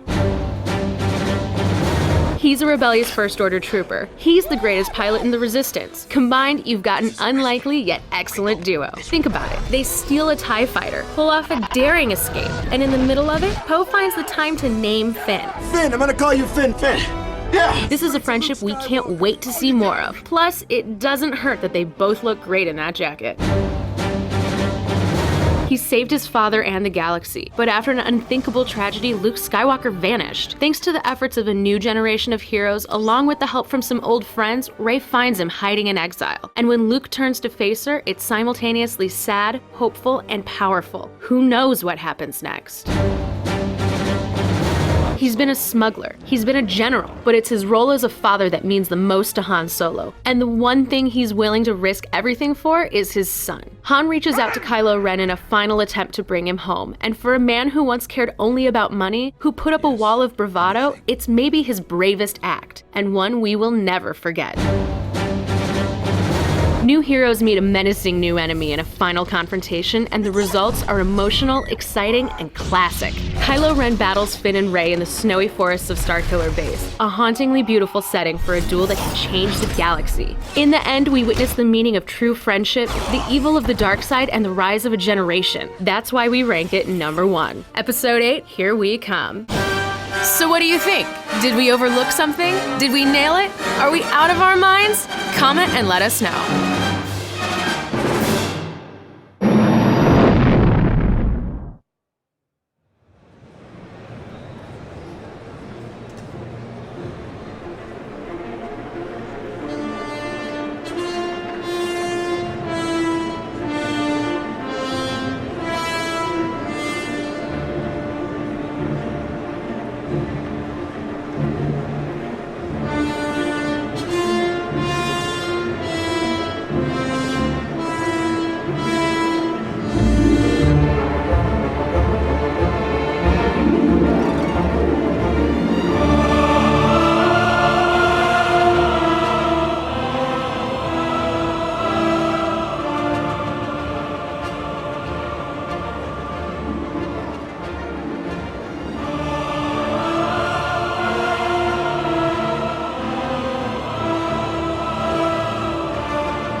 like the fantasy you always have as a kid.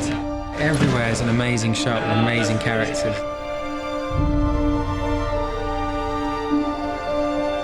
It's about the humanity of it, which just makes the whole thing so real. Ready, and action! Your heart's beating and you're actually in this situation. You get something very genuine that you couldn't have planned.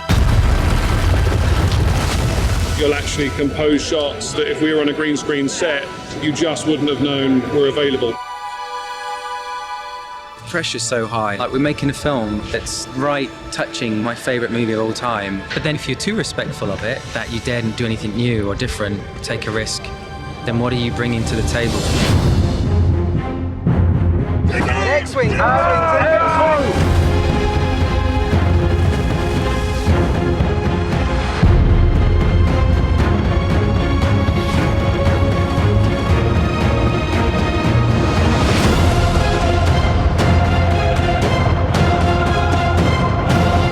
X-Wing kills the attack down there! Bang!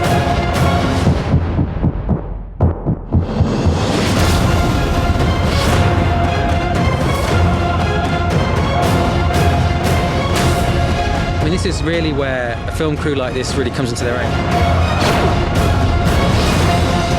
That kid, when you were 4 years old, grew up with Star Wars figures. It's a bit like just being that kid again. You're sort of going like, arr, arr, arr.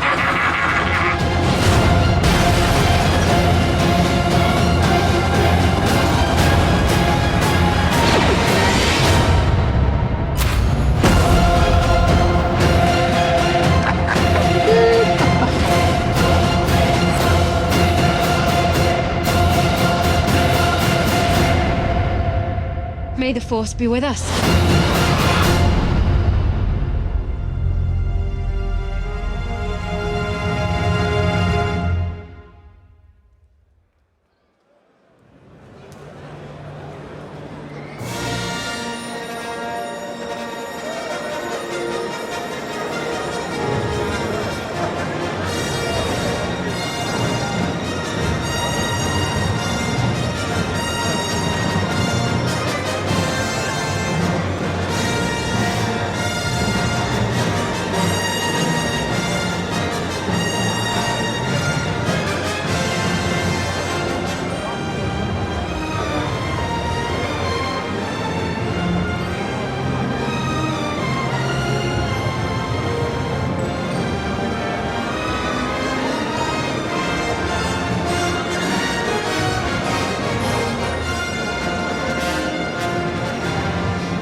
Hey Star Wars fans, David Collins here. Welcome back to more of the Star Wars Show live at Star Wars Celebration in London. I am standing here with a legend in Star Wars, a legend in the film business. Yeah, where'd he go? Well, there he is, supervising sound editor, voice actor, voice director. Need I go on? This is the Matthew Wood. You know him, you love him. Matthew, welcome to the stage of Star Wars Show Live. Thank you, David. I'm really happy to be here, man. It's like celebration crazy here. I can't believe how many new and exciting Star Wars things I've seen the whole time I've been here. It's It's amazing. And not to mention everybody out here. How's everybody doing out here? You guys good? Yes. You all know Matthew Wood? Yeah, give it up for Matthew Wood. So you've been very, very busy. Not only did you just finish Star Wars The Force Awakens, but you wasted no time in moving on to... right now, we're working on a few things. Actually, at Skywalker, we've been doing Star Wars Rebels. You know, we're deep into season 3. Yes. We're doing Star Wars episode, our Star Wars story of Rogue One. We're starting up on episode 8, and then also we're working on the Freemaker Lego series. So whole bunch of Star Wars in the pipeline, and it's just been, I basically married my job, so that's my life these days. You're just always, and you've been here actually in London for a while, working on not just Rogue One, but episode 8, and everything here from Celebration. Is that right? What's that been like? I'm over at Pinewood Studios. I've set up a little voiceover booth to record actors as we're doing shooting for both 8 and Rogue. Just keeping it, just trying to maximize the time with everybody. And then, at the same time in the back of my mind, I'm a huge Star Wars fan. So I'm like, wow, I just worked with the whole cast of both shows, and it's really fun. So yeah, let's talk a little bit about that, because that's a really exciting area. You've been voice directing essentially a lot of the actors, of course, on The Force Awakens, but on these new movies as well. Right. Your Star Wars fandom, and of course your experience in having touched all the Star Wars movies at this point, really, how does that come in handy? I have to imagine that's a huge asset. There's a lot of times where we'll say, something will come up where we're going to do a line of something like, was that Star Wars friendly? And if I don't have, I obviously have Pablo on speed dial and Leland Shee on speed dial, but if in the moment there, it's like, I can make a decision too myself as far as just being familiar with the Star Wars universe, being a huge fan as a kid, and then now it's coming up on 26 years of working in this field with Star Wars. So, it's all in there. It's all packed in there somewhere. You become one of the pillars of Star Wars lore and knowledge, especially when it comes to sound. Having worked with Ben Burtt all the way back to, what was your first year with Ben Burtt? I worked in about 1990. I was working on a lot of the early stuff with Young Indiana Jones Chronicles with Ben. I learned a lot. That was sort of our testing ground to make the prequels, was that show. And then we did, of course, all the prequels, special editions and everything. And then the Clone Wars took us through all the way after Revenge of the Sith, working with Dave Filoni, who's just an incredible, keeper of the holocron himself, and a wonderful person and director, and has just kept Star Wars alive. And now we're doing the movies, one a year. It's a crazy amount of work. Unbelievable. I'm living a dream, man. Sometimes I feel like what is going on? Like my 5-year-old self from 1977 seeing the film would never have had this kind of dream to be able to be involved in this in such a way. And this new era of Star Wars, what's the atmosphere or the energy like at Pinewood Studios on a daily basis? Do you get a feel for that? Oh, it's exciting, especially after the success of Force Awakens. I think it really bolstered everybody, and it's you're working on something special. You're going to have the cream of the crop of the crew to work with, and everyone, but at the same time, it's a job that we all come to every day, and you want to just put your best foot forward, and everyone's really doing that. That's great, and I want to talk about another really cool show that you are working on. We just had a panel about this. Yeah. Lego Star Wars, the Freemaker Adventures. For those of you that haven't seen the show, Lego Star Wars, the Freemaker Adventures, it's been released in some territories. It has not been released yet in the UK. Not in the UK, yeah. But we got to see some footage today. Some of us have got to see some episodes. Can you talk a little bit about that show and your role in the show? Sure, yeah. I play a character on that. I do sound consultation myself and David Acord, who's the co-sound designer of Force Awakens, a really good friend of mine. So we're giving sound effects to make sure the sound feels like it's in that Star Wars universe, which is what the sound is a really good part of doing. But I also play one of the characters on there. It's a character called ROGR, and he's a Roger. Battle droid. He's Roger. Yes. Yeah, he's a reconditioned battle droid from the Clone Wars, and the show takes place in between Empire Strikes Back and Return of the Jedi, and it's a little family of scavengers that are kind of making their way in the universe, and one of their best buddies is Roger, the battle droid, and so I got to be part of that, and to also be part of that team, and to bring back a character from the Clone Wars, which is so dear to me. I really enjoyed working on that. To have a battle droid that gets to survive more than one episode and is actually a sympathetic good guy has been a dream to play. Yeah, and we showed some clips of Roger, and I could imagine you must have said, "Drop your weapons" so many times, and then you just get blown away. So many death yells, and now you get to have this fully fledged character. He gets to bake cookies. He gets to babysit the main character. He gets to learn about the lore of the battle droids were actually the bad guys, and for him he always thought they were good guys. And I actually played it that way, that the battle droids were the good guys. I tried to all along. You've always I tried to find sympathy in them, And the beauty about the Roger character and the battle droids both in Clone Wars is that they didn't have a mouth. So there was a lot of times where Dave Filoni, when I was working on the post-production of the sound, he'd say, you know what, surprise me with something, because we don't have to reanimate to put a new line in there. So there'd be a lot of little quips and lines of dialogue and improvisation you can do with animation, which was so fun. And you can do that on Freemakers as well. I also think it's really interesting, something you mentioned about being a sound, you're a consultant basically on the show, but you've done a lot of the sound work yourself. Right. That's a really unique feature to working with Lucasfilm nowadays, it seems. Can you talk a little bit about the central story group and the ability to work with people like you, like Doug Chang, for example, being on the art, and how what that brings to a lot of projects like Freemaker? Well, you know, we try to keep the Star Wars special. I mean, Skywalker Sound, where I work in Northern California, we do sound for all kinds of films. We do Marvel, we do Pixar. We have a Sundance series out there where we bring new young filmmakers in to learn the art of sound and what it can provide for you for a movie. But Star Wars we keep special. You know, Ben Burt created some fantastic sounds over the last 40 years that we have in our library. David Acord and Gary Rystrom have all contributed to this library that we have. And we kind of keep it very sacred so you don't hear those sounds in other movies, you know? And it's just a way to give you that special, emotional, almost subliminal feel to Star Wars. When you see a TIE fighter, it's going to sound like a TIE fighter. Like that scene in Force Awakens where, you know, Finn is telling Rey to hush because he hears something coming when they're on Jakku, and it's the TIE fighter. And you know, if that sound had been used in a million movies, it wouldn't have that special feel, but you know when you hear a TIE fighter, it's a TIE fighter. So it's our job to create new sounds that have that same patina, that have that same feeling. They have to be an instant classic almost, you know, and because you know it's going to be listened to and watched a million times. But we try to really retain that special quality of the original work. Well, if Star Wars The Force Awakens, or The Clone Wars, or Rebels, or Freemaker, or anything else that you're working on is any example, I'd say you're doing a great job. It's always a great time talking to you and listening to your stories. It's just a pleasure to chat with you again. Well, I look forward to working with you soon again. You know, these guys, I brought all the Clone Wars people together, including yourself. Yeah. We've got to get your voice in the next film. Oh, yeah, we love that. Okay, that sounds great. More Star Wars show on the way. Cheers. Thank you. Cheers.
Welcome back to the Star Wars Show live at Star Wars Celebration Europe 2016 on StarWars.com. I'm here with Blaine Christine, Director of Product from Sphero, the creators of one of my absolute favorite toys of all time. So we brought the BB-8 up here, and that's something that people know and love very, very well. He was kind of like the hottest thing to come off of The Force Awakens. Now, he was a big step for Sphero. What is new for Sphero? What do you guys have coming up? Yeah, well, what we are here showing at Celebration this summer is Force Band. And so we thought BB-8 was super cool and great to interact with, app-controlled droid, lots of cool stuff you can do there. But we had this idea that what if you could use the Force to control and interact with BB-8? So the Force Band comes out this fall. That is so cool. How does the Force Band work? Well, it uses the Force, obviously. I mean, you have to be a Jedi Master. But beyond that, you're able to connect with BB-8 without using an app at all. So you just directly connect with the Force Band, and then you can see he sort of follows my movements here. We'll get him rolling in a second.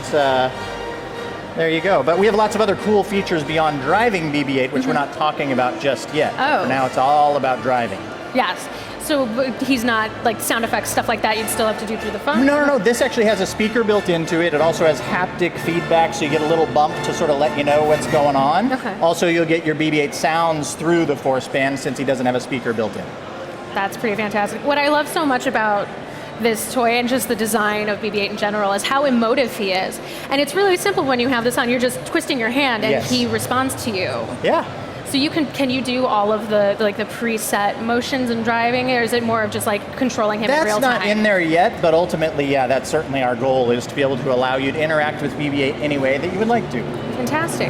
And are you showing off the whole set here this year? Yeah. So can you tell me a little bit more about when this is available and what's all involved? Yeah, so this fall it'll be available in addition to the Force Band coming out. You can see it's a little battle worn here. So we've got a special edition of the BB-8 that's coming out, which is a battle worn BB-8. So he'll look just as if he has rolled off the sands of Jakku under blaster fire while he's trying to find Poe Dameron, right? See, and that's what I really like. The paint job on Yeah. the Force Band is Poe's X-Wing. It's very well themed. I like that a lot. So it's available in the fall. How much will this cost? So we haven't talked about pricing Okay, yet, cool. but it will come separate. So it'll be a standalone item and it'll work with existing BB-8s. But then in addition, it'll be in a package with the battle-worn BB-8. Okay, so it's sort of cool. two versions. So can we take him around on the floor and drive him around? Let's do awesome. it. All right, so here we go. Little force push. We're That's able so to get cool. BB-8 rolling along there. You can see he'll follow my arm movements, and a force pull brings him back towards me. And That's I control his speed actually with how I move my arm up and down. So the higher I move my arm, kind of the faster he rolls. You can see as I bring the arm back down, I can stop him. Again, force pull brings him back my way. Awesome. So he will go a little faster than this. Obviously on their surface it's a little bit difficult, but he'll go just as fast as the current BB-8 does. But again, you're using the Force to interact with BB-8. Isn't that right, BB-8? That's so cool. No, Thank you for coming by and showing me this blade, because I'm definitely going to have to get it when it comes out in the Cool. fall. Thank you. We will be back with more Star Wars show in just a moment.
Battles leave scars. Some you can't see. I will never let my friends get hurt again. The holocron. I'm afraid it's changing him. What if there are secrets we can learn from it that'll help us destroy the Sith? Ezra, the secrets in that thing almost destroyed you. There are Imperial cadets at the Sky Strike Academy who wish to defect to the rebels. This is Ty SS-25. You can call me Wedge. Welcome to the rebellion. Still can't believe we're here to break this guy out of prison. My friends, I give to you Reclam Station. If we could steal a squadron's worth. They would be key to building a strike fleet. Let's go get them. Everybody ready? Yep. Let's go. One last glorious day in the Grand Army of the Republic.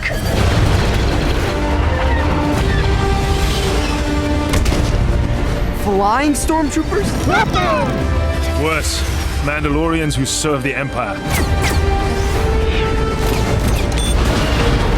You haven't forgotten our ways. That has earned my respect.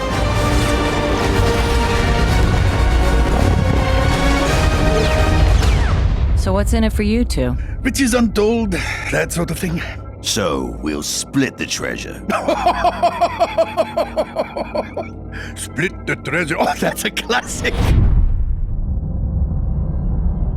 Governor Price, these rebels have proven particularly stubborn. How do you intend to solve this problem? I need someone who sees a bigger picture. The Empire is getting better at anticipating our moves. I underestimated the commander. Previous attacks were clumsy, but this one was swift, precise. To defeat an enemy, you must know them. Not simply their battle tactics, but their history, philosophy, art. Grand Admiral Thrawn. Carabast. Embrace your destiny. Jedi and Sith, the light and the dark. I'm the one in the middle, the Bendu. Once a secret is known, it cannot be unknown. Your anger gives you strength. I will pull the rebels apart piece by piece. I must become more powerful. They'll be the architects of their own destruction. Ezra, turn away before it's too late! The key to destroying the Sith.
Star Wars is still popular 20 years later because of you.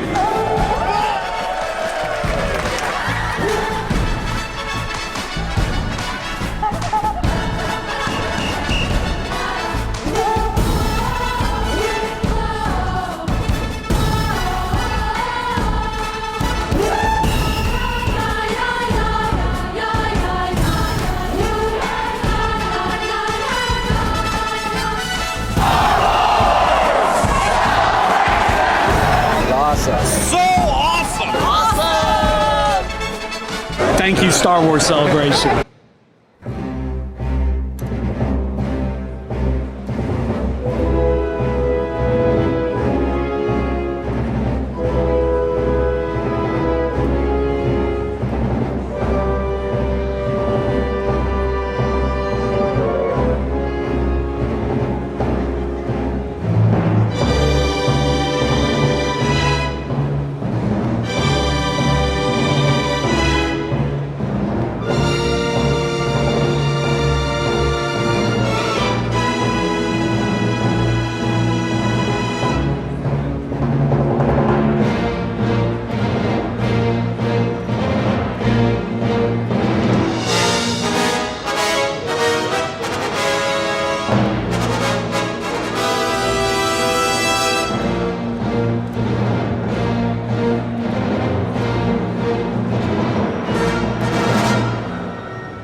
A blast here on the stage of Star Wars Celebration Live. We've seen the Rebels panel, we've seen the costume contest. How about that amazing Grumgar that won the costume contest? That Grumgar was really, really incredible. And I don't know how I've never that seen dude anything put that like together. it. I haven't seen anything like it. And now we have some random guy on our stage. Yeah, someone's just. Oh. Do we need to call security or Guys, is it cool? is there something that we should be doing about all of this right now? Well. I don't know, he seems pretty friendly. Yeah, he seems nice. Yeah, the Seems fans nice. seem to like him. He doesn't say much, though. No. Oh, hi, no, Mark. maybe- Oh, hi.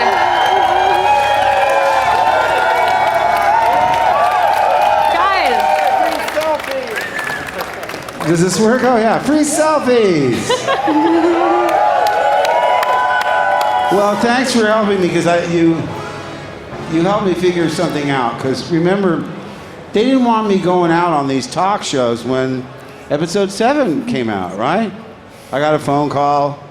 You're not on the poster. I said, fine, it's just another in a series of humiliations. So, I don't want to be on your poster. You don't want me on the poster? I don't want to be on your poster. Remember Frank Costanza, George's father on Seinfeld? They don't want me, I don't want them! I could really relate to that. But that's okay. And actually, I'm turning on my TV and I'm seeing all the people from Episode 7 going on Jimmy Kimmel. They're going on the Tonight Show. Hello. James Corden. Oh, here's our guest star, Millie Hamill. There she is. The real star of the show arrived. You should have seen the way she took over Pinewood. She thought she owned that place. She didn't think it was Pinewood. She thought it was MGM. Metro Goldwyn Millie. She's actually Chelsea's dog, my youngest daughter. But since we've all been, together for so long, and then she comes out to Malibu, I think of her as my dog. And in lieu of grandchildren, that's all I have. I'm going to keep getting pets until they give me a grandchild. So no, basically, I was just going to tell you, I thought, if I ever go on I had started really getting used to not being on talk shows. I love everybody else.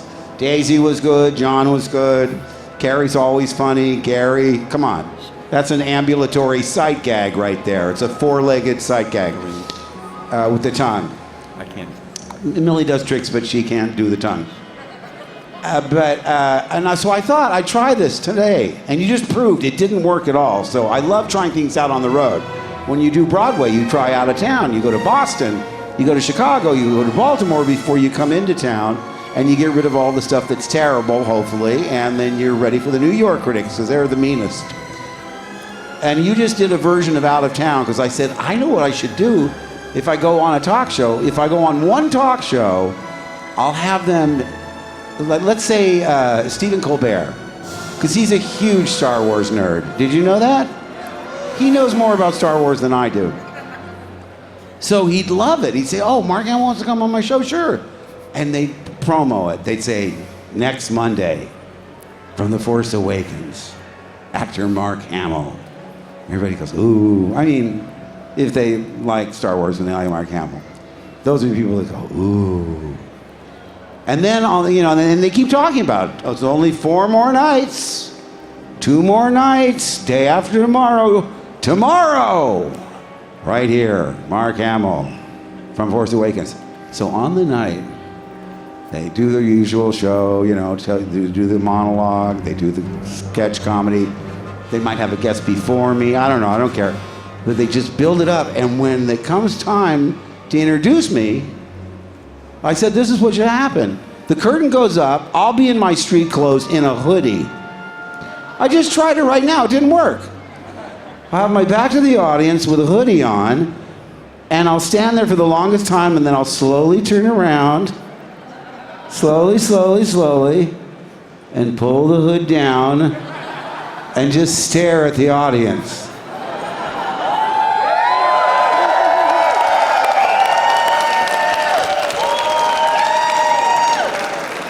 Then check my watch and leave.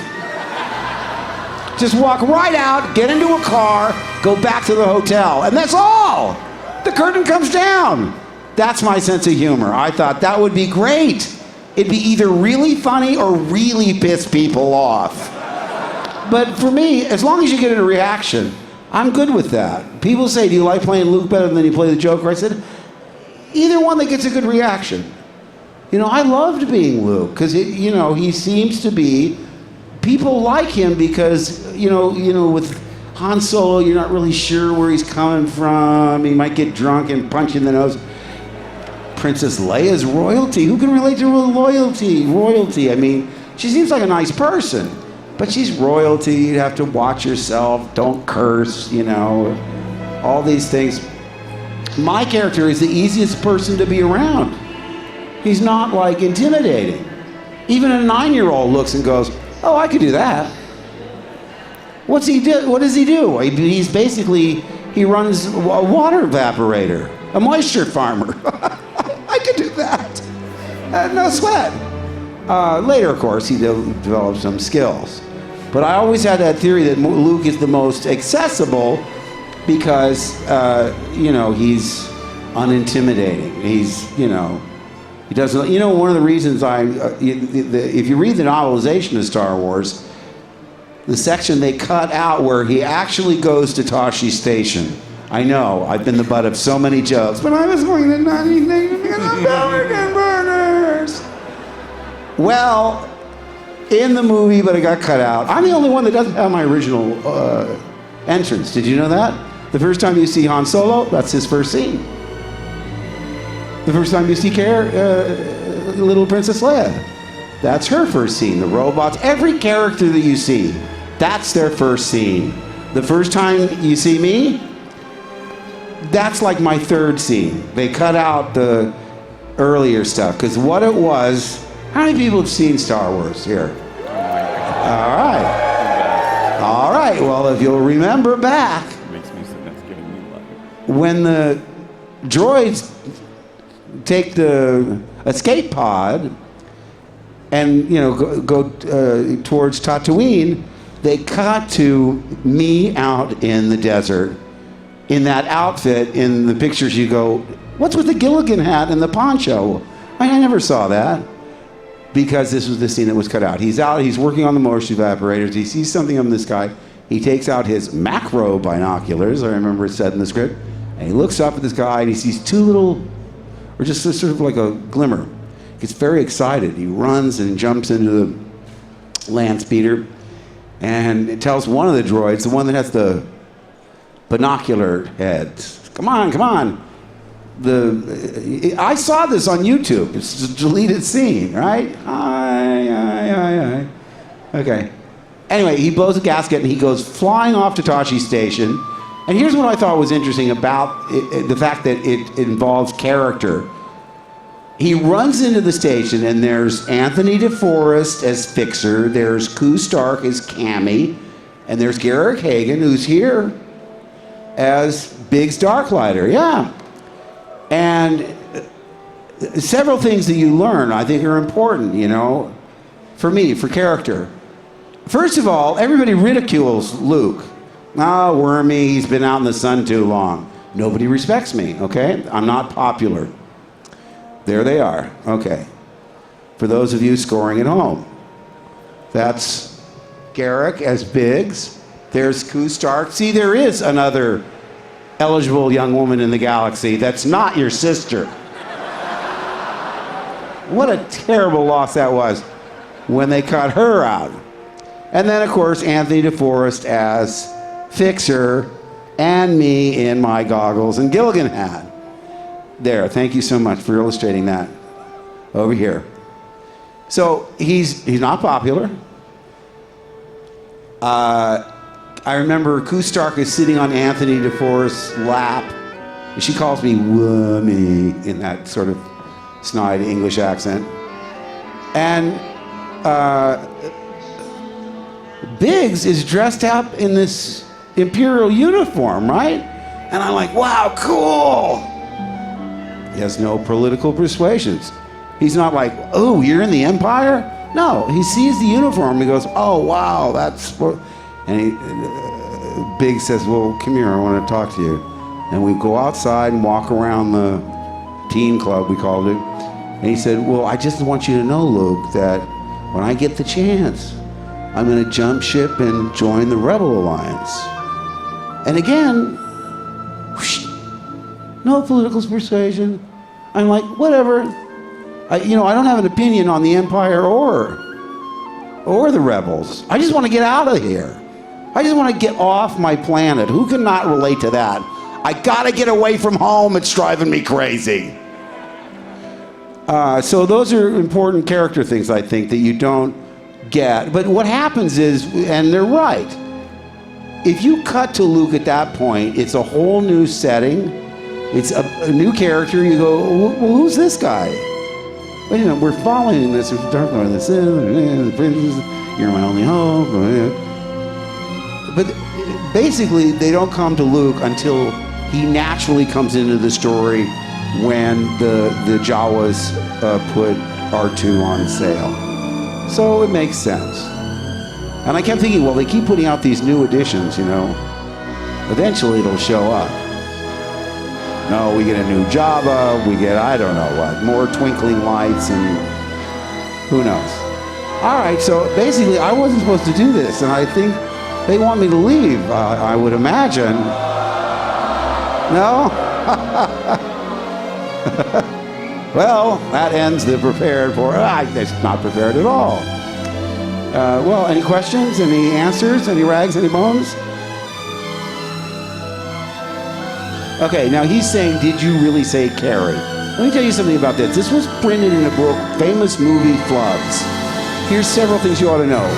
In that scene, we were at a sound stage at Shepperton, which was not soundproof. Every single sound in that scene, I mean, they took out the entire soundtrack, and every sound you hear, every clink, every walk, everything is created after the fact.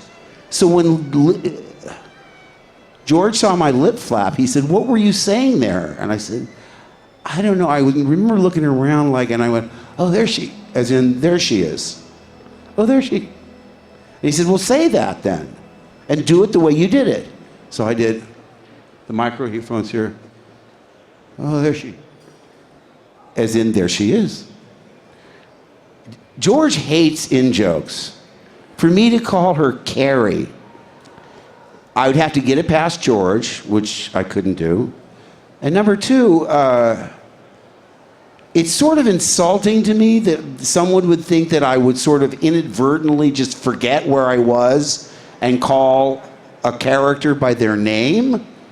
I mean, come on. I know I'm not the brightest bulb on the Christmas tree, but I ain't that stupid. But thanks for asking. How are you? Good to see you. Hello. Hello. Missed that one. How's it going?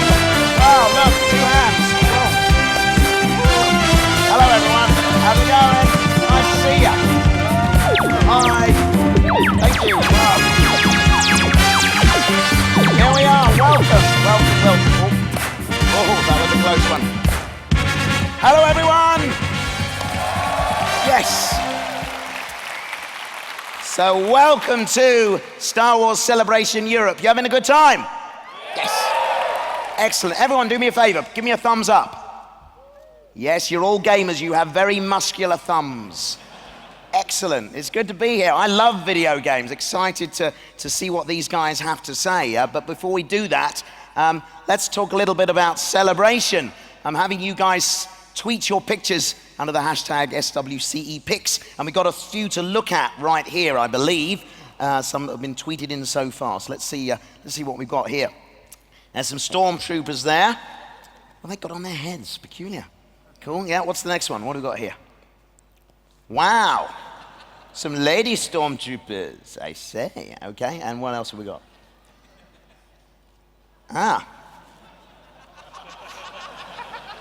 Very interesting. Okay, so that's the sort of people we've got here at Celebration. Excellent. Well, it's good to see so many of you here. I mean, it's really fantastic. Video games, you know, they're so fantastic because they complement the films so well. I mean, brilliant. And I mean, I love playing video games myself. And I'm also got to welcome actually people watching on the live stream because, of course, you guys are right here in the room, the best place to be. Right, live in the room, but people all over the world can watch this as well via live stream. It's very exciting. So welcome to you folks as well. Now, EA have made a huge impact on the Star Wars gaming community with titles like Battlefront, Galaxy of Heroes, and The Old Republic. Now, I am a keen gamer myself, and I love to sit down in front of the TV, and I can actually play a character that I have played in the movies. It couldn't be better. Although I do have an issue, actually, with video games, and those guys in particular who play as stormtroopers and actually go after Ewoks. Okay? I mean, virtual reality is one thing, but you know, I'll take you on in reality. All right? You know who you are. Now, this show's all about EA Star Wars games we love and the creative people behind them. Now, before I introduce them, here's a look at the games they're creating for the future.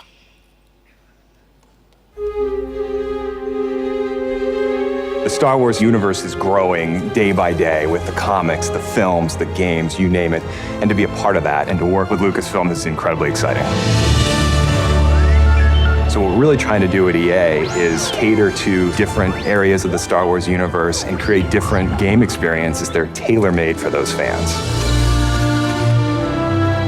With Star Wars Battlefront, we wanted to really be able to bring people into the world of Star Wars like never before.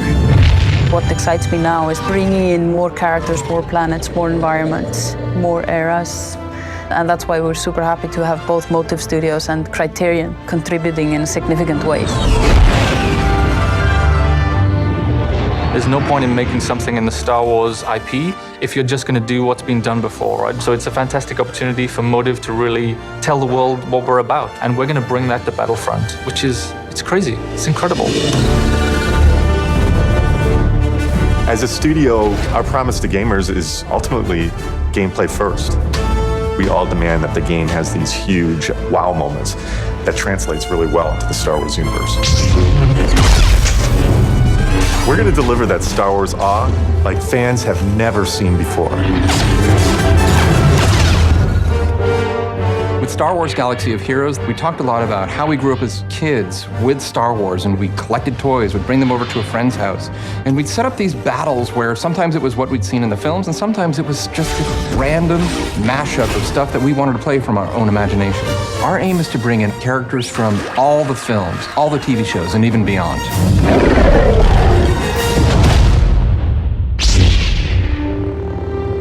Star Wars is what got me into role-playing games in the first place, that storytelling you did as a kid with your Star Wars action figures.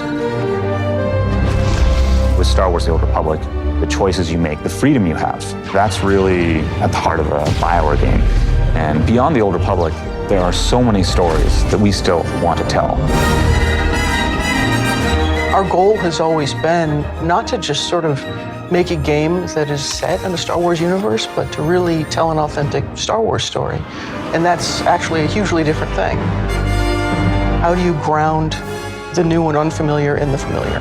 You need the guidance of someone like Doug Chiang to show you the way. One of the great joys of working with Amy is she is like a film director in many ways, because she is telling her story and I'm helping to realize her world.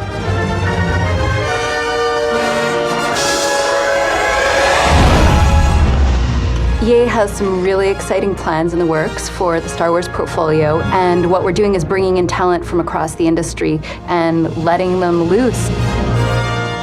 We have completely different games on the horizon, and I just hope that every fan walks away going, wow, I never thought they were going to bring my Star Wars fantasy to life.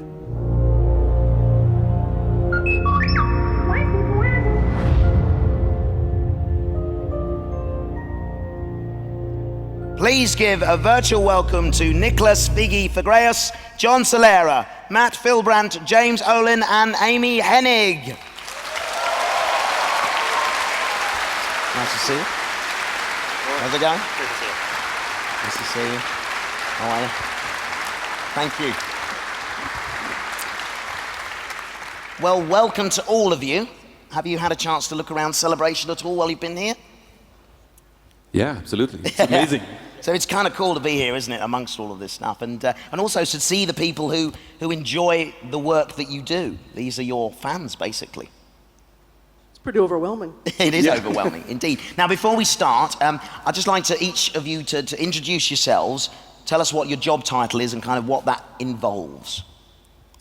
All right, yes, I'm Nicholas Figreus. I'm the design director of Star Wars Battlefront, which basically means that, yeah. Thank you.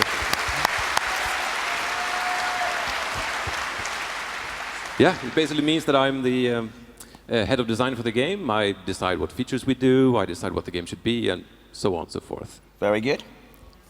Hi everyone, my name is John Solera. I'm the executive producer for Star Wars Galaxy of Heroes. Thank you. Woo! Thank you guys. So my job is basically working with the team, helping to kind of organize what we're pursuing, and do everything I can to enable the wonderful creative people we have working on this game tirelessly to bring you guys a bigger and better version each and every day. Cool, thank you. Thank you. Matt? Hey everybody, my name is Matt Philbrandt. I'm the executive producer of the Lucasfilm games team. I'm the lucky guy that gets to lead a small group. Thank you.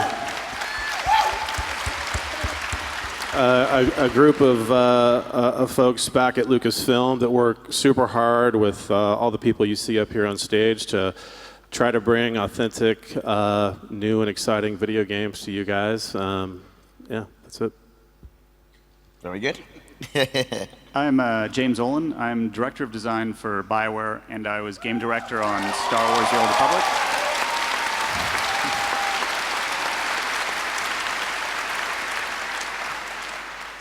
I was going to describe what Star Wars: The Old Republic is, but I think most people know what it is, so I won't do that. So as director of design, I work with designers across BioWare's 3 studios, but because I'm based out of Austin, I still work a lot with the people working on Star Wars: The Old Republic, which has now been going on for 5 years. This is its 5th anniversary.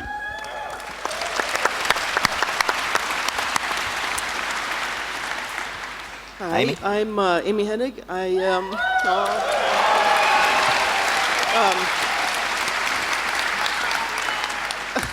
I'm the senior creative director of Visceral's upcoming Star Wars game.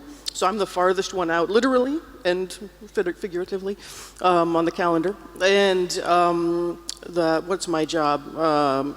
Keeping as many plates spinning and letting as few crash to the ground as possible, like these guys.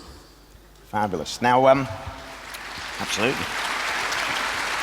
We all love playing Star Wars games, don't we?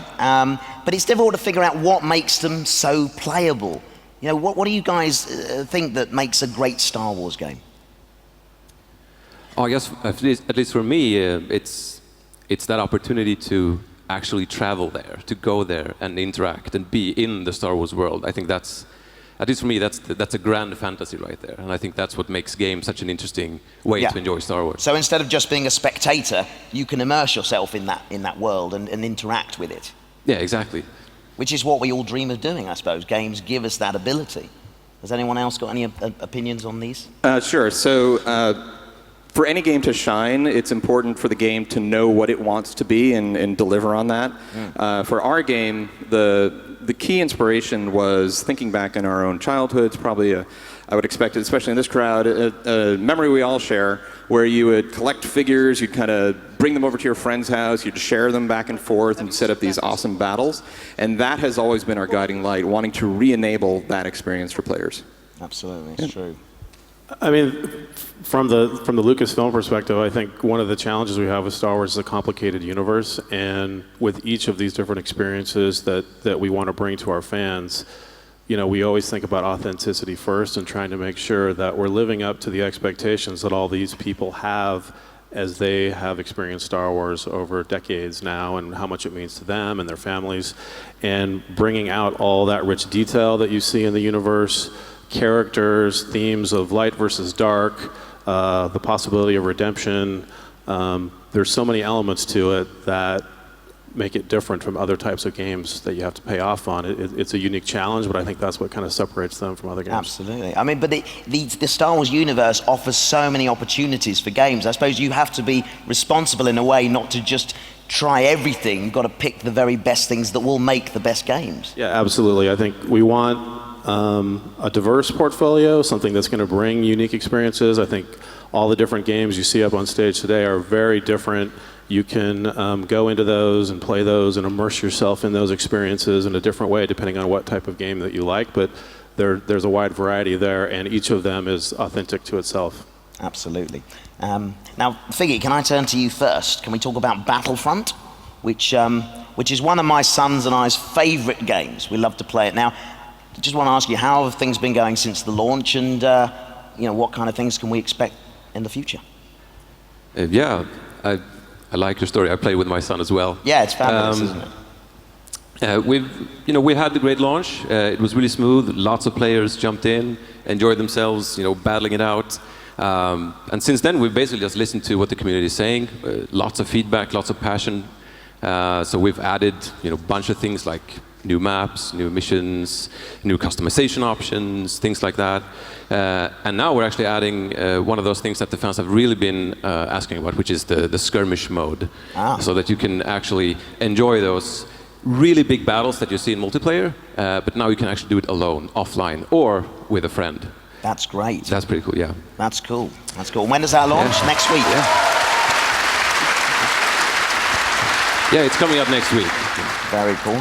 Anything else new in the pipeline that you can tell us about today? Any exclusives for Celebration?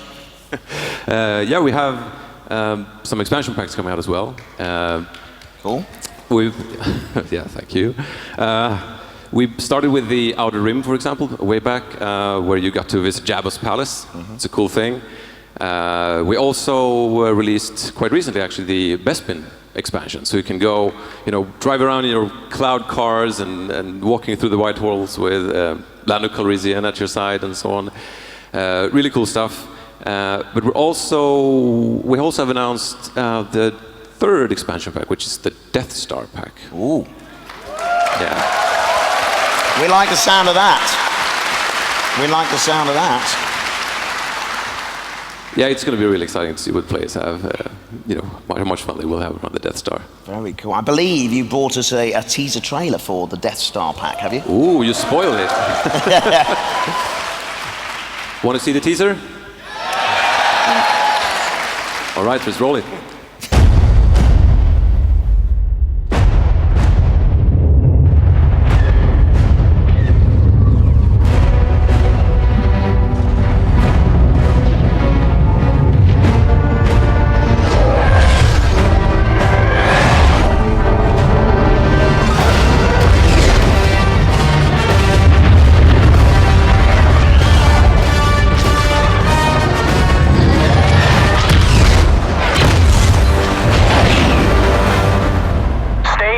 formation.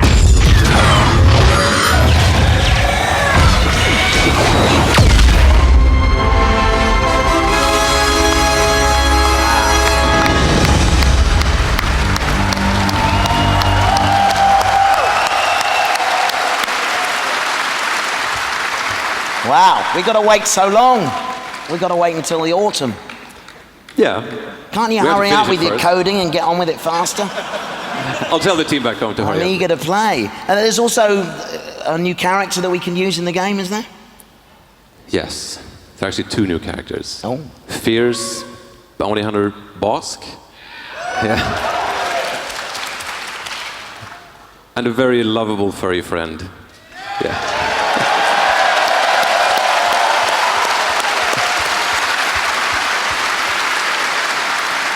Excellent, excellent. Now, are you also exploring other areas with the game, other ways that people can play it? We've actually talked about a virtual reality thing, the PSVR mission that we announced. And that's going to be really, really exciting. And I mean, for us as developers, it's super exciting to work with such a platform, to actually bring like a virtual reality experience to Star Wars and to have that super awesome pilot experience in VR. And there's, of course, a 4th expansion coming as well. Wow, you've been busy, and you are still busy.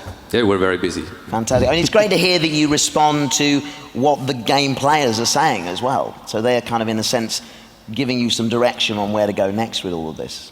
Yeah, absolutely. I think we have a great channel, we have a great communication. We see so many passionate fans out there playing the game and coming with feedback to us and coming with lots of things like things they want to see, and it's just awesome to be able to, to work and give them that, like for example, the skirmish mode I mentioned and VR missions and stuff like that. Fantastic. Well, thank you very much, Viggy, telling us about Battlefront today. Great news, huh? Cool. Thank you. Now, another EA Star Wars game, of course, is Galaxy of Heroes. Now, John, firstly, can you just tell those who might not have played it in the room, what's it all about? Sure. Actually, at the risk of repeating Jake, I'm going to describe the game. And actually, I brought a little trailer. I'll narrate that, and hopefully, between the two, we'll get a better sense of what the game's all about. Absolutely. Okay, so the game takes place in a cantina far, far away, and there are holotables in the cantina. And through those, players can collect, battle, and upgrade characters from across the entire galaxy and across all the timelines. The gameplay is strategic, turn-based, classic RPG combat, and you can play alone, you can also play with, as well as against other players from around the world. Fabulous. So apart from it being a really great game, why did it catch on so fast, do you think? Yeah, it's been astonishing, to be honest. We've had millions upon millions of people come and play the game, and it's been wonderful to see how well people have responded to the game. And I just wanted to pause for a moment and on behalf of the studio back in Sacramento, California, just really want to thank you guys, thank all the fans out there for taking the time, playing the game, and giving us your support. Really, really appreciate that, you guys. That's great. Thank you. And it's because of this support, we've only been out for almost 8 months. We have quickly become one of the most successful Star Wars games on mobile, and we have a lot of plans to keep growing the game and continuing that momentum far into the future. So 2 other things I would mention. We're just rolling a bunch of characters that you can see in the game. We have about 90 of them right now. And Matt touched on the authenticity, and that's really important to us and to our fans as well. So just as an example, we have an ability system with the characters. And Darth Sidious, for example, has an ability called sadistic glee, and he's so evil that regardless of who dies, whether it's on the enemy team or on his own team, he just loves that so much he gains health back. And so we think that's a fun way to kind of capture what a mean person he is. And then beyond that, there's also various ways we segment the characters into light side, dark side, and then RPG things like tank and healer, support, attacker. But we also have factions, and this is, I think, another place where the authenticity really comes through, and factions are things like Jedi and Sith and Empire and Ewoks, of course.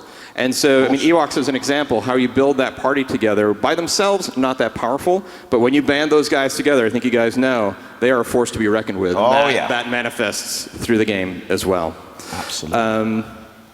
And so, yeah, so we're just scrolling through a bunch of the different environments now. We have about 100 of these in the game, and so the players can really try out different character sets, try out different environments, and really explore the full breadth of Star Wars.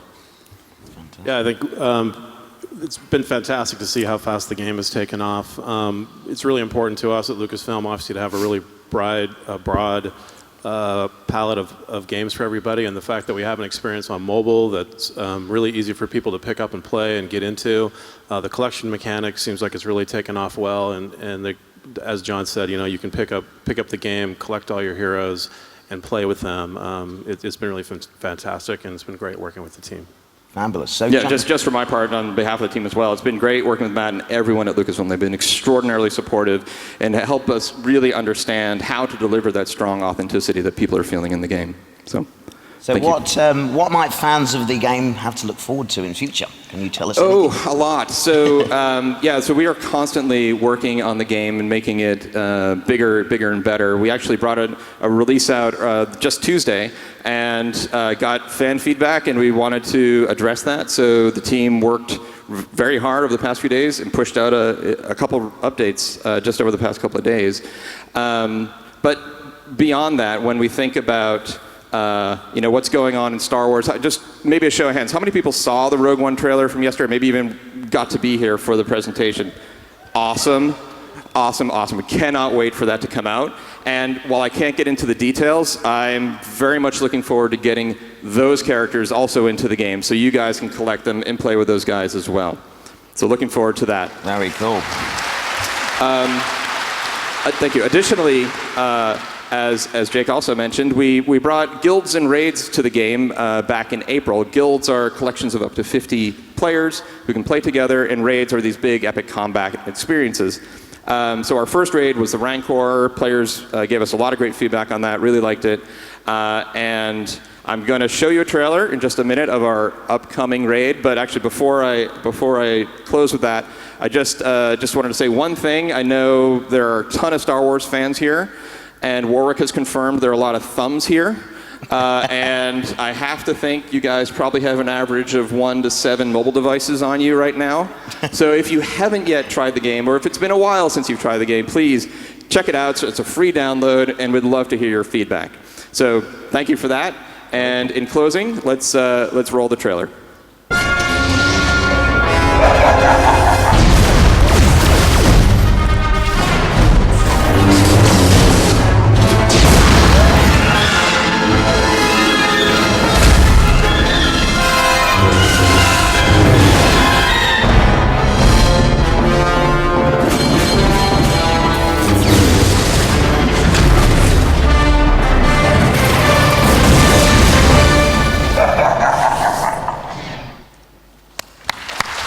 Thank you. Thank you, John. Now, another classic Star Wars game is Star Wars The Old Republic, which is now in its 5th year, believe it or not. Now, James, for those who don't know, tell us, what sort of game is this, and what's the secret to its longevity? It's been around a while. Yeah, so Star Wars The Old Republic, celebrating its 5th year. I've actually been working on it for 10 years, so it's been a big part of my life, and it's been great interacting with all the amazing fans of Star Wars, people who love Star Wars just as much as me. That's been incredible.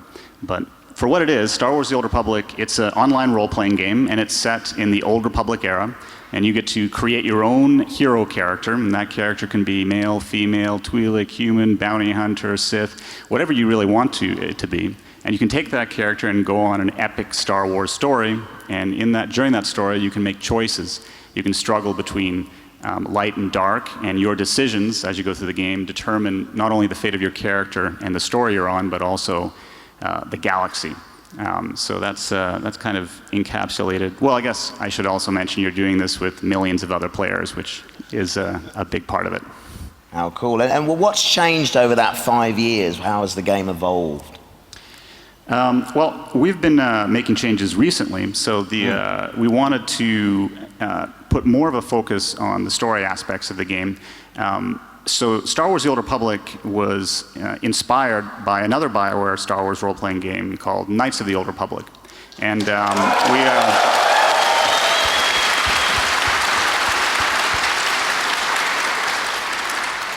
And so we wanted to take that heritage and build upon it. And last year we released an expansion called Knights of the Fallen Empire. And Knights of the Fallen Empire really put the player at the center of a conflict in the galaxy where he was a hero struggling, he was the hero struggling against a powerful empire, much like in the original trilogy. And again, he's making choices that can impact how the story unfolds and how the galaxy changes.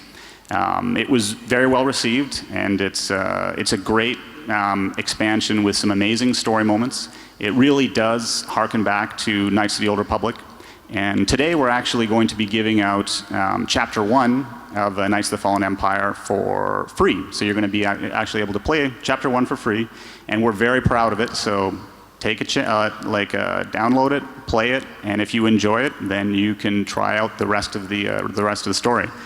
But it's really for everybody. You don't have to be a fan of online games. You can be a role-playing fan. You can be a Star Wars fan. Especially if you're a fan of Knights of the Old Republic, you should give it a try. Sounds great. I may well take you up on that offer. Now, does BioWare have anything new up its digital sleeves for the future? That's the question.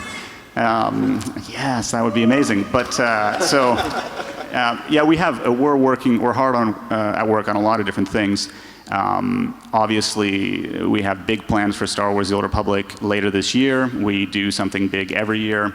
And I think we can now perhaps show a trailer going over the last 5 years, the expansions we've done over the last 5 years, and maybe a hint of what is coming in the future. Okay, I'm intrigued. Let's see it.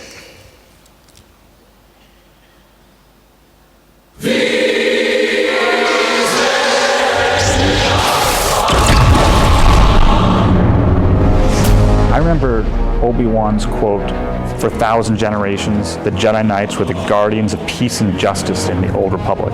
And we really wanted to help bring that to life. This has since been an amazing 5 years of being part of a team that creates stories for our fans who love this game and love the Star Wars galaxy as much as we do. With Star Wars: The Old Republic, we wanted to create an experience that you had never seen before, something that is uniquely yours. And you get to take that story and that fantasy as far as you want to. You're making decisions that impact the story and the characters. It really drives an emotional stake. We're doing things that really resonate with folks around what they expect from a Star Wars game. Brought to life familiar worlds and new worlds. Who doesn't want to board their own ship in hyperspace to Tatooine? Bringing this game to life was a huge challenge, but we are all sharing in this awesome Star Wars saga that we get to create together. Telling Star Wars stories is something we're all incredibly proud and privileged to be able to do, and sharing those stories with all of you is a great adventure for us all.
So you teased us there with Knights of the Eternal Throne. Yes, I did. It's really just going to be a teaser for now, but we did want to show our fans that we had something exciting coming at the end of the year. Fabulous. Thank you very much. Now, Amy. Yes.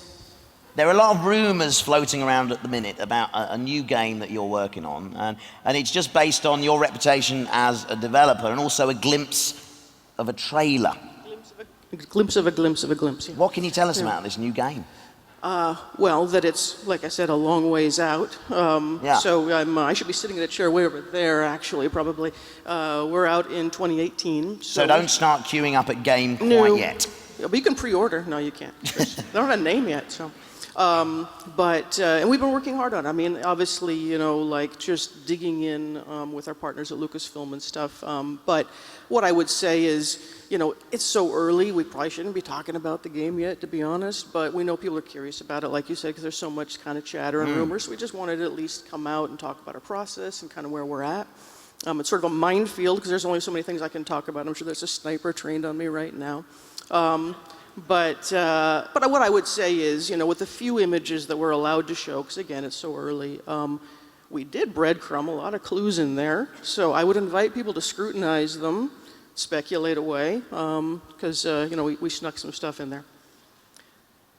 Very cool. Now, in your intro at the beginning of the show, you talked about creating an authentic Star Wars story. What does that exactly mean? Yeah, I know. I was sort of too bad that like I felt like those clips were so short I couldn't elaborate. So here we are now, though. Well, what it means first and foremost is that it's critical that we have this really close collaborative relationship with our partners at Lucasfilm. We've, as it sort of indicated in the video, we've been working really closely with Doug Chang, who's essentially our art director. So lucky me, right? And also really closely with the story group for a long time, Kiri Hart and Pablo Hidalgo and Diana Williams and the rest of the crew. And the reason is like, we're writing an original Star Wars story with new characters, new locations, new tech, new creatures, you name it, right? And all of it has to sit authentically alongside the stuff people know now. And so Matt could probably speak a little bit to, you know, how critical this relationship has been with the production group. Yeah, I think we've been working with Amy now a little over a year or so. It's been a great relationship. We've come down to Redwood Shores to visit the team multiple times. We help facilitate a lot of that work that Amy spoke to with Doug and Kiri's team on the story team, and many meetings to talk about what it means to be Star Wars. And we've seen some of the methodology that Amy uses and that she brings to the table in really turning, there is no leaf unturned in sort of looking at the Star Wars films, the pace of the stories. It's really impressive to watch her take a look at this stuff and how she breaks things down and is really serious about really wanting to bring that authentic experience. And I mean, you can kind of maybe talk about that a little bit. Sure, yeah. I mean, that's kind of the second part of what does it mean to tell an authentic Star Wars story. And so the process that I've been using is really similar to what I did for Uncharted, to be honest. Thank you. Oh, good, they'll like this game then. Which was, all right, well, you know, if you are trying to recreate that familiar classic, in that case, pulp action adventure experience, you need to deconstruct the film so that you know how to reconstruct them in an interactive context as gameplay, right? And so, you know, the end goal with a game like that is that by the time the player has finished playing the game, they feel like they really did play a Star Wars film, you know? And so I've done the same thing with Star Wars. And so what does that mean? All right, well, what it means is getting the structure right. And that means you have to understand where the act breaks fall, where all the obstacles and reversals fall, the set pieces. What are all the component parts that make up a Star Wars story? It means getting the tone right? It's what my writing partner, Todd, who's here somewhere, I can't see, but anyway, he's here somewhere, calls breezy urgency, right? That idea that there's sort of a swashbuckling charm to the thing, there's humor and buoyancy. At the same time, there's stakes and jeopardy, right? But the thing is what I was really eager to discover in analyzing the films is, well, what distinguished Star Wars films from, say, the other ones I've been studying in action-adventure genre? And the first thing that jumped out was these are always ensemble stories. And that's actually kind of unusual. People would say, well, there's other characters in something like Indiana Jones, isn't there? It's like, well, yeah, but they're side characters. In Star Wars, they're co-protagonists. So if you think about like the original trilogy, or even the films that are continuing now, it's as much Leia's and Han's and Vader's story as it is Luke's, right? Think about Rebels, that tradition continues now. Think about Rogue One that everybody got to see yesterday. Same thing again. And so the same thing is true of our game, right? And so part of our deconstruction is to figure out, okay, well, how do we enable that not only just in the story and honor it, but do it in gameplay as well? Because your characters, it's not a lone wolf story, that's not Star Wars, right? Your characters have to be a coordinated ensemble acting in the moment and in parallel. If you think about the films, think about the Death Star escape, for instance, right? They only escape because everybody does their part in parallel, right? And if you think about these stories, right, they are always, they're underdogs. They're always outnumbered and outgunned, so they have to be smarter than their enemies, they have to be more improvisational, and they have to work together. And so the challenge for us then is to say, how do we enable that in gameplay? So that the player really feels that experience. It's not just part of the story, but it's part of the game. And that's why you deconstruct and then reconstruct. You see what I mean? Very cool. Well, I must say, you've certainly piqued our interest here today, and I don't think 2018 can come soon enough now. Yeah, I mean, we're probably going to go dark for a little while now because we got a lot of work to do. But we did want to give people a little bit to chew on. And the thing is we're just really excited to really blow everything out and show you guys stuff next year. So. Very exciting. Thank you very much, Amy. Is there anything else anyone would care to add at this point before we wrap things up? Anything else? I mean, I'd just like to say thank you to all the folks here at Celebration. It's been fantastic walking around. Everyone that showed up tonight, thank you for your support, playing the games that are out right now and all the ones to come. I mean, without you, you guys make it all happen for us. Absolutely.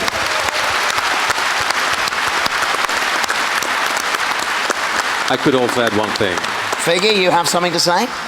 Well, you asked me before about anything special for Celebration, right? I did, yeah. All right. Oh, you're going to indulge us. Yes. I mentioned the 4th expansion pack for Battlefront. Yeah. So I can announce today that that expansion pack is going to be called Rogue One's Gareth.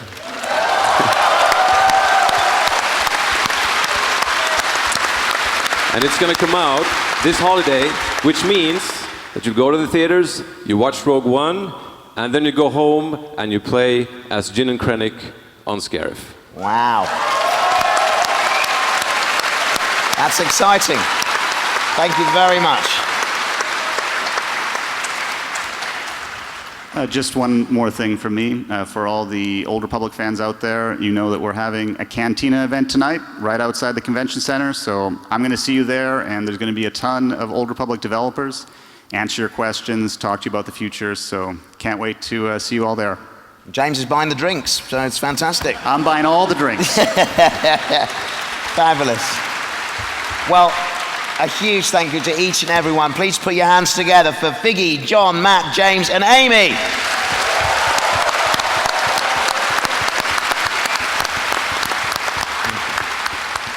Thank you all. I think everybody agrees that today was an incredible day here at Star Wars Celebration. I love those little special drop-ins. Wow. Wow, special surprises like Mark, Thrawn. I cried. She cried. But you had tissues ready, so I did. You can't really I was prepared in case Binary Sunset played. True. And man, the ILMXLAB news, the EA panel. Space Monkey. It was an amazing day here at Star Wars Celebration Europe, and tomorrow we have even more planned. We're talking Fan Film Awards, Ray Park, and my spirit animal, Carrie Fisher, will appear in some form or another in our stream tomorrow. That and tons more interviews and surprise guests on our stage. It all starts tomorrow morning on StarWars.com and on our YouTube channel. On behalf of all our guests, I want to thank you for watching along with us at home, and we will see you tomorrow at 10 a.m. for another full day of the Star Wars Show live from Star Wars Celebration Europe 2016 on StarWars.com. May the Force be with you.